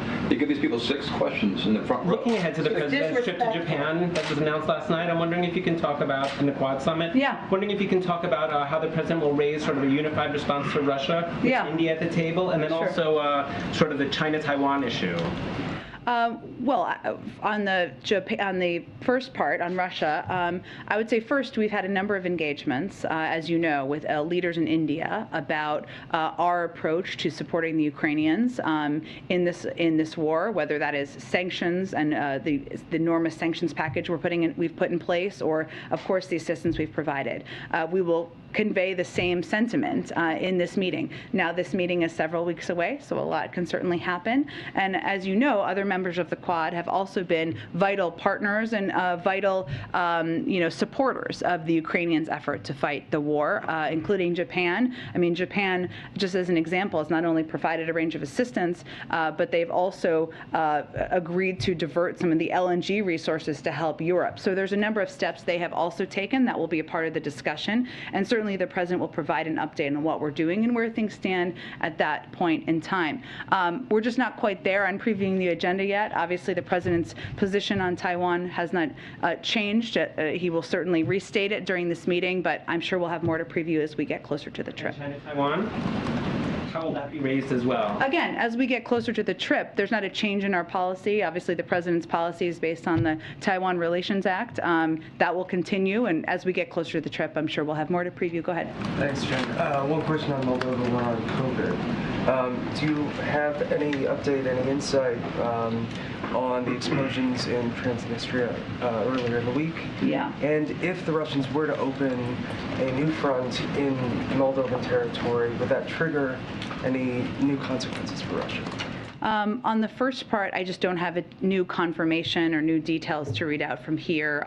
We're still continuing to look at the explosions from earlier this week. I'm just not going to get ahead of a hypothetical at this point in time in terms of what consequences there would be. Yesterday you were talking about how there's great access to Paxlovid in the country. You're trying to get the word out on its effectiveness. One of the main issues with Paxlovid is that an individual who's eligible has to test positive, and then they have to race to get it within 3 days, even though they're quarantining. Is there any conversation within the administration to change that for an eligible individual to be able to get it preemptively? I think that would be a decision likely made by our health and medical experts, so I just don't have anything to preview at this point in time. It requires a prescription, right? But there are a range of ways to have those conversations with your doctor, so I'm not sure it always involves a race to the doctor's office, but different doctors can have virtual appointments and other means of getting prescriptions. It's about consulting to ensure you're eligible. Question. Thank you, Jen. So I have a question on Ukraine and then a follow-up on my colleague's question. Zelensky's top advisor tweeted today that Ukraine should decide whether to strike Russian military facilities. I know you've spoken to on this before, but you're trying to avoid a hypothetical situation. But this seems like it's getting closer towards a non-hypothetical situation. Can you at least outline? I appreciated that. Okay, go ahead. Whether the administration believes that this is escalatory or could be constructive. Well, you know, one, I think it's important to take a step back and remember what we're talking about here. I mean, it is Russia that started this war, invaded Ukraine, and violated Ukraine's sovereignty and territorial integrity. It's Russian forces that have committed war crimes and horrifying atrocities, and it's Russia that continues to attack Ukrainian targets in Ukraine every day. So even if we are, dare I say, getting into a hypothetical, what we're talking about here is not any intention of Ukraine invading Russia and trying to take Russian territory, going after Russian civilians, going after Russians' hospitals. We're talking about consideration of military targets. It's something very different, so I just think that's important context for everybody to consider. Still on Ukraine, there's no formal announcement as of right now about Jakarta inviting Zelensky to the G20, but our sources suggest that they are indeed inviting both Zelensky as well as Putin. So under those circumstances, would the president consider attending? I know it's still 6 months away, but under those circumstances, if it remains the same. Well, we certainly welcomed reports about Ukraine's invitation. Obviously, we can't confirm that on behalf of Indonesia, who is hosting, and the president has been clear about his view this shouldn't be business as usual and that Russia should not be a part of this. But again, it's 6 months away. We don't even have confirmation of these reports, so I'm certainly not going to get into a hypothetical in this case. To follow up on the issue about Americans being concerned about the amount of money being sent out to Ukraine, one of the things that the president outlined today in his speech was not just humanitarian assistance, but also allow pensions and social support to be paid to the Ukrainian people. So what would you say to the American public who says, okay, it's one thing to help Ukrainian refugees with food and shelter, but why should we be paying for their pensions? Well, look, I would say that we have provided a range of economic assistance because we know that their economy has been devastated, not of their doing, because they were invaded by a foreign country. And they're going, well, let me finish. And they are going to need assistance in order to recover. We provide assistance, economic and humanitarian assistance, to a range of countries around the world because that's part of American leadership. And so I would say that's the reasoning for this assistance being proposed in the package. Go ahead. Jen, on menthol, going back to the opposition in the Black community. I talked to Congresswoman Frederica Wilson today, And she said she's opposing it. She says the president should not only deal with menthol, but ban all. Instead of just menthol, she feels that it will cause a profiling issue. And she also says this is something that should not be dealt with in the midterms because it will split the black community. What do you say to that? And are you talking to Frederica Wilson, Al Sharpton, Ben Crump, and others about this very issue? Well, let me try to answer all your questions there. I'm sure you'll let me know if I don't, April, of course. This is a public health decision made by the FDA. And the objective of it was not to address politics or handle politics in one way or another, but to save lives. And the studies estimate that with menthol cigarettes, if they're no longer available, it could prevent over 650,000 deaths, including 238,000 African Americans. There are also high rates of use by children and young adults. Menthol also increases the appeal of cigarettes, makes them easier to use, especially for kids.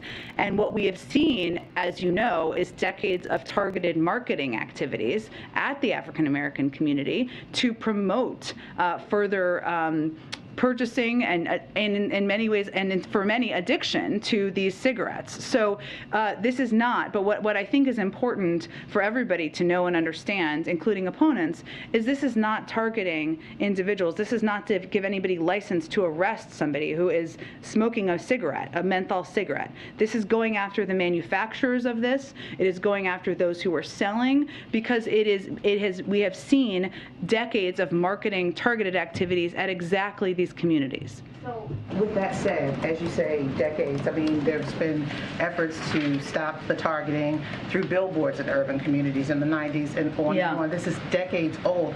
But why now? There's been progression, but why now instead of other issues?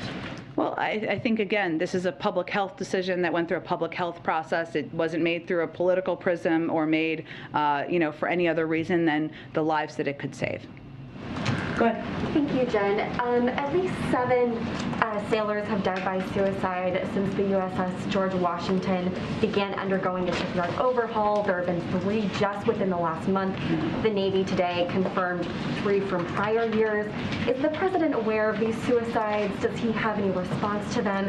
And is the military doing enough to make sure that it is promoting the mental well-being of our service members?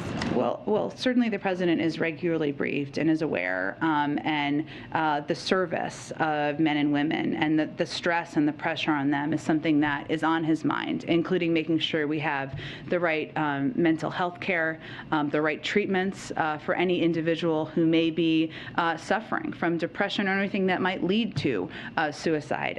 In terms of an assessment of what the steps they're taking or what they're doing, I'd really point you to the Department of Defense, who would be better versed to speak to the specifics. And then to follow up on a question from yesterday about Ukraine and tariffs, the president could today, if he wanted to, by executive action, undo these Trump-era tariffs on steel imports from Ukraine. Is there any reason why he wouldn't do that? Does it have anything to do with pushback from unions? There's an ongoing consideration and process of reviewing a range of steps we can take to provide relief to the Ukrainians, a review of tariffs, but there's a range of factors, and I just don't have anything to preview in that process at this point in time. That is something that he is considering. There's a range of options on the table. Go ahead in the back. Thanks, Jen. I wanted to ask, the House is out next week, and usually that would be where an appropriations bill would start. Given that the president is saying that COVID funding is so urgent in addition to the Ukraine proposal, how do you see this playing out legislatively in the quick that you need it to do? Well, this is something, now that we've put the proposal forward and put it forward and sent it up to the Hill, a lot of the work is happening behind the scenes, engagement with our legislative team, Steve Ricchetti, Louisa Terrell, and this team with leaders on the House side, the Senate side, to move it forward as quickly as possible. But in terms of the legislative mechanics, I'd really point you to leaders on the Hill for specifics on that. And one other question on COVID funding. The Biden administration has been, I don't know, reticent is the right word, to release spending that you've done on COVID tests, the rapid testing program, whether it's how much you spent per test or overall. Is that information that you're planning to make public or planning to provide to the Senate and the House as they consider whether to provide more funding? The testing program in terms of people being able to order free tests? Yeah, the COVIDtest.gov. What specifically do you think we haven't provided? the amounts that you spent per test or overall per contract? I'm sure if members of Congress or committees are interested in information, we'll have those discussions with them directly. Go ahead. Jen, two questions. My first question is about the security pact between China and the Solomon Islands. Do you have any concerns that China is taking advantage of what's going on in the Pacific because the U.S. is so focused on Ukraine and Russia? I know we have spoken to this a little bit in the past and expressed some concern. At the time, I'll have to talk to our national security team and see if we have any updates on recent developments. And I just have one more question about, President Biden's trip to Asia. Could you confirm reports by some Asian media outlets that are saying that President Biden is going to announce some kind of China strategy during his trip to Korea and Japan? Again, this trip is weeks away, which is a lifetime for us, so we're not quite there yet on previewing specifics of the trip and what it will entail. I'll do the last one, then I got to wrap it up. Jen, thank you. Minnesota Department of Human Rights found that the city of Minneapolis and the MPD engaged in a pattern of practice of racial discrimination. They're working on some dissent decrees, but we know that can take some time. Is there anything that the president can do moving forward? Can we say that the George Floyd Justice and Policing Act seems like it's shelved for now? And has the president seen that report? What's his reaction? I don't have any direct reaction from the president to that report. I can certainly check with him on that. We're still continuing to consider a police reform executive order, as you know. That consideration is underway. It continues to be underway, and the president has every intention of signing one. And of course, we would still love to have bipartisan legislation passed through Congress. We know the anniversary is coming up in just a few weeks, and certainly that's something that remains on the president's mind. Thank you, everyone, so much.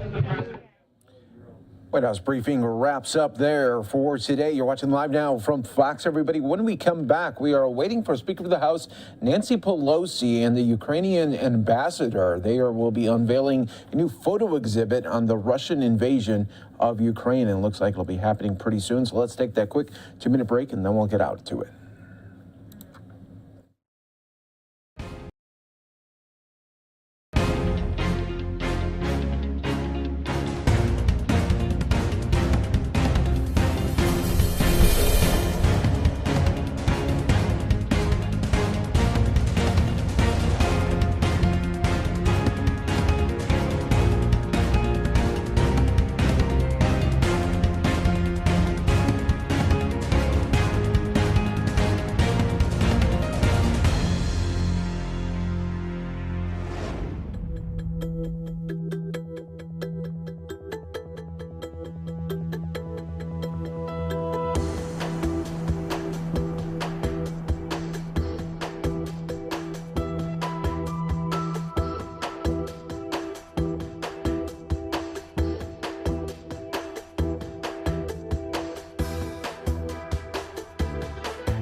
Ukrainian ambassador speaking right here on the unveiling of a photo exhibit on the Russian invasion of Ukraine. Let's listen. Photographs of brutality that have existed in Ukraine and continue to proceed there. We are hosting this, and we'll have some out in the hall when members are returning and our guests come. So again, it is a manifestation, an emotional tie to the people of Ukraine with a praise for their heroism that is just almost unimaginable, but so is the brutality they are suffering. In our conversations, we hear that the Russians may have this much in terms of firepower, may have more, but in terms of motivation, they are outdone by the Ukrainian people, and these photographs are a manifestation of it. We are very, it's been one of the privileges of service here to serve with the ambassador from Ukraine at a time that who would have suspected or expected the tyranny and the dictatorship to weigh in so much across the border into a sovereign country with such brutality, that we were blessed, Ukraine was blessed, we are blessed by the representation of Ambassador Makarova.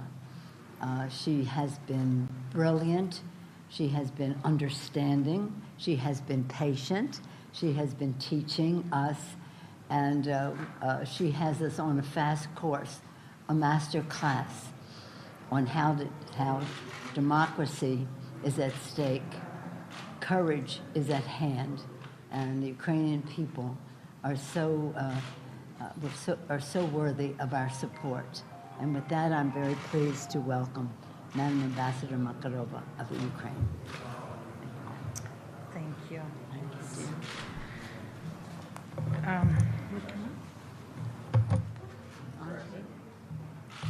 Hello. Well, dear Madam Speaker. Congressman Danny Davis of Illinois joining us. Members are voting now. I don't know who's in charge here, but they call the vote when I'm having a display of photographs, but nonetheless. Hello, Congressman. It's a pleasure to see you. Thank you. Zoe Lofgren of California, Chair of the House Administration Committee. Hello. Madam Speaker, Member of Congress, and everyone who will come and see this today. It's an honor to be here today and open this exhibition at the halls of the U.S. Capitol and in this very special room that Madam Speaker selected for this exhibition. It's an honor for which I'm truly grateful. I only wish these photos showed you another picture of my country. I wish I could share with you the joy and pride of Ukraine, of the beauty of the landscape, the talent of our people, the innovations, our achievements, everything that we worked together on during the past year before February 24. Instead, here I am telling you the heartbreaking story and the tale of unbelievable suffering of our people. I wish I could tell you about our talented children, well on the way to their amazing successes. Instead, these photographs that you see here today tell the stories of children who will never grow up, the children who were subjected to torture, children who will be scarred forever from the horrible violence they had to experience because Russian soldiers attacked our country. I wish I could tell you about the cities we are building. I wish I could tell you about new projects, about the houses, 3D printers. Instead, you see here again on the pictures the destruction that Putin's army, Russian army, brought to my country. And you will see, or you can feel, the lives that have been cruelly interrupted because of this war. You will see what a senseless war does to a peaceful nations. Because this is who we are. We always have been very peaceful. Ukraine has been a peaceful nation. A few weeks ago, Ukrainian parliament that works so closely with Congress now adopted a resolution that recognized what happens in Ukraine now as genocide. And these pictures that you see here will clearly tell you why. Why what we experience now in Ukraine is genocide. So these documents and these pictures document here the atrocities in Bucha, in Irpin, in Mariupol, in Hostomel, in Kiev, in all other places. You see these horrific pictures of murder, of kidnapping, imprisonment, torture, rape, desecration of corpses. I don't know if there is any war crime that Russians did not do on the soil of sovereign and peaceful Ukraine. We Ukrainians love building buildings. We actually love growing crops. We always call themselves as the nation of bread growers and start-uppers. But right now we had to put aside our peaceful tools, and all of us, we have to go and defend our country, regardless where we are, on the battlefield, in Kiev, in Western Ukraine, or outside of the country. And we are grateful that in this fight, we fight knowing that our good friends have our back. Good friends like the United States, led by President Biden and by you, Madam Speaker.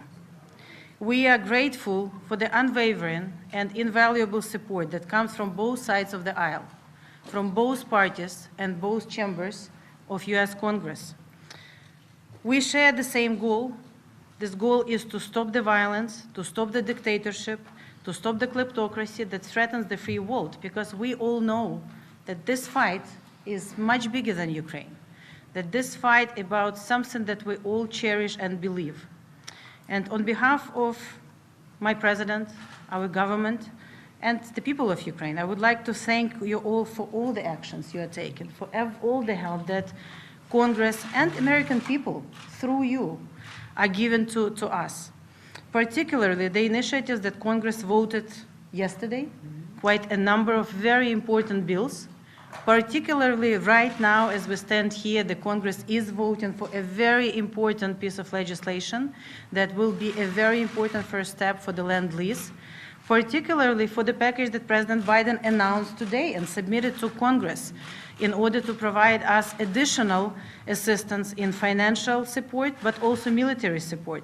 A request that we in Ukraine join wholeheartedly and ask kindly, and I don't need to ask people who are here, to vote and review and vote on it as soon as possible. So the stronger we are together, the sooner we will prevail. The fewer lives will be lost, and the more lives will be saved, as Madam Speaker eloquently said on the floor just 20 minutes ago. So I would like to thank you, and I would like to invite everyone to visit this exhibition and take a small look, a small peek into what Ukrainians are experiencing today, but also feel that regardless of all this pain, we are resolved in not surrendering. We will not surrender, and we will win. Thank you again, Madam Speaker. Thank you, Madam Ambassador. Let us applaud our ambassador. Now, again, a member said to me, do you want us to be here and vote, or do you want us to be downstairs? Listen, I need you to vote and participate and to substitute. What you see here are parents weeping over the lifeless bodies of their children. Imagine. Innocent civilians lying dead in the streets or in mass graves. Homes reduced to rubble and a maternity hospital destroyed, just for example. These are some, and this will rotate. We will have others. We've been joined now by Congressman Mary Gay Scanlon of Pennsylvania. Thank you for joining us. She presented the rule today for the Lend-Lease legislation and made such a impassioned plea for this cause. Thank you so much. And we've been joined by Congresswoman Brenda Lawrence of Michigan. She's a member of the Holocaust Commission and therefore knows this story of just man's inhumanity to man. But let me just go to a place where the ambassador went. This has been quite a week. Yesterday we passed what I call seize and freeze. It has a better name than that. It's that seizing the assets of the oligarchs, freezing them, and when they thaw, it'd be time for us to rebuild Ukraine using that Russian money. They destroyed the country, and now we want them to pay for it after the victory. I see that we have Jan Schakowsky coming from Illinois and joining Danny Davis from Illinois. As I mentioned, I know you're blessed with many Ukrainian Americans in Illinois. Thank you for joining us. So that was yesterday, seize and freeze, thaw and rebuild the infrastructure. Today, we have the Lend-Lease bill that you're all familiar with. In 1941, Franklin Delano Roosevelt came here, did the State of the Union address, and introduced Lend-Lease. By March, it became the law of the land. We're refreshing it for now to help with Ukraine as well as for other Eastern European countries who are helping in this fight for democracy. And as Madam Ambassador indicated this morning, our president, and we're so proud of him, he's been so strong and so unifying, has put forth the proposal for security, economic assistance, and humanitarian assistance, which we now will, the Appropriations Committee is immediately, and Congresswoman Lawrence is on that committee, will immediately be turning that into legislative language. We have a committee week next week and hopefully be able to vote on it as soon as we come back. But as the Madam Ambassador indicated, all of this has been very bipartisan. Seize and freeze, Lend-Lease in both houses, and the Appropriations Committee will come together, what we call the four corners, House and Senate, Democratic and Republican, to turn this into legislation, to turn it into law, to turn it into tangible support for the people of Ukraine. Who's there? Bobby Scott, Chairman Bobby Scott of the Education and Labor Committee from the state of Virginia. Thank you, Bobby, for joining us. And I'm sure Bobby works with children all the time. We all share the concern that we see in these photographs. But in any event, if you have any questions, I'm sure Madam Ambassador would be happy to answer them, as will any of us. Any questions? Thank you, Nancy. Okay. Well, thank you all so much.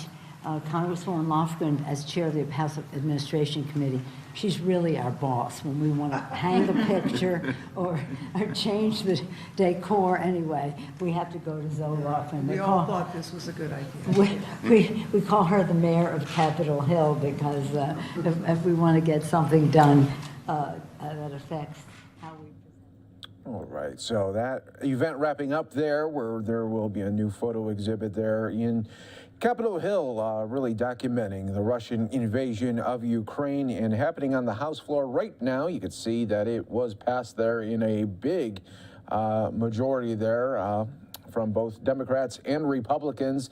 This is where they voted from the House of Representatives to vote on the Senate-passed bill that would streamline U.S. lending and leasing of weapons to Ukraine. And we're going to take a quick 2-minute break here on Live Now from Fox, but when we come back, we'll go back out to a House hearing right now featuring U.S. Secretary of State Antony Blinken.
Watching live now from Fox. Welcome back, everyone. Here we're taking you out to the House hearing once again for Secretary of State Antony Blinken talking all about Ukraine, Russia, our border, and so much more. Let's listen. Habit when we have weapons agreements, including especially nuclear weapons agreements, that it's all encompassing in terms of behavior. That it includes all malign behavior, not just nuclear. That's what we did with the Soviet Union, for example. Isn't that what we did? This agreement was focused exclusively on Iran's nuclear activities and in no way took away our ability or the ability of anyone else to push back hard against their other malicious activities. My only point is, and that's precisely what we did with the Soviet Union. That's what we did with the Soviet Union, and indeed it's what we continue to do with Iran. Even when the agreement was in force, we continued to take actions in coordination with others to deal with the other malicious activities. Thank you, Mr. Secretary. My time is up. I appreciate it. Chair now recognizes Representative Ann Wagner of Missouri. I thank the chair, and I also want to thank Secretary Blinken for his time today and certainly for his service and for meeting extensively with our foreign affairs delegation, sir, when we were in Poland some weeks ago. On a different topic, Mr. Secretary, I co-chair the Congressional Caucus on ASEAN, the Association of Southeast Asian Nations. And one fear I have heard time and again from Southeast Asian leaders is that the United States is ceding the Indo-Pacific to China. Our partners are desperate for the United States to demonstrate strength and leadership in the region, and they are deeply concerned that without robust U.S. engagement, Indo-Pacific countries will grow ever more reliant on the People's Republic of China. My Southeast Asia Strategy Act, which is now law, will send an unmistakable message of American resolve and leadership to the region.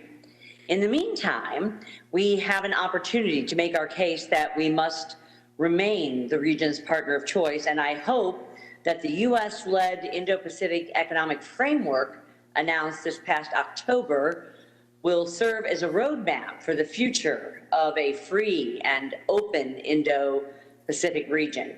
I worry, however, that the administration is letting this moment slip away by refusing to offer our partners transparency and, frankly, candor regarding who and what will be included in the framework. Mr. Secretary, I am particularly concerned that Taiwan is being shut out of the Indo-Pacific Economic Framework. Even though the administration may try to kind of hide this by never formally closing the door, so to speak, to participation, Taiwan's offer to become a full member is not being accepted. When our country's top trade negotiators met last week, this was Taiwan's #1 and top request. But the Biden administration did not allow Taiwan to join the framework. This policy is self-defeating and dangerous, frankly. Taiwan was our 8th largest trading partner last year and one of our largest, certainly, in Asia. President Tsai's administration has even changed Taiwan's domestic law in hopes of starting free trade negotiations, which the administration is also refusing. As a rule of law democracy and a top global trading partner, Taiwan should be certainly a top priority for the framework. But instead, this administration is marginalizing Taiwan and showing the Chinese Communist Party that the United States is deterred from working with a critical partner. Can you explain, Mr. Secretary, how the administration arrived at this policy? Because it truly does not make any sense. Thank you. First, let me just say it was great to be with you in Poland, and very important that you were there with other colleagues. On this question of the Indo-Pacific Economic Framework, there is no such policy in the extent that this agreement is going to be open, it's going to be inclusive, and we're just in the process of launching it, including beginning conversations with a number of countries as potential partners, and there is nothing that is closing the door on anyone, including Taiwan. And we're just getting this off the ground. It has a number of important, I think, opportunities that will bring us together and assert our economic leadership in the region. Trade facilitation, working on standards for the digital economy and technology, supply chain resilience, infrastructure investments, worker standards, et cetera. So we're just at the starting point, and again, it's going to be open, it's going to be inclusive, and I imagine we're going to be engaging virtually every country in the region. Well, I'm very glad to hear that, and I certainly I hope that we can send something more reaffirming to our Taiwanese partners, given their trade status and our relationship there. It is certainly their top request, and something that that I am deeply involved and concerned about, and hearing from other leaders in the Indo-Pacific that they have real concerns about this. So I hope we can work together on it. Let me too, in my brief amount of time, I'll just say that I am concerned about this disastrous Iran nuclear deal also. Mr. Secretary, I think it is a deeply flawed agreement, and certainly a windfall for the world's top supporter of state-sponsored terrorism. So I hope that I can submit some of these questions, especially vis-a-vis Iranian oil today, and some of the sanctions that are not being enforced for the record, and see if I can get some response from you and your team. I'd be grateful. Certainly. The chair recognizes Representative Deutsch of Florida. Thank you, Mr. Chairman. Mr. Secretary, nice to see you. Thank you for being here. Thank you for your service. Thank you for you and the administration's leadership, especially on standing up to Russia's illegal invasion of Ukraine. It's that unjust and illegal invasion that has dramatically shifted the international landscape. With our allies and partners around the world, we have coalesced in opposition to Russia's aggression in support of the people of Ukraine. We've implemented unprecedented sanctions packages against Russia, increased the supply of weapons to the courageous and resilient fighters in Ukraine. And while many were surprised Putin went ahead with the invasion, we shouldn't have been. His desire to force Ukraine under Russian control, spread counterfactual narratives, and delegitimize Ukrainian history and culture is longstanding. His consistent and public declaration of this desire has now resulted in another land war in Europe, with a nuclear power in Russia attempting to impose its will against the people of Ukraine in response to their desire for democracy, rule of law, alignment with the West. Unfortunately, Mr. Secretary, I feel that we're witnessing a similar pattern with Iran, and I want to explain. Iran is the largest state sponsor of terrorism, regularly calls for the destruction of Israel, launched attacks against U.S. military forces and U.S. partners in the region, from Saudi Arabia to the UAE. It also takes Americans and other foreign nationals hostage, like my constituent Bob Levinson, as well as Imad Sharji and the Namazis and others. Iran and the IRGC support terror groups in Syria and Lebanon and Gaza and Iraq and Yemen, just to name a few. The regime has made its intentions to destabilize the region and expand its empire clear since the Islamic Revolution of 1979. Its nuclear program now enriches to 60%, which, as the IAEA Director General has said, is done only by countries who are developing or intend to develop nuclear weapons. Now, it sometimes seems that our policy towards Iran, and we've seen this here in this committee even today, that our policy towards Iran is entirely the JCPOA. The conversations we've had here have focused on the JCPOA and whether or not to re-enter the nuclear deal. But that's not obviously a policy to address everything that Iran represents. And just as we have led our European allies in confronting Russia, we should lead our partners in the region, Israel, the Abraham Accords nations, our other partners, in confronting Iran to address all of Iran's actions. So my first question to you, Mr. Secretary, is can you tell us, and by the way, one last thing on this, whether there is a JCPOA or not, whether there's a deal that's struck or not, everything that I described will continue. So let's start by asking if you could just define what our policy is with respect to Iran the country whose mullahs have taken all of these actions consistently now for decades. Yeah. You're exactly right. Whether or not there is a JCPOA, all of the actions and activities that you've described will continue. Now, one fundamental question for us is an Iran with a nuclear weapon or the capacity to get one on short order is likely to act with even greater impunity in doing all of these things, which is one of the reasons we want to do everything we can to deny it the capability to have a weapon. But having said that, your point is a very important one, which is why, irrespective of an agreement or not, we are working with allies and partners, with our Arab partners, with Israel and others to make sure that we are putting in place the means necessary to deal with all of these other challenges, hardening defenses, long-range bomber overflights, deepening cooperation to interdict, sanctioning relevant Iranian actors, boosting the capacity of our partners. Again, all of these things to confront, contend with everything you've just described, irrespective of whether there's a nuclear agreement. And it is our position still, as you referred to earlier, imagine Iran with a nuclear weapon, that JCPOA or no, it is our policy that Iran will not acquire a nuclear weapon. That is correct.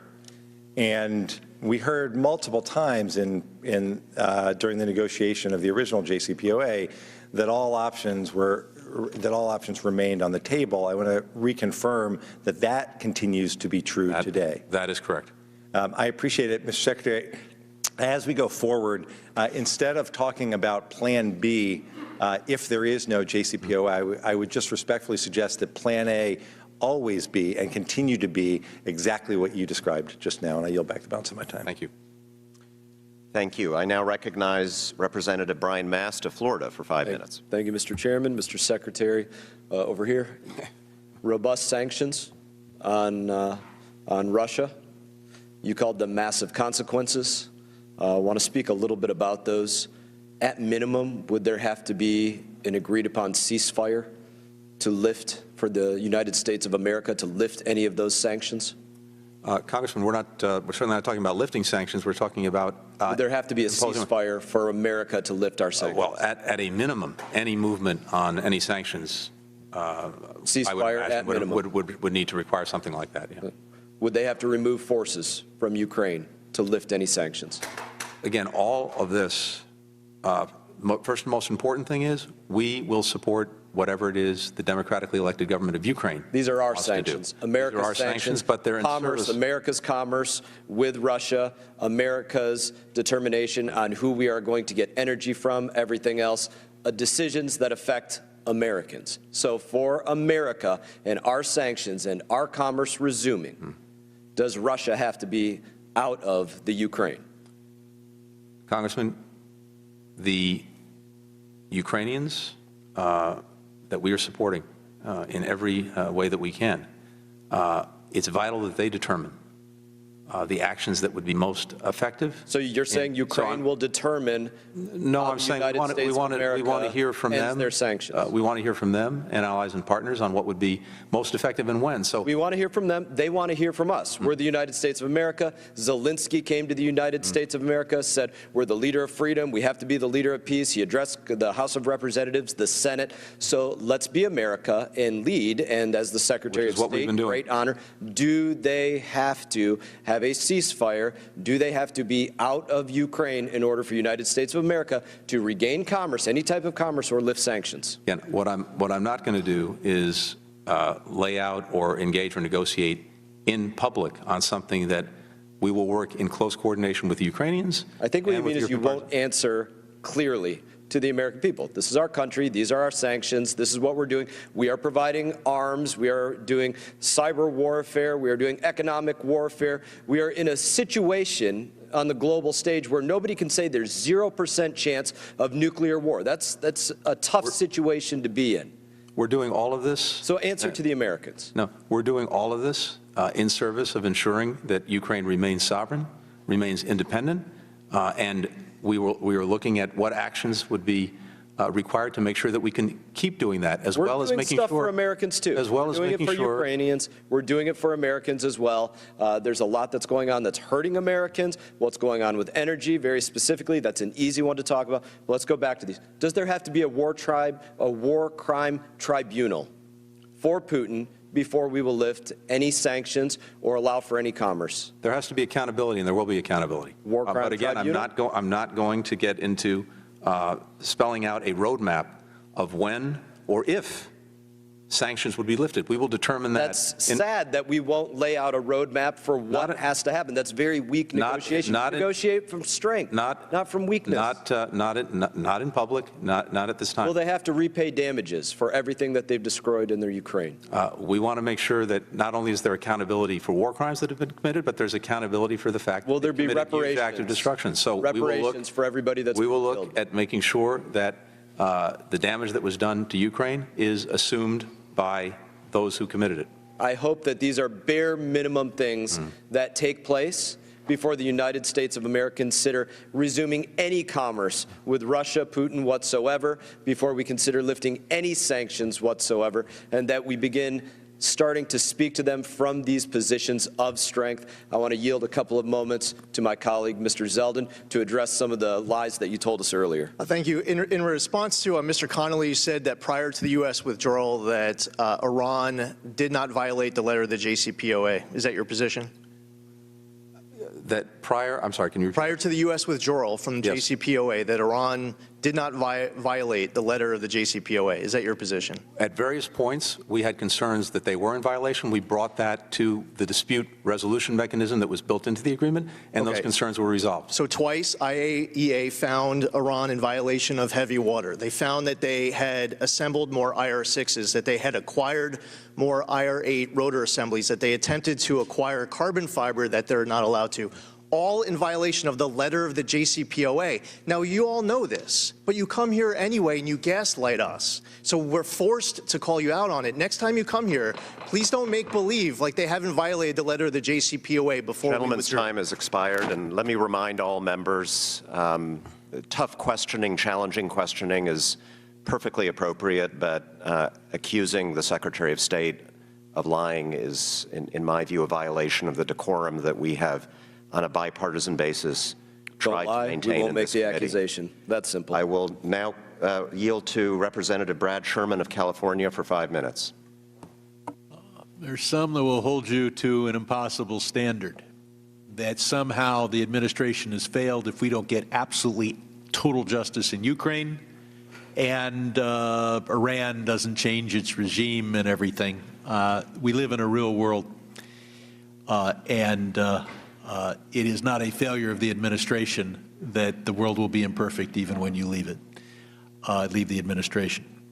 I want to commend you, Mr. Secretary, for talking about how important it is that we have an international vaccination program. Not only is that moral, but every infection leads to replication. Every replication is an opportunity for mutation.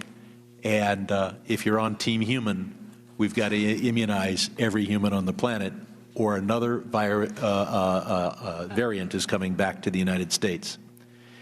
In Pakistan, you see the most internally contentious and unpredictable politics of any nuclear power. And Congress has directed the Voice of America to reach out to the people of Pakistan in the Sindhi language as well as Urdu. The VOA has ignored that. We even gave them money for it. They ignored that. I hope that they hear from you how important it is that we reach the people of Pakistan and in southern Pakistan in the Sindhi language. In Syria, we still have a huge humanitarian problem. It's important that our humanitarian aid not go through Assad.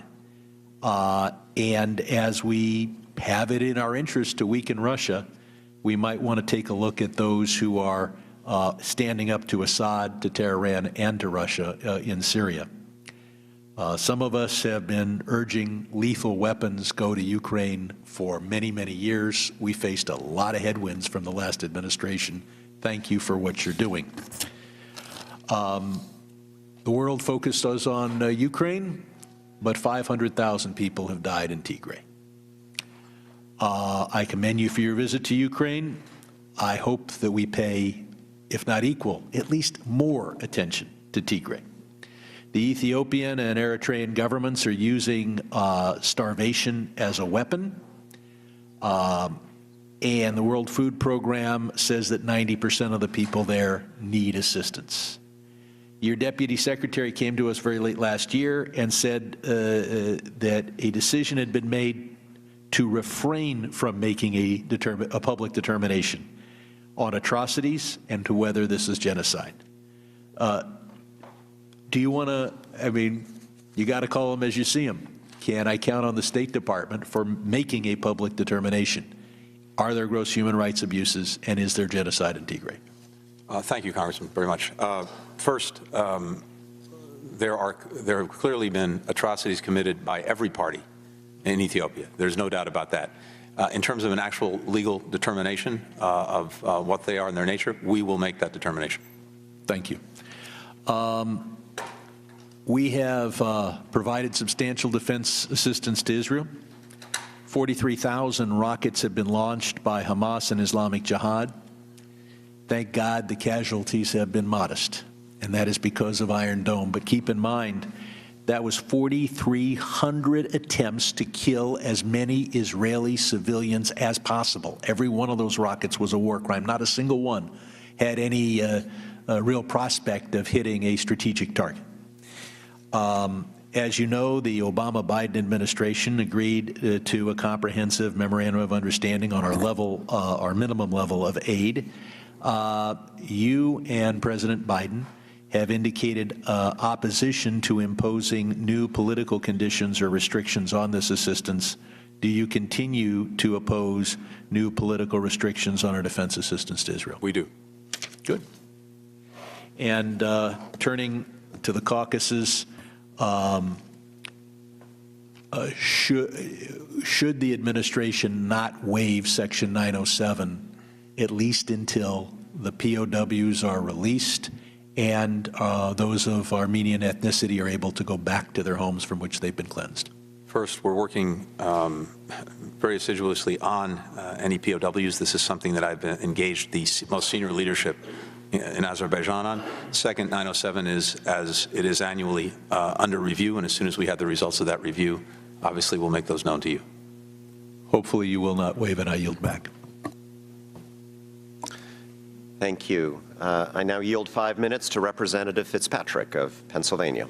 Thank you. Thank you, Mr. Secretary, for being here.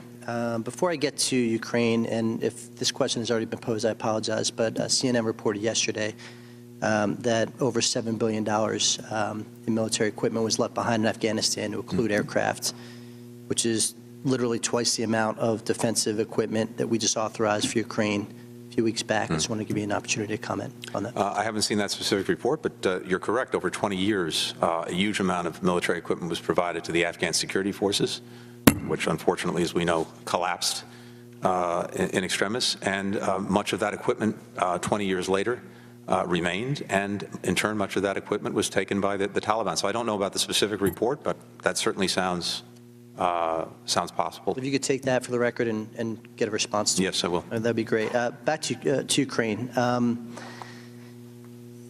There's two different paradigms that I hear from all sorts of people, whether this is Ukraine's fight between them and Russia, versus is this the world's fight? Is this democracy versus dictatorship? What's your view on this? It's both. It's first in the first instance, of course, Ukraine's fight because they are under horrific assault by Russia. We're standing with them on that. But you're also correct that I believe this should be the world's fight, and indeed we've worked to make it that because, as we were discussing a little bit earlier, the aggression that Russia is committing is not only against Ukraine, it's against some of the basic principles of the international order that should be important to countries around the world, because if those principles are violated with impunity and we let that go, then we open a Pandora's box for more of this to happen in other parts of the world. So it's both.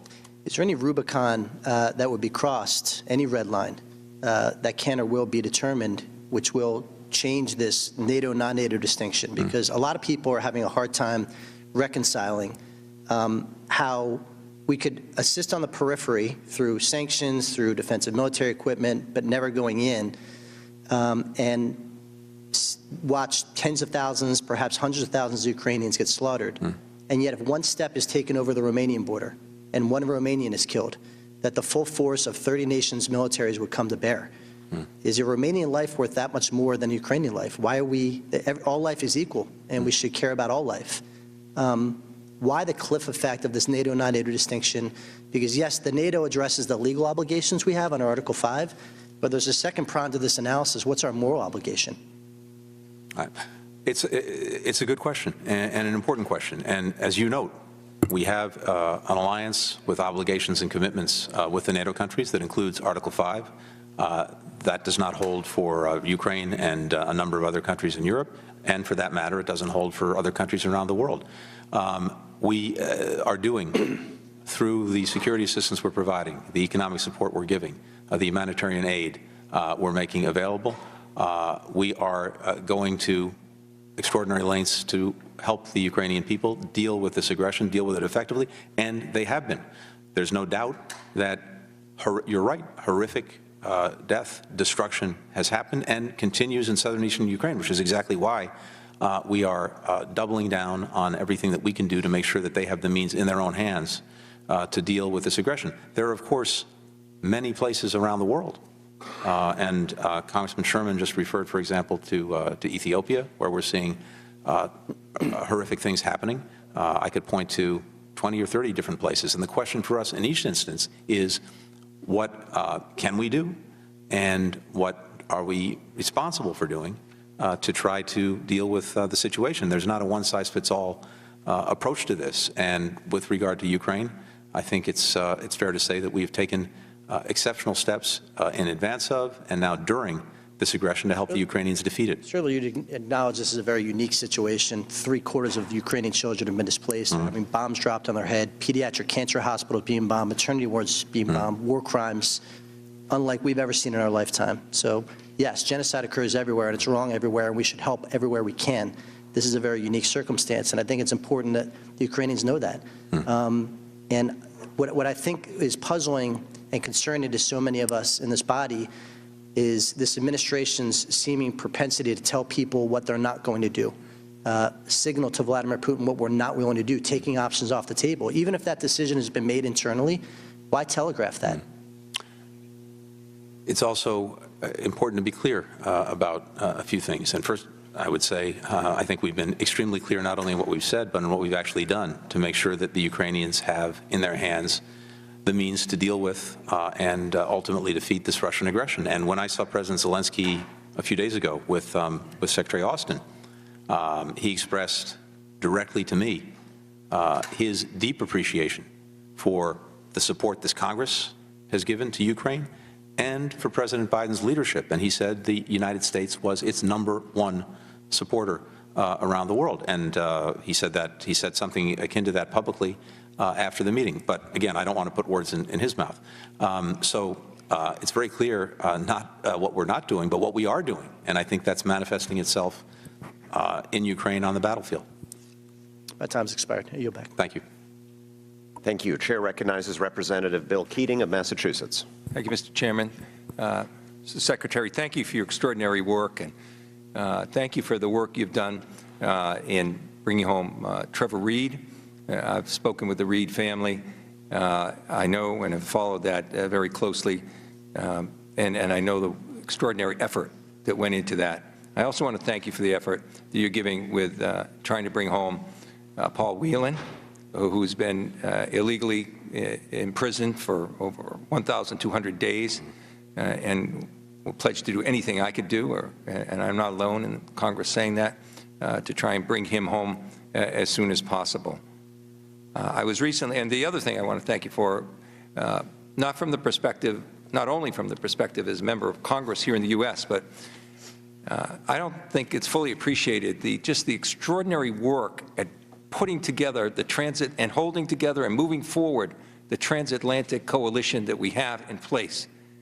We would not be talking about a Ukraine victory. We would not be even talking about what we could do as a country if we acted alone.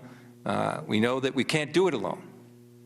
But I just want to share with you the perspective which I have regularly with foreign leaders, European leaders in particular. Those are their comments. Those are their thoughts. And it's terrific to have them talk about a U.S. government and an effort from state, from defense, from so many different areas of our government that are stepping up at a time of crisis the world has never seen. One of the people I spoke with recently, I spoke to the ambassador from Poland, but also the mayor from Warsaw recently too. What they're doing there is nothing short of astounding either. They are just the absorption of school children. Just in several weeks, 20,000 children are now in school in Warsaw alone. Over 180,000 students from Ukraine are now in school in Poland right now. These are just extraordinary achievements. They are strained, and I know in the supplemental budgets we have given some funds, but with the plans for the long-term funding that we released today, will there be areas of assistance we can continue to give countries like Poland that are just doing these almost Herculean things to try and at a time of great humanitarian need? Yeah, I appreciate you pointing out. Let me just say, first of all, when it comes to Paul Whelan, I am determined that we bring him home as well. We are not letting up in that effort in the least. Second, with regard to Poland and other countries, we've seen extraordinary generosity by the Polish people, Moldovans we talked about earlier, others in taking in Ukrainian refugees, supporting them. Europe as a whole has done something remarkable in making sure that Ukrainians who wind up as refugees in Europe can be there for 2 years and get support that they need. But this is obviously placing a burden on other countries. So we have been ourselves working to provide appropriate assistance, including to alleviate some of the burden that these countries are facing, to help them provide humanitarian support to Ukrainians who need it, and that includes Poland. That's great. The other thing, we had a subcommittee hearing this morning dealing with Northern Ireland, the Good Friday Agreement, and the fragile nature of circumstances there. We had some extraordinary young people that testified, and there's great hope that change will occur through that generation as well.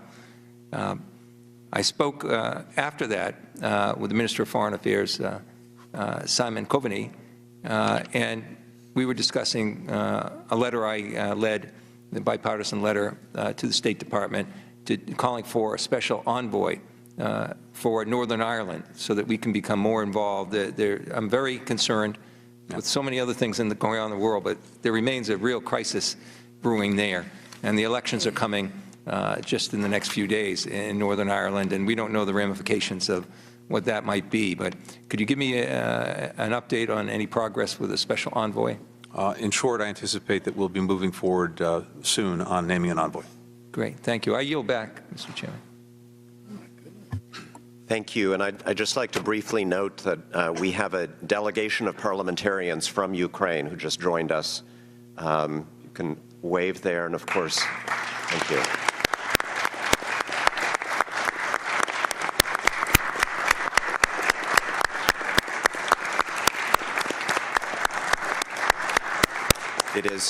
It is our great hope that you will soon be able to meet, as we do here, without any fear of violence being done to your beautiful capital, and that your democracy will long endure. And with that, let me call on Representative Buck of Colorado for 5 minutes.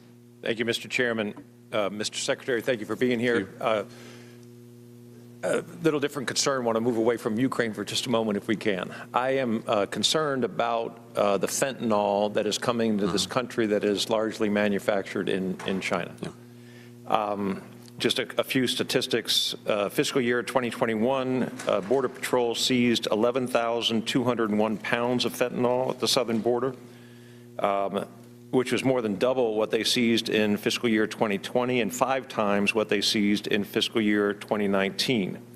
To put that in perspective, the amount of fentanyl seized by Border Patrol in 2021 is enough to kill the entire U.S. population more than 7 times over. The leading cause of death in America of adults between the ages of 18 and 45 is fentanyl overdose. Recently in Colorado and Colorado Springs, we had 3 high school students die of fentanyl overdose, one actually collapsing in class from that use. It is terrible. I'm wondering if you have had conversations with Chinese leadership about the production and of fentanyl and what those conversations, whether they are productive or not. In short, yes to the conversations. Productive remains to be seen. First of all, can I just applaud your leadership on trying to deal with the opioid crisis that we have in this country? And I very much share your concerns about this, and in particular share the concerns about fentanyl that is originating in China and is making its way into the United States, including through Mexico. So 2 things. We've been working on this in 3 ways. The President has raised this directly with President Xi Jinping of China. Second, we've gotten some of the fentanyl precursors that were not on prohibited lists added to those lists so that we were able to get others to police this more effectively. Third, we're working with the Mexican government on seeing about it having the technology necessary to better detect efforts to smuggle fentanyl or precursors into the United States. We're working across all of those lines of effort, but to your point, it's very important that the Chinese government take action to do something effective about this, and it's something that we're on. My understanding, Mr. Secretary, is there is not much of a fentanyl problem in China. I believe that's correct. And the Chinese government, I think we would all agree, is an authoritarian regime and knows just about everything its citizens are doing. And if fentanyl is coming into this country from China, they probably know about it. And I don't want to propose a conspiracy theory, but I do ask whether you believe that this is a long-term strategy by an adversary to undermine this country and the youth in this country. Drugs tear at the fabric of our country, particularly younger people. And it would not surprise me if an adversary like China had a strategy to introduce drugs into this country knowing that it would sap our strength. I don't want to speculate about any strategies or not. All I can focus on is what's actually happening and what could be done about it. And there's no doubt in my mind that the Chinese government could act much more effectively in working to prevent the fentanyl from leaving China and getting eventually into the United States. And why wouldn't they? Good question. I'm asking. No, I don't. Again, nothing that I can speculate on. There may be economic motivations. There may be other motivations. They may claim that this is something that they can't deal with as effectively as we believe they can. All of those things are possible, but the bottom line is, like you, we want to see results, and we want to see concrete actions taken that result in fentanyl or precursors getting into the country. A country like Colombia will allow American DEA agents and others in to allow our military to help train. I know I've been to Guatemala. I have seen our military, our Navy SEALs working with their Marines. I am assuming that China isn't quite as open to our military being in their country assisting. I think that's a fair statement. And again, it just raises the issue of why not. I appreciate your efforts on this, and anything we can do in Congress to help, we would greatly like to do that. Thank you. Will the gentleman yield? Will the gentleman yield? Yes, I will. I just, Mr. Chairman, thanks. I just want to take a moment to both thank the gentleman from Colorado and thank the Secretary of State. This is Ms. Buck is right. This is a crisis that affects every community in our country. And in the case of my nephew, who died of accidental fentanyl ingestion, this is not a question of overdose. This is a question of actions taken, whether by the government, whether by drug dealers, the government in China, whether by drug dealers or others, to murder our kids. I'm grateful to you and to you. I yield back. Thank you both. I yield 5 minutes to Representative Cicilline of Rhode Island. Thank you, Mr. Chairman. Thank you, Mr. Secretary, for being here. And I want to really begin by thanking you and the President for the enormous amount of work that I know it took to both build and keep strong an international coalition, not only NATO, but our European partners, to respond to Vladimir Putin's aggression in Ukraine. And it wasn't that long ago, sadly, that we had a President of the United States advocating for the abolition of NATO, or at least undermining it in very significant ways. And so I think we take for granted for sometimes what it took for President Biden and you to both build and keep intact this extraordinary coalition that's absolutely essential for the Ukrainians to win this fight. So I want to begin by saying thank you for that and for all the work that you're doing to restore American leadership around the world on so many important issues. I think it's also important to remember that Secretary Kerry told us at the time we originally considered the JCPOA that the mission was to keep Iran from becoming a nuclear power, which remains the commitment of this administration, because then we can, in fact, push back in a variety of different ways. It's much more difficult to do that when someone has nuclear weapons, and we're learning that as we think about responding to Russia's aggression. So I hope everyone remembers that lesson. I want to ask you specifically as it relates to Ukraine and the impact it's having on food insecurity globally. We just returned from a visit with the head of the World Food Program, Governor Beasley, and with Ambassador McCain, who runs, as you know, the UN mission.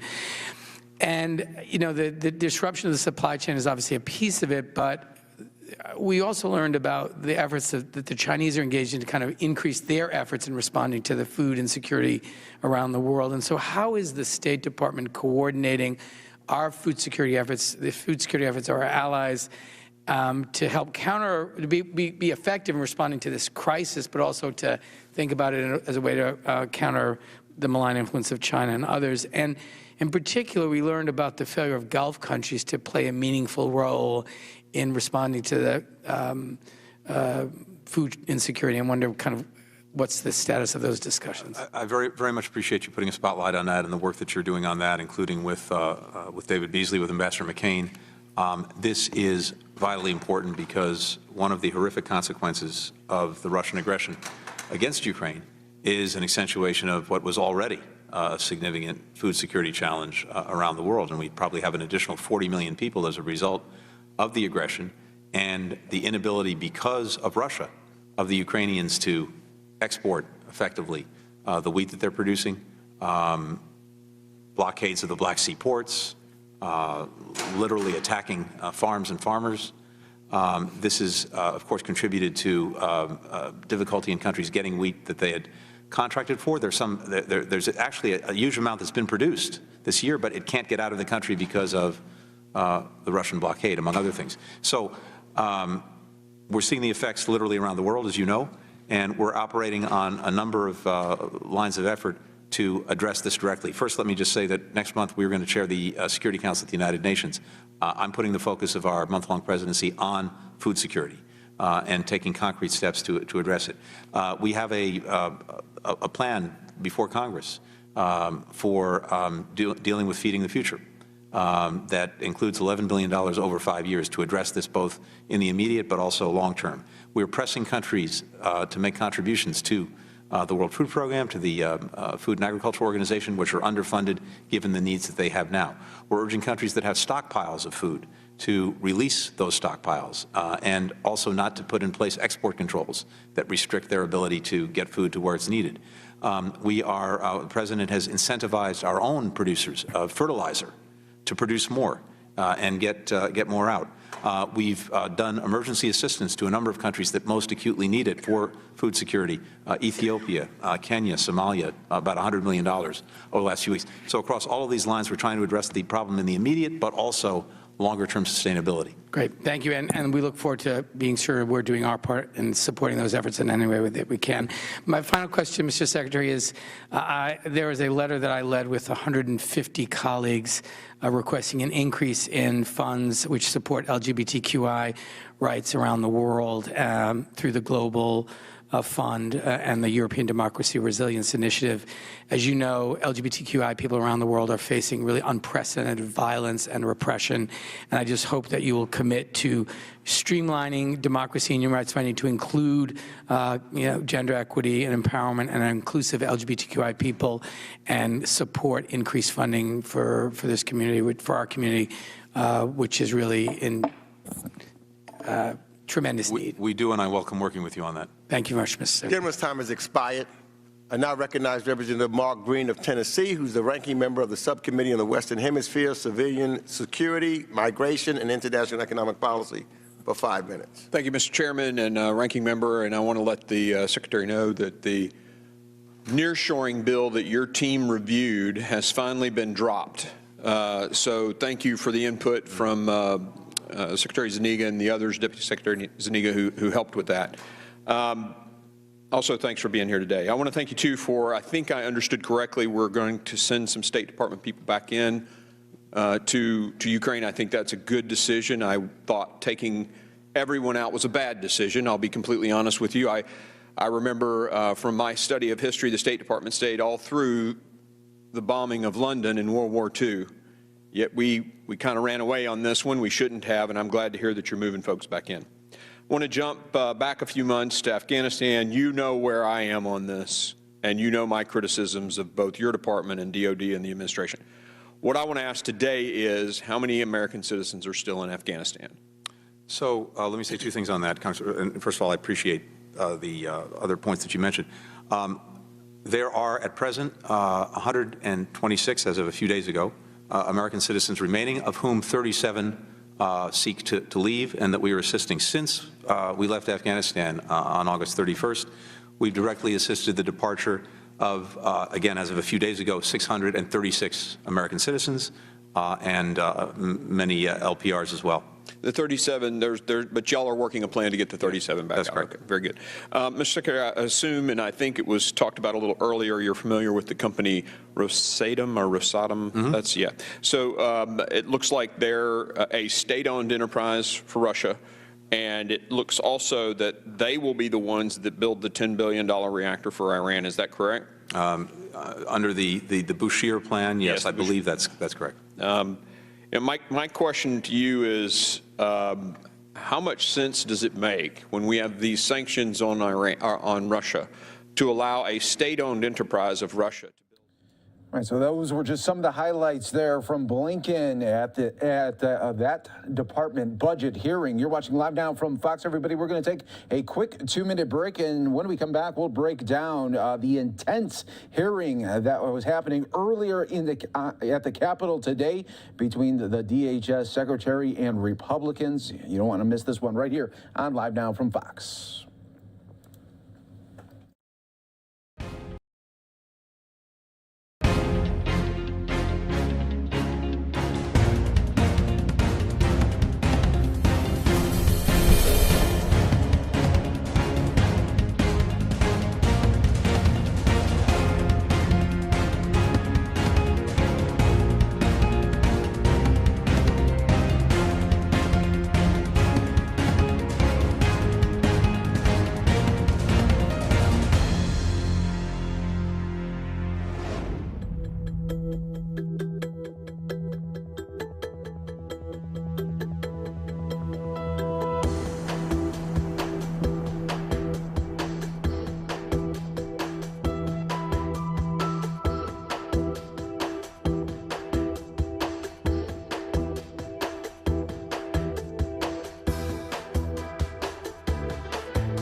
Here, I'm your host, Mike Page. Always great to be here with you as we break down the top stories and breaking news, all from around the country and around the world here. The next story here, it was a big showdown on Capitol Hill today, talking about border security at the DHS hearing that really talked all about the migrant surge and so much more. Let's break it all down right now. Go out to the Capitol. Fox's Aisha Hasni joining us live here with all of the breakdowns, and we heard it all today.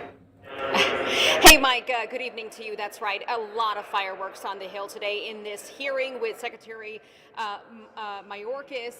A lot of back and forth, and really, you could say it was just a big blame game as the Secretary blamed Congress for not fixing the immigration system, what he called a broken immigration system in America, and then Republicans really going after him and blaming him for the border crisis happening right now, and of course, the impending surge that everyone's been talking about once Title 42 is lifted. In fact, there was one particular moment that I remember where you could really tell that Secretary Mayorkas was getting agitated. You could see it on his face, and that was when Congressman Buck actually compared him to Benedict Arnold, calling him a traitor and saying that his constituents believe that he has committed treason by the way that he has behaved in not being able to solve this border crisis and not being able to stop the migration from happening. And Mayorkas responded simply by saying, I'm not going to,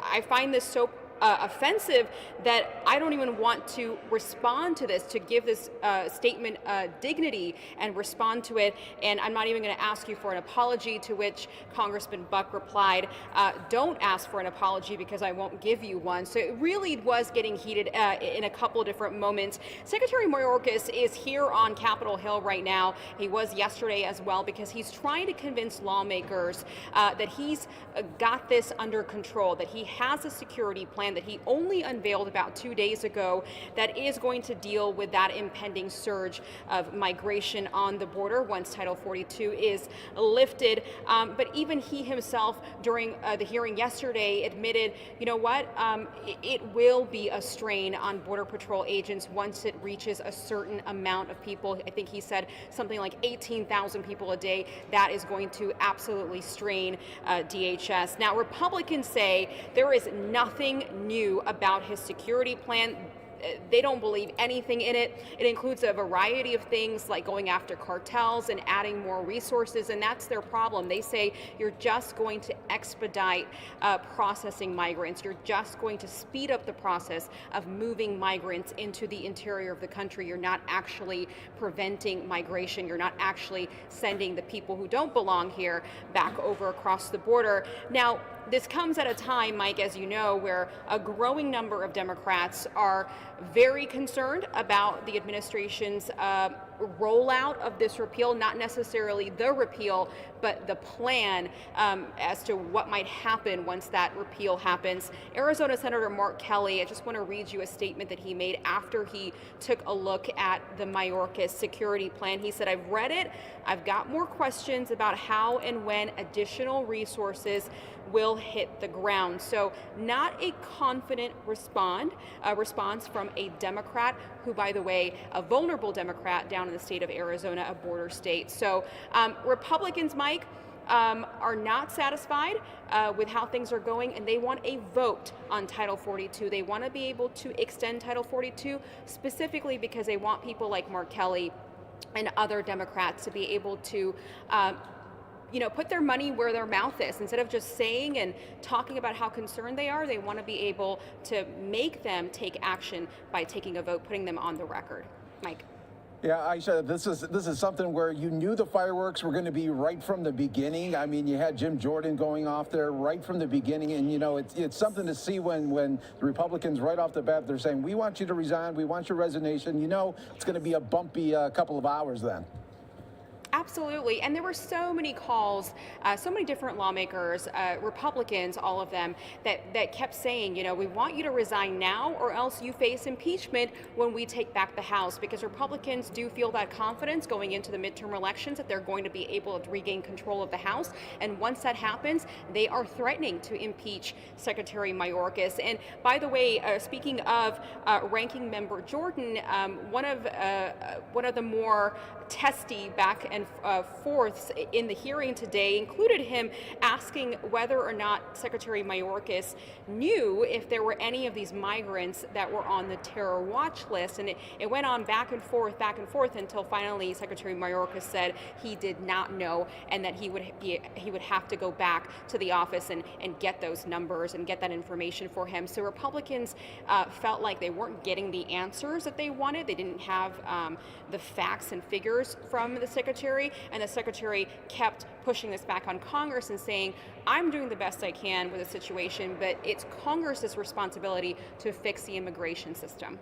And it'll be interesting to see just how it pans out, especially next month there. Aisha Hasni breaking it all down for us from the Capitol tonight. We appreciate it right here on Live Now from Fox. Mike. That was a great roundup of today's events there at that hearing. We'll take a quick 2-minute break. Stay right here with us. More coverage coming up.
This morning, where President Biden announced that he wants Congress to step up with more money for Ukraine in the form of more than $30 billion to help them during this invasion that continues to play out. Let's listen to the full remarks from the president. I just signed a request to Congress for critical security, economic, and humanitarian assistance to help Ukraine continue to counter Putin's aggression, and at a very pivotal moment. We need this bill to support Ukraine in this fight for freedom, and our NATO allies, our EU partners, they're going to pay their fair share of the cost as well, but we have to do this. We have to do our part as well, leading the alliance. The cost of this fight is not cheap, but caving to aggression is going to be more costly if we allow it to happen. We either back Ukrainian people as they defend their country, or we stand by as the Russians continue their atrocities and aggression in Ukraine. Every day the Ukrainians pay for the price, and the price they pay is with their lives for this fight. So we need to contribute arms, funding, ammunition, and the economic support to make their courage and sacrifice have purpose so they can continue this fight and do what they're doing. It's critical this funding gets approved, and approved as quickly as possible. You know, long before Russia launched its brutal invasion, I made clear how the United States would respond, predicted they would invade, and they surely did. We said we'd not send U.S. troops to fight Russian troops in Ukraine, but we would provide robust military assistance and try to unify the Western world against Russia's aggression. I said I would impose powerful sanctions on Russia and that we'd destroy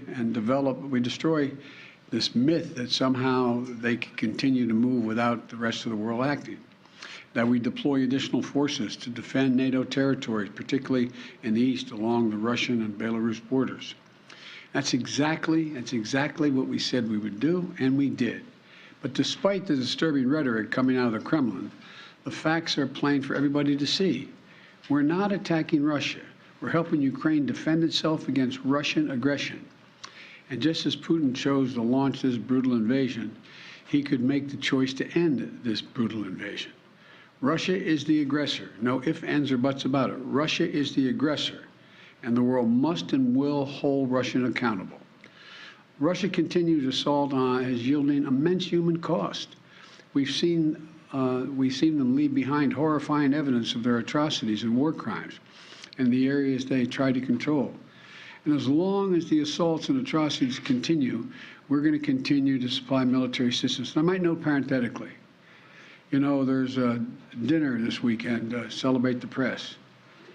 Think of what the American press has done, the courage it's taken to stay in these war zones, the courage it's taken to report every single day. I've always had respect for the press, but I can't tell you how much respect I have watching them in these zones where they're under fire, risking their own lives to make sure the world hears the truth. Imagine if we weren't getting that information. It'd be a different world. It'd be a different circumstance. In the past 2 months, Russia launched its brutal attack and has moved weapons and equipment to Ukraine. We've moved weapons and equipment to Ukraine in record speed.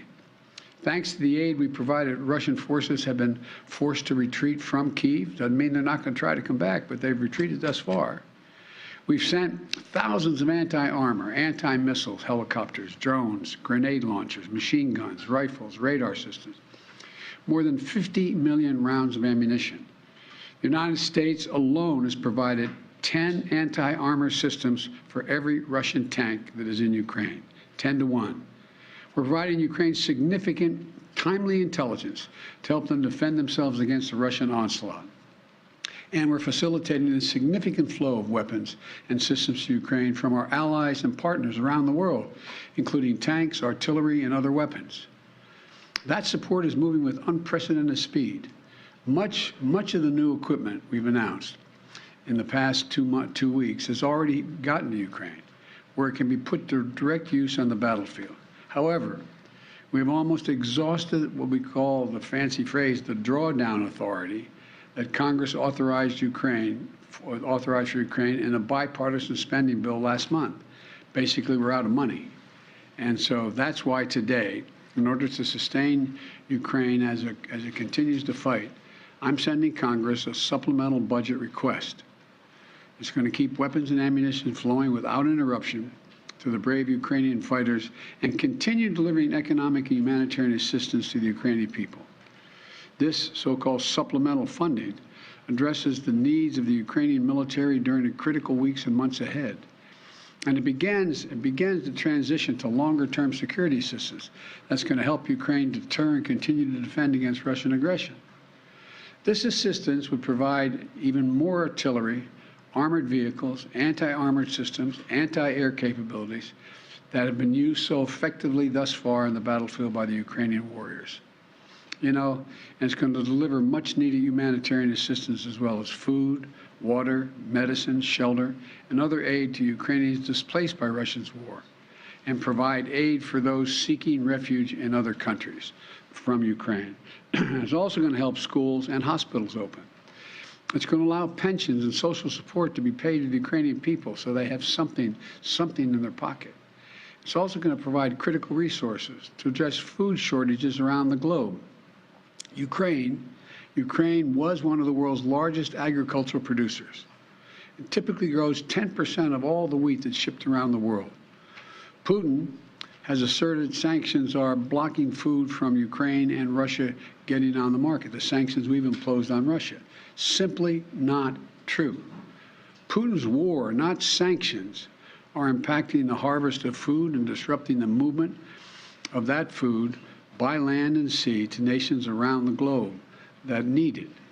This funding is going to help ease rising food prices at home as well and abroad caused by Russia's war in Ukraine.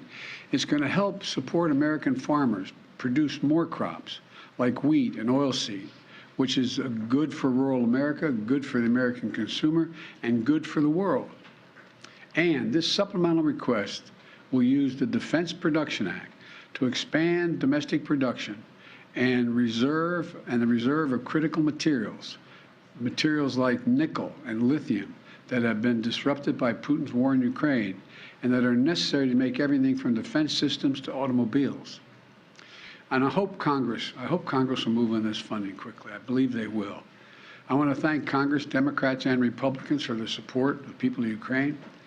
And next week, I will be in Alabama to visit Lockheed Martin plant that manufactures the Javelin anti-tank missile we've been sending to Ukraine, and to thank the American workers, thank them for producing the weapons that help stop Russia's advances in Ukrainian cities like Kyiv. Their hard work has played a critical role in ensuring Putin's strategic failure in Ukraine, and they should know that we know it.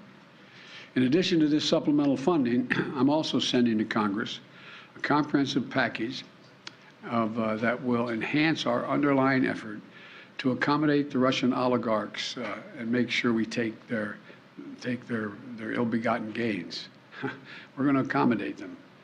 We're going to seize their yachts, their luxury homes, and other ill-begotten gains of Putin's kleptocracy